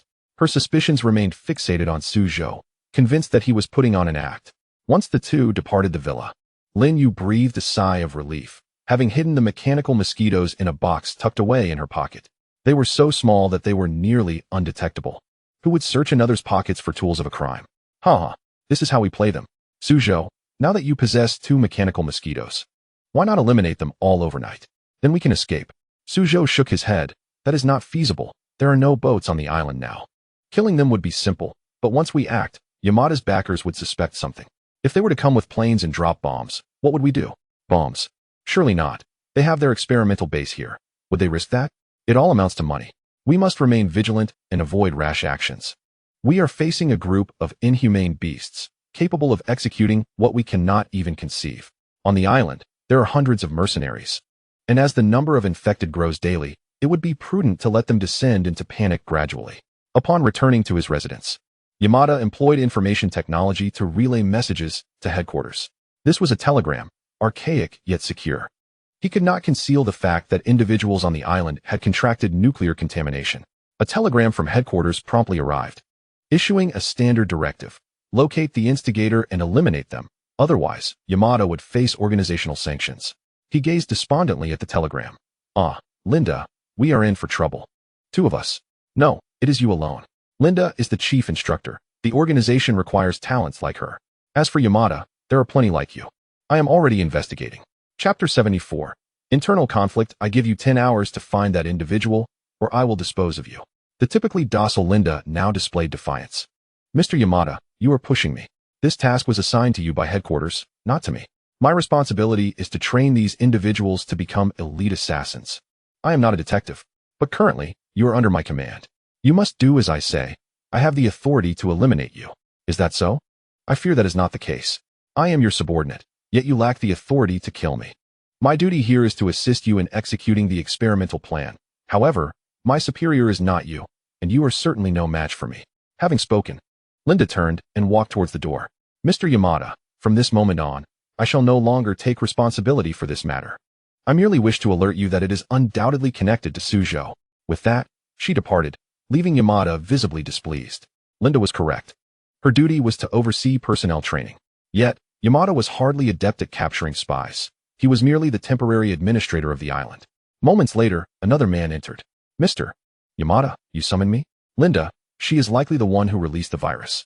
The newcomer felt a pang of discomfort. To be honest, he held a certain admiration for Linda's beauty and yearned to win her affection. However, Linda was a veteran of the organization, her credentials surpassing even Yamada's. Could a woman, a formidable expert in physical training, truly be the perpetrator? Mr. Yamada, that is absolutely impossible. I can guarantee it. You cannot make such a guarantee. I know you have always liked Linda, wishing to be with her, but I have already uncovered the truth. She is the mastermind. You must eliminate her. The man appeared helpless. Linda was an immensely important figure.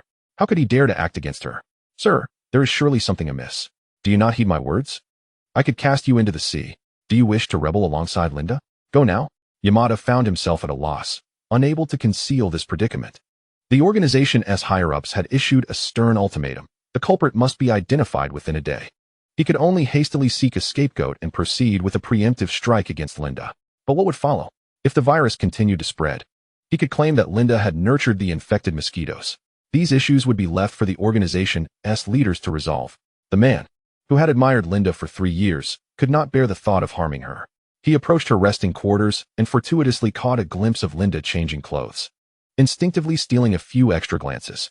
Linda, accustomed to being the object of the island men's gaze due to her striking looks and figure, was unfazed.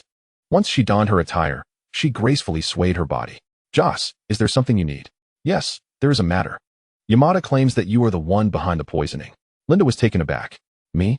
Upon seeing the man's distressed expression, she quickly comprehended the situation. That scoundrel Yamada sent you to eliminate me, didn't he? Yes, but I cannot believe you would commit such an act. He merely seeks a scapegoat. Why not simply kill me? Do you have feelings for me? The man silently nodded. Indeed, I have always liked you. For 3 years. You have been my goddess. How could I ever harm you? I appreciate your sentiments, Linda said, moving closer to him, gently kissing him on the cheek, her hand resting on his neck. So tell me, how should I show my gratitude? I do not know. I would do anything for you. Oh, you are quite the charmer. You have nearly won my heart. Do you wish to possess me, like a true man? In that moment, captivated by Linda's enchanting eyes and the warmth of her touch, the admirer could hardly contain himself. He embraced Linda fervently. I would die for you, Linda. I desire you now. Very well, then come. No need for any hesitation. Unexpectedly, in an instant, Linda expertly applied pressure to his neck, a small dagger swiftly piercing the nape of Joss's neck. He collapsed, unconscious. Linda twisted her neck, a scornful smile gracing her lips. Little glutton, you are not worthy to possess me, but I thank you nonetheless. She concealed the dagger within her leg, her eyes cold. Only one of them could survive, Yamada or herself. In this organization, once a sense of lethal intent arose, one must act first to eliminate the opponent and then concoct a facade to cover one's tracks. Linda had killed her own kind before. She stealthily entered her vehicle and drove to Yamada's residence. However, as she stepped into Yamada's villa, an unsettling premonition washed over her. A sniper lurked nearby. The sniper placements around the island were orchestrated by her own hand, and she could not be deceived regarding their locations. Linda realized she had underestimated the situation. Her initial intent to eliminate Yamada had been thwarted by his cunning foresight. Yet, there was no turning back. She boldly entered the villa. Yamada sat reading a book, flanked by several female mercenaries. Among the hundreds of mercenaries on the island, over 30 were women. They often executed tasks with greater ease than their male counterparts, benefiting from inherent advantages. Moreover, only women could remain impervious to Linda's allure. Each of them harbored ambitions to usurp her position.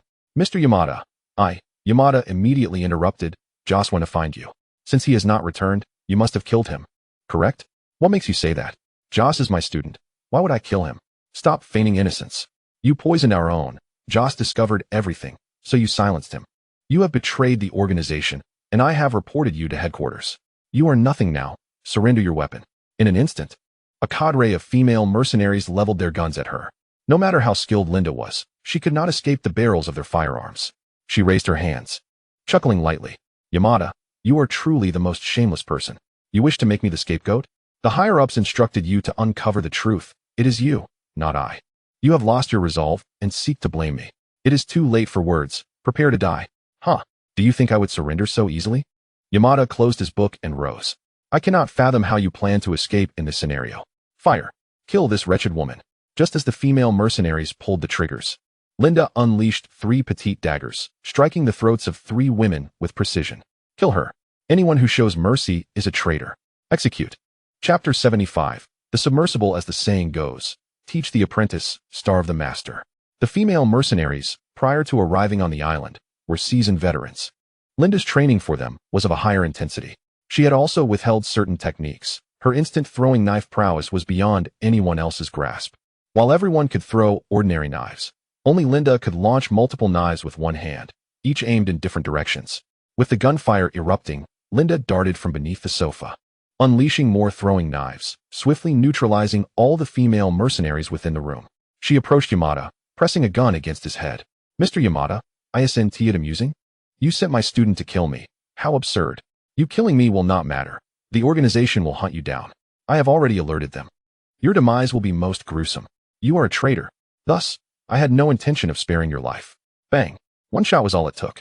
Linda settled into the sofa, contemplative. Yamada's audacity suggested he intended to shift the blame onto her. After over a decade within the organization, Linda had now become a pariah. Having killed Yamada and several mercenaries, there was no way the organization would ever trust her again. Her only option was to flee immediately and seek refuge in an isolated place. The island was not large. The sound of gunfire could be heard throughout. Zhou and Lin Yu also caught wind of it. What is happening? Where's the gunfire? Are they training? Lin Yu inquired. Surely not, since our arrival here. We have not heard gunfire. It sounds like it is coming from the north, Yamada's residence. Could they be at odds? That remained uncertain. Zhou had successfully constructed 5 mechanical mosquitoes. Whatever transpired outside was of no concern to them. Continuing to create the mechanical mosquitoes was the priority. 10 minutes later, Linda arrived, having come alone. Linda's hands were stained with blood, her demeanor cold and indifferent. Upon entering the room, she sat down as if oblivious to anyone else's presence. Lighting a cigarette, Lin Yu, feeling awkward, asked, "What are you doing? Did you kill someone?" Zhou replied, "It seems there was an internal conflict." Haha, that's wonderful. An internal conflict. Linda rolled her eyes. Why are you so pleased? People like you should just disappear. She continued, stop pretending with me. Though I am unaware of how you managed it, the virus on the island was undoubtedly orchestrated by you. Yamada chose me as a scapegoat. I refused to sit idly by, so I killed him. Now, I am no longer tolerated by the organization, and we are in the same boat. Lin Yu scoffed. Do you really think we would believe your nonsense? Indeed, words from a woman like her were hardly trustworthy, and after committing such an act, her first instinct should have been to flee, not to come here and spout confusion. It simply did not add up. Linda asserted that no one could escape the organization's retribution. To gain their trust, she needed evidence. Thus, she hoped Zhou would disclose the actual circumstances, as someone of his caliber was far too valuable for the organization to eliminate. If he explained the situation, perhaps Zhou could become the next administrator of the island. I don't know what you're talking about. I am completely unaware of any virus, Zhou stated. Linda pulled out a handgun, aiming it at Zhou's head. Kid, I'm not here to plead with you. If you don't listen to me, I will kill you right now. At that moment, a mosquito landed on her arm. Swiftly, she reached to swat it. However, the mosquito's sensitivity rivaled that of a fly, and it flew away instantly. Linda's mind raced as she noticed Zhou's hand fiddling with something in his pocket. Ah, just as I suspected, those mosquitoes are indeed under your control. You truly are a genius. You can control mosquitoes. Zhou replied, you figured that out. It's remarkable. You have several mosquitoes on you right now, even on your temple. I guarantee that before you pull the trigger, you will succumb first. Hearing this, Linda slowly lowered her weapon. Humph, impressive. How did you manage that? I used the materials you provided to create miniature robots, resembling mosquitoes, and infused them with your original nuclear contamination serum. Once they attack the body, the virus infects immediately. Miniature robots? That's impossible. Such tiny robots are beyond the capabilities of the world's most brilliant scientists. It borders on nanotechnology. Your limitations do not dictate mine. She gazed at Zhou in frustration, wordless. If she were to perish, nothing could be accomplished. Zhou remarked, I generally do not kill beautiful women, and I am not one to take pleasure in killing. Besides, you are not from this island. Even if you are somewhat unrefined, I can overlook it. Especially considering your admirable figure, it would be a shame not to utilize it. Linda indicated that Yamada was dead, and that within a day. If headquarters failed to receive news from him, they would send someone over. Without a boat, they needed to devise a plan to stall for time. Or else the headquarters personnel would release poison gas, leaving no one alive. The headquarters was located on the island, a harsh reality. Linyu questioned. You are the chief instructor here, and you can't even procure a boat? Boats respond only to commands issued by Yamada. His password is the only means to contact the nearest vessel's radio. You are scientists. Why not just build a boat on site? Zhou nearly burst into laughter. Your imagination is more vivid than mine. I admire you. Linda explained. To the west of this island, there is a submersible capable of diving thousands of meters. But it has been damaged and left idle. You two are top scientists. It shouldn't take long to repair it. The submersible, The mechanisms within are indeed not beyond Zhou's capabilities. Do the islanders all listen to you? Linda replied, Yamada is dead. They are my students. Many are unaware of the truth. I told them Yamada betrayed the organization and that I had killed him. They do not know what to believe. They will simply await the arrival of headquarters personnel. With less than a day remaining, what were they waiting for? They hurried to the west coast to assess the situation. Under Linda's guidance, they discovered the submersible, which could accommodate 5 people, its exterior largely composed of glass. Due to prolonged disuse, it had begun to rust.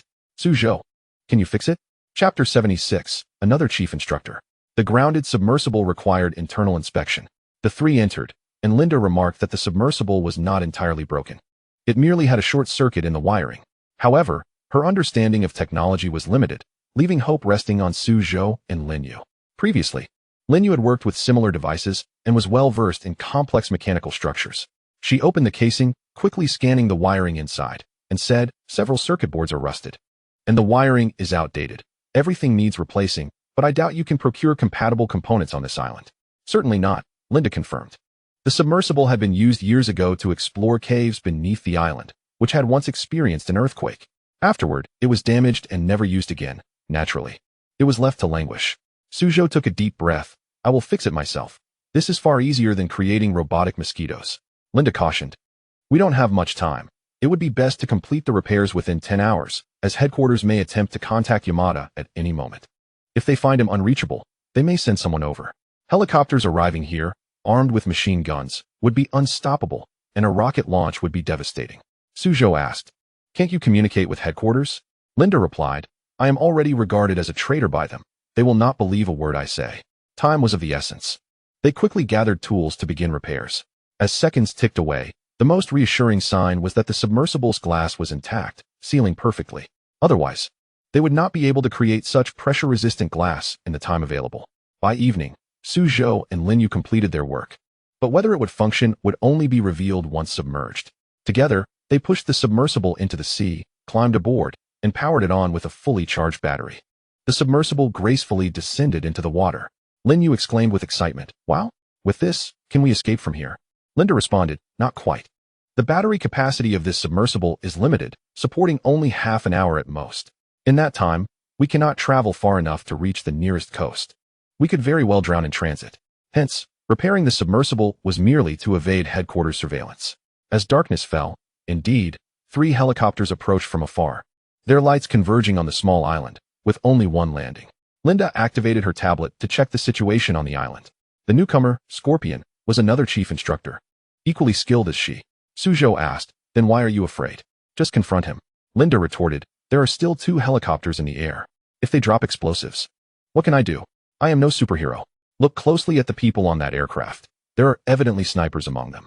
How long do you think they will stay? Linda shook her head. I am uncertain, but it won't be long. They probably assume I have fled, so they will leave after a cursory check. They will dispatch more personnel to guard the island. The laboratory is a core area, and they will not relinquish it. Soon, a group arrived at the coastline. The submersible's lights extinguished, and the 3 submerged several meters beneath the surface, clearly observing the figures on the shore. Scorpion brought 4 capable individuals to investigate, all of whom were aware of the existence of a submersible, which unfortunately was no longer present. Scorpion remarked that Linda, that wretched woman, must have utilized the submersible to escape. He gestured towards his companions, indicating that the submersible had indeed broken down and that she lacked the expertise to repair it. The 2 newly arrived scientists were also missing. Perhaps they had managed to fix the vessel. However, they would not stray too far, hiding nearby and preparing a speedboat. It was imperative to locate them. As darkness fell, they decided to wait until dawn.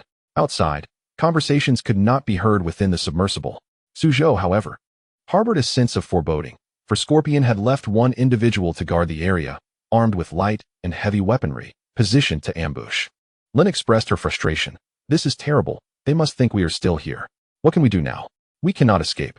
Linda suggested that their only course of action was to eliminate Scorpion and his crew and seize their helicopter. Indeed, the submersible required electrical power to function while at rest. But the dwindling power supply, now less than 1/5, indicated that it would soon shut down. Linda proposed that she would quietly swim ashore and deal with the guard. Zhou yawned. There's no need for you to exert yourself. Have you forgotten? I have mechanical mosquitoes at my disposal, and I can control them to carry out the task from here. Oh, how could I forget that? You're so impressive. Be my boyfriend. Linda exclaimed. I've mentioned. I have no interest in foreign women. I only prefer those with dark hair, he replied, indicating his aesthetic preferences. Linda laughed heartily. Let's begin. My tablet can monitor all positions on the island. I set up all the surveillance here. As she spoke, she quickly checked the locations of their adversaries. Scorpion S group, though numbering just over 10, was dispersed across the island, with Scorpion himself residing in a villa on the hillside, accompanied by only one follower. Lin suggested they take out the individuals near the island's edge, one by one. Scorpion and Linda were of equal skill, yet his reputation far surpassed hers. Being heralded as one of the top 10 assassins globally, with a history of serving as a mercenary instructor in 7 countries. After assassinating a high-ranking official, he had become a fugitive and was subsequently sheltered by the organization. His fondness for scorpions, coupled with his ruthless nature and reliance on deadly poison darts, earned him the moniker. Upon his arrival and understanding the situation, he learned that 90 of the mercenaries on the island were infected with a virus, while the remaining individuals were nearly incapacitated. An assistant inquired, Scorpion, isn't Linda also an exceptional expert? Did she not consider the consequences of her actions? Scorpion replied, I know Linda. She is a fiercely competitive woman. However, I do not believe she would betray the organization. Why do you wish to eliminate her? Is there a personal vendetta? Scorpion smirked. I bear no grudge against Linda. The organization tasked me with capturing individuals, not solving cases. Why should I overexert myself? If I find Linda, I will deliver her to headquarters, and our mission will be accomplished. However, I suspect she may have already fled. If I were in her position, I would certainly escape. She has no means of leaving. She cannot run away. Maintain contact with everyone. I wish to see how she will manifest. I am quite intrigued by her. Chapter 77. An important mission. The Starlight navigation system for use beyond the atmosphere and the rare Pulsar navigation system had a stack of operational manuals that was nearly half a foot thick. Count yourself fortunate. Others would covet this collection of data. One must, at the very least, reach the level of calculating gravitational slingshot trajectories by hand. As the scenario unfolded, Xiaosong continued to disparage Lin. I reckon by that time, I would be around 30 years old, perhaps slightly balding, and likely holding a doctorate title. In terms of military rank, I would certainly be at least a leader. Lin, with a long face, cooperated with his mother, secretly enjoying the experience. As a child from a military family, he had few experiences of being personally guided by his mother in his studies. Exiting the Taishan, he noticed that night had fallen. Grateful to be free from quarantine, Lin felt relieved that he would not find a boxed meal waiting for him at his door. So he decided to make another trip to the mess hall. Upon returning with a boxed meal and documents in hand, he was met by Su Saiki, who silently beckoned him from across the hallway. Noticing the duty personnel at the end of the corridor had no objections, he turned and entered. On Su Saiki's table lay an untouched boxed meal. What a pity to miss the meal, Lin exclaimed, noting that Su's meal selection was far superior to his own. What happened this afternoon? The courtyard nearly erupted. Su replied, I was at the dock. This afternoon, everyone in quarantine was eager to leave their quarters, infuriating the director, who scolded us for the disorder.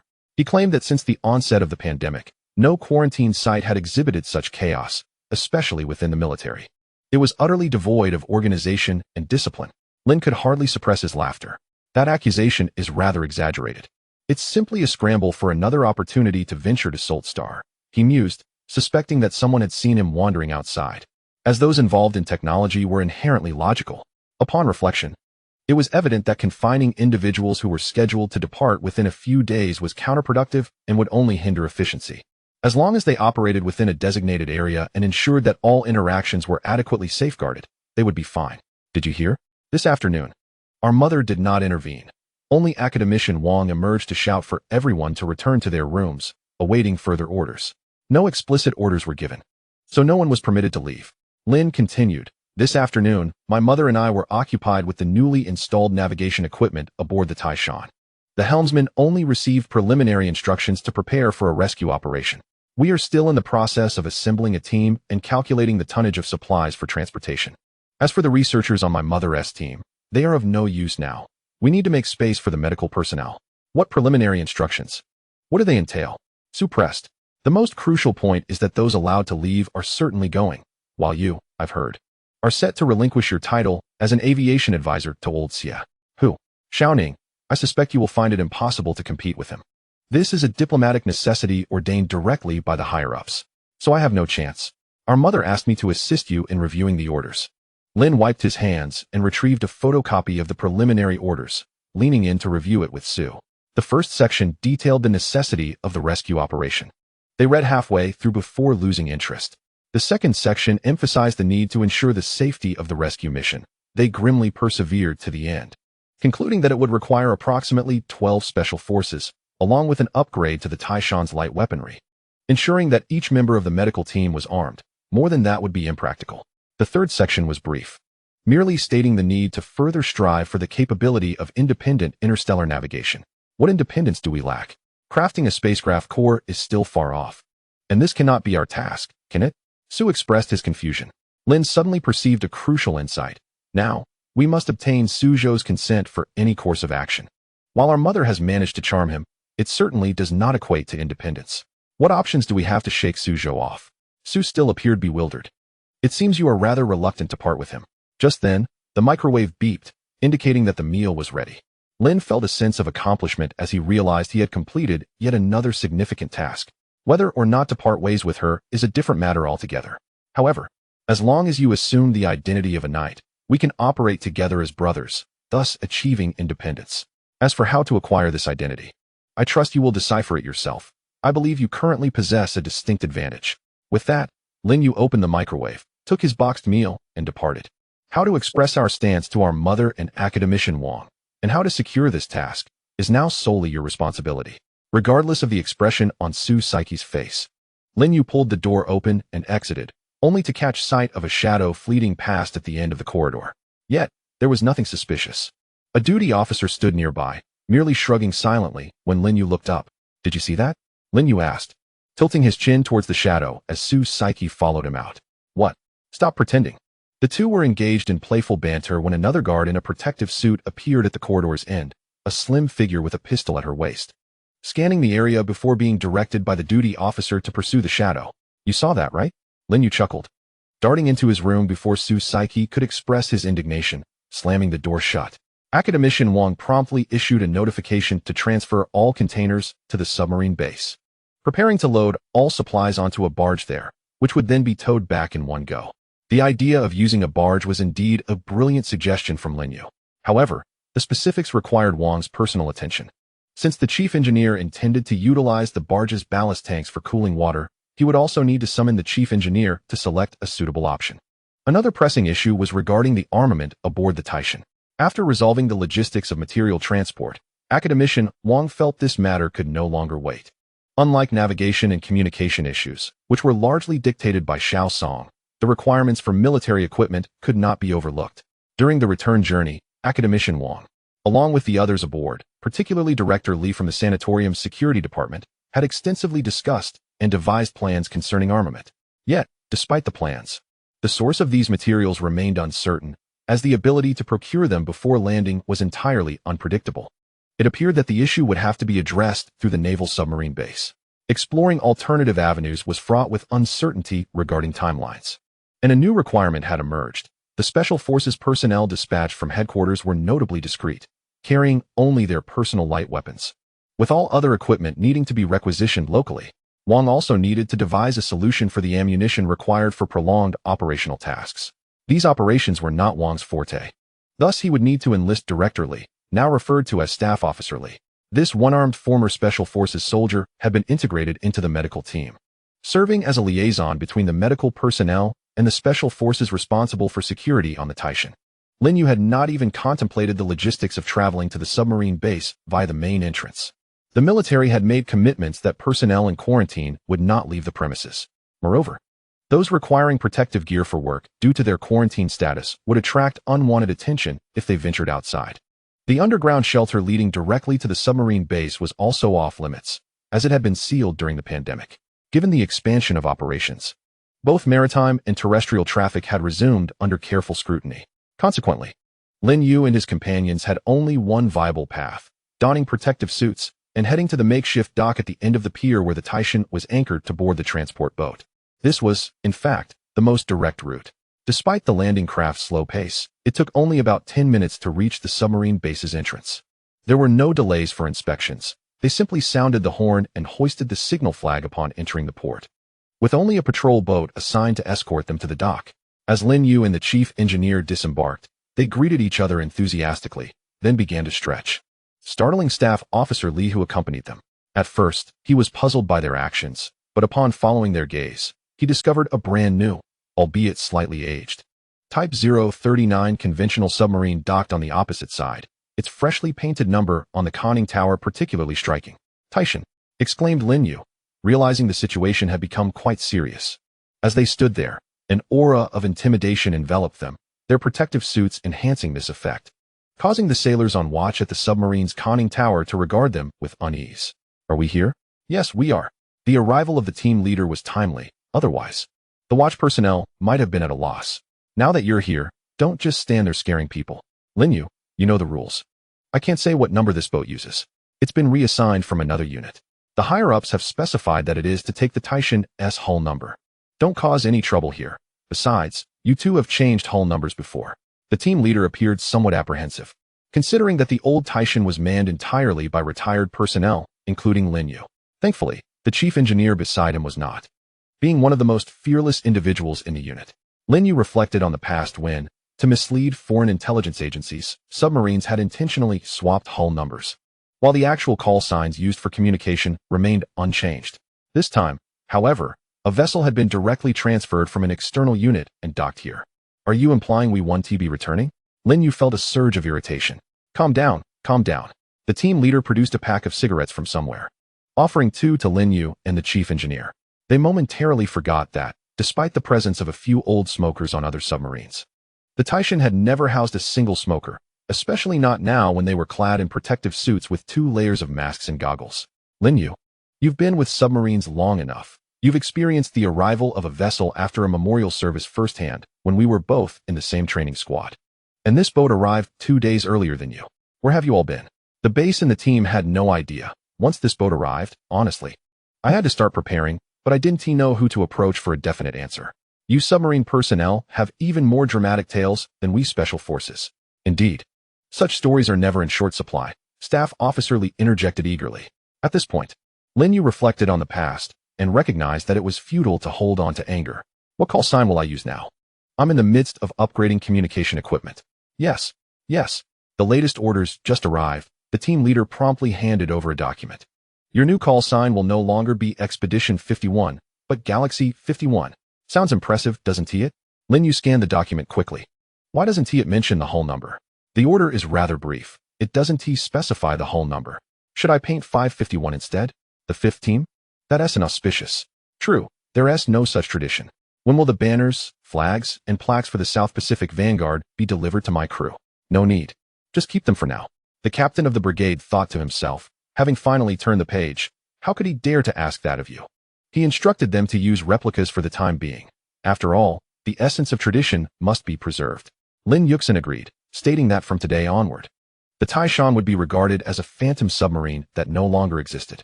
With a sigh of relief, they could finally address the important matters at hand. The issue of the barge was straightforward, although there were no idle barges available. All the barges served as floating docks alongside the shore. Some frequently received vessels while others had not been approached for years. The captain arranged for personnel to assist the chief engineer, who promptly led the team to the end of the dock. As the floating docks were connected end to end, dismantling a few would be most convenient from the rear. The captain accompanied Lin Yu directly to the armory. Chapter 79, Giving Up Medical Treatment. Having resolved the cargo transport issue, Lin Yu boldly made a request. For the display of temper could not be in vain. Moreover, the Taishan would still require the medical team. This time, the medical team had decided that everyone would be armed. Yet neither the recuperation center's police unit nor the adjacent hospital's police detachment could spare many suitable weapons from their establishments. If they were to submit applications to their respective superiors, who had no confidentiality rights regarding the reasons for the requests, it was uncertain how long they would have to wait. Clearly, the submarine base would have to address this matter promptly. The Taishan no longer needed to occupy cabin space for cargo. However, bunk space remained limited. According to the plan, only a special operations squad could be allocated to the medical team stationed on Solstar. Thus, arming every member of the medical team meant not only providing everyone with a handgun, but also preparing them with both a long and a short firearm.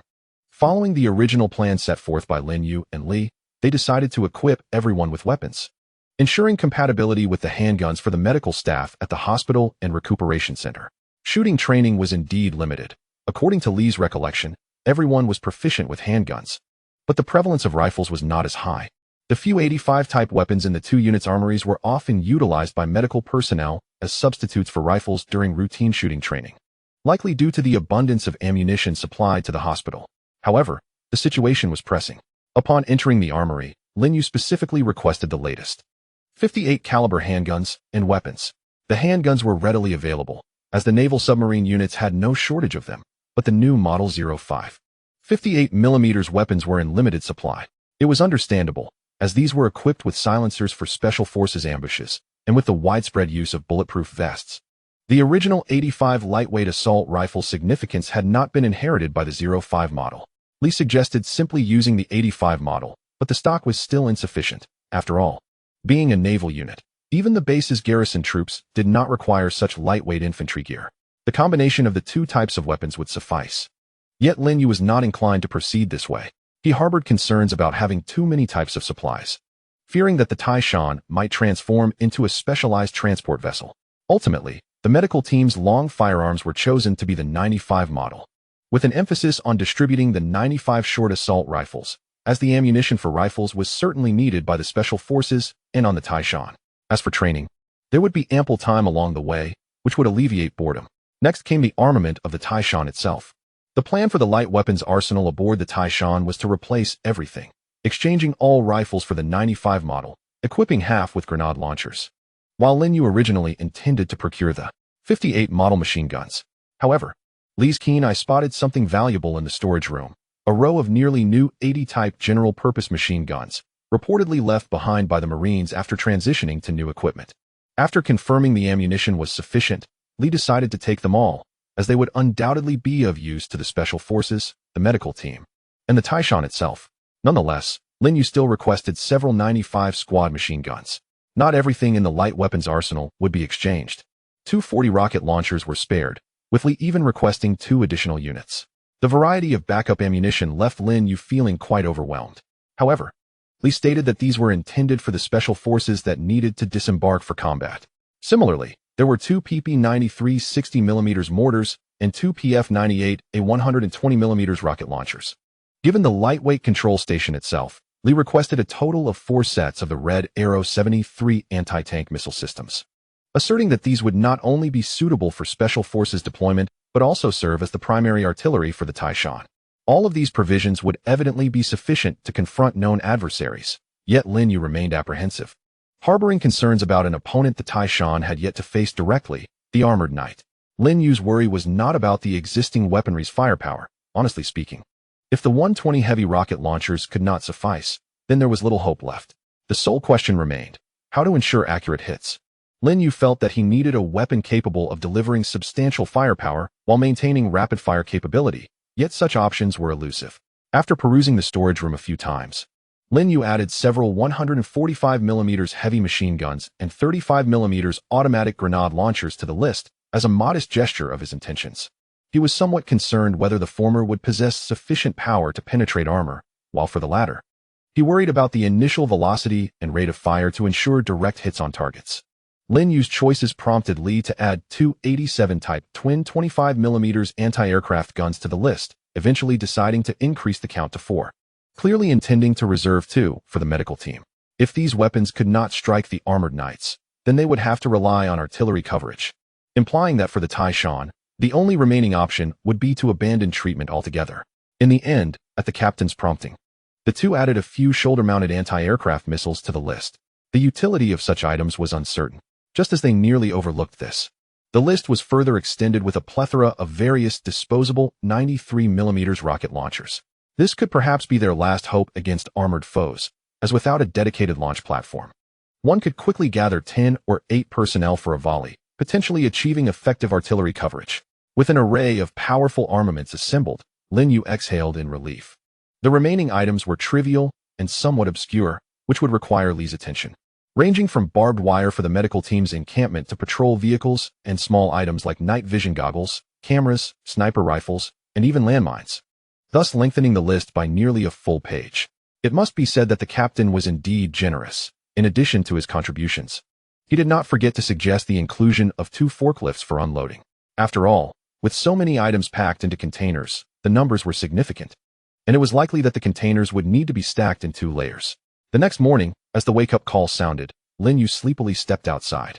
What did you say? That was quick. Get lost. It's not as sorted as you think. A formal notice had arrived. He was to board as an aviation equipment operator. The messenger delivering the documents saluted and promptly turned to leave, while Su Saiki, still in the act of returning the salute, kicked Lin Yu as he passed. Aviation equipment operator? Lin Yu thought, fearing he had wasted his late-night efforts. I heard that many new devices were installed on the Taishan, originally intended for hypersonic cruise missiles. Stop right there. Need the data? I have everything here. Lin Yu was uncertain whether to feel pleased or disheartened, promptly handing over several documents he had been holding. Chapter 80. Getting to the point. Wow, star navigation. Intended for intercontinental missiles, right? It was designed for operation by someone, wasn't it? Must be aerospace-grade equipment. Upon receiving it, Zhou felt as though he was presented with a challenge. All personnel, report to the dining hall. Zhao Rongwang darted past the 2 individuals like a gust of wind, leaving behind a remark. You 2 are responsible for calling that girl. I cannot articulate matters to her. What is it? Su Qin and Zhou inquired in unison. Collecting uniforms. Everyone is to receive a set of polar cold weather gear, and we must board the vessel by 10 o'clock. Zhao Rongwang did not pause in his stride. I still need to inform others. Boarding the vessel? Are we departing already? Su Qin, who had been addressing cargo loading issues the previous day, was taken aback by the suddenness of the departure. The earliest we can leave is tonight, the latest by tomorrow. The orders have yet to arrive, but the medical team is already en route. The sanatorium is rapidly running out of lodging, hence the call to board swiftly. It is possible the medical team will embark this afternoon. If orders do not arrive by tonight, everyone will rest on the vessel. Zhao Rongwang halted momentarily in the stairwell, leaning back to provide further clarification. Indeed, if the medical team must squeeze into the submarine while the crew luxuriates ashore, it would be rather embarrassing. The 2 of them practically burst into Lin Yu's suite, dragging her to the mess hall. There was no alternative, should they delay and arrive late. Lin Yu would likely be unscathed, but they would surely face criticism and subsequently endure scoldings from Xiaosong. Fortunately, Lin Yu was already awake, and the female soldier on guard understood the situation, stifling laughter beneath her mask and allowing them to proceed, dutifully following behind. The mess hall was devoid of available dining space, overflowing with various bedding items. Individuals were continuously collecting bedding and exiting, while others entered bearing large bundles for replenishment. A significant number of personnel were present to collect uniforms, though those in protective gear were in the minority, as members of the medical team had already arrived. Su Qin and Li Hai were well acquainted with the bedding collection process, and they joined the orderly queue to receive 2 sets of long-range uniforms, 1 summer work outfit and 1 winter work outfit, all standard attire aboard naval vessels. Additionally, there was a complete set of civilian-style polar cold weather gear, presumably intended for exiting the capsule, distributed uniformly to all. The military attire was divided between the Army and Navy, and the few Army personnel ahead in line were likely military doctors from the medical team, grappling with the dilemma of choosing Navy long-range uniforms as undergarments. However, the queue had stalled behind Su Qin and Zhou. Should I take the Army issue or the Navy issue? The logistics personnel in charge of distributing the uniforms were utterly uncertain. And what size should I wear? Was an even murkier question. The first inquiry could only be directed to Xiaosong, though she might also be in the dark. However, perhaps her input would yield some clarity. The second question was futile to pose to Xiaosong, necessitating the search for assistance on site, but fortunately, the guard was trailing behind. Zhou found an office, squeezing Lin Yu and the guard inside, before dialing Xiaosong. He turned to see Su Qin already at the food window, breakfast in hand, hastily consuming his meal. Can't you do something useful? All you do is eat. Noticing the substantial pile before Su Qin, it was evident this was not merely a single serving. Zhou quickly grabbed a steamed bun. Hurry up and eat. We still need to pack our things. This situation is bound to drag on. Su Qin adopted an attitude typical of military dining, determined to finish his meal in 5 minutes. Hey, Xiaosong. Is Lin Colonel around? Is it convenient to speak? No one. Good. Suzhou's tone shifted as he connected the call. I have a question. Is Lin Yu considered Army or Navy? What kind of clothing should I get for her? What Army or Navy? Does she even have military status? Xiaosong's response was blunt, indicating her preoccupation with other matters. Just give her a double set. She doesn't have much clothing. And 1 set of polar cold weather gear will suffice. Also, after you finish collecting the uniforms, all 3 of you should come to my office in the dean's office. Great. Just what we need, another task before boarding. Eat quickly. The 2 brothers hastily devoured their food, and just then, Lin Yu emerged from within, allowing them to put down their bowls and chopsticks. Suzhou collected the size record from the guard, while Su Qin directly presented his breakfast to Lin Yu. Have breakfast. Miss Baroness, I prepared it for you. Hurry up, there's much to do today. Leftovers. Lin Yu noticed the remnants in the food box, sensing something amiss. First come, first served. That is how our earthly knights operate. Should the conversation invoke the themes of a baroness and her knightly retinue? Su Qin could effortlessly spin tales for 3 days without repetition. Lin Yu, naturally skeptical, could not dismiss the untouched meat buns, cakes, and boxed milk that Su Qin had left for her, which were indeed acceptable. Let's go. We need to collect her clothing. Suzhou returned with the size, urging Su Qin to expedite matters. Time was of the essence. They could no longer afford to wait in line and would have to resort to cutting ahead under the guise of extraterrestrial authority. In the corner, only Lin Yu remained, reluctantly sipping from a box of milk through a straw. An hour later, in the dean's office. Oh my, that looks good. Xiaosong's eyes brightened upon seeing Lin Yu clad in a complete uniform. Indeed, clothing must fit well to be appealing. Enough about the clothing, mother. Let us discuss matters at hand. Su Qin and Suzhou followed Lin Yu, weariness etched upon their faces. They had not anticipated that merely 2 sets of differently colored uniforms would lead to such a commotion, with Lin Yu unable to decide which to wear, leaving the brothers quite exasperated. Ultimately, Lin Yu recalled that Xiaosong always donned the army attire. It was unfortunate that this set was training gear, devoid of a skirt. With no time to explain the distinction between army and navy to Lin Yu, the brothers hastily pulled her aside to meet Xiaosong before she could begin mixing and matching the uniforms. Business, business, the 2 brothers lamented, their expressions devoid of hope. Xiaosong could easily surmise the cause of their discontent and promptly shifted to the crux of the matter. I am currently planning the extraterrestrial items we will take with us. Everything else has been confirmed, save for this. This item is quite intriguing.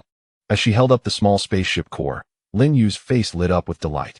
Boys who dreamed of being knights in their childhood would have sought after one of these, though only boys from noble families could acquire them. Is this a toy? Suzhou, astounded, questioned how this could be possible, having personally disassembled it from the UFO. Yes, indeed, it is merely a toy, albeit one that originated from the divine messenger. As Lin Yu spoke, she reached for the bulbous spaceship core, activating a light screen. Doesn't this resemble the real thing? Only true knights can summon this light screen from an actual spaceship core, yet anyone can do so with this toy. I'll believe it when I see it.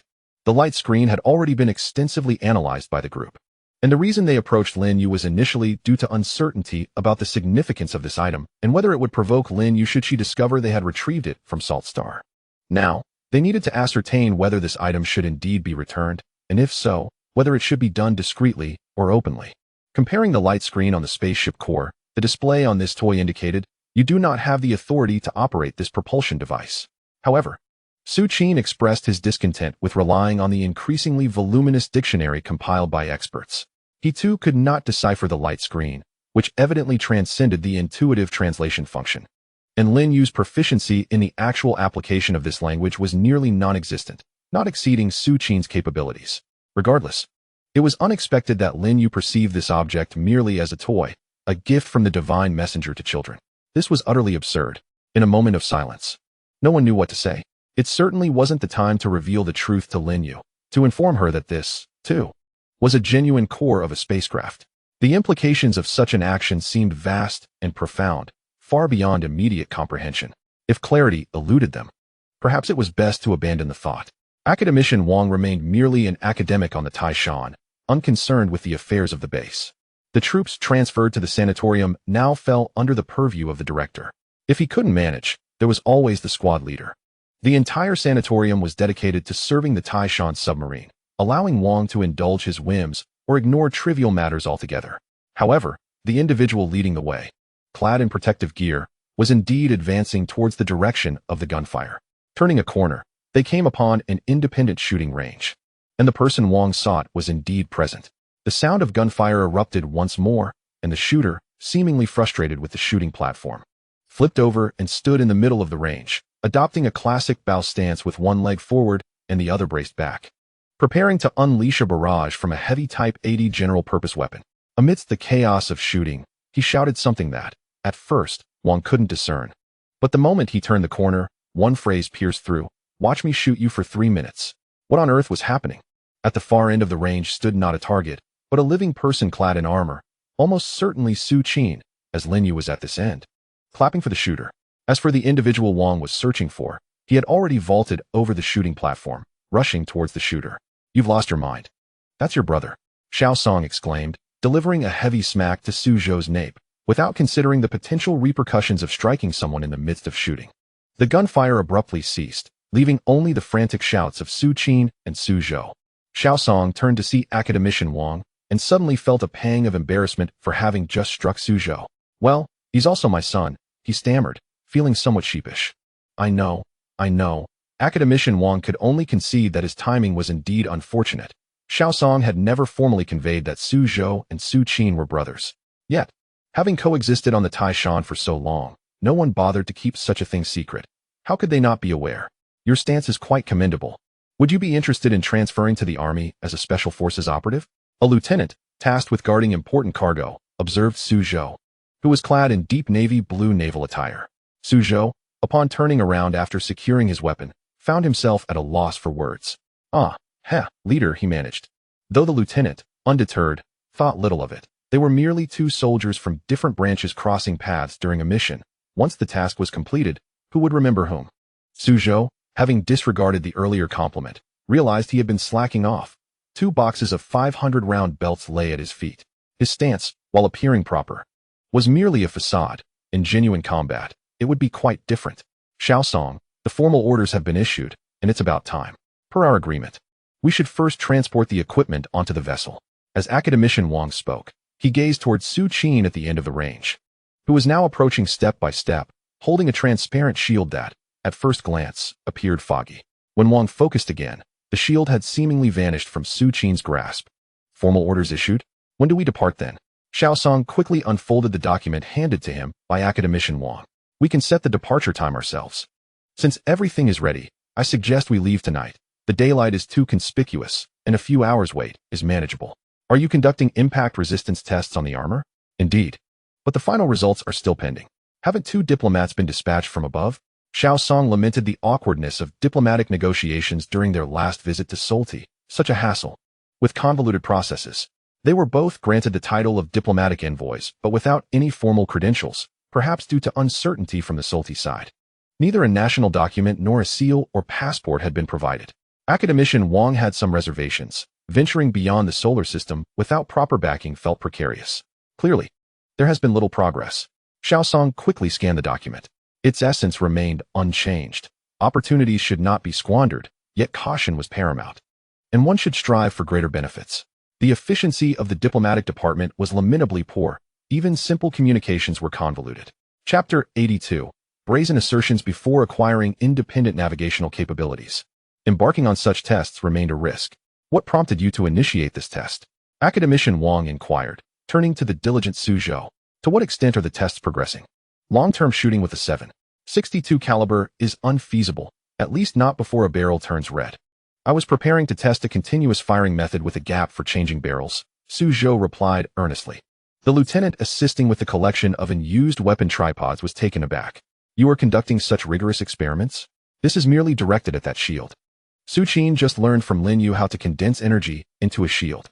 It appears to be a half shield. The weapons haven't even touched the armor itself. Upon hearing her name, Lin Yu stood tall, chest puffed out with pride. She began to boast. Though the truth was that David had taught her diligently for quite some time. Despite her familiarity with the technique, she had yet to master its application. Little did she expect that after just 10 minutes, Su Qin would emerge as an adept pupil. At last, there was some fruit from their endeavors. Initially, she aimed to ascertain the necessity of a small, bulbous device, but she found no conclusion, leading her to engage in this test, which she deemed essential. However, With only 2 pieces of armor and the requirement for someone to wear them, executing the test became quite challenging.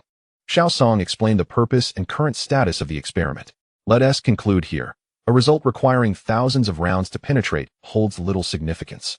Academician Wang mused that. For now, the 145 test seemed meaningless, unless a single shot could breach the defenses. Continuous fire, akin to drenching the target, had little feasibility in actual combat. Let us not forget, we board the vessel promptly at 10. Commenced the transfer of sensitive materials. The classified items on the previous Taishan were likely related to communications, cipher books, encrypted communication modules, and similar equipment. However, these were now directly integrated into the new Taishan. The only items still deemed sensitive were the extraterrestrial artifacts they planned to transport, primarily a spacecraft core along with 2 armor boxes. This time, they also included Xiao Song's Grand Wizard staff, a symbol of his identity, which had to be brought regardless of its utility, and the small spacecraft core. A variable shrouded in uncertainty, which they decided to take along, with the possibility of returning it if necessary. However, Xiao Song suspected it was more likely they'd acquire additional items on their journey. Inside the shelter remained several boxes of soil frozen with liquid nitrogen. Xiao Song had yet to address the recent proliferation of alien flora, intending to tackle it upon their return. Wait. Xiao Song called out as he handed over 2 armor boxes to the transport personnel, who prepared to carry them away. Su Qin, still processing the number of shots he had endured, suddenly snapped to attention and rushed over, intercepting the armor boxes, ignoring that they were lying flat on the ground. He opened the lid and lay down inside. Moments later, Su Qin emerged once more from the box, clad in a long space suit resembling a t-shirt and shorts. The surrounding medical team of female doctors and nurses erupted in a chorus of disapproval, causing his cheeks to flush with embarrassment. What was there to be ashamed of? It was necessary to don such attire on a submarine for a day. Su Qin boasted unabashedly, yet even Academician Wang felt uncertain this time. Never had there been so many female soldiers aboard a submarine. The handover was complete, and it was time for everyone to return and prepare their belongings. With only half an hour remaining. Indeed, preparations needed to be expedited. The siblings, Su Qin and Su Zhou, had their backpacks ready long ago, while Lin Yu had yet to begin. Unfamiliar with the preparations, he hesitated to ask the non-English-speaking guards for assistance, ultimately realizing that only Xiao Song could step in personally. Moreover, there was another issue. The girl had no backpack at all. For this voyage, Academician Wang had refrained from further reducing personnel, yet there was little room for addition. Word had spread about a confidential mission, and a torpedo specialist was eager to return to contribute. However, Academician Wang could not fathom the necessity of a torpedo department aboard the Taishan, while he deemed the other departments essential, consisting of only 1 or 2 personnel each, with the sole exception being the engine department, which had seen considerable expansion. The chief engineer had just managed to assemble a full complement of reactor personnel for 3 shifts and had added a station military doctor. Although the primary mission was to transport the medical team, Academician Wang felt compelled to prepare for the eventuality of needing a doctor himself after the journey to Salty Star. Presently, those waiting on the dock, including a few engine crew members and the ship's doctor, were craning their necks to catch a glimpse aboard, while a few mechanics who had previously visited Salty Star were boasting about their experiences. Their exuberant chatter would have been animated had they not been masked, and alongside them were 2 researchers under Xiao Song's supervision. With limited space, Xiao Song had managed to secure 2 spots for them, using the guise of aerospace equipment operators. In truth, these 2 would be responsible for installing a series of automated detection and recording devices on Salty Star, a considerable workload. With these few individuals now making up 13 of all the members aboard Taishan, the remaining crew had already boarded to familiarize themselves with the equipment. And even Lin Yu was brought on board by Xiao Song, sitting in the command cabin, idly playing with his fingers. Academician Wang contemplated that the orders he was about to announce were indeed quite extraordinary. Had he read them aloud on the dock, the excitement among the crowd would have been palpable. However, the current location by the rehabilitation center was rather conspicuous, and today the Taishan could not raise its flag. In the eyes of the public, it was presently perceived as a foreign military submarine. Therefore, it was decided to board the vessel first and announce the orders within. An officer was dispatched to signal at the ladder entrance, prompting everyone to board. Fortunately, each individual was aware of their respective positions. After ensuring that all departments accounted for their personnel, Academician Wang opted to announce the orders via the internal intercom on the submarine. Before he could finish reading, the intercom erupted with a cacophony of noise. Only 10 or so individuals had missed the previous voyage, yet the uproar was deafening. Academician Wang shouted twice, waited a moment. But the commotion showed no sign of abating. Reluctantly, he switched off the intercom, instructing the department heads to manage the sailors' exuberance. He also closed the door. Even with the intercom silenced, the volume was still overwhelming, leading Wang to ask Zhou Wang to shut the door. In hindsight, not announcing the orders on the dock had proven to be the right decision. Chapter 83. Insufficient credibility as the corridor filled with people. The guards found it impossible to separate the two groups. They were relieved to think of Zhou. Had this situation arisen a few days earlier, Zhou would not have been present. Of course, had Zhou not returned, this incident would likely not have occurred at all. Regardless, the matter was now in Zhou's hands. When Lin Yu arrived with Zhou, he found there was no incantation to be spoken. He could only guide everyone out of the corridor. They led them into a hall that had originally served as a mess hall for the captives. The guards quickly counted the number of individuals, and fortunately, the total was accurate. No one was missing. The two groups entered the mess hall prepared for one. And although it was slightly cramped, there was no time to dwell on that. They needed to hear Zhou's reassurance for the compatriots from Salty Star.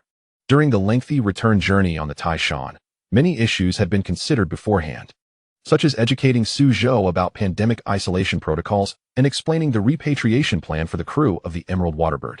Naturally, the repatriation plan was still in the realm of speculation, pending approval from higher authorities. Moreover, it would certainly follow several trips of the Taishan transporting epidemic prevention supplies. These matters could not be fully addressed in a mere hour or two. Having Zhou introduce these topics to the captives had been part of the plan, yet unexpectedly, new captives arriving from Russian City had disrupted it. Lin Yu vaguely recalled arranging for Su Saiki to draft a speech for Zhou. That individual had undoubtedly not submitted it yet. Otherwise, Lin Yu would have read it to Zhou. Listening to Zhou's disjointed introduction, Lin Yu found it both amusing and exasperating. He could not interject, as any attempt to do so would only confuse Zhou further, and the others would not understand, potentially undermining the effect. Indeed, after nearly 2 hours, Zhou was on the verge of an outburst, beginning to yell at the former crew members of the Emerald Waterbird, who, surprisingly, retorted in kind. This left Lin Yu astonished. It seemed Zhou, the mascot-like captain, lacked sufficient credibility. I have told you several times that you cannot see David or the first mate. He is ill. He has contracted the plague. This was Zhou's final exclamation. And Lin Yu finally felt compelled to speak up. All right. Breakfast is getting cold. Let us eat first. Lin Yu knew that only Zhou could comprehend his words, and thus resorted to actions rather than speech, directly taking a bowl of porridge and serving himself a lukewarm bowl of millet congee. He slurped down half the bowl in one go and seized a meat bun, devouring half of it in a single bite. He was truly famished. Breakfast had merely consisted of 2 sips of porridge and 2 buns pilfered from Su Saiki's tray, which hadn't even touched his lips. They were likely still resting on that tray. However, Lin Yu's actions proved effective. The captives, too, were hungry and hesitated momentarily before lining up for their meals. Zhou angrily approached Lin Yu and sat down, nonchalantly snagging a bun from Lin Yu's tray. I say, Miss Marquis, can't you fetch your own portion? This repeated grievance prompted Lin Yu to realize he could no longer remain silent. You are my retainer. This is your duty. Furthermore, your reluctance to pledge loyalty has caused the crew to become increasingly unruly. Lin Yu never anticipated that this matter would ultimately fall upon his shoulders. Yet, observing Zhou, tears streaming down his face as he stuffed buns into his mouth, he dared not protest further. Fine, you are right. I will handle this. But how was he to do that? These individuals wished to see David, but in the short term, that was impossible. Even a phone call would not suffice. After releasing David from what should now be referred to as a hibernation capsule the previous night, the doctor, clad in level 4 protective gear and accompanying the negative pressure ambulance to retrieve patients, had immediately declared that an emergency tracheostomy and mechanical ventilation would be necessary for David. Even Professor Perro had not faced such severity, as he had only required non-invasive ventilation. With no means to summon David for assistance, what else could Lin Yu do? Even if he possesses a silver tongue, he can only speak to Zhou. To persuade those captives, he would need Zhou to act as his translator. However, wait a moment, it seems there might be another person to consider. Do these individuals truly doubt the existence of a pandemic? Or do they simply not believe they can return home? Lin Yu, under the guise of an attendant, pushed to the front of the line to bring Zhou a breakfast. This was an act he could only perform in front of the captives. And while his mind raced, he awaited confirmation on the last question, after which he could take action. The audacity of their disbelief that I possessed the knowledge to return home, yet placing their faith solely in David infuriated me. Zhou snatched a bun from the tray and hurled it back at Lin Yu, exclaiming, "Take it back. Can't you be gentler? Do you only know how to throw tantrums like an attendant?" Lin Yu had a plan. Wasn't it merely a matter of proving he didn't know the way? Perhaps I could summon Aisha to meet with them? After breakfast, the captives were originally scheduled to engage in tasks such as cleaning and road repairs, which, rather than being productive work, served more as a means to pass the time and distract them. However, today was a different matter. We must first address the pressing issue. Lin Yu's suggestion received swift approval, but he was unprepared for Aisha's arrival accompanied by two little ones, who first embraced and wept profusely. Among the crew of the Emerald Waterbird was a dear relative of hers, yet this relative was absent today. Lin Yu could only stand helplessly at a distance. Only Zhou could offer her solace. Once Aisha finished crying, she had little to say. Her mere presence was ample testament to the credibility of Zhou's words, at least confirming the possibility of travel to Salt Star. After enduring setbacks, Zhou finally lowered his defenses and, with Lin Yu translating, provided the captives with an introduction.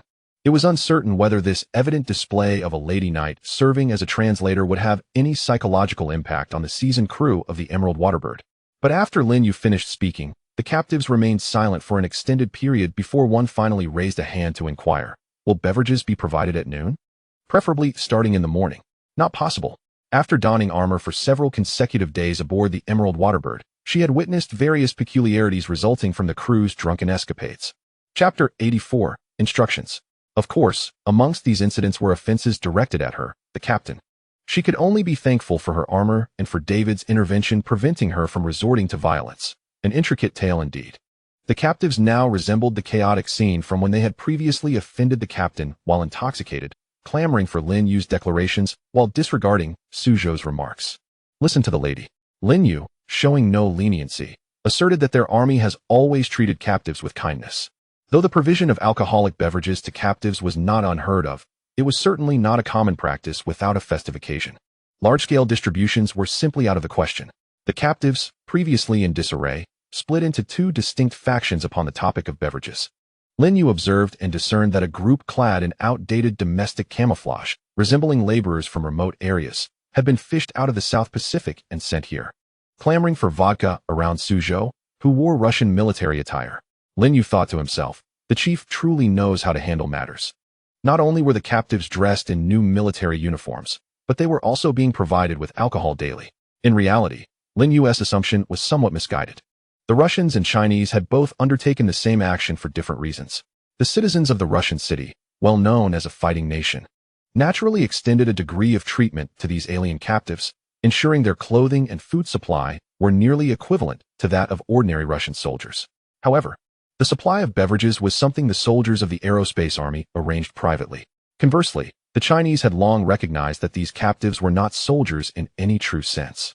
They could not even directly refer to them as captives in Zhou's presence. Naturally, they had never considered providing them with meager rations. Regarding clothing, the idea of prison garb had never crossed their minds. They simply lacked the time to procure civilian clothing, and these individuals could not be kept underground indefinitely, requiring exposure to sunlight every few days.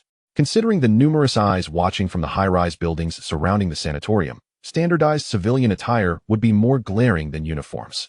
Thus, they ultimately decided on the old camouflage uniforms. In summary, regarding the issue of beverages, since Zhou opposed the idea, Lin Yu boldly rejected it, finally managing to quiet the captives. Whether they believed their hopes of receiving beverages at noon were dashed, or had already come to terms with the realization that none would be forthcoming in the evening, was a matter for another time. Once peace was restored, Lin Yu and Zhou spent over an hour assisting the administration in updating the captive roster. The list provided by the Russian city was nothing short of tragic, riddled with phonetic nicknames and inaccuracies.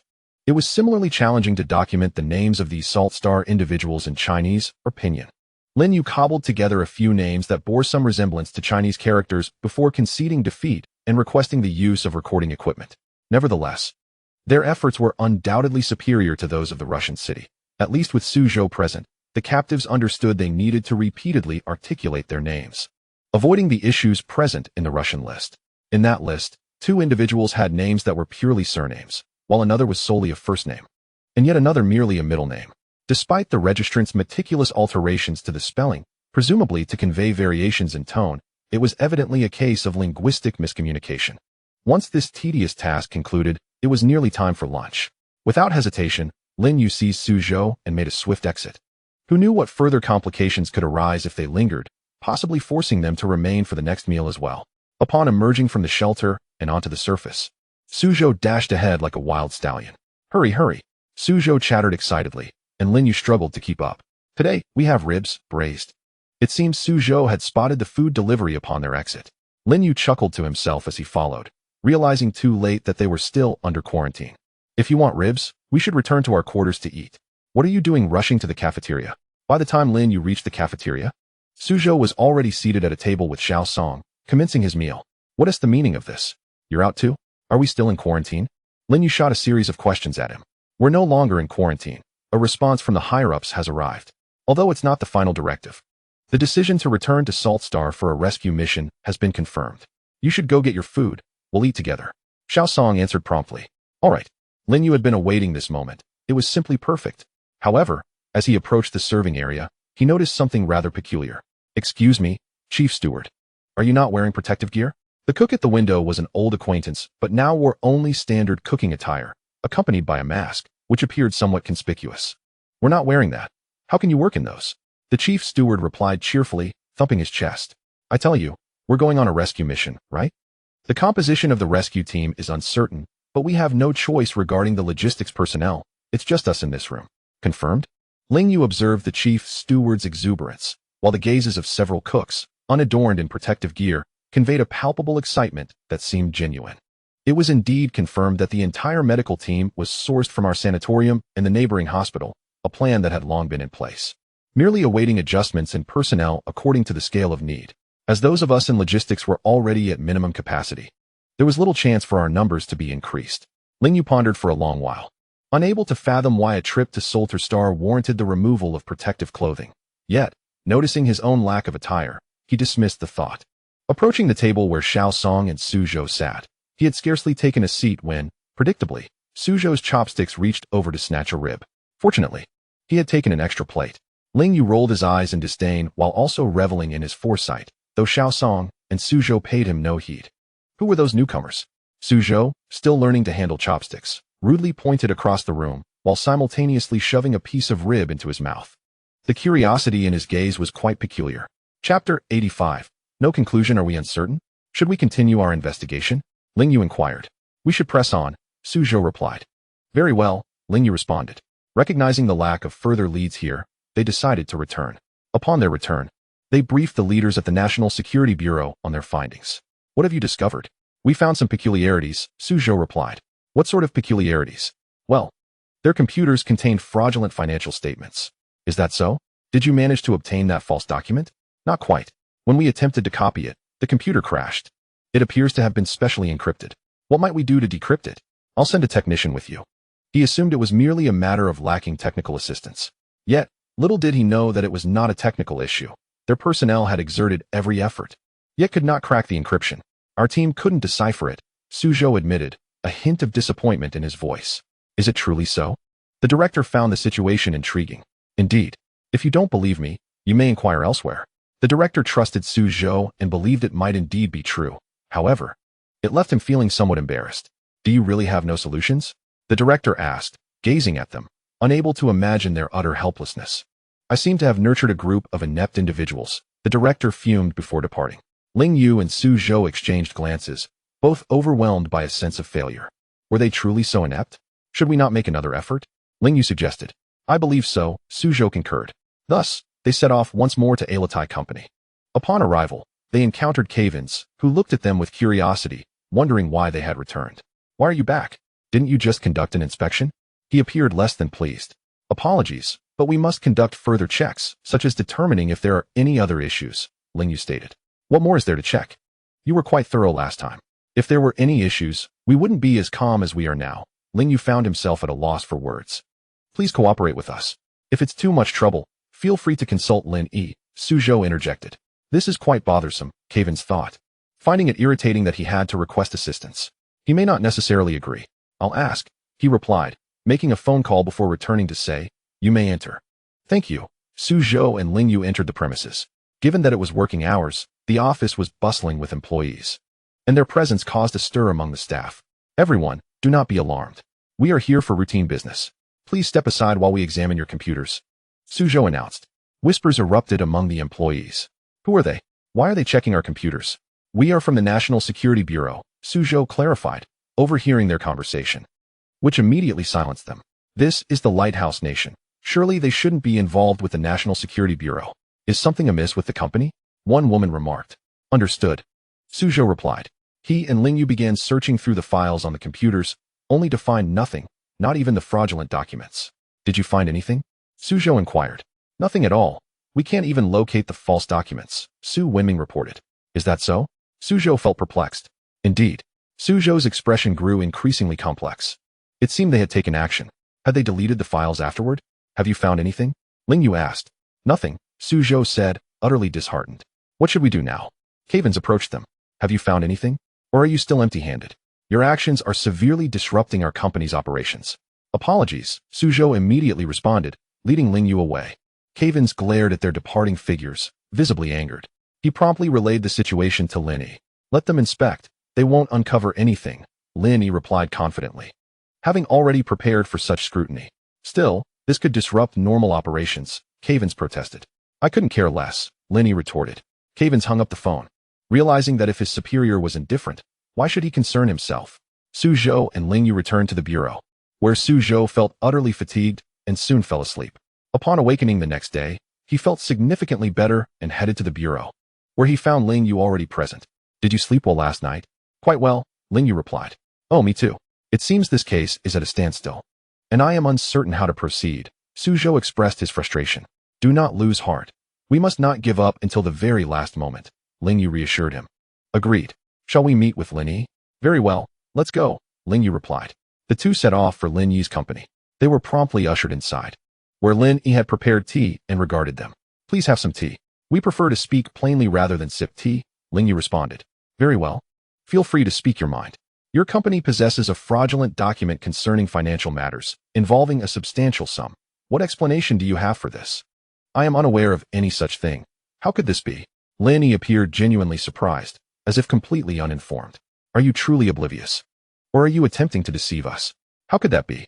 I would never deceive you. Our company is entirely legitimate. If you doubt me, you may investigate.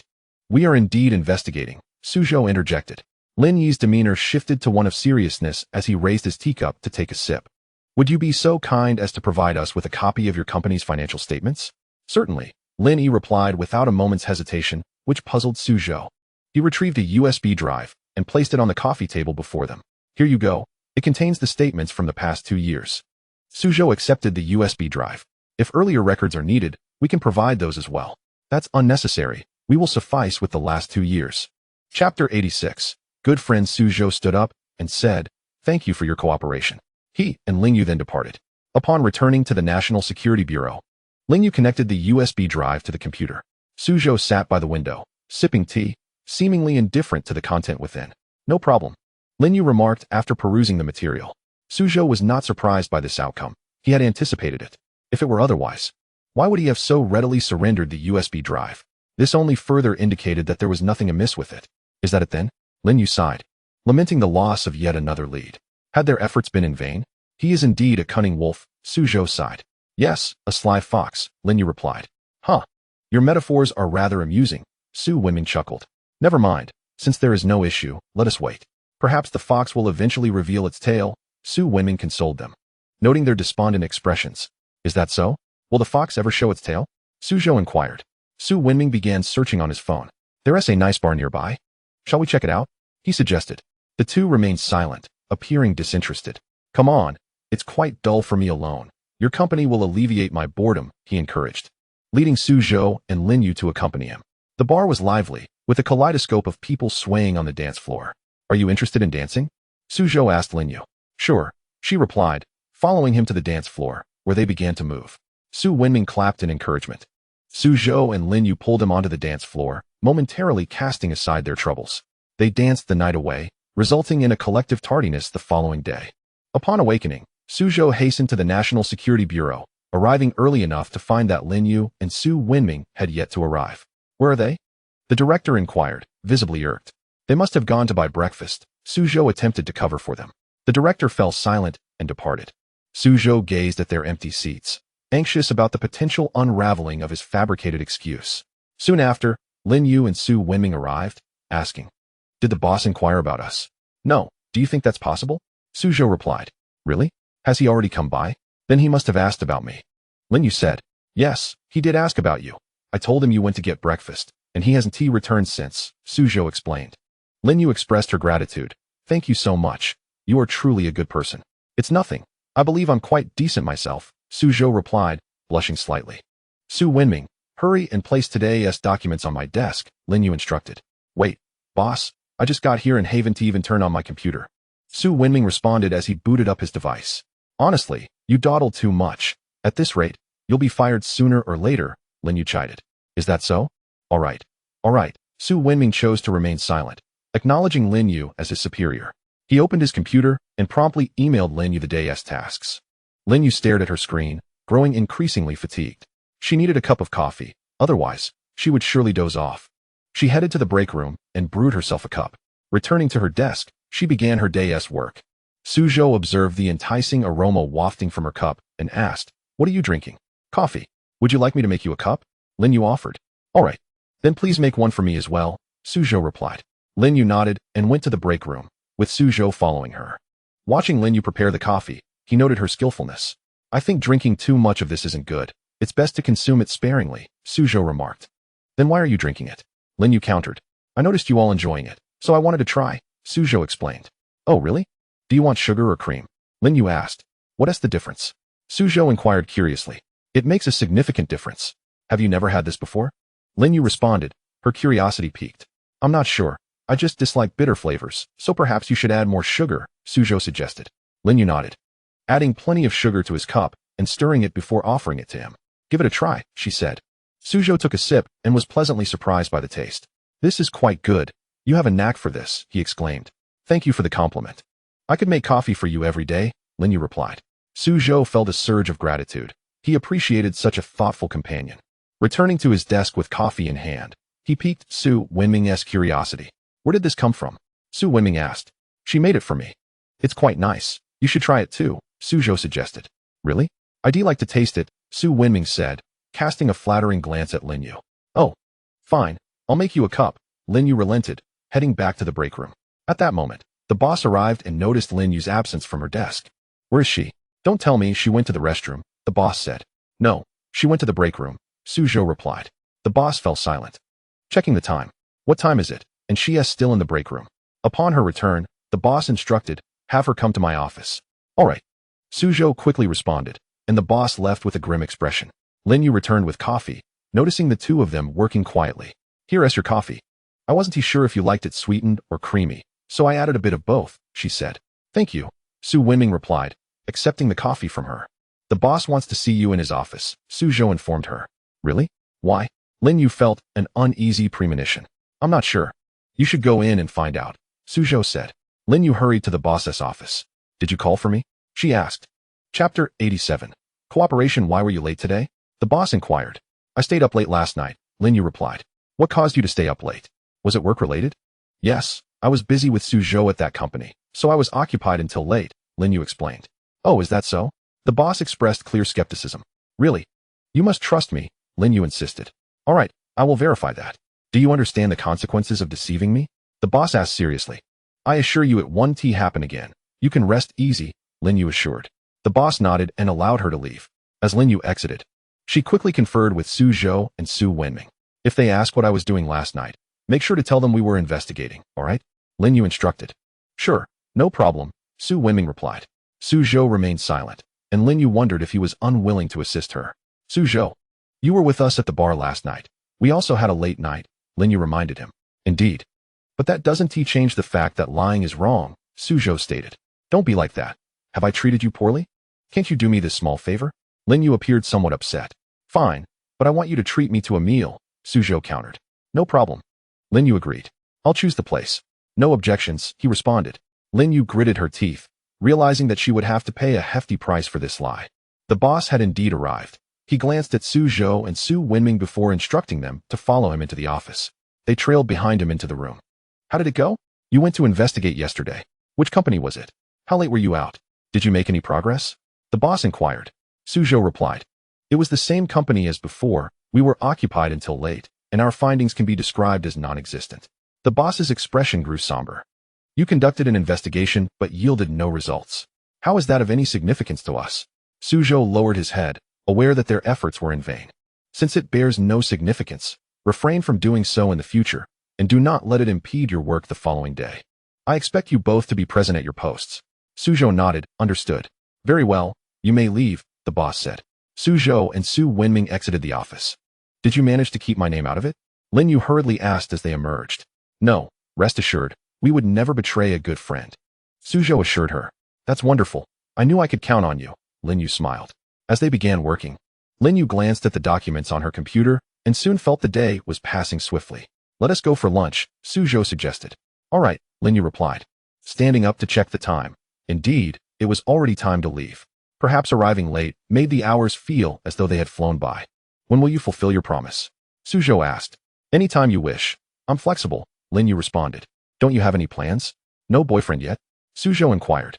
Well, not at the moment, but I prioritize my work above all else, so I'm not thinking about that for now, Lin Yu replied. What kind of partner are you looking for? Would someone like me suffice? Zhou teased. Lin Yu's cheeks flushed at his sudden remark. I'm looking for someone like him, she said, glancing at Su Wenming, who was serving their food. Him? Fine, let us pretend I never asked. Zhou fell silent, focusing on waiting for Su Wenming. Su Wenming finished preparing their meals and handed one to Zhou before serving Lin Yu. Lin Yu thought to herself, isn't the ideal boyfriend precisely like him? Su Wenming had even added a chicken leg to her plate. It looks exceptionally fresh. It should taste delightful. I took the liberty of adding it. I hope you don't mind, Su Wenming remarked. Not at all. Thank you, Lin Yu replied. The three of them then sat down to enjoy their lunch. How did you end up with a chicken leg? Zhou asked. It's no problem. If you want it, you can have it. Lin Yu offered the chicken leg to him. No need. I was just curious, Zhou said, returning it to her. After finishing their meal, they returned upstairs. An urgent situation arose when the boss announced, we have encountered a malfunction with our communication devices. No way. Just after finishing lunch. We are faced with such significant news, they reacted. Quickly check if any files are missing from your computers. They hurriedly began their checks and found that all files were intact. How could such a malfunction occur suddenly? Could it be intentional? Lin Yu wondered. I have no idea. It's up to you to investigate further, the boss replied. Lin Yu looked at Zhou, knowing he was the only one capable of resolving the issue. As a computer expert, Zhou examined the devices and confirmed that a malfunction had indeed occurred. With the cause remaining unclear, it might have been deliberate sabotage. Hurry and upgrade the system. We cannot allow this to happen again, the boss commanded. Zhou nodded and, along with Su Wenming, quickly initiated the system upgrade. They implemented a new firewall, hoping it would prevent any future breaches. The boss scrutinized their work and remarked, this is commendable. If there's another intrusion, prepare to write a self-reflection. Zhou and Su Wenming reassured him, don't worry, there won't be any mistakes. After the boss left, Lin Yu applauded them enthusiastically. You are amazing. Even if I didn't quite understand what happened, Lin Yu remarked. Really? You don't understand? Please don't deceive us, Zhou teased. I don't fully grasp it, but I understand a little. Would anyone be willing to tutor me? Both Zhou and Su Wenming declined, expressing their lack of interest in tutoring. How stingy. Fine, I'll start learning on my own today, Lin Yu said, returning to her computer and tinkering away. Zhou and Su Wenming observed her, realizing she genuinely struggled to comprehend. You don't need to do that. We have already upgraded the system. Just ensure to set a password on your computer for added security, Zhou advised. All right, no problem, Lin Yu replied, awkwardly attempting to operate her computer, only to find herself confused. Chapter 88. The bet she had no choice but to seek Zhou's assistance. Please help me. I don't know how to operate this. Teach me, she pleaded. Zhou nodded and approached her desk to set the password. It's set now. Take a look, he said. Lin Yu examined the screen and confirmed that the password was indeed established. Is it really that secure? How secure can it be if it can be opened with a password? Lin Yu questioned, perplexed. Give it a try, Zhou suggested. Lin Yu followed his earlier instructions, but found she still could not access her computer. I surely won't be able to use this in the future. Why make it so complicated? She lamented. It's not complicated. If you can't access it later, just let us handle it for you, Zhou reassured her. Wouldn't that be too much trouble? Lin Yu asked. Not at all, Zhou replied, not finding it burdensome. Before long, it was time to leave for the day. and they made their way home. Lin Yu drove while Su Zhou and Su Wenming opted to walk. She sure is affluent, Su Zhou remarked to Su Wenming. Yeah, we can only afford to take a taxi, Su Wenming complained. Why don't we hitch a ride? Su Zhou suggested. As he stepped into the road, he flagged down Lin Yu's car. She poked her head out, surprised to see Su Zhou. Aren't you all heading home? Can we catch a ride? He asked. Lin Yu paused for a moment, and by the time she processed it, Su Zhou had already opened the door and taken a seat inside. Following him, Su Wenming also climbed in. What are you two doing? Do you want me to drive you home? Lin Yu asked. Yes, please take us home. We appreciate it. Su Zhou replied. Lin Yu countered. What's in it for me? You won't have to trouble us to fix your computer in the future, Su Zhou replied. Is that the only benefit? Lin Yu inquired. Without us, your work would undoubtedly face numerous issues, but with our assistance, you can rest assured that everything will run smoothly. Su Zhou stated. Encouraged by his words, Lin Yu nodded and drove off. Where do you live? Lin Yu asked. I reside in Tianxing Garden. Do you know it? Su Zhou replied. I know it, Lin Yu said, driving him to his destination before turning to Su Wenming. And you? Su Wenming shared his address. And Lin Yu dropped him off as well. Consequently, she returned home quite late. As she entered her house, she collapsed onto the sofa and fell asleep. By the time she awoke, night had already fallen. She went into the kitchen to prepare a meal, crafting her favorite dishes. Once her culinary creation was complete, she emerged from the kitchen to enjoy her dinner. At that moment, she received a call from Su Zhou. What are you doing? He inquired. I'm having dinner. Lin Yu replied. Dinner? What are you eating? Su Zhou asked. Just a regular dinner. I cooked a steak and poured myself some red wine, Lin Yu answered. Oh, I see. I actually have a craving for steak too, but I'm more curious. Are you alone? Su Zhou continued. Yes, I'm by myself. What is it to you? Lin Yu asked. Aren't you bored alone? Why don't we play a game on the computer? What games do you play? Su Zhou suggested. Play games. I don't know how, Lin Yu replied. She was not one to indulge in gaming. She prioritized her work above all else. How about Do Di Zhu? What do you think? Su Zhou proposed. Not interested, Lin Yu retorted. She preferred to savor her meal undisturbed. No worries, take your time. Once you're done, we can play. Su Zhou said. Lin Yu then hung up, brushing off the matter. She focused intently on enjoying her dinner. Afterward, she went to the kitchen to wash the dishes. Once done, she settled on the sofa to watch television. Just then, her phone rang again. Get online. Let us have a few rounds. Su Zhou urged. Lin Yu, feeling bored, was about to hang up when Su Zhou added. Hurry up. Xiao Su is waiting for us. Lin Yu felt exasperated. Did she really have to play with them? She opened the game and saw Su Zhou's invitation. Clicking in, she found them eagerly awaiting her arrival. All right, I'll play for a bit, but the loser has to prepare breakfast for everyone tomorrow, Lin Yu declared. No problem. Let us do it, Su Zhou replied. Xiao Su chimed in sure. They began playing, with each participant experiencing wins and losses. What now? Who's buying breakfast tomorrow? Lin Yu asked. Su Zhou glanced at the scores, noting a visible disparity. It seemed Xiao Su was lagging behind with a point or two. It's still early. Who knows how it will end? Xiao Su remarked. Let us stop playing and go to bed after this last round, Lin Yu suggested. Su Zhou and Xiao Su agreed. With Xiao Su determined to turn the tide in this final round. He played earnestly, teaming up with Su Zhou while Lin Yu took on the role of the landlord. Are you serious? My hand is fantastic, Lin Yu exclaimed. Hearing this, Xiao Su and Su Zhou felt a twinge of concern. Did this mean they were destined to lose? No, they had to play well to ensure Lin Yu would buy breakfast tomorrow. Utilizing all their skills, they managed to outplay her until Lin Yu was left with just one card. They played their doubles strategically, ultimately depleting their hands. Hooray, we won. We're so thrilled. Remember to buy us breakfast tomorrow, they cheered. Lin Yu felt a bit deflated. How could she have lost? However, conceding defeat was inevitable. What do you want to eat? My breakfast includes sandwiches and milk, all homemade. Shall I bring you some too? Lin Yu asked. Her sandwiches and milk were delicious, something she took to work daily. This. All right, we'll trouble you then. Thank you, Su Zhou replied. No problem, Lin Yu said as she ended the call. She went to the fridge to check for extra ingredients. Fortunately, she found some. Lin Yu thought to herself that if she woke up a bit earlier tomorrow, she could prepare 3 breakfasts before heading to work. Chapter 89. Enthusiasm. The next day, Lin Yu rose early and made 3 sandwiches along with 3 servings of warm milk, which she took to the office. Upon arrival, she found Su Zhou and Xiao Su waiting. You're finally here. We've been starving, Su Zhou exclaimed. All right, I'm bringing breakfast now, Lin Yu replied, placing the food on Su Zhou's desk. Su Zhou touched the still warm sandwiches and took a bite, instantly appreciating the flavor. So this is how delicious your breakfast is. Can you bring us breakfast every day? Su Zhou asked. Dream on, Lin Yu shot him a glare. Please don't reject me like that. It would hurt my feelings, Zhou replied, feigning injury by clutching his heart. My ingredients are limited. If you cover the breakfast costs, I'll consider bringing breakfast every day, Lin Yu proposed. No problem. I'll pay you right now, Zhou said, pulling out his wallet. Lin Yu watched as he took her seriously. She had merely been joking. Here, is this enough? Zhou asked, handing her several bills. Xiaosu, noticing the commotion, quickly joined in. I can contribute too. Let me see how much. Zhou pulled out a few more bills. Just these will do. Hearing this, Xiaosu reached into his wallet, contemplating how much to give. Understanding that it wasn't easy for colleagues to chip in for breakfast for the sake of convenience, he decided to be generous. Here, this should be enough, Xiaosu said, handing Lin Yu a stack of cash. Lin Yu accepted the money, surprised by the amount. This was more than she had anticipated. She had only intended to tease them. However, as everyone was so earnest, it was only right for her to accept. Thank you. This should be sufficient, Lin Yu said with a smile as she tucked the bills into her wallet. Her colleagues chuckled, basking in the warmth and camaraderie of that morning.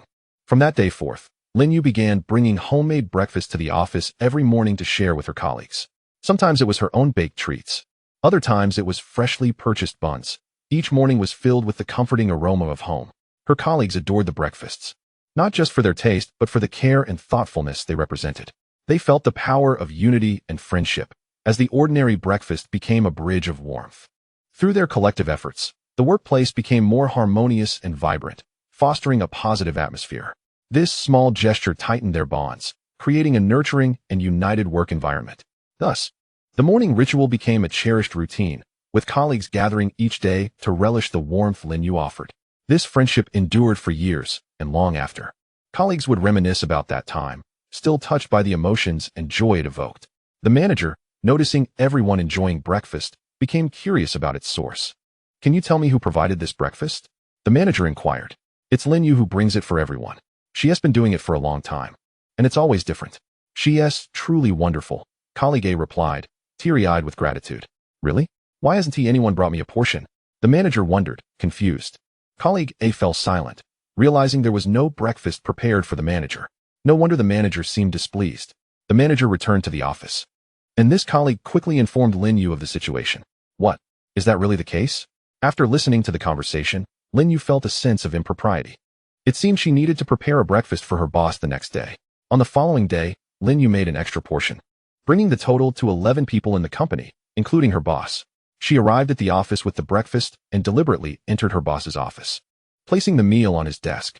As she exited, she thought to herself that her boss would surely be touched upon discovering it. Perhaps, in his delight, he might even consider giving her a raise or granting her an extra couple of days off. Just thinking about it made her heart race with excitement. When her boss entered the office and saw the sandwich on his desk, he was puzzled as to who had prepared it. His mind wandered back to the conversation he had with Zhou the day before. It seemed likely that Lin Yu had prepared it for him. Satisfied with the sandwich, he thought to himself that this subordinate certainly knew how to make an impression. Meanwhile, Lin Yu, brimming with excitement, turned to Zhou and Zhou, exclaiming, I might soon be quite different from you two. They looked at her in confusion. Why is that? They asked. Because I brought breakfast for our boss. He will surely take special care of me from now on, Lin Yu replied. Really? What if the boss doesn't like your breakfast? He might even blame you. Zhou cautioned. Is that possible? I hadn't considered that, Lin Yu admitted, feeling a wave of anxiety. Could it be that her boss disliked sandwiches? She regretted not bringing kanji instead. Just then, her boss emerged from his office, causing Lin Yu's heart to race. Lin Yu, come here for a moment, he said. She quickly stood up and followed him into his office. Did you prepare this breakfast for me? He inquired. Yes, I did. I wasn't sure what you liked. But you can let me know in the future. I can bring breakfast for everyone, so I wouldn't mind bringing you an extra portion, Lin Yu explained. Oh, is that so? Then I appreciate it. I do like this, so I'll be counting on you from now on, her boss replied. Hearing his words, Lin Yu felt a weight lift off her shoulders. She was so relieved that he liked it. Thank you for your kindness. You can come in a bit later from now on. I permit it, her boss added. That's wonderful. Thank you. I will try to come in early so that everyone can enjoy a warm breakfast, Lin Yu responded. All right, thank you. You may go now. Is there a need for payment? Her boss asked. No, Lin Yu quickly shook her head. But you brought breakfast for everyone. Do you really not need any money? Lin Yu replied. No need. I collected their money already. The boss was somewhat surprised, not expecting her to have charged them. Then let me pay you, he said, reaching for his wallet. Lin Yu quickly waved her hand. No, it's fine. You should keep the money. I won't always be eating your breakfast. She accepted the money and then stepped out. Zhou and Sue approached her with curiosity. What happened? What did the boss say to you? Sue asked. He asked me to prepare breakfast for him every day and even gave me some expenses like you guys, Linyu replied. Oh, I see. I thought you had been called in for a reprimand, Sue said. Why would you think that? Linyu asked. Because he's nothing like us. I thought he might be upset, Sue explained. Linyu nodded, as she had initially thought the same, but she realized it was quite the contrary. Linyu returned to work, and the next day, she brought breakfast once again. However, due to work commitments, everyone left without eating, and upon returning, they found it was already noon, and the breakfast remained untouched. This felt like such a waste to Linyu, who strongly believed that wasting food was unacceptable. Linyu, come in and take the breakfast away. Bring me a cup of coffee, her boss ordered. Linyu nodded and promptly entered to retrieve the breakfast. Meanwhile, her colleagues carelessly discarded their breakfasts. Linyu clapped her hands and said to them, Don't let my intentions go to waste. Please pack up the breakfast. We can reheat it tomorrow. With that, everyone complied, and Linyu felt pleased. She then went to buy coffee for her boss. While downstairs, she encountered a few good friends. Linyu, why are you down here for coffee? You usually drink what you make, they remarked, puzzled. Yes. But this time I'm not buying for myself. I'm getting it for my boss, Linyu explained. Oh, I see. Let me get you a cup, one of them offered. Linyu nodded in gratitude, and she decided to buy a cup for herself as well. She returned to her desk, placing her cup on the table while taking the other one into her boss's office. He didn't even look up as she entered. Linyu then returned to her desk, sipping her coffee while organizing the day's documents. Zhou, noticing her, inquired, Where did you buy that? At the cafe downstairs. Get one for yourself, Linyu replied. Zhou looked disappointed, saying, All right, I'll just go buy it myself. At that moment, a voice called from the office, Someone. Come quickly. Zhou and Linyu rushed in to find their boss lying on the floor, looking unwell. What's wrong? Are you all right? Linyu asked. Zhou hurried to lift the boss and placed him in a chair, instructing Linyu, Go get a glass of hot water. Linyu nodded and went to fetch the water. What's wrong? Zhou asked. I don't know. I feel as though I am poisoned. The boss managed to say, struggling to speak. Zhou was taken aback, checking the boss's pulse and confirming that he indeed seemed to be poisoned. Linyu returned with a glass of water, and Zhou helped the boss drink it. Do you feel any better? Zhou asked. I feel a bit better. Let me recover slowly, the boss replied. Zhou and Linyu patiently waited, and after a moment, the boss nodded, feeling more comfortable. But what happened? He asked. Did you eat or drink anything unusual? The boss glanced at the empty coffee cup on his desk. I just had this, he said. Linyu felt a surge of panic. It dawned on her that the coffee she had purchased might be the problem. I assure you the coffee is fine. I drank it too, and I'm perfectly fine, Linyu quickly explained. Zhou found it odd, having seen the coffee on Linyu's desk. Then why is your boss's cup problematic? Could it be that your two cups are different? He speculated. Impossible. I brought them back together. And no one touched the coffee in between, Linyu insisted. She began to think back, wondering if anyone had indeed touched the coffee. Then she remembered that she had gone to buy a dessert in the meantime. Could that have been the moment? Linyu felt conflicted. If she revealed this, she would become the main suspect. What happened? When did this occur? Zhou pressed. Linyu fell silent, prompting Zhou to say, You better confess quickly, otherwise, you might not clear your name, and you'll have to bear the consequences. After a moment of contemplation, Linyu decided to confess. Well, I went to buy a dessert in between and left the coffee on the table. That must have been when it happened, she admitted. It must have been around that time when Zhou felt that Linyu was indeed being rather careless. Why leave now? It was evidently at this moment that someone with ill intentions had intervened. Should we investigate further? Linyu inquired. Of course we should. Let us review the surveillance footage immediately, Zhou replied. Zhou and Linyu promptly accessed the surveillance cameras and began their examination. They discovered a woman. Linyu instantly recognized her. It was her dear friend, the very person she had encountered at the cafe. How could it be her? Linyu expressed her astonishment. She had never anticipated that it would be this individual. What's wrong? Do you know her? Zhou asked. She is my close friend. Linyu responded. Zhou continued. Then why would she do this? Linyu replied, I do not know, but do not worry. I will reach out to her now and ask her why she acted this way. Linyu took out her phone and began to dial. However, the call did not connect, and ultimately, the call was terminated. What happened? Did she not answer? Zhou inquired. No, Linyu replied. Feeling a sense of guilt towards her boss, she said, I'm sorry, it's my fault. I will be more vigilant in the future. The boss replied, All right. This matter is not your fault. Just be more careful moving forward. Linyu nodded in acknowledgement. As Lin Yu and Zhou exited the office, Xiaosu asked, "What happened? Is the boss all right?" "It's nothing. He is fine now. Let us not indulge in gossip and focus on our work," Zhou instructed.